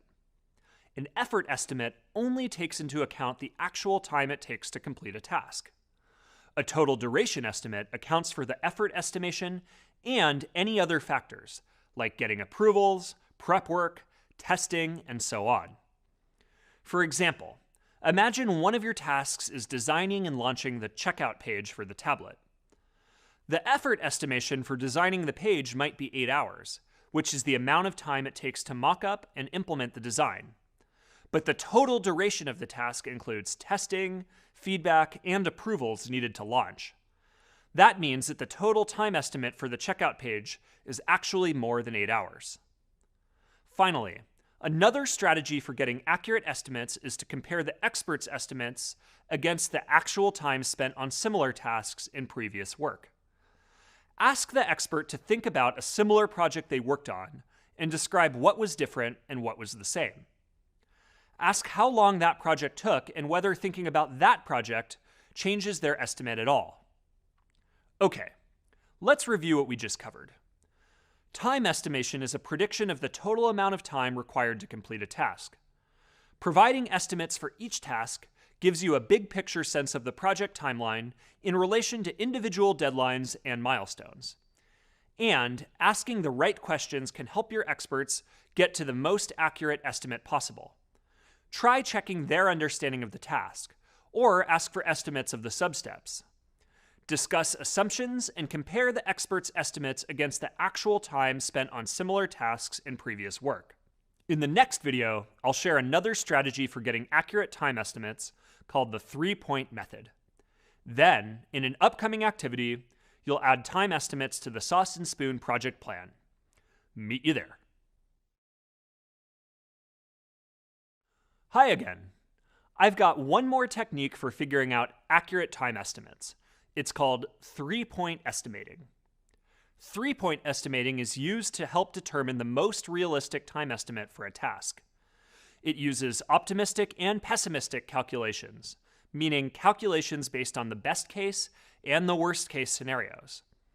A side benefit to this strategy is that it takes into account potential risks that could impact not only the task estimation, but other aspects of the project like budget and resources. Just as the name implies, in 3-point estimating, there are 3 parts of the estimate to examine. Here's how it works. Each task receives 3 time estimates: optimistic, most likely, and pessimistic. Each estimate indicates the projected amount of time a task will take under that category, and how likely any potential risks are to occur. An optimistic estimate assumes the best-case scenario. Issues will not occur, and the task will be completed within the estimated time. In other words, it's how long you hope the task will take, assuming everything goes as planned. For example, if all the supplies needed for a task come in early and everything works the way it's supposed to. A most likely estimate assumes some issues might occur. Another way to think about a most likely estimate is that it is based on how long the task usually takes under normal circumstances. Like if the supplies arrive at the expected time and you only need to make some slight adjustments before everything eventually works the way it's supposed to. And finally, a pessimistic estimate assumes that issues will definitely occur. This is where everything that could go wrong does go wrong. For example, if the supplies are late or the order is incorrect and nothing works the way it's supposed to. When determining estimates using this technique, you'll need to ask your task experts questions or conduct research that will help you understand best and worst case scenarios. Then, add these notes to the plan for each task. Let's try out 3-point estimating with an example from the Sauce and Spoon project, the task of training the staff to use the tablets. You ask the person tasked with arranging the staff training to give you a time estimate in each category and to describe the conditions for each. The task expert tells you that the conditions for an optimistic estimate would mean the vendor who is hired to do training is well qualified, has all the materials they need, and shows up on time to deliver the training. All of the staff shows up on time and successfully completes the training within the scheduled amount of time. All of the equipment works for the staff to practice on. In this best-case scenario, your task expert estimates 4 hours, 2 hours to conduct the training, and 1 hour each for setup and post-training review on the originally scheduled date. In a most likely scenario, the task expert assumes that the vendor is qualified but might not have all the necessary materials, so they'll need to modify something, or someone on the restaurant staff will need to find some supplies. Or the vendor might be new and need extra time to prepare or take longer to deliver the training. Usually, a couple of staff members can't attend or be on time, so extra training time would need to be scheduled. There could also be some minor glitches with the equipment, and the training might need to be rescheduled for a different day later in the week. The time estimate in this case is closer to 6 hours, and the date is likely to get changed to 2 or 3 days later than originally planned. Under pessimistic conditions, You could have a situation where the original training vendor quits and a new vendor has to be hired. There could be several unexpected staff no-shows or turnover right before the training. Or possibly the equipment doesn't get delivered on time or doesn't work, so the training can't happen until the new equipment arrives. In this case, the actual training time is still around 6 hours, but the date has to be rescheduled for up to a full week later than originally planned. When conducting your own research or having conversations with task experts, be mindful of the 3 points so that you can determine the outcomes of optimistic, most likely, and pessimistic timing. If someone quotes you a time estimate, don't just take their word for it without understanding the context they're estimating from. Think about it this way. If someone is being optimistic, they might estimate that a task will only take them 2 days to complete. If you go with that estimate and it ends up taking a whole week, your schedule is off. But if someone is being pessimistic and quotes 1 month and the task only takes a week, then you've got extra time in your schedule that could have gone toward other tasks or led to an earlier product release. Always accounting for a worst-case scenario might seem like a good thing, but it's actually wasteful if you calculate most of your estimates this way. So, you want to examine the best and worst-case scenario timing and compare these with the most likely scenario. From there, you can build in a buffer that accounts for risks that are likely, but still keeps the project progressing at an efficient rate. Okay, let's review. 3-point estimating is a technique to help determine the most realistic time estimate for a task. It uses optimistic, most likely, and pessimistic calculations. 3-point estimating takes a little more work, but it gives you a clearer sense of what's possible with each task, so you can make a more realistic and accurate estimate. There are even formulas to help you quantify these estimates that we won't get into here, but we encourage you to check out in the course readings. In the next activity, you'll review the supporting materials where PETA has had conversations with some of the Sauce and Spoon project task experts. Then, you'll come up with time estimates for the tasks they discussed and add them to your project plan. Welcome back. Earlier, we discussed how to get accurate time estimates from your experts. In this video, we'll discuss how to determine a confidence level rating for each of your estimates. A confidence level rating indicates how confident you are in an estimate's accuracy. Being able to share these ratings with stakeholders is helpful because they indicate how likely it is that a task will be completed in the amount of time estimated. Estimating is not a perfect science, so adding a confidence level rating for a task allows you to address any uncertainty. In an upcoming activity, you'll finish calculating your time estimates and add confidence level ratings to your tasks in the Sauce and Spoon project plan. Let's get started. A confidence level rating ranges from high, meaning you're very confident in your estimate, to low, meaning you're not very confident in your estimate. Knowing the confidence level of your estimate and adding notes about any risks or issues that might affect the estimate can help you identify whether you should ask the project team for their input. They might be able to point out the estimates or tasks you should track more closely. Additionally, if you notice that your confidence is low across a large percentage of task estimates, you might want to communicate your uncertainty about the project timeline to stakeholders. There are a few ways to determine a confidence level rating. Using the 3-point technique we just discussed is one way of gaining confidence in your estimates.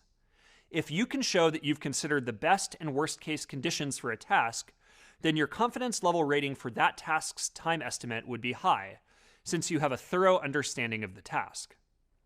Another way to determine a confidence rating is by polling your team about the tasks they're assigned and coming to a consensus about your collective confidence.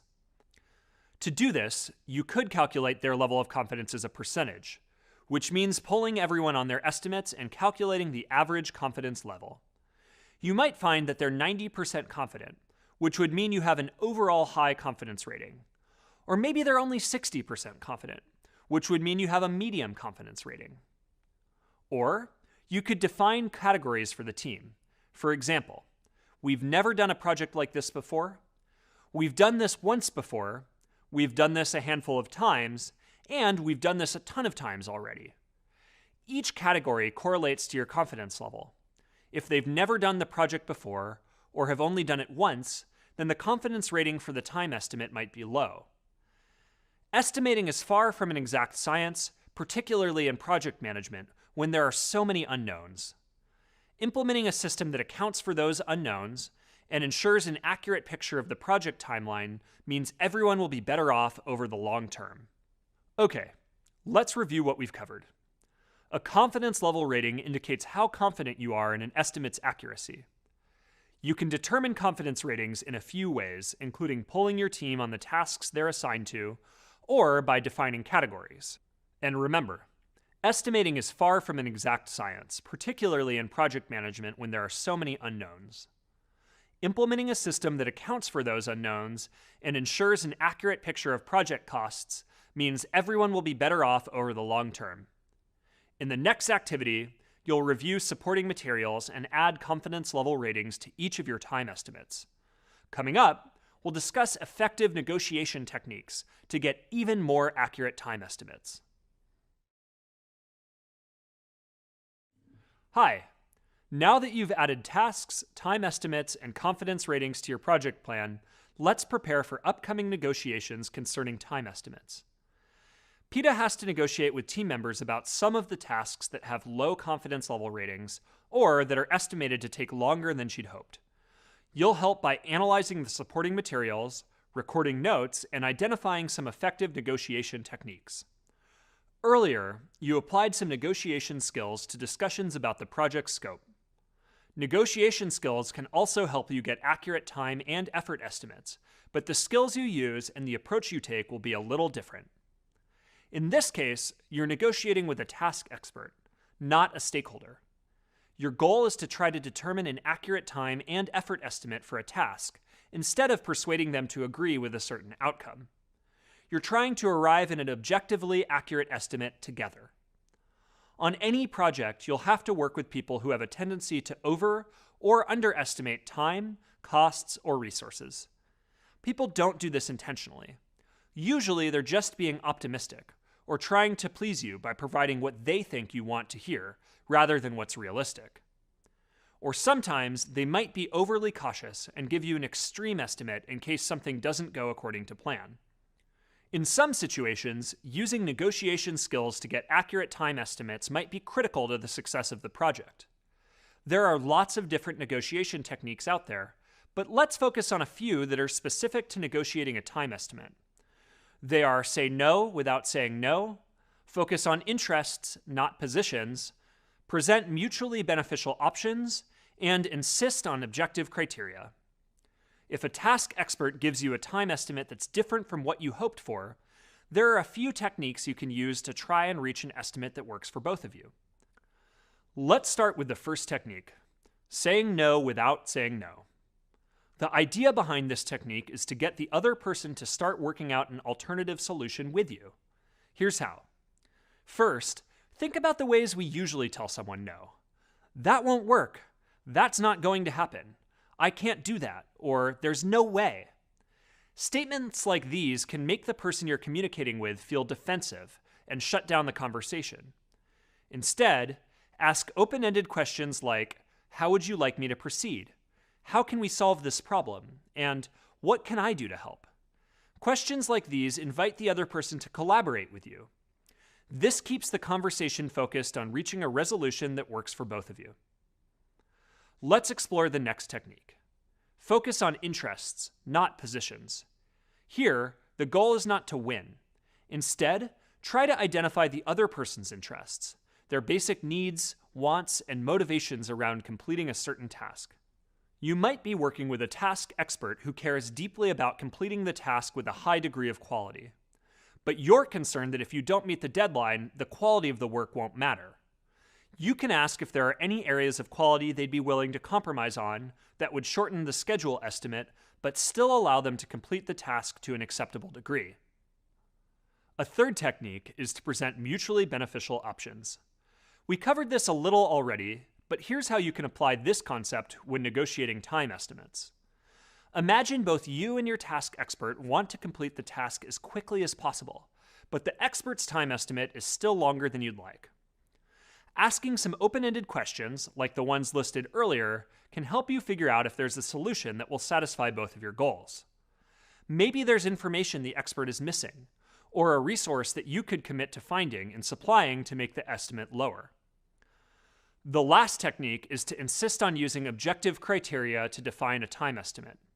Objective criteria is based on neutral information, like market value, research findings, previously documented experience, or laws and regulations. When you use objective criteria, you're basing the agreement on known or shared principles. The key is to agree in advance about which objective criteria to consult, and then to use the information to determine your estimates. You might have an expert who insists on following their instincts when coming up with time estimates. If you ask them in advance to provide clear, objective data that supports their instincts, you can get them to arrive at a more accurate estimate. Okay, let's review what we've covered. There are many scenarios where negotiation skills for a time estimate might be critical to the success of the project. A few techniques that are specific to negotiating a time estimate are: say no without saying no, focus on interests, not positions, present mutually beneficial options, and insist on objective criteria. Great. Now you have a few new negotiation techniques for your project management toolbox. In the next activity, you'll apply what you've learned to time estimate negotiations for the tablet rollout project. Welcome back. Asking for time estimates or questioning why an aspect of the project is delayed can be a difficult conversation. That's why practicing empathy is so important when negotiating and when communicating in general. Empathy is the ability to understand and feel what others are feeling. It's when you make the effort to imagine yourself in the other person's position and experience things from their perspective. Approaching a conversation with empathy can make the discussion much easier. You've learned about how to bring empathy into project management in general, including being present, listening, and asking questions. In this video, we'll discuss how you can bring empathy to conversations about task estimates and timelines. Asking questions about how long a task will take can make some people feel insecure. They might feel like you don't trust them, that you think they're not competent, that you believe you know more than they do about their own work, and so on. Have you ever felt like someone didn't trust you or questioned your ability to complete your work? Even when you're just trying to get a clear understanding of a task you don't understand, asking questions without empathy can leave team members with the sense that you're micromanaging them.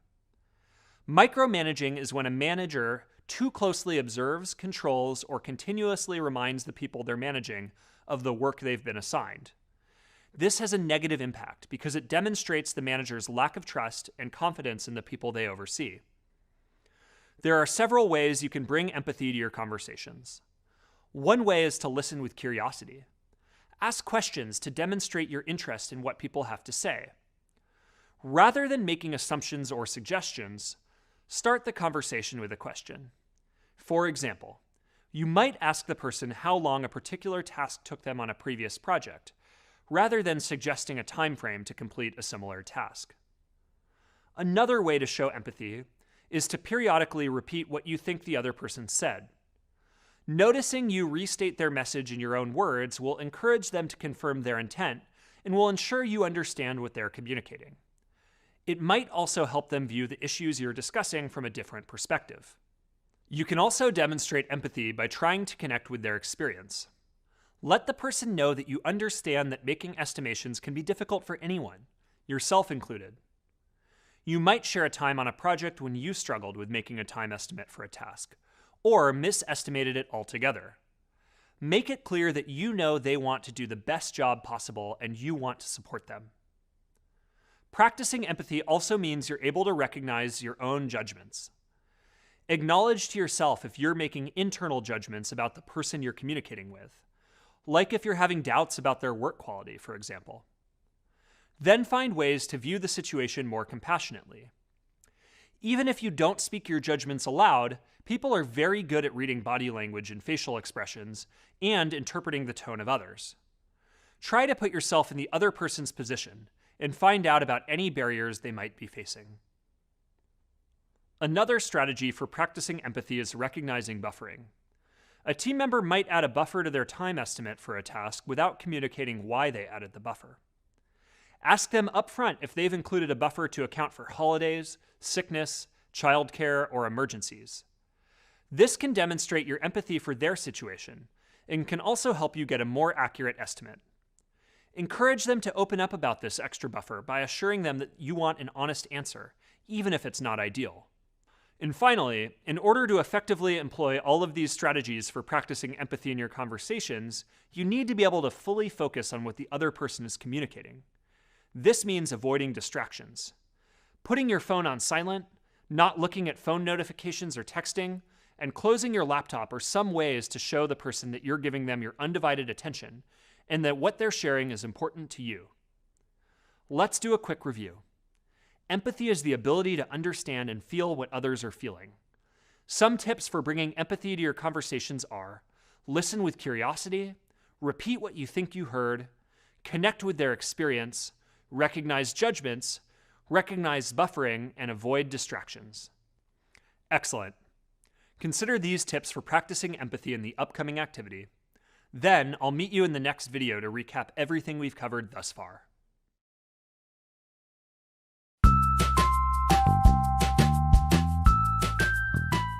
Hi, I'm Tori, and I'm an education program manager at Google.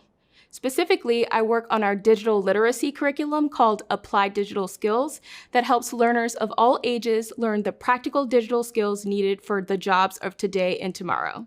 Empathy can be really important with project management because a lot of times you're dealing with a lot of different potential work styles and communication styles with various members of the team and various stakeholders.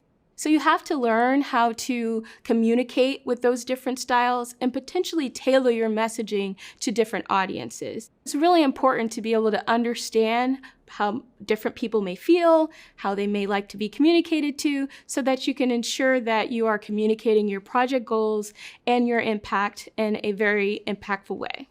So one example where I've had to practice empathy as a program manager is when I was leading a project with about 5 different people on the program team. We were running into some issues with some missed deadlines, actually. I had to end up communicating with one of the project team members just to try to understand what was going on, why were some of the deadlines being missed. Ultimately, we discovered that there were some things personally that were going on that we ultimately ended up having to reshift some of our resources and get help from other teammates.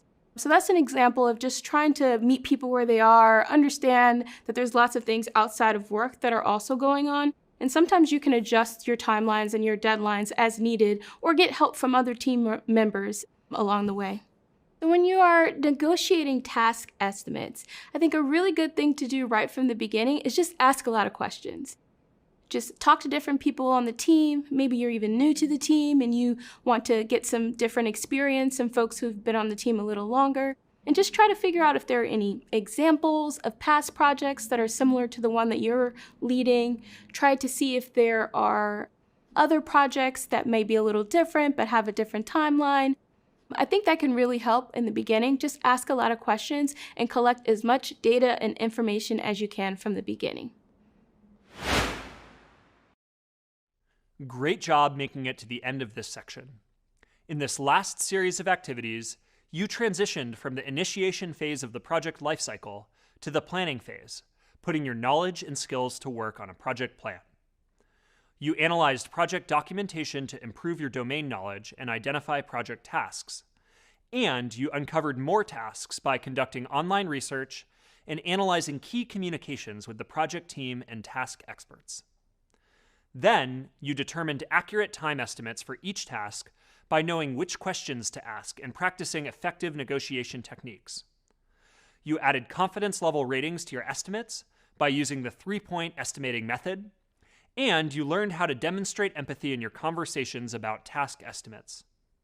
The project plan you've built for Sauce and Spoon will be an important part of your project management portfolio. It demonstrates your ability to break a large project into a set of achievable, smaller tasks. You can also use your project plan during an interview to discuss how you approach project management work. Up next, we'll we'll get ready to move into the execution stage of the Sauce and Spoon tablet rollout project by creating a quality management plan. Talk to you soon. Welcome back. So far, you've completed a project charter and a project plan for the Sauce and Spoon tablet rollout project. Coming up, we'll move from the planning phase of the project lifecycle to the execution phase. But before you can begin executing, you'll need to make sure your project's quality management plan has been established, so you know you're delivering a project that meets your stakeholders' expectations. In the upcoming videos and activities, you'll practice defining quality standards for your project. Then, you'll evaluate how successfully the project standards are being met and present your findings to stakeholders. You'll also create a retrospective document, which project managers use during discussions about project progress and any process improvements that need to be made. Before we get started, let's review the project scenario for this course. Sauce and Spoon is a small but growing chain of restaurants with 5 locations. They've hired PETA as their first in-house project manager to launch the pilot of tablet menus at 2 of their locations. Over the next several videos, I'll share helpful information you can use to complete each activity and assessment, and I'll offer tips that you can take with you after you complete this course. By the time we're done, you'll understand how to establish a list of quality standards for one aspect of the Sauce and Spoon project. You'll also practice writing evaluation questions and survey questions that'll help you determine if the quality standards are being met. And finally, you'll learn how to improve the process along the way and create a retrospective document, which you'll be able to add to your portfolio of project management documents. Ready to get started? Meet me in the next video where we'll get started on developing your quality management plan. Hi again. In this video, I'll review key quality management concepts and discuss in more detail the importance and purpose of maintaining project quality. A crucial part of project planning and executing includes implementing a quality management plan and holding yourself to it throughout the project. Quality planning refers to the process that the project manager or the team establishes and follows for identifying and determining exactly which standards of quality are relevant to the project as a whole and how to satisfy them. We can't just launch a project and assume everything will be okay. That's why planning for quality, with clearly defined standards, processes, and methods of evaluation, is important. It helps keep you focused on whether or not the project is progressing successfully and alerts you to any adjustments that need to be made to keep the project on track. Remember, as a project manager, you're responsible for the planning and execution of the project, as well as for the successful completion of the project. Quality planning works together with general project planning and aligns with the overall project process, project goals, and success criteria. For the Sauce and Spoon tablet project, we'll focus the details of a quality management plan on quality standards, evaluation questions, and feedback surveys to ensure that the project is delivering on quality and producing a desired outcome. After this video, you'll practice project quality management by identifying quality standards for the Sauce and Spoon tablet pilot. Let's get started. There are many benefits of creating and maintaining quality management in a project. Some of these benefits include delivering a quality product, decreasing overhead, and increasing collaboration and ongoing reviews. Overhead is another word for costs. Quality management helps decrease overhead by reducing the amount of errors that would cost the organization money to fix. Quality management processes ensure that the team is always learning and providing feedback, which in turn ensures that the project is on track to achieve its intended outcome. In earlier courses, we covered the main concepts of quality management. I'll do a quick review here. The main concepts are quality planning, which I defined at the beginning of this video, quality standards, which are the requirements, specifications, or guidelines that can be used to ensure the materials, products, processes, and services are fit for achieving a desired outcome, quality assurance, or QA, which is a review process that evaluates whether your project is moving towards delivering a high-quality service or product, and quality control, often known as QC. Quality control refers to the techniques that are used to ensure quality standards are maintained when a problem is identified. Here, we'll focus on building quality standards for the Sauce and Spoon project, but in many projects, all of these concepts get built into an overarching quality management plan, which documents all the information needed to effectively manage quality throughout the project lifecycle. The quality management plan defines the policies, processes, and criteria for project quality, as well as the roles and responsibilities for carrying them out. Again, there are lots of different ways to develop and track quality management for your project, but the benefits and main concepts that make up quality management remain the same. Let's review.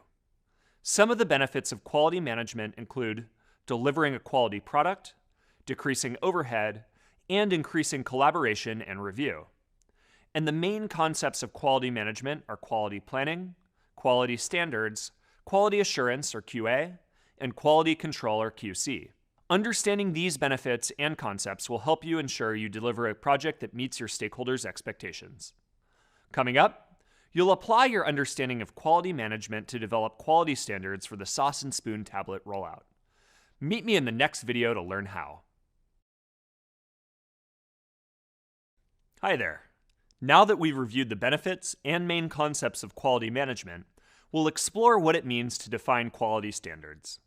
We'll also discuss how to evaluate those standards to ensure you're meeting the project's goals. Before we get into discussing quality standards, let's define what we mean by project quality. Quality means making sure that you deliver what you say you will, and that you do so as efficiently as you can. Getting a project done on time and under budget doesn't necessarily mean you've met your goals. You need to be sure you've delivered a project that meets your stakeholders' needs. That's why project quality is tracked throughout the life cycle of the project. You can measure project quality by defining quality standards for the various aspects of the project, like major tasks, milestones, and deliverables. Quality standards are the requirements and specifications that your product or service must meet in order to be considered successful by your organization and the customer. Establishing standards helps you identify ways of testing and evaluating the project's quality throughout the planning and execution phases and after the project is launched. If the quality of different aspects of a project is failing to meet the agreed upon standards, you then have the opportunity to adjust your project plan to meet those standards. Let's use an example from the Sauce and Spoon project. One of the deliverables is training of management, front of house staff, and back of house staff. How will you know if that deliverable has been fulfilled successfully? What are the expectations or standards your stakeholders have for meeting this requirement? For this deliverable, think about what the staff needs to be able to do or demonstrate at the end of the training. Does each staff group need to be trained on the same things? Will management have different training requirements from front of house and back of house staff? And does the training need to fit within a specific time frame, budget, or geographic location to be considered successful? Your answers to questions like these will be the start of your list of quality standards for this deliverable. There are lots of resources that can help you determine the standards for your project, and standards will look different depending on the type of project. The first resources to consult are project documents like the business case and project charter. These documents state the goals, scope, budget, and other details that can clarify the different requirements of the project so it's acceptable to your stakeholders. Just like you did when you identified tasks and time estimates, if you need more information to help you determine quality standards, you can have conversations with experts and stakeholders, and you can do some industry research. For example, if you need to know how long it takes the tablets to recharge, ask the vendor who will be training the staff or the tablet sales representative. It's also a good idea to have conversations with the stakeholders who are funding the project to understand their perspective on how long they expect the tablets to last before needing to be replaced. Do industry research on the internet to see if there are established quality standards for the type of project that you're working on. For example, software and construction industries have established quality standards related to functionality, design, and safety. Other categories of established quality standards that you'll find in many industries include ease of use, productivity, effectiveness, and customer satisfaction. It's important that your standards are objective and measurable so you can clearly identify that the standard has been met. As you have conversations and conduct your research, you might notice stakeholders referring to a general category, like ease of use, without providing specifics. As the project manager, you should aim to get specific details by asking, what would be a sign that the tablets are easy to use or hard to use? You might get a response like, it shouldn't take longer than 20 seconds to place an order. Or, returning customers report that it's faster to use the tablet versus placing an order with a server. Now you have objective, measurable standards. Let's consider a few questions to ask yourself when considering various standards. If standards are related to productivity and effectiveness, you might want to ask questions like, should the existence of the tablets change anything about how the front of house staff works? Does it make them faster or allow them to serve more tables at one time? If standards are related to customer satisfaction, you could ask questions like, how would the tablets ideally impact the customer's experience? What would you want the customer to do or say as a result of using the tablets? By asking yourself or your task experts these kinds of questions, you can narrow down the standard that you're aiming to make objective and measurable. All of these resources, such as project documents, conversations with experts, and industry research, can help you determine the quality standards for different aspects of your project. But remember, you'll still need to use your critical thinking skills to determine the right standards and adjust them if necessary to meet the specific needs of your project. Let's review what we've discussed so far. Quality means making sure that you deliver what you say you will and that you do so as efficiently as you can. Quality standards are the requirements and specifications that your product or service must meet in order to be considered successful by your organization and the customer.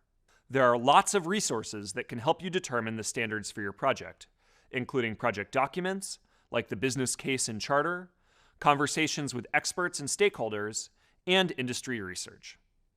Some common categories of established quality standards from various industries include functionality, design, safety, ease of use, productivity, and effectiveness. And finally, it's important that your standards are objective and measurable, so you can clearly identify that the standard has been met. Coming up, you'll use your critical thinking skills to determine quality standards for one part of the Sauce and Spoon tablet project. Then, you'll learn how to evaluate against your standards to ensure that your project is achieving the required level of quality. Meet you there. Hi again.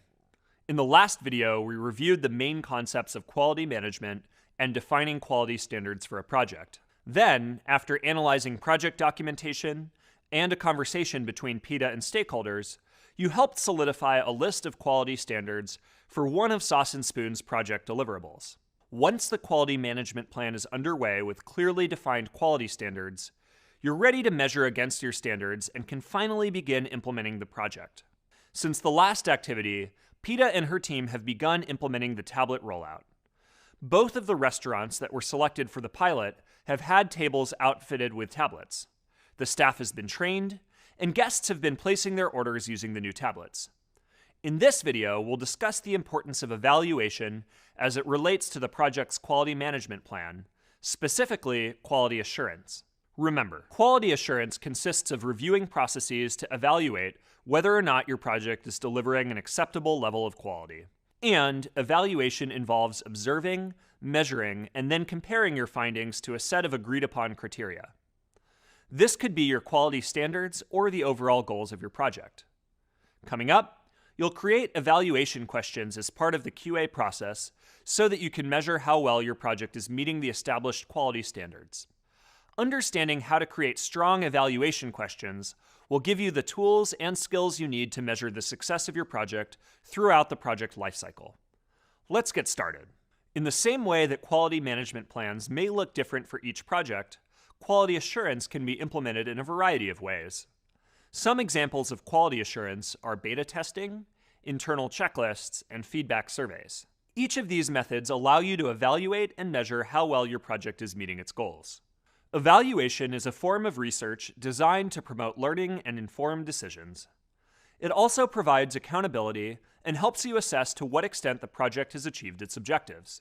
When you use evaluation, you're able to improve upon, judge, and learn about different aspects of the project and the project itself. For example, with the Sauce and Spoon project, evaluation can help you improve how to implement the staff training process more efficiently. It might help you judge or assess whether something is working the way it was intended, or whether you should continue in the same direction. It could be that the staff had a hard time learning how to use the tablets because the touchscreens kept malfunctioning, in which case you need to assess whether or not to continue with the original launch date. You also need to make sure that the project is not creating any unintended problems, either for the organization, your team, or anyone else impacted by the project's existence. For example, you'll need to assess when the best time for tablet installation is. If you schedule tablet installation when the restaurant is open, that might create a negative dining experience for restaurant guests. By reflecting on areas of improvement and judging how certain aspects of the project performed, you learn what things made the project run as intended, how it can be replicated, and how challenges can be overcome in the future. Your evaluation may have a single focus, like identifying what needs to be improved or judging whether a project or process should continue in its current format. Regardless of your goals, your evaluation will ultimately allow you to assess all three of these areas of improvement and lead you to a better understanding of the overall success of the project, as well as its impact on and benefit to the organization.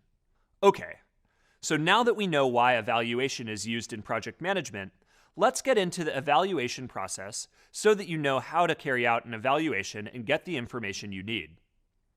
In order to identify what you really want to know about your project, first articulate why you're evaluating. Understanding your why will shape the types of questions you ask about your project. This goes back to improving, judging, and learning. Even though all three of these will be addressed to some degree, certain aspects will have a more specific focus for evaluation. You can narrow down what to focus on by reviewing both the project goals and organizational goals and determining how the aspect you're evaluating connects to one of these goals. Let's discuss an example. The Sauce and Spoon project has just reached one of its last milestones, the completion of 3 key deliverables that are required for project launch testing. Those deliverables are installing the tablets, integrating the tablets with the POS system, and training the staff to use the tablets. In an upcoming meeting with stakeholders, PETA will need to provide an update on the project's progress and share an evaluation of this milestone. It's important for PETA to share this evaluation since it will inform stakeholders on future phases of the project and beyond, including a tablet rollout at 2 more restaurant locations. So PETA's why is judging the quality and performance of the tablets and identifying ways to improve the training process. Once you've decided what your reasons for evaluating are, you're ready to write out your evaluation questions. An evaluation question is a key question about the outcomes, impact, and/or effectiveness of your project or program. There are 2 main categories of evaluation questions: questions that ask how you can make improvements, and questions that help you measure and compare. Questions that help you improve sound like this: how can we improve? What is working and what's not working? Which goals are being met? Who is benefiting? What are the most common participant reactions? Next, we have questions that measure and compare. These questions will help you make judgments about how or whether to proceed with a process or with the project itself. Questions for measuring and comparing sound like this: what were the results? Were there unintended outcomes? What were the costs and benefits? Are there any lessons to be learned? Should we continue? So if we think back to the Sauce and Spoon project, one of the evaluation questions might be, to what extent do tablets improve the staff's work performance? If you keep in mind the overall goals of the project, you'll be able to write effective questions that generate the type of data you want. Effective evaluation questions meet the following criteria. They address stakeholder or user values, interests, and concerns. They relate to the purpose of the project and of evaluation. They're worth answering and are important for the project and beyond, and they're practical and feasible to answer with available resources. Amazing job. Let's review some of what we've learned so far. Evaluation is a form of research designed to promote learning and inform decisions. It also provides accountability.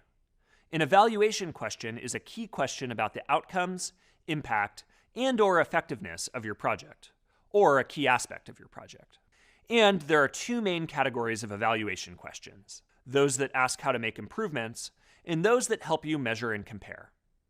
In the next video, I'll discuss how to create evaluation indicators for your questions, which will help you focus the type of feedback that will be most useful to your project. You'll apply what you've learned in upcoming activities as you review the supporting materials and write your own set of evaluation questions and indicators. Meet you there. Welcome back. In the last video, we discussed the importance of evaluation and how to come up with effective evaluation questions that address certain aspects and outcomes of your project. In this video, I'll discuss how to determine evaluation indicators. Evaluation indicators reveal the specific type of data that needs to be collected to help you answer your evaluation questions. In the next activity, you'll identify evaluation indicators for each of your evaluation questions and add them to the Sauce and Spoon Quality Management Plan. Simply put, indicators state what you want to measure or evaluate, like the number of something, level of satisfaction, preferences, or demographic information such as age, gender, experience, and so on. Similar to the way quality standards add specificity to your deliverables and goals, evaluation indicators take your evaluation question and determine the specific type of response you're aiming for. You'll need this information to understand whether or not your project or process meets the quality standards that were agreed upon in the project plan. Let's return to the Sauce and Spoon project and the evaluation question, which asks, to what extent do tablets improve the staff's work performance? To evaluate this, you'll have to ask yourself, how are you going to measure work performance? You'll have to decide on indicators of work performance, like faster table turnover rates, higher tip averages, or higher quality rating from customers. Another way to think of indicators is that they provide pathways for answering your evaluation questions. Indicators demonstrate that the outcomes are achieved and provide measurable evidence of meeting a goal. They also include visible signs like test scores, attendance rates, or observed behavior. The word indicate means point out or show. Evaluation indicators point out or show the way to answer the evaluation question. This could include visible signs of how the staff works with the new tablets. Observed behavior, such as fewer staff members congregating by the beverage station or arriving late to work, could be an indicator of increased productivity. Or, over 90% staff compliance with the tablet ordering process could be an indicator of order placement accuracy. Awesome. Let's review. Evaluation indicators determine what data needs to be collected that will help you answer your evaluation questions. This includes clues, signs, or markers that measure one aspect of a project and demonstrate how close that aspect is to meeting the quality standards that have been established. In the next activity, you'll add evaluation indicators for each of the evaluation questions you added to the Sauce and Spoon Quality Management Plan. When you're done, meet me in the next video to get started on developing survey questions. Welcome back. By now, you should have created a list of evaluation questions related to your quality standards for the Sauce and Spoon tablet rollout project and added evaluation indicators for each question. In this video, we'll discuss the survey development process, and I'll explain how a survey question is different from an evaluation question. Surveys are one of the tools that project managers use to get answers for their evaluation questions. There are lots of methods for collecting data, and surveys are a popular method in project management. In a survey, each respondent answers a set of clearly defined questions, and the data are collected and analyzed. This data can be used to demonstrate specific examples of the evaluation indicators you identified for your project. For the tablet rollout, PETA has decided to create customer surveys as a way to get answers to the project's evaluation questions. So, in an upcoming activity, you'll write a set of survey questions and add them to your quality management plan. Being able to develop a survey and write survey questions is important because it demonstrates your ability to understand the goals of your project and assess how your stakeholders and users value the project. This helps you determine if you're achieving your quality goals and where you need to make adjustments. Let's start with a brief review of surveys. Surveys are tools you can use to evaluate and measure the quality of a project's process, goal, or deliverable. Making surveys a part of your quality management plan is one way to help you understand what's working and what's not working. Surveys assess the criteria you want to evaluate and provide you with data that will point out whether you've met your quality standards. Designing an effective survey that will deliver the data you want is a skill and follows a strategic development process. First, you'll need to develop evaluation questions and define your evaluation indicators, which you've already done. Then, you can determine what type of survey to design and questions to ask that will give you the data you need to answer your evaluation questions. Since you've already come up with your evaluation questions and indicators, the next step is to determine what types of survey questions you're going to ask. As a reminder, a survey question is different from an evaluation question. An evaluation question is a key question about the outcomes, impact, and/or effectiveness of your project or program. Whereas a survey question is designed to collect data which can help you answer your evaluation questions. In other words, survey questions are a more direct interpretation of your evaluation questions designed to get data points. Let's consider a specific example, the sauce and spoon evaluation question that asks, to what extent do tablets increase work performance? One of the indicators of work performance is how much side work the staff are able to complete during a shift. Some corresponding survey questions might be, are the tablets easy to use? Was there enough time during the training to practice and ask questions? On average, how many of your side work tasks are you able to complete during a shift? Since using the tablets, how often have you sent back an incorrect order? The answers to these questions will give you data to track and answer your evaluation questions. So, how do you write effective survey questions that will address what you're trying to evaluate? There are two different types of survey questions you can ask: open-ended and closed-ended questions. Open-ended questions require more than one-word answers, such as yes or no. They ask respondents to answer in their own words. For example, what went well during the presentation? Or, what did you find most useful or interesting about the presentation? The point is that the respondent has to construct their own answer to the question rather than selecting from a list of predetermined answer choices. Closed-ended questions can be answered with a single response, like yes or no, or true or false, or selecting a single answer from a list. Let's examine three types of closed-ended questions in more detail. The first type of closed-ended question asks for yes-no or true-false type answers. These are questions like, did you order an appetizer? And have you eaten at this restaurant before? The second type of closed-ended question is multiple choice. Multiple choice questions have, you guessed it, multiple answer choices. You're usually instructed to select one of the answer options or to select all that apply. The question could be something like, how often do you dine at this location each month? And then a range of answer options like 0 to 1, 2 to 3, 4 to 5, and 5 or more.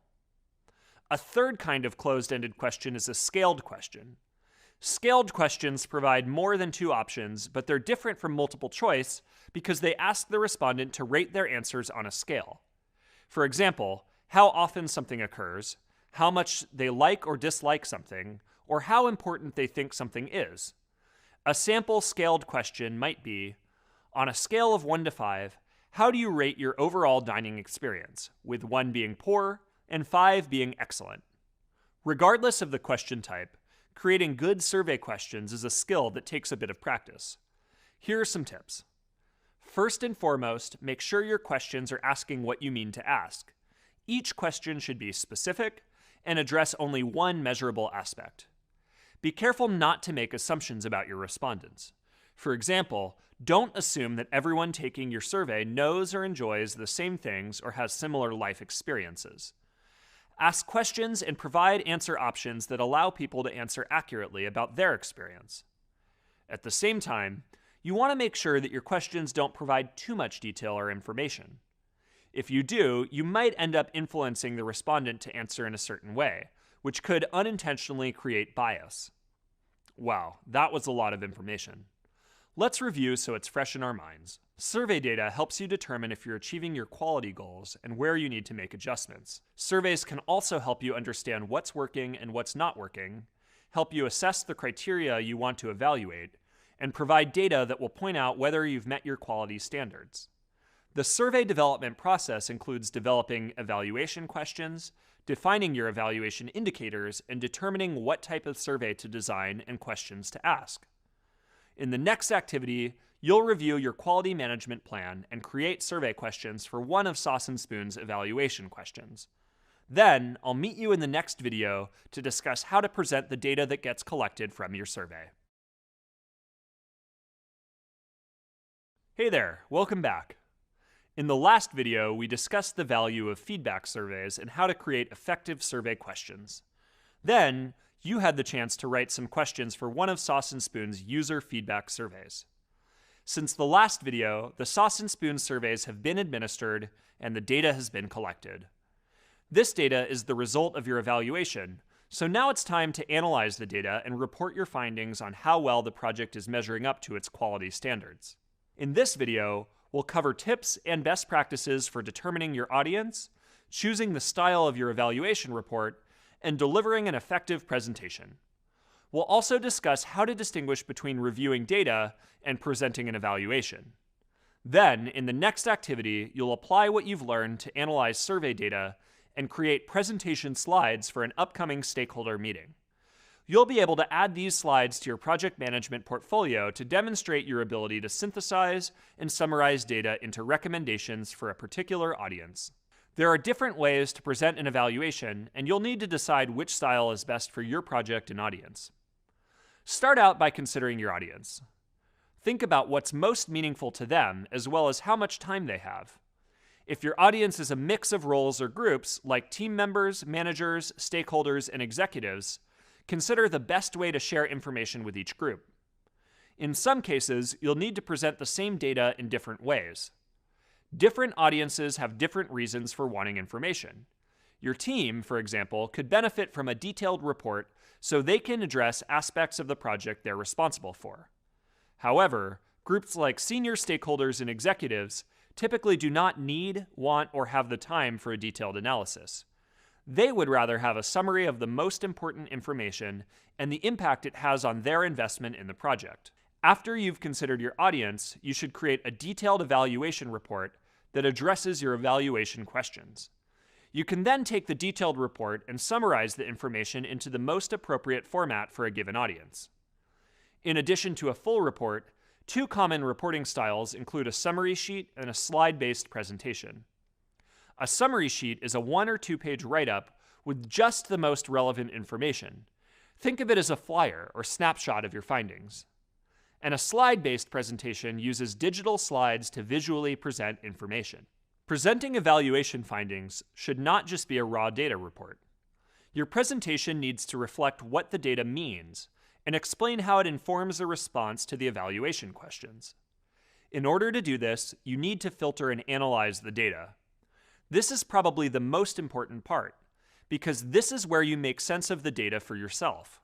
By filtering and analyzing, you become familiar with the results, the respondents, and what those results mean in regards to project quality. Here's the difference between reporting data and presenting evaluation findings. Let's say the survey data reveals that 36% of respondents reported a negative dining experience with the tablets. But what does that data mean? It could mean several things. It could mean that the tablets weren't installed correctly, resulting in performance glitches.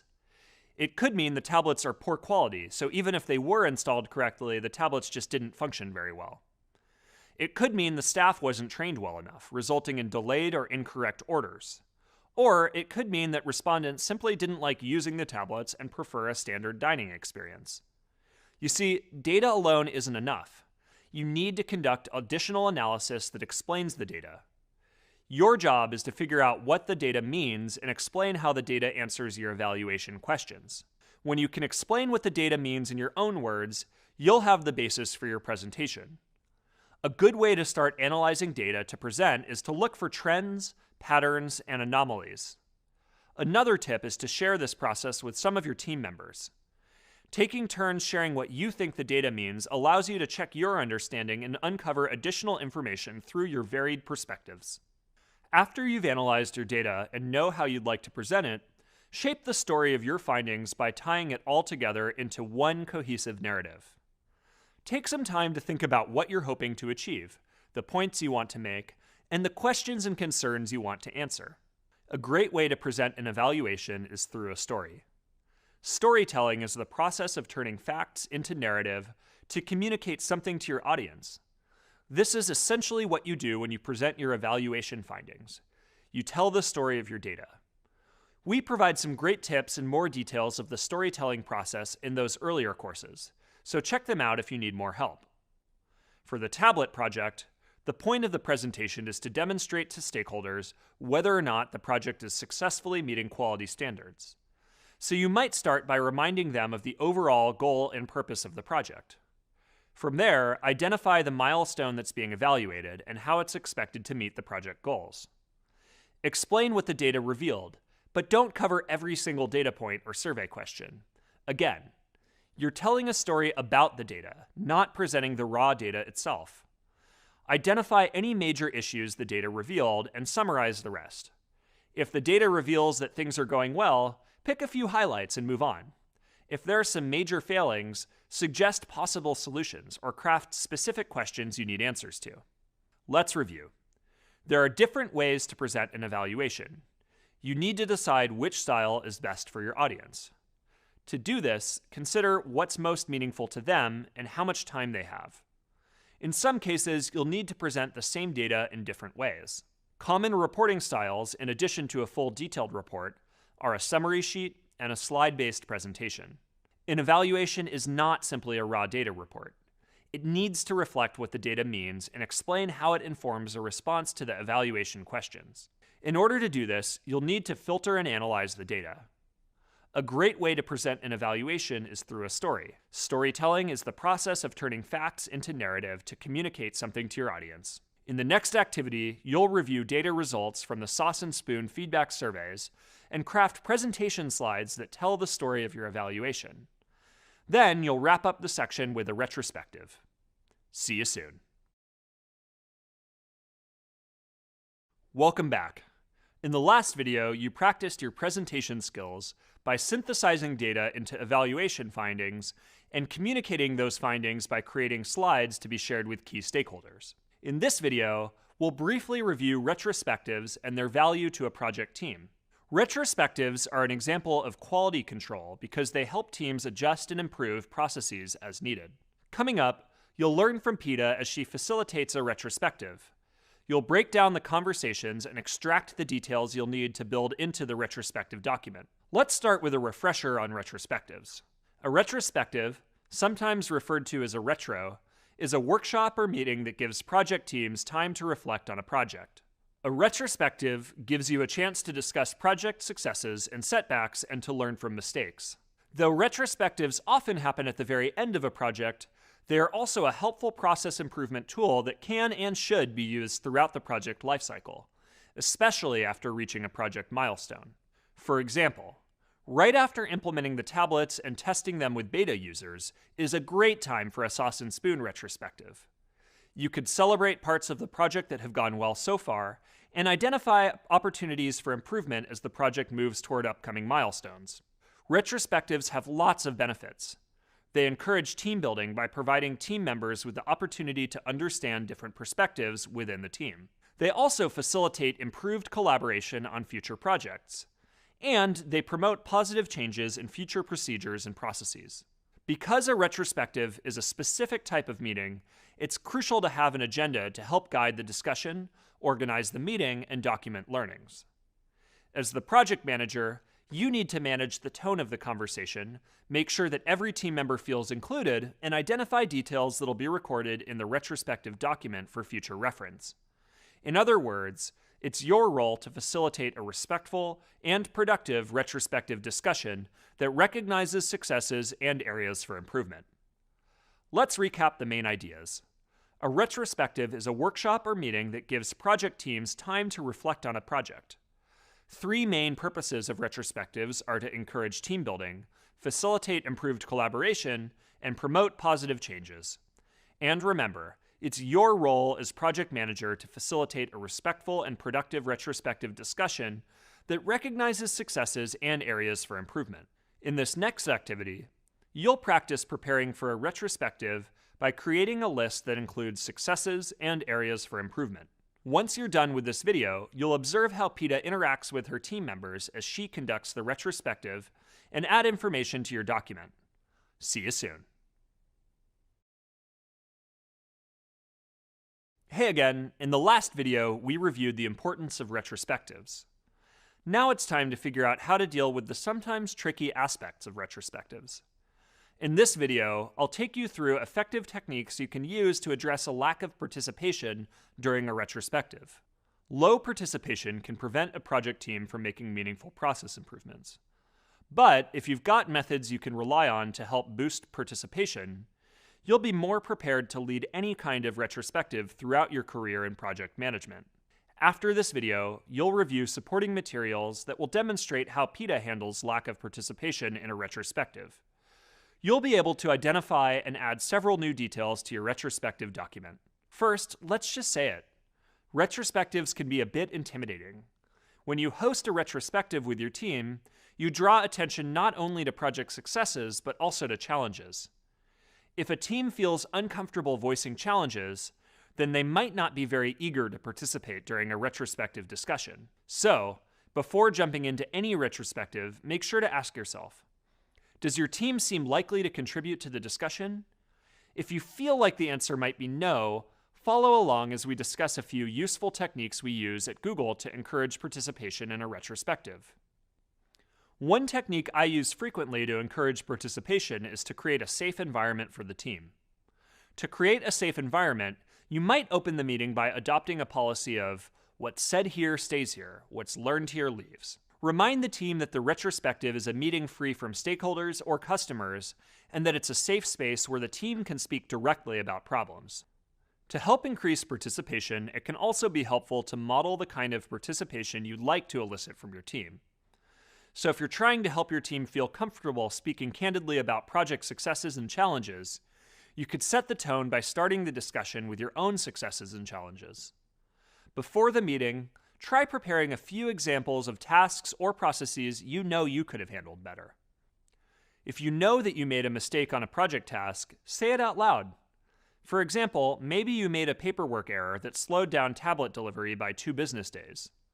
Be honest about your mistake and talk about how you'll avoid similar errors going forward.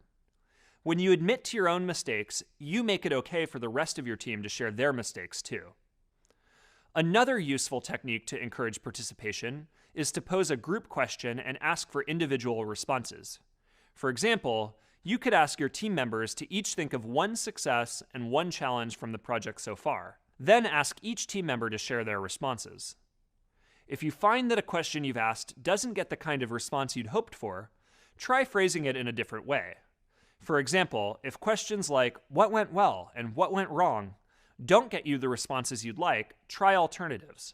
Maybe ask something like, what about this project should we start, stop, and continue? And finally, if your team is participating but contributing only very recent successes and challenges, it may be helpful to review the project timeline. This is a technique for encouraging teammates to think further back in the project lifecycle to identify successes and challenges. If you remind your team of the project timeline, you can refresh their memories and spark more discussion about the entire project. Let's do a quick recap. Low participation during a retrospective can prevent a project team from making meaningful process improvements. Some effective techniques to encourage participation include: establish a safe environment for the team, model the kind of participation you'd like to elicit from your team, pose a group question and ask for individual responses, and review the project timeline. In the upcoming activity, as you review the supporting materials, you'll get a look at how PETA handles lack of participation in a retrospective, and you'll add some content to your accompanying retrospective document. After you've finished the activity, meet me in the next video to discuss techniques for encouraging accountability. Bye for now. In the last video, we explored ways you can address a lack of participation during a retrospective. In this video, I'll share some techniques for encouraging accountability during a retrospective. Accountability refers to being responsible for decisions associated with a project or task. Accountability is a really important part of a productive retrospective. If a retrospective is meant to serve as a helpful tool for process improvement, then participants in the retrospective need to be honest about how the team could have performed better. Only then can the team figure out how to improve in the future. Knowing how to push a team to take accountability for a given project will be a huge benefit to you in your career. After this video, you'll review supporting materials that demonstrate how PETA handles individual and team accountability in a retrospective. Then you'll identify and add new details to your retrospective document. Before we move on, I want to make one point clear. Accountability and blame are two very different things, and only accountability belongs in a retrospective. Blame shuts people down instead of empowering them to share honestly. Accountability doesn't involve assigning blame to specific team members for mistakes. Instead, it encourages the team to think holistically about mistakes and challenges and identifies solutions for the future. Another benefit of accountability is that it encourages ownership. When a team member feels ownership over an aspect of the project, they may be more motivated throughout the project to ensure that aspect meets quality standards and helps the project progress towards the goal. So let's discuss some great techniques you can use to encourage accountability during a retrospective. One technique I like to use is to come prepared with specific challenges to discuss as a group. This can be especially helpful if you find that your team wants to focus discussion only on project successes. To encourage accountability, call attention to a specific challenge. Maybe the Sauce and Spoon kitchen managers provided feedback that they felt left out of decisions made by the general managers. During a retrospective, you might share this feedback with the group and ask the team to help figure out problems that led to this feedback. Another useful technique is to turn team complaints into smart action items. You've learned that project goals should be SMART, which means that they're specific, measurable, attainable, relevant, and time-bound.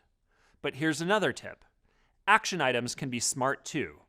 If you find that your team does more complaining than problem solving, pick a complaint and turn it into a SMART action item.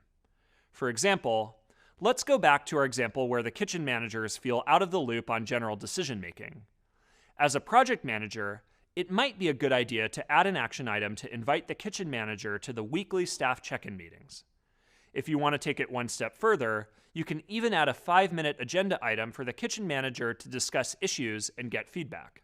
Then, you can make a plan to check in 2 months to find out if they're still feeling this way, or if they feel more included.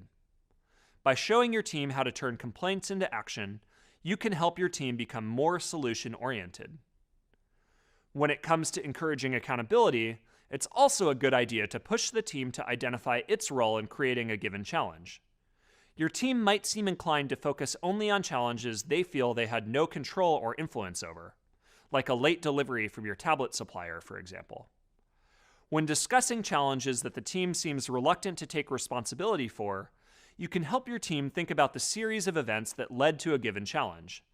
Then, you might push your team to identify a moment in that series of events when they missed an opportunity to recognize and address the problem.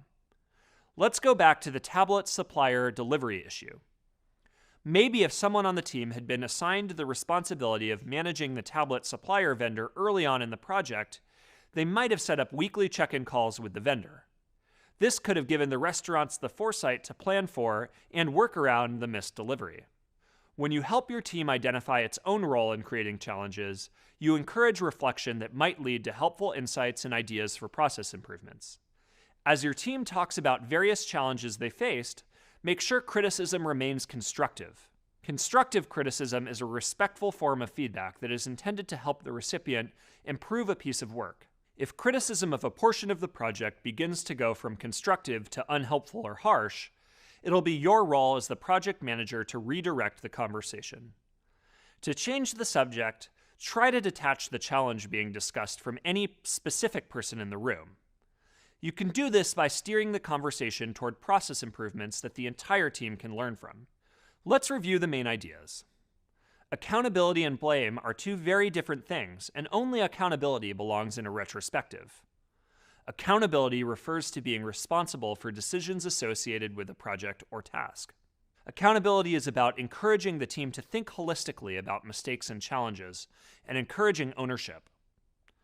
Some techniques you can use to encourage accountability during a retrospective include: come prepared with specific challenges to discuss as a group, turn team complaints into SMART action items, push the team to identify its role in creating a given challenge, and detach the challenge being discussed from any specific person in the room. In the upcoming activity, you'll observe as PETA encourages accountability during retrospectives, and you'll keep building out your retrospective document. After you've completed the upcoming activity, meet me in the next video to discuss techniques for addressing negativity in a retrospective. Welcome back. In the last video, we discussed some ways you can encourage accountability in a retrospective. In this video, you'll learn how to address negativity in a retrospective. Thoughtfully handling negativity is an important skill you'll need in order to effectively lead productive discussions in the future.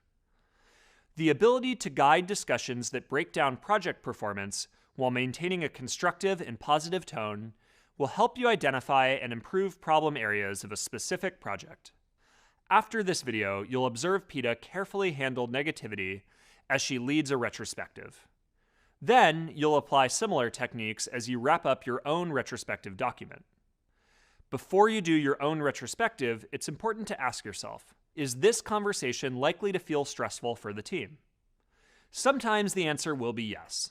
Let's talk about why negativity sometimes comes up during retrospective discussions. Retrospectives are a great way to build trust, honesty, and direct communication with the team. But keep in mind, if the environment doesn't feel psychologically safe to the team, it's very easy for a retrospective to turn negative. Negativity can make it more difficult to hold a productive discussion that identifies solutions to project challenges. If you sense subtle or even obvious negativity during a retrospective discussion, here are some techniques you can use to change the tone of the meeting and guide the team toward a more positive outlook. To address team negativity, aim to set a positive tone at the start of the meeting. Kick off by highlighting project successes. Maybe the team received positive feedback from a stakeholder. Or you could thank the team for their hard work in reaching a major milestone. Determine how you'll set the tone of the meeting. Meeting props can help with this. For example, you might hand out an even number of green and red index cards to each participant and ask attendees to write successes on the green cards and challenges on the red cards.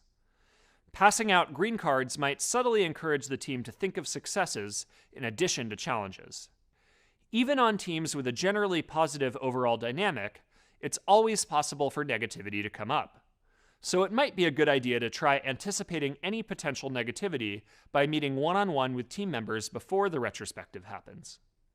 If you get the feeling that one team member is likely to bring a negative attitude to the retrospective, try asking yourself a few questions. Does this person feel insecure about the value they add to this team? Does this person receive negative feedback on the quality of their work? Understanding the root of the negativity can help you figure out how to help the person engage with the group in a more positive way. For example, if you sense the person is feeling insecure, you could try reassuring them of their value. A single negative voice can derail otherwise productive discussions. As the retrospective leader, it's your role to step in when one person's negativity dominates the conversation. To deal with negative participation from an individual team member, consider asking team members individually to share their thoughts. Calling on team members individually does a few things. It gives each person room to share challenges. It helps them model solution-oriented thinking for their negative team member, and it discourages the negative team member from dominating the conversation by responding to every question. Finally, you might call a meeting break. A timeout is a great way to help de-escalate the situation. It's good to remember that there's no single technique that fits every scenario. How you choose to address negativity will depend on the situation. Let's review. To address negativity during a retrospective, you can aim to set a positive tone at the start of the meeting, determine how you'll set the tone of the meeting, consider asking individual team members to share their thoughts rather than posing questions to the group, or call a meeting break. In the upcoming activity, you'll observe Peta by reviewing the supporting materials as she navigates negative situations in the Sauce and Spoon team's retrospective. Then, you'll finish your version of the retrospective. After you've completed the upcoming activity, meet me in the next video to wrap up.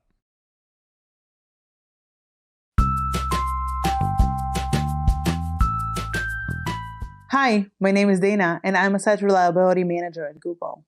A retrospective is a process that we go through at the end of every project, where it helps us to look back and learn about the things that went well, the things that went poorly, and where we got lucky. It's a way for us to see if we can take the lessons that we have learned from a project and then reuse them in the next project. Most commonly, we do retrospectives at the end of projects, but then sometimes if we're at the middle of the project and we find ourselves in the need to make decisions, we would collect a lot of the data that we would collect for an end of project retrospective and do that in the middle of the project. Typical retrospectives have to be positive. They have to be blameless. And the goal is to continuously improve ourselves, our team, and our processes. If we are approaching this with the correct mindset, we are asking all of the people who participate in the projects what are their individual takes on their parts of the project and on the larger scale of the project. And typically, these are the people who will then be working with you on the next project. One of the failure modes of retrospectives is when people don't really speak up. And I see that quite often at sprint retrospectives where people, sit there and don't say anything. Everything is fine. And that might be for two main reasons.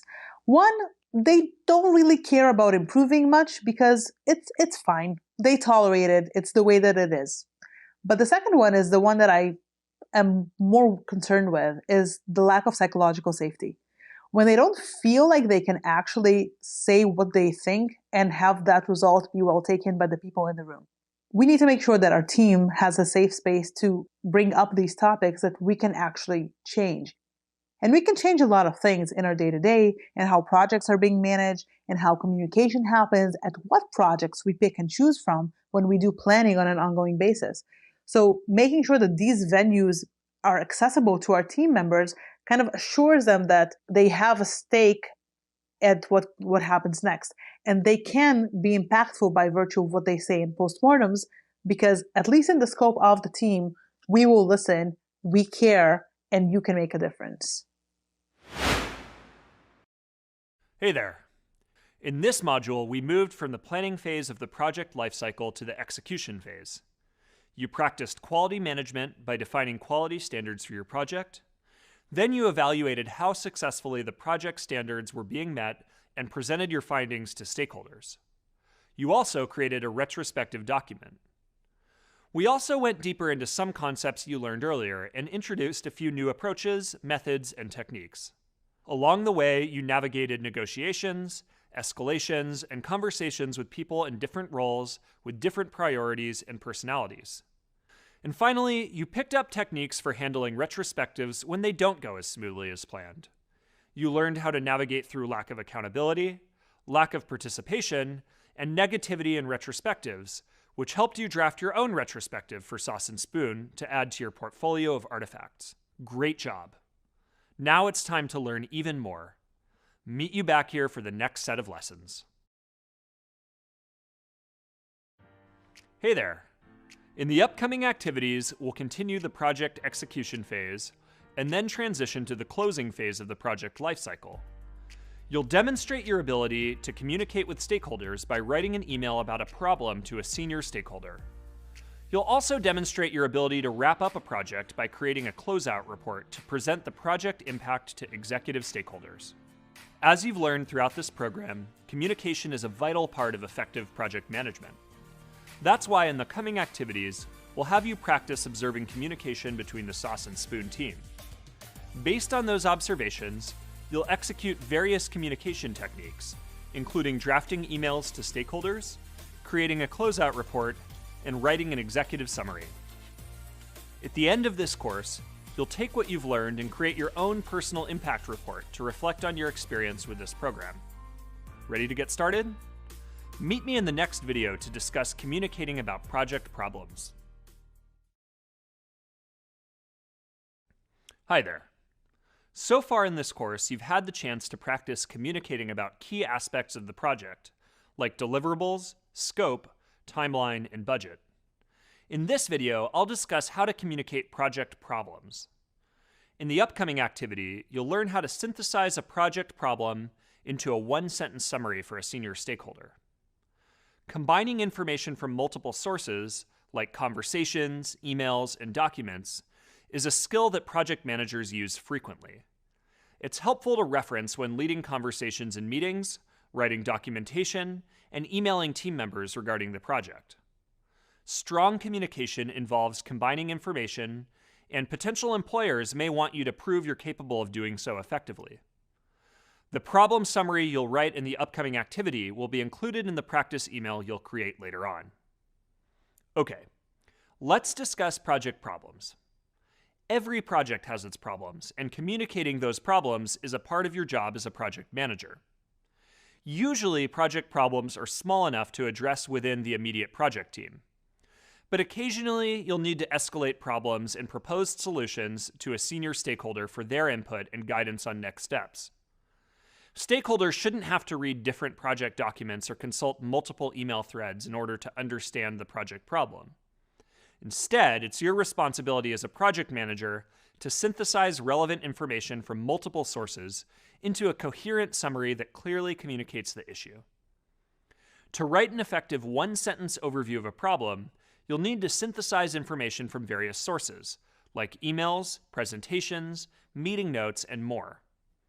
Synthesizing requires gathering information from multiple sources and using those points to help form your own analysis. For example, it wouldn't be very helpful to send a stakeholder a link to your project plan because it doesn't give them a thorough understanding of what the problem entails. To determine which information is relevant and belongs in a 1 to 2 sentence overview for your stakeholders, ask yourself, how can I communicate a decision in a way that makes it easy for them to decide? For instance, let's say the project plan has 5 tasks overdue because of supplier delays, and this may ultimately affect the final deliverable of your project. You've been working on creating a few solutions to mitigate this issue.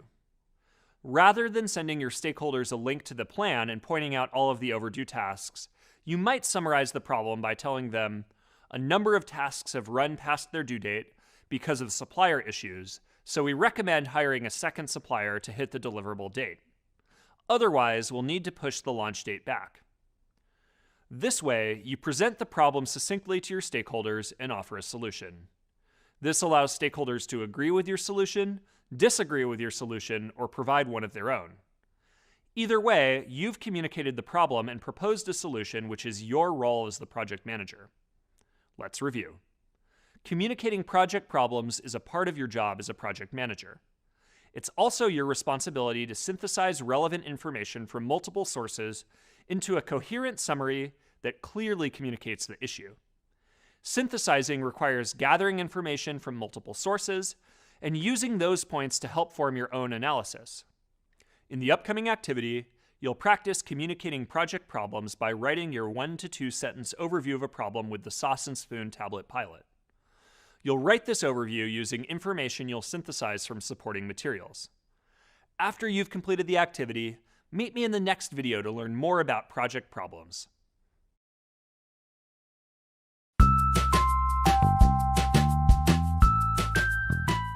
Hi, my name is Chris. I'm a program manager at Google. I work on search. So the type of programs that I manage on search in particular are building features for millions of users all around the world on many surfaces, languages, and information needs that users all over the world have. I can't emphasize enough that problem solving is quintessentially the most important thing we do as program managers. It is the job. Whether it's a scope problem, something is out of scope or the scope is increasing or decreasing, whether it's a budgetary problem, like you don't have enough funds or too many funds, we don't have enough people, too many people, wrong skill sets of people, whether it's a timeline problem. These are all problems fundamentally at the end of the day we're here to solve. So our job is to identify it, figure out a framework based on our tools and our processes and methodologies, come up with a proposed solution, and then get buy-in for that solution. And the only way you're going to do that is to put something principally and organized together with these sort of tools and techniques and methods. I try to always understand what is the root cause of the problem itself. Typically, what you're experiencing is sort of a red herring or an outcome of the underlying problem. And so always debugging the initial underlying systemic issue or the process issue or the tooling issue or the technical issue, whatever it may be under the hood, is actually the first step. Once you're able to sort of identify and get enough information as to what that problem is and how you might solve it, then objectively putting a plan together based on those inputs is actually how you reach a decision, which is your ultimate outcome. Many times these sort of charters or scope docs or meeting notes or trackers or documents, these artifacts that we create or we manage on a day-to-day basis as part of our job is the job. But that's actually not the job. Those are just mechanisms and tools and methods to help you do the real job, which is, running scope, running programs, convincing people, driving organizational change, solving strategic initiatives. These things are just elements that help you navigate those problems as opposed to being the problems themselves. I think that's really, really important takeaway. I think this is the thing that we practice most at Google in particular is trying to solve more complex, more strategic, more holistic, larger, more complex problems on a day-to-day basis. If you're new to this space, you haven't had the opportunity to work on these big problems, how do you build that problem-solving expertise?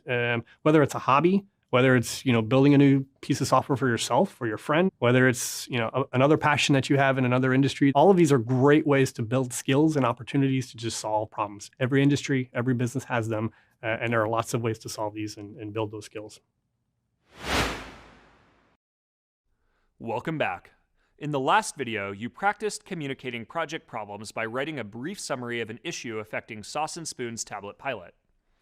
In this video, we'll revisit a concept from a previous course on objectives and key results, or OKRs, and their connection to projects.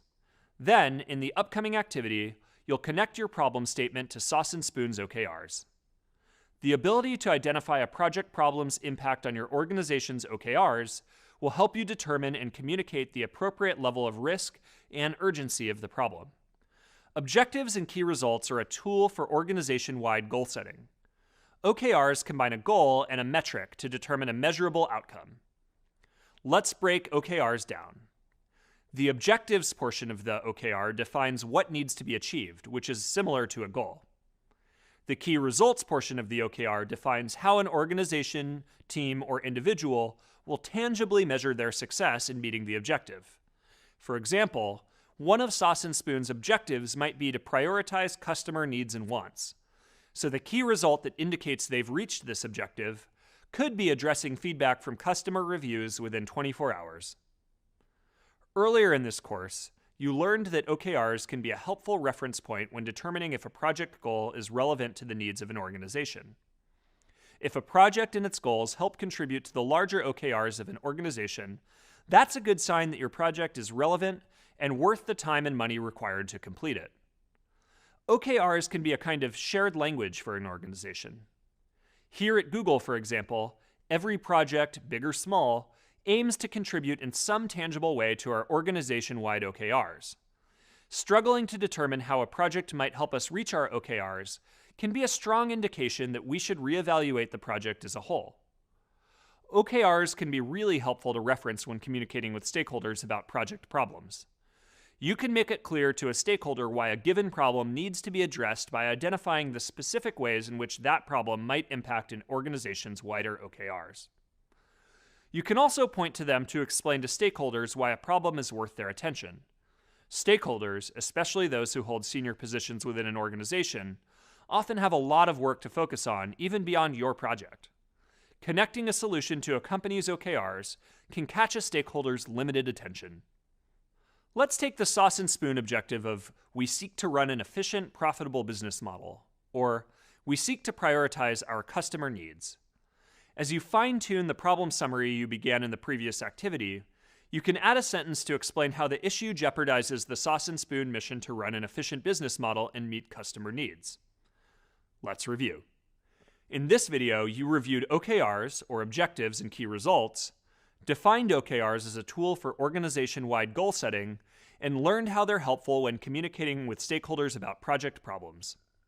In the upcoming activity, you'll practice drawing connections between OKRs and project problems. You'll use what you learned from the supporting materials to write a sentence that connects your problem summary with Sauce and Spoon's OKRs. After you've completed the activity, meet me in the next video where we'll discuss composing emails to senior stakeholders.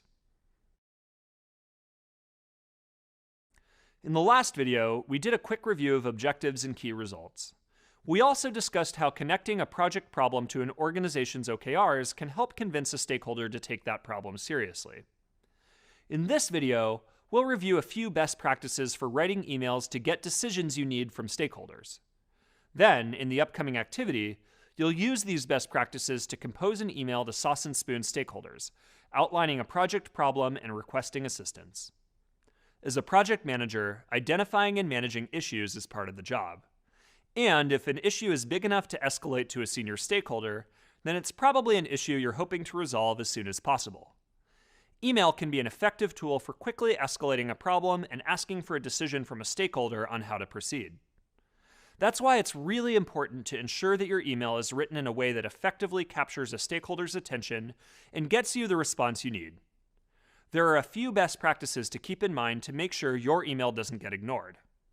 First, think about what's most important to your stakeholder. Often, senior stakeholders will be more interested in a problem's potential impact on an organization than its impact on a single project. This is where connecting project problems to an organization's OKRs comes in handy.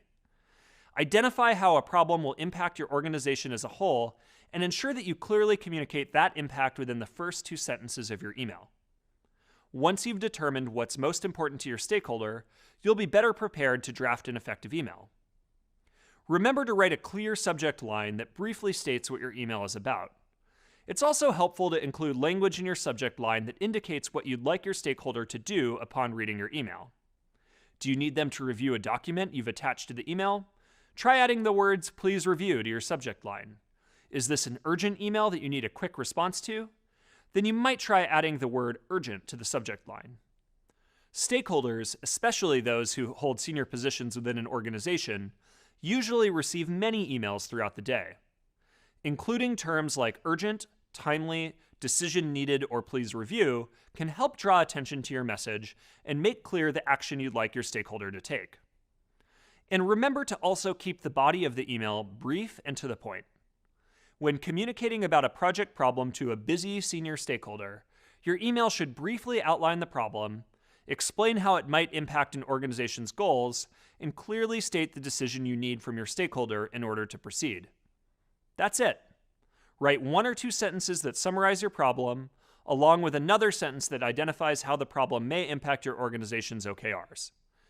If there are documents or additional information that your stakeholder might need to review to make an informed decision, consider including hyperlinks or attachments with the information in your email. Once you've finished writing your email, be sure to proofread it for misspellings, grammatical errors, and inaccurate hyperlinks.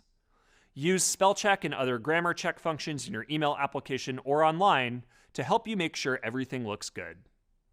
Let's review. When writing an email to stakeholders, make sure to do the following. Think about what's most important to your stakeholder. Write a clear subject line. Keep the body of the email brief, and proofread for misspellings, grammatical errors, and inaccurate hyperlinks. Someday, when you have to communicate issues to stakeholders in real-life situations, you'll see how managing, tracking, and communicating project problems is a huge part of running the project. In the upcoming activity, you'll apply email writing best practices when you compose an email to a stakeholder of the Sauce and Spoon tablet pilot.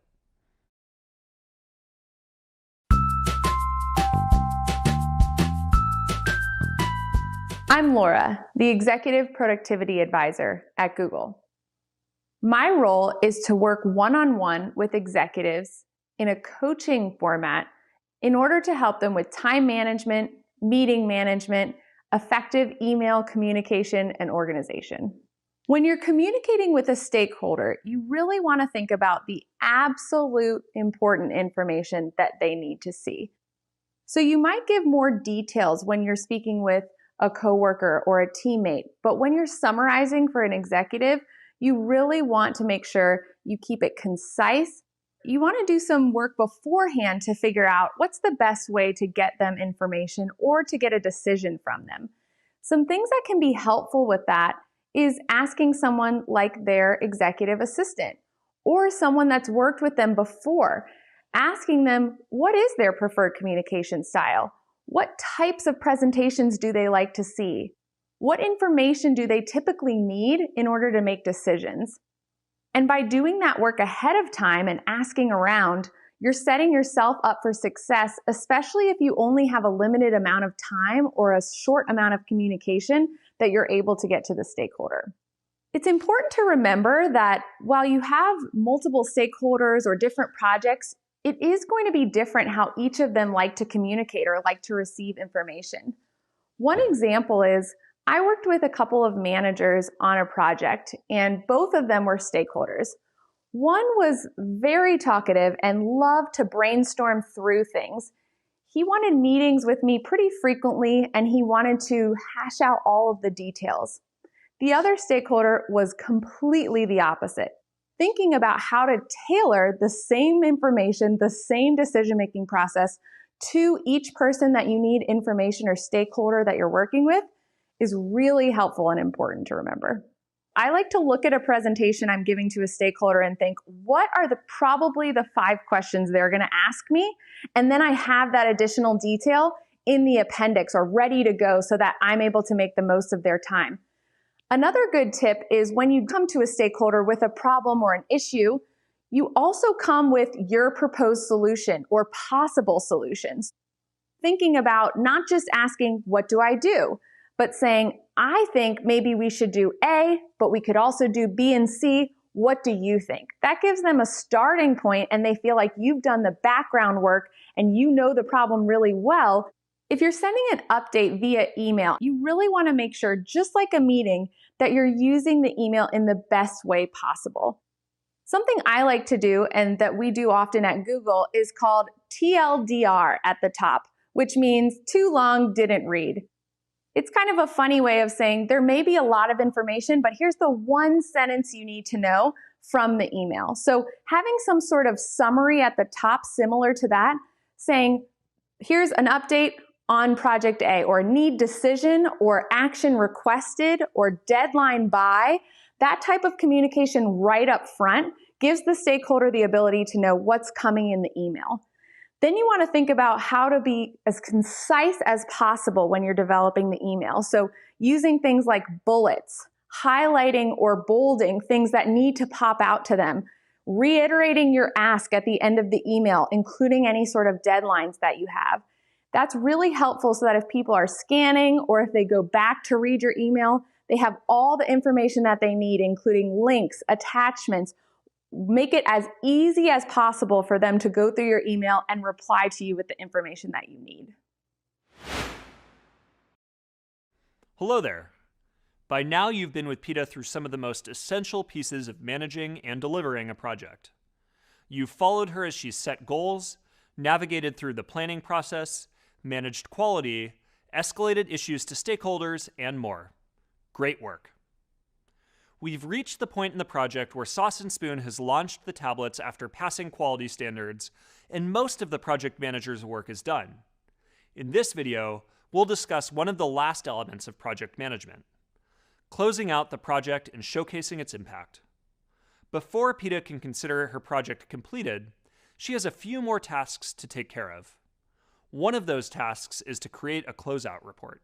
The closeout report is a great opportunity to compile all links and documentation into one place, a practice we like to call good project hygiene. The closeout report is also a time for reflection on your team's performance, and it helps your team ensure every task was completed.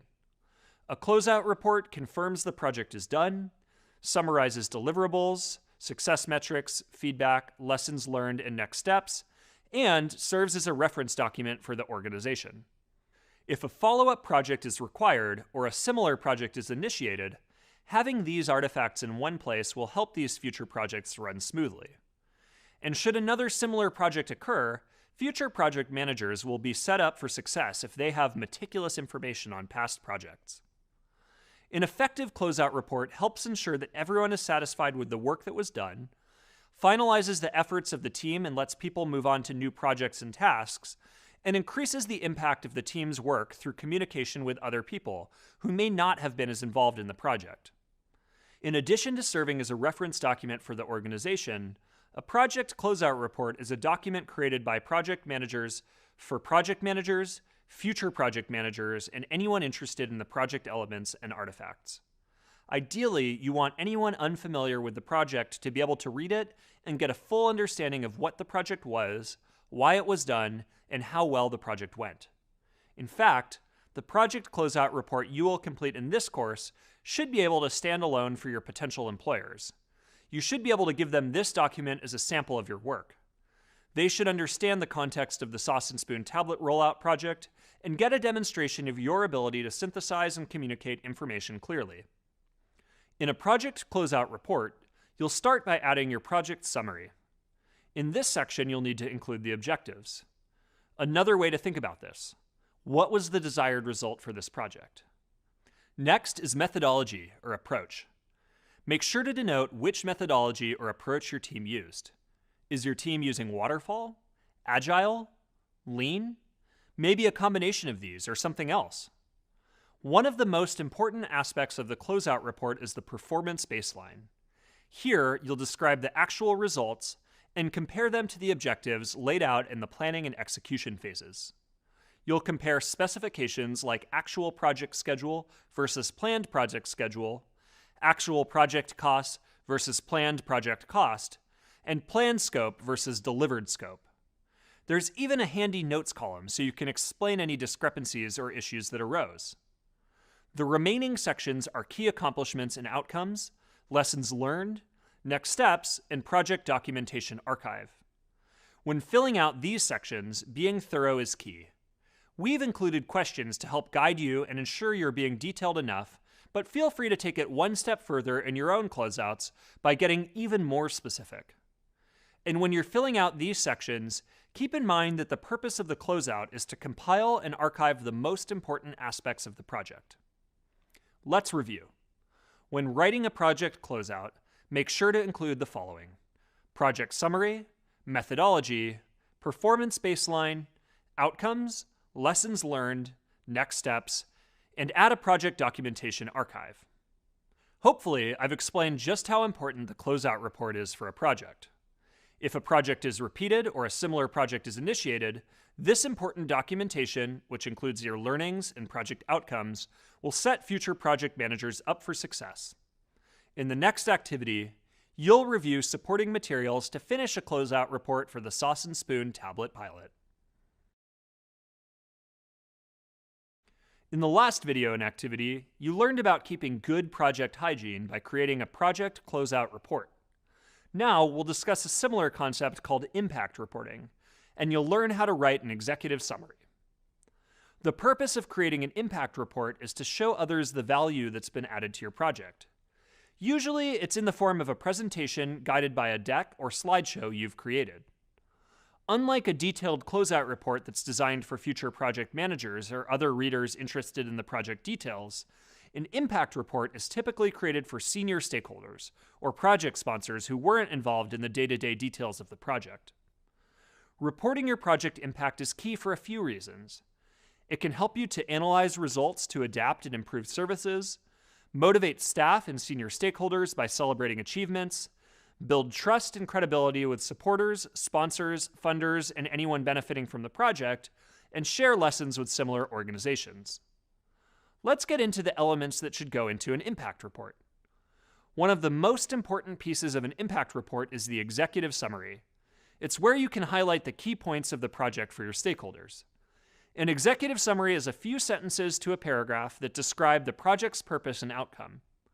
It provides an overview of the main points of a larger report. It's written to share with the stakeholders who might not have time to review the entire report. So think of the executive summary as a highlight reel for your project. The purpose is to give senior stakeholders a concise and strong description of positive outcomes within the project without giving them too much information or being too vague. When creating an executive summary, ask yourself this question. If an executive didn't have time to read all of the project documentation and only had time to read this executive summary, would they be able to understand the project highlights? Your executive summary should aim to answer questions like, how effectively was the project delivered? And what did we learn from it? In addition to asking yourself some foundational questions, it's a good idea to review your SMART goals, your business case, and your project charter to help you write the executive summary. These will help you reflect on and identify the most important aspects of your project, which are likely tied to key accomplishments and positive outcomes. One useful tip you might find helpful when creating an executive summary is to actually draft the rest of the impact report first. This will help you hone in on the most relevant information to include in your summary. In this impact report template, you'll see slides for results, what worked, and next steps.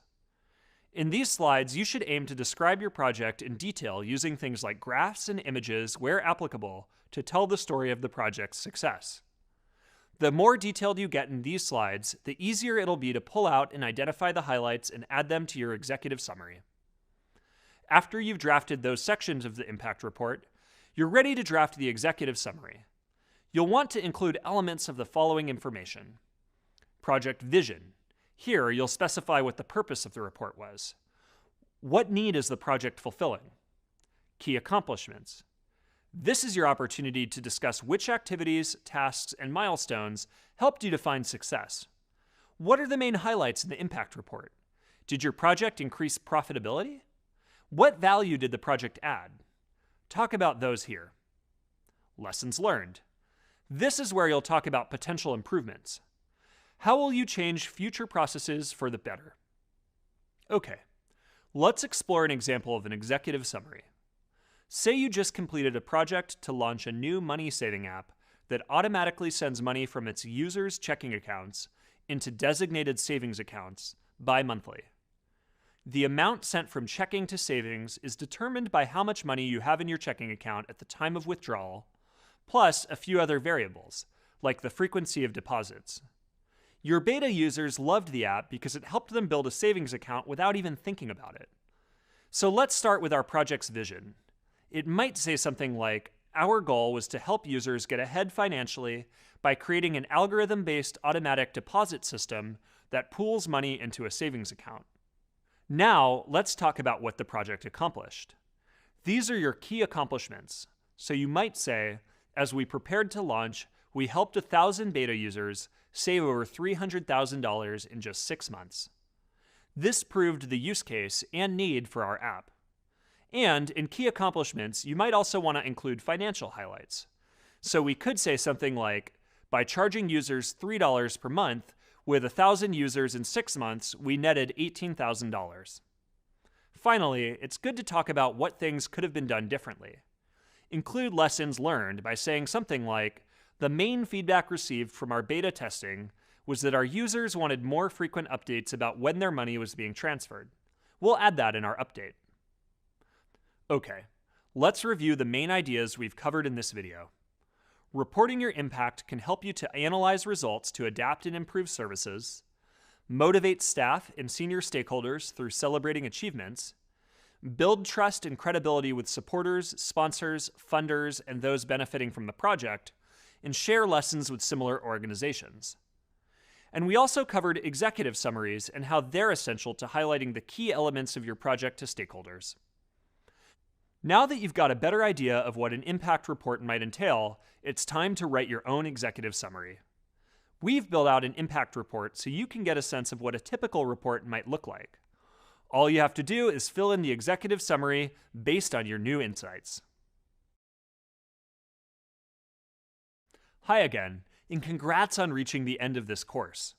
So far, you've used the skills you learned in previous videos to execute the entire lifecycle of our example project with Sauce and Spoon. First, in the initiation phase, you learned how to create a project charter, and then you identified project goals and deliverables. You demonstrated how to conduct a stakeholder analysis to prepare for negotiations with stakeholders.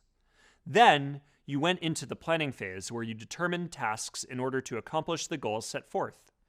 You learned the value of holding team brainstorms in order to ensure all tasks were included, and we explored some techniques for creating accurate time estimates for each of those tasks. As you moved from the planning to the execution phase, you started executing tasks as part of quality management, where you set quality standards and measured quality with user surveys. Next up was the closing phase, where you learned how to connect problems to project goals by creating OKRs. And you learned the importance of a closeout report. Finally, you learned about impact reporting and how to write a great executive summary so that your senior stakeholders can quickly understand the impact of your project. In the next video, we'll wrap up the whole program and apply the knowledge you've gained to taking the next step in your project management career. See you soon. You've come such a long way in this course. Let's take a moment to celebrate your successes in growth in project management. We call this process personal closing reporting. Similar to what you've done in the retrospective documents and closeout reports you've created throughout this program, let's take a moment to reflect on what you just completed, the Google Project Management Certificate. Let's start by listing your key accomplishments. Think all the way back to when you first started the program up until now. What challenges have you overcome throughout this process? Maybe there were particular lessons or concepts that you didn't think you'd ever understand, but you surprised yourself when you finally figured them out. Maybe you overcame challenges in your personal life while taking this course. If you have a full-time job but still found the time to complete this course, that's a major win. Take a moment to write some of these down. Then reflect on any lessons you've learned. Maybe you were having a busy week and you feel like you didn't spend enough time on one particular lesson. You might have wanted to read it more thoroughly because you felt it was important. Maybe you learned that you loved managing stakeholders, but you didn't enjoy budgeting and procurement as much. Take note of those learnings. Next, you'll want to think about what steps you can take from here to advance your project management career. This could be contacting recruiting companies or asking your current boss to give you more responsibility. Maybe it's setting a goal to spruce up your resume and apply to 5 project management jobs a week. Write those next steps down. Then, take that a step further and add your goals to a timeline as if they're part of a project you're managing. Like we've said time and time again, project management is part of your everyday life. Then finally, add your own executive summary. Rather than the executive summary you learned about earlier, this is an executive summary of your experiences in the program. When you're writing your executive summary, describe your experience with this program as a whole. Take note of your successes and how you plan to advance your career in project management moving forward. This should feel inspiring and fun, so feel free to include all kinds of highlights. Maybe you scored high on a certain quiz and you want to pat yourself on the back for that. Maybe you were able to apply some of the concepts you learned to the planning of your family reunion. Maybe you learned a lot about a specific topic that you had never researched before and you really enjoyed it. Whatever it is, be sure to highlight it here. And with that, you're ready to complete your personal closing report. Take this report with you as a project artifact to look back on your experience with us throughout this program. Just like you would for your team at the end of a project, celebrate your successes and strive to always keep growing and improving. That brings us to the end of the program, but it's just the beginning of your journey in project management. Take a moment to celebrate yourself and all you've achieved. Not only did you remain diligent in your search for new information and knowledge, you also have a portfolio of work to show potential employers. No matter what comes next, you should feel confident that you have the skills you need to be an amazing project manager. I can't wait to see what you do. Congratulations and good luck. If you've been following along throughout the entire program, I hope you're excited to update your resume, explore your target role, and build your professional network. Your next step is to prepare for the job interview. First, we'll discuss how to create an elevator pitch you can use for different situations during your job search. Chances are you've heard the phrase, "Tell me about yourself." For situations like this, it's helpful to come up with an elevator pitch that can lead you into a longer conversation about your experience and reveal opportunities for your next step. An elevator pitch is a quick professional summary of yourself. Typically, it's designed for you to present in 60 seconds or less, conveniently the time it may take for you to go up from the first floor of a building to the 50th. Over the years, my elevator pitch has changed dramatically. I used to think that I needed to have the most polished pitch. But over time, what I found is that my elevator pitch needed to be the most authentic. For instance, I used to say things like, "I love project management because I like to make order out of chaos," which is true, but generic. Today, I say I don't just love project management, but I'm kind of in love with project management, which is also true because I help make dreams come to life. So as you're preparing your elevator pitch, it's helpful to come up with an authentic story about your passion and why project management excites you. Really take time to think about why you want a specific type of role or what draws you to a specific industry. What genuinely excites you about the job? These are the details that make for a great elevator pitch. To craft a strong elevator pitch, break it down into 3 parts: who you are, what skills and experiences you have, and what you want. Start with who you are. Introduce yourself and speak in a conversational tone. For example, you might say something like, "I started my career in project management a few years ago, and recently I've been drawn to the gaming space. I've always been good at bringing people together and working towards common goals. My experience successfully leading teams and managing new app developments led me to look for opportunities in the industry. Summarize what you do using your experiences and background that are relevant to the people you're speaking to. For example, try writing 1 to 3 bullets focused on what you did in your last job or in another experience and what you enjoyed. If you come up with more than 1 to 3, that's fine. You'll tailor it so all of the pieces come together. This might sound something like, I have a military background which taught me the value of organization. Or, I speak 3 languages which help me to relate to many different cultures. To, I tried a hand at a support role but realized that I enjoy driving the execution of a project more. Finally, explain what you want. This part of the pitch is unique to the setting and the person you're pitching to.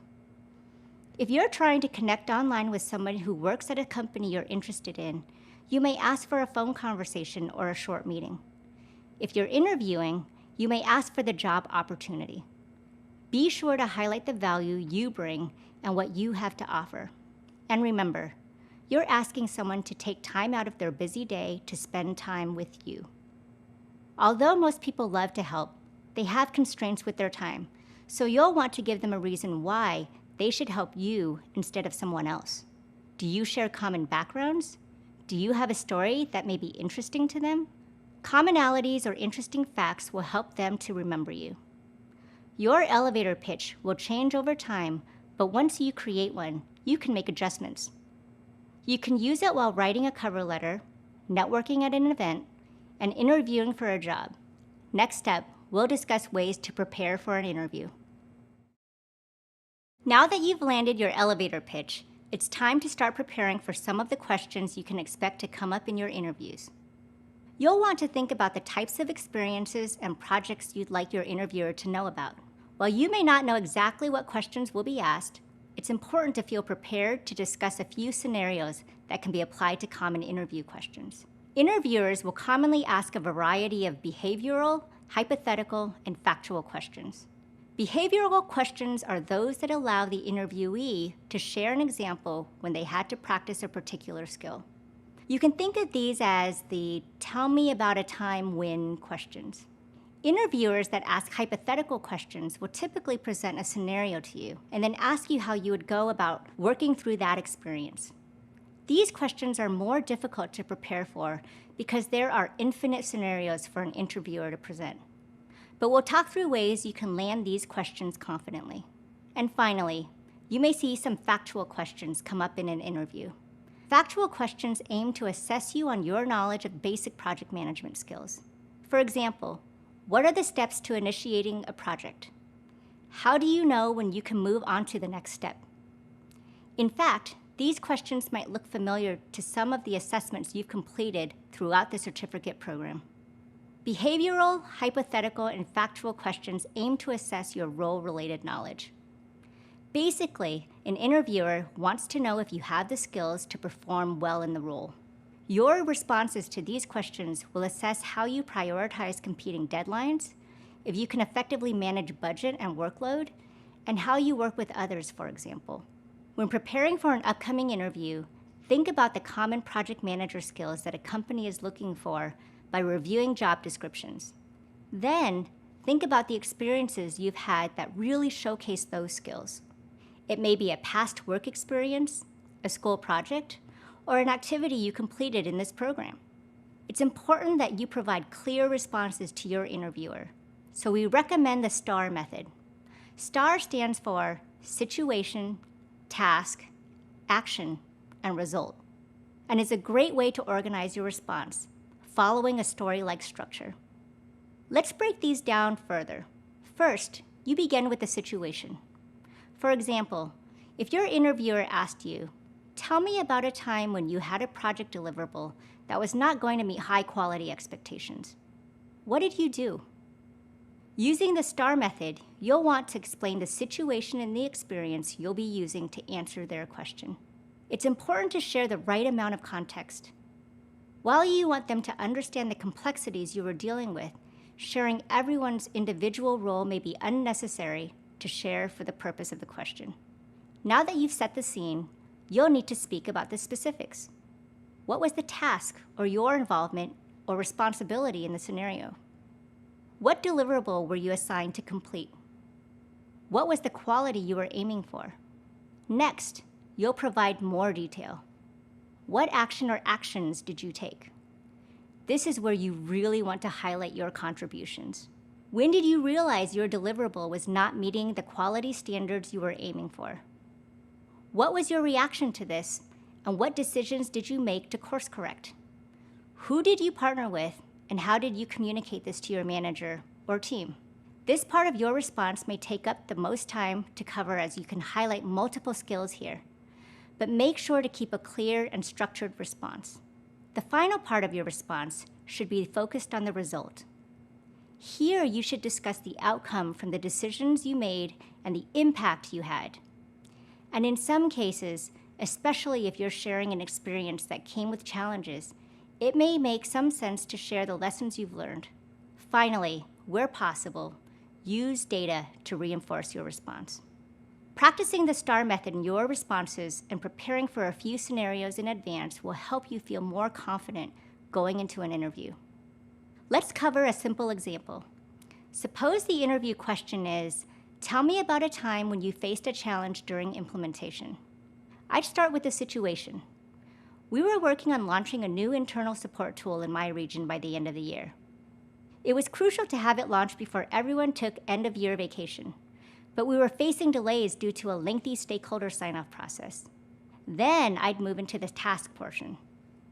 I was responsible for managing this project end-to-end and ensuring we rolled out the support tool to all of the employees in my region.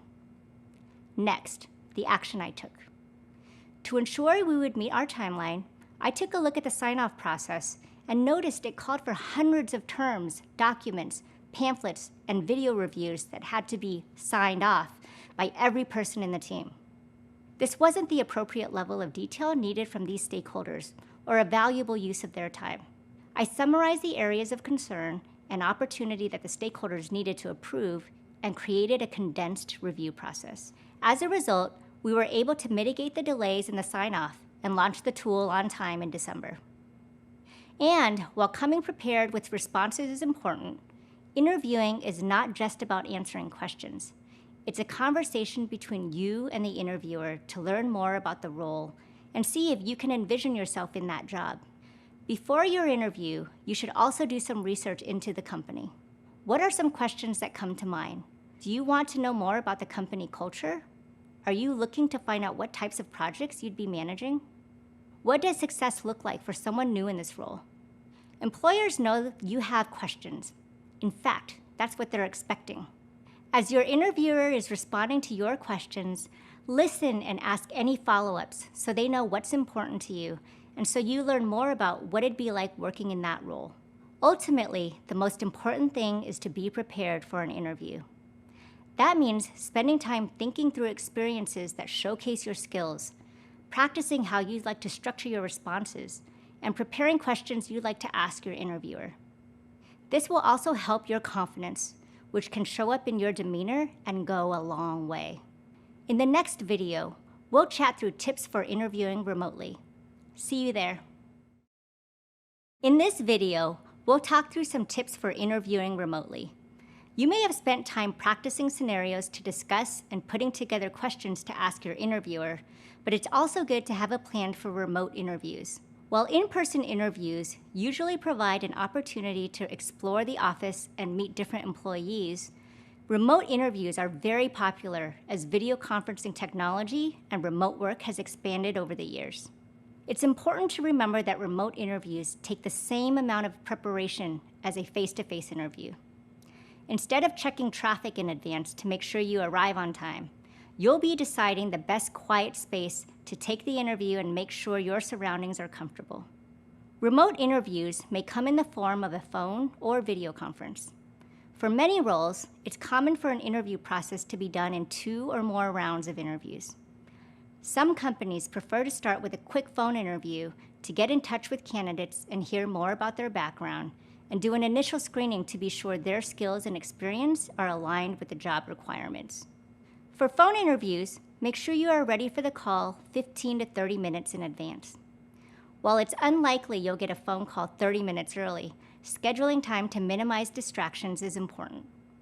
Decide where you feel most comfortable taking the phone call, and be sure to minimize distractions, turning off phone alerts and other devices. While talking to the interviewer or recruiter on the phone, you can have notes in front of you, perhaps your resume or scenarios written down that can help you remember things you'd like to highlight on the call. Another tip is don't forget to smile. It may sound silly since your interviewer can't see you on the other end of the phone, but you'll come across as more engaged and confident while talking. While some companies will choose to conduct all interviews over the phone, typically you'll get a chance to connect with someone over video conference during the interview process.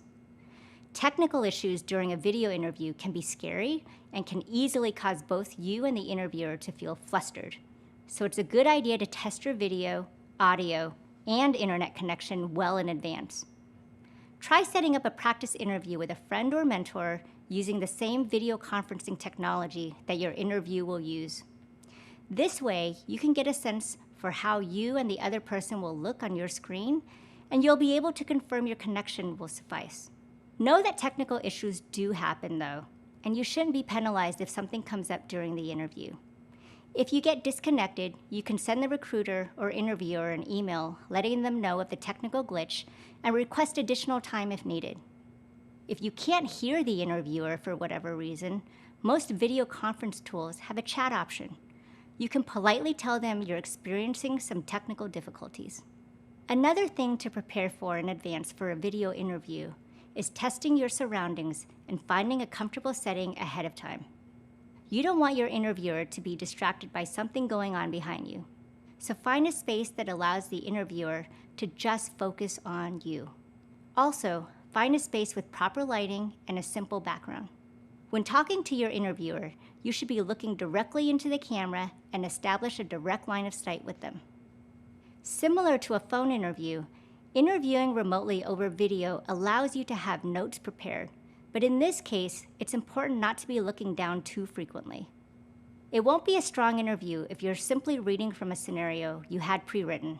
It's important that the interview remains a conversation and you're engaging with the person on the other end. The best advice here is to prepare. Whether you're talking to someone over the phone or over a video call, spend some time getting comfortable and practicing in advance so you feel more confident when the interview starts. Interviewing is an exciting time. You finally get to show off all the knowledge and skills you've gained over the course of this program. We've covered so much together, and it's just the beginning. As you progress through your career, you'll continue your learning journey. We're glad to have been a part of it.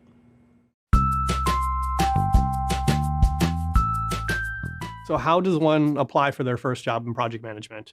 Your resume, make sure it doesn't have any typos or grammar issues. Definitely having anybody peer review it, right? Friends, family can go a long way. And then just reading it out loud. You'll catch a lot of grammatical and spelling errors that way. A resume is your pitch. It's you're walking in and you're explaining to somebody why you're the right person for the job. So the things that you call out on your resume and the experience that you highlight on your resume shouldn't just be something generic that you copied and pasted from a website that describes what your role should be doing. It should be the experience that you would share with somebody in person if you were trying to tell them why you could do the job that you're applying for. Your resume should highlight the experience that shows why you are valuable to the company that you're asking to hire you. For me, when interviewing, it's super intriguing to hear things that have failed and what you have learned from it and how you apply those learnings going forward. You don't have a lot of project management work experience when you just get started, but you have life experience. Life experience is actually what matters most for program managers because it is about people. And working with other people is what makes a project manager successful at their role. We want to know that you fundamentally can come in and think about how to solve problems and get things done, regardless of how many times you may have done that in the past. Another tip is when preparing for an interview, have the artifacts prepared that describe the difference you have made in your past experiences, your learnings from those experiences, and how you have applied those going forward to prevent other problems. I wrote down a large number of questions that could come up. Tell me about a time when you worked through conflict. Tell me about a time when you exhibited leadership skills despite not being in a leadership position. Tell me about a time when you were behind on a project and had to communicate a challenge to a stakeholder. I listed all those questions and then tried to write 1 or 2 sentences about each so that I was prepared when similar questions did arise, which they almost always will. It may sound cliche, but my tip would be just to be yourself.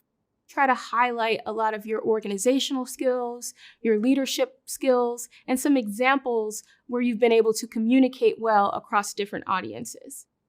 Another example of what is useful for interviews is really to think about specific examples of projects. Read loads of case studies that are available over the internet on projects that derailed and projects that went well, and what was done from the angle of a program management to set things off in a direction that is correct and to sort of solve some of the problems that people have encountered along the way. Learn all the time. Read as many articles as you can about project management. Listen to TED Talks, attend meetups, online meetups, of course, if you can. And make sure to immerse yourself in the language of the field that you want to join. You don't have to be very technical to be a software project manager, but you do need to understand what is it about. Get some rest. And if you're an anxious person, I know I'm very anxious at times for interviewing. I was very anxious for my interviews here for Google. Going for a jog, right, or a run, or just going outside, just anything that can kind of calm your nerves that you generally know that works for you. I would say that is to try to be as calm as possible. Be genuine, be yourself. I typically don't, get over-indexed on, overdressing or overplaying a part or pretending that you are what you aren't. Because look, at the end of the day, I just want to know how people think and how they'll function and how they'll be a good team player. We look for genuine people who want to do good work. They're positive people to work with. They're people who are good team players and fundamentally can just get stuff done. Enthusiasm matters a lot. It matters more than knowledge, especially in junior positions. When we hire juniors, we're looking for potential. We are looking for people who would be motivated to learn and to grow. And if you have that spark in your eyes for whatever is it that you're interviewing for, that will be visible to whoever's talking to you.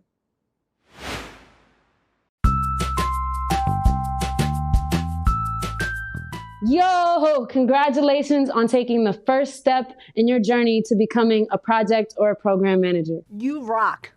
I've never been as proud of you as I am at this moment. It was a long journey, but you made it. Great job. Job well done. What you've managed to do is not a trivial thing. You completed the course. You absolutely crushed it. Woo! Mazel tov to all my new project managers. Glad to add you to the ranks. What an important milestone. The first of many. We are really happy for you. This is a great step that you accomplished in your professional career. Wow, I'm so excited for you. You did it. Fantastic job. Good work. You did awesome. This is a great accomplishment. Keep going. Nicely done. You got this. I'm so proud of you. Congratulations. Congratulations. Congratulations. Well done completing this great long journey through your project management course. Good luck on the start of your career and best of luck on your long journey ahead.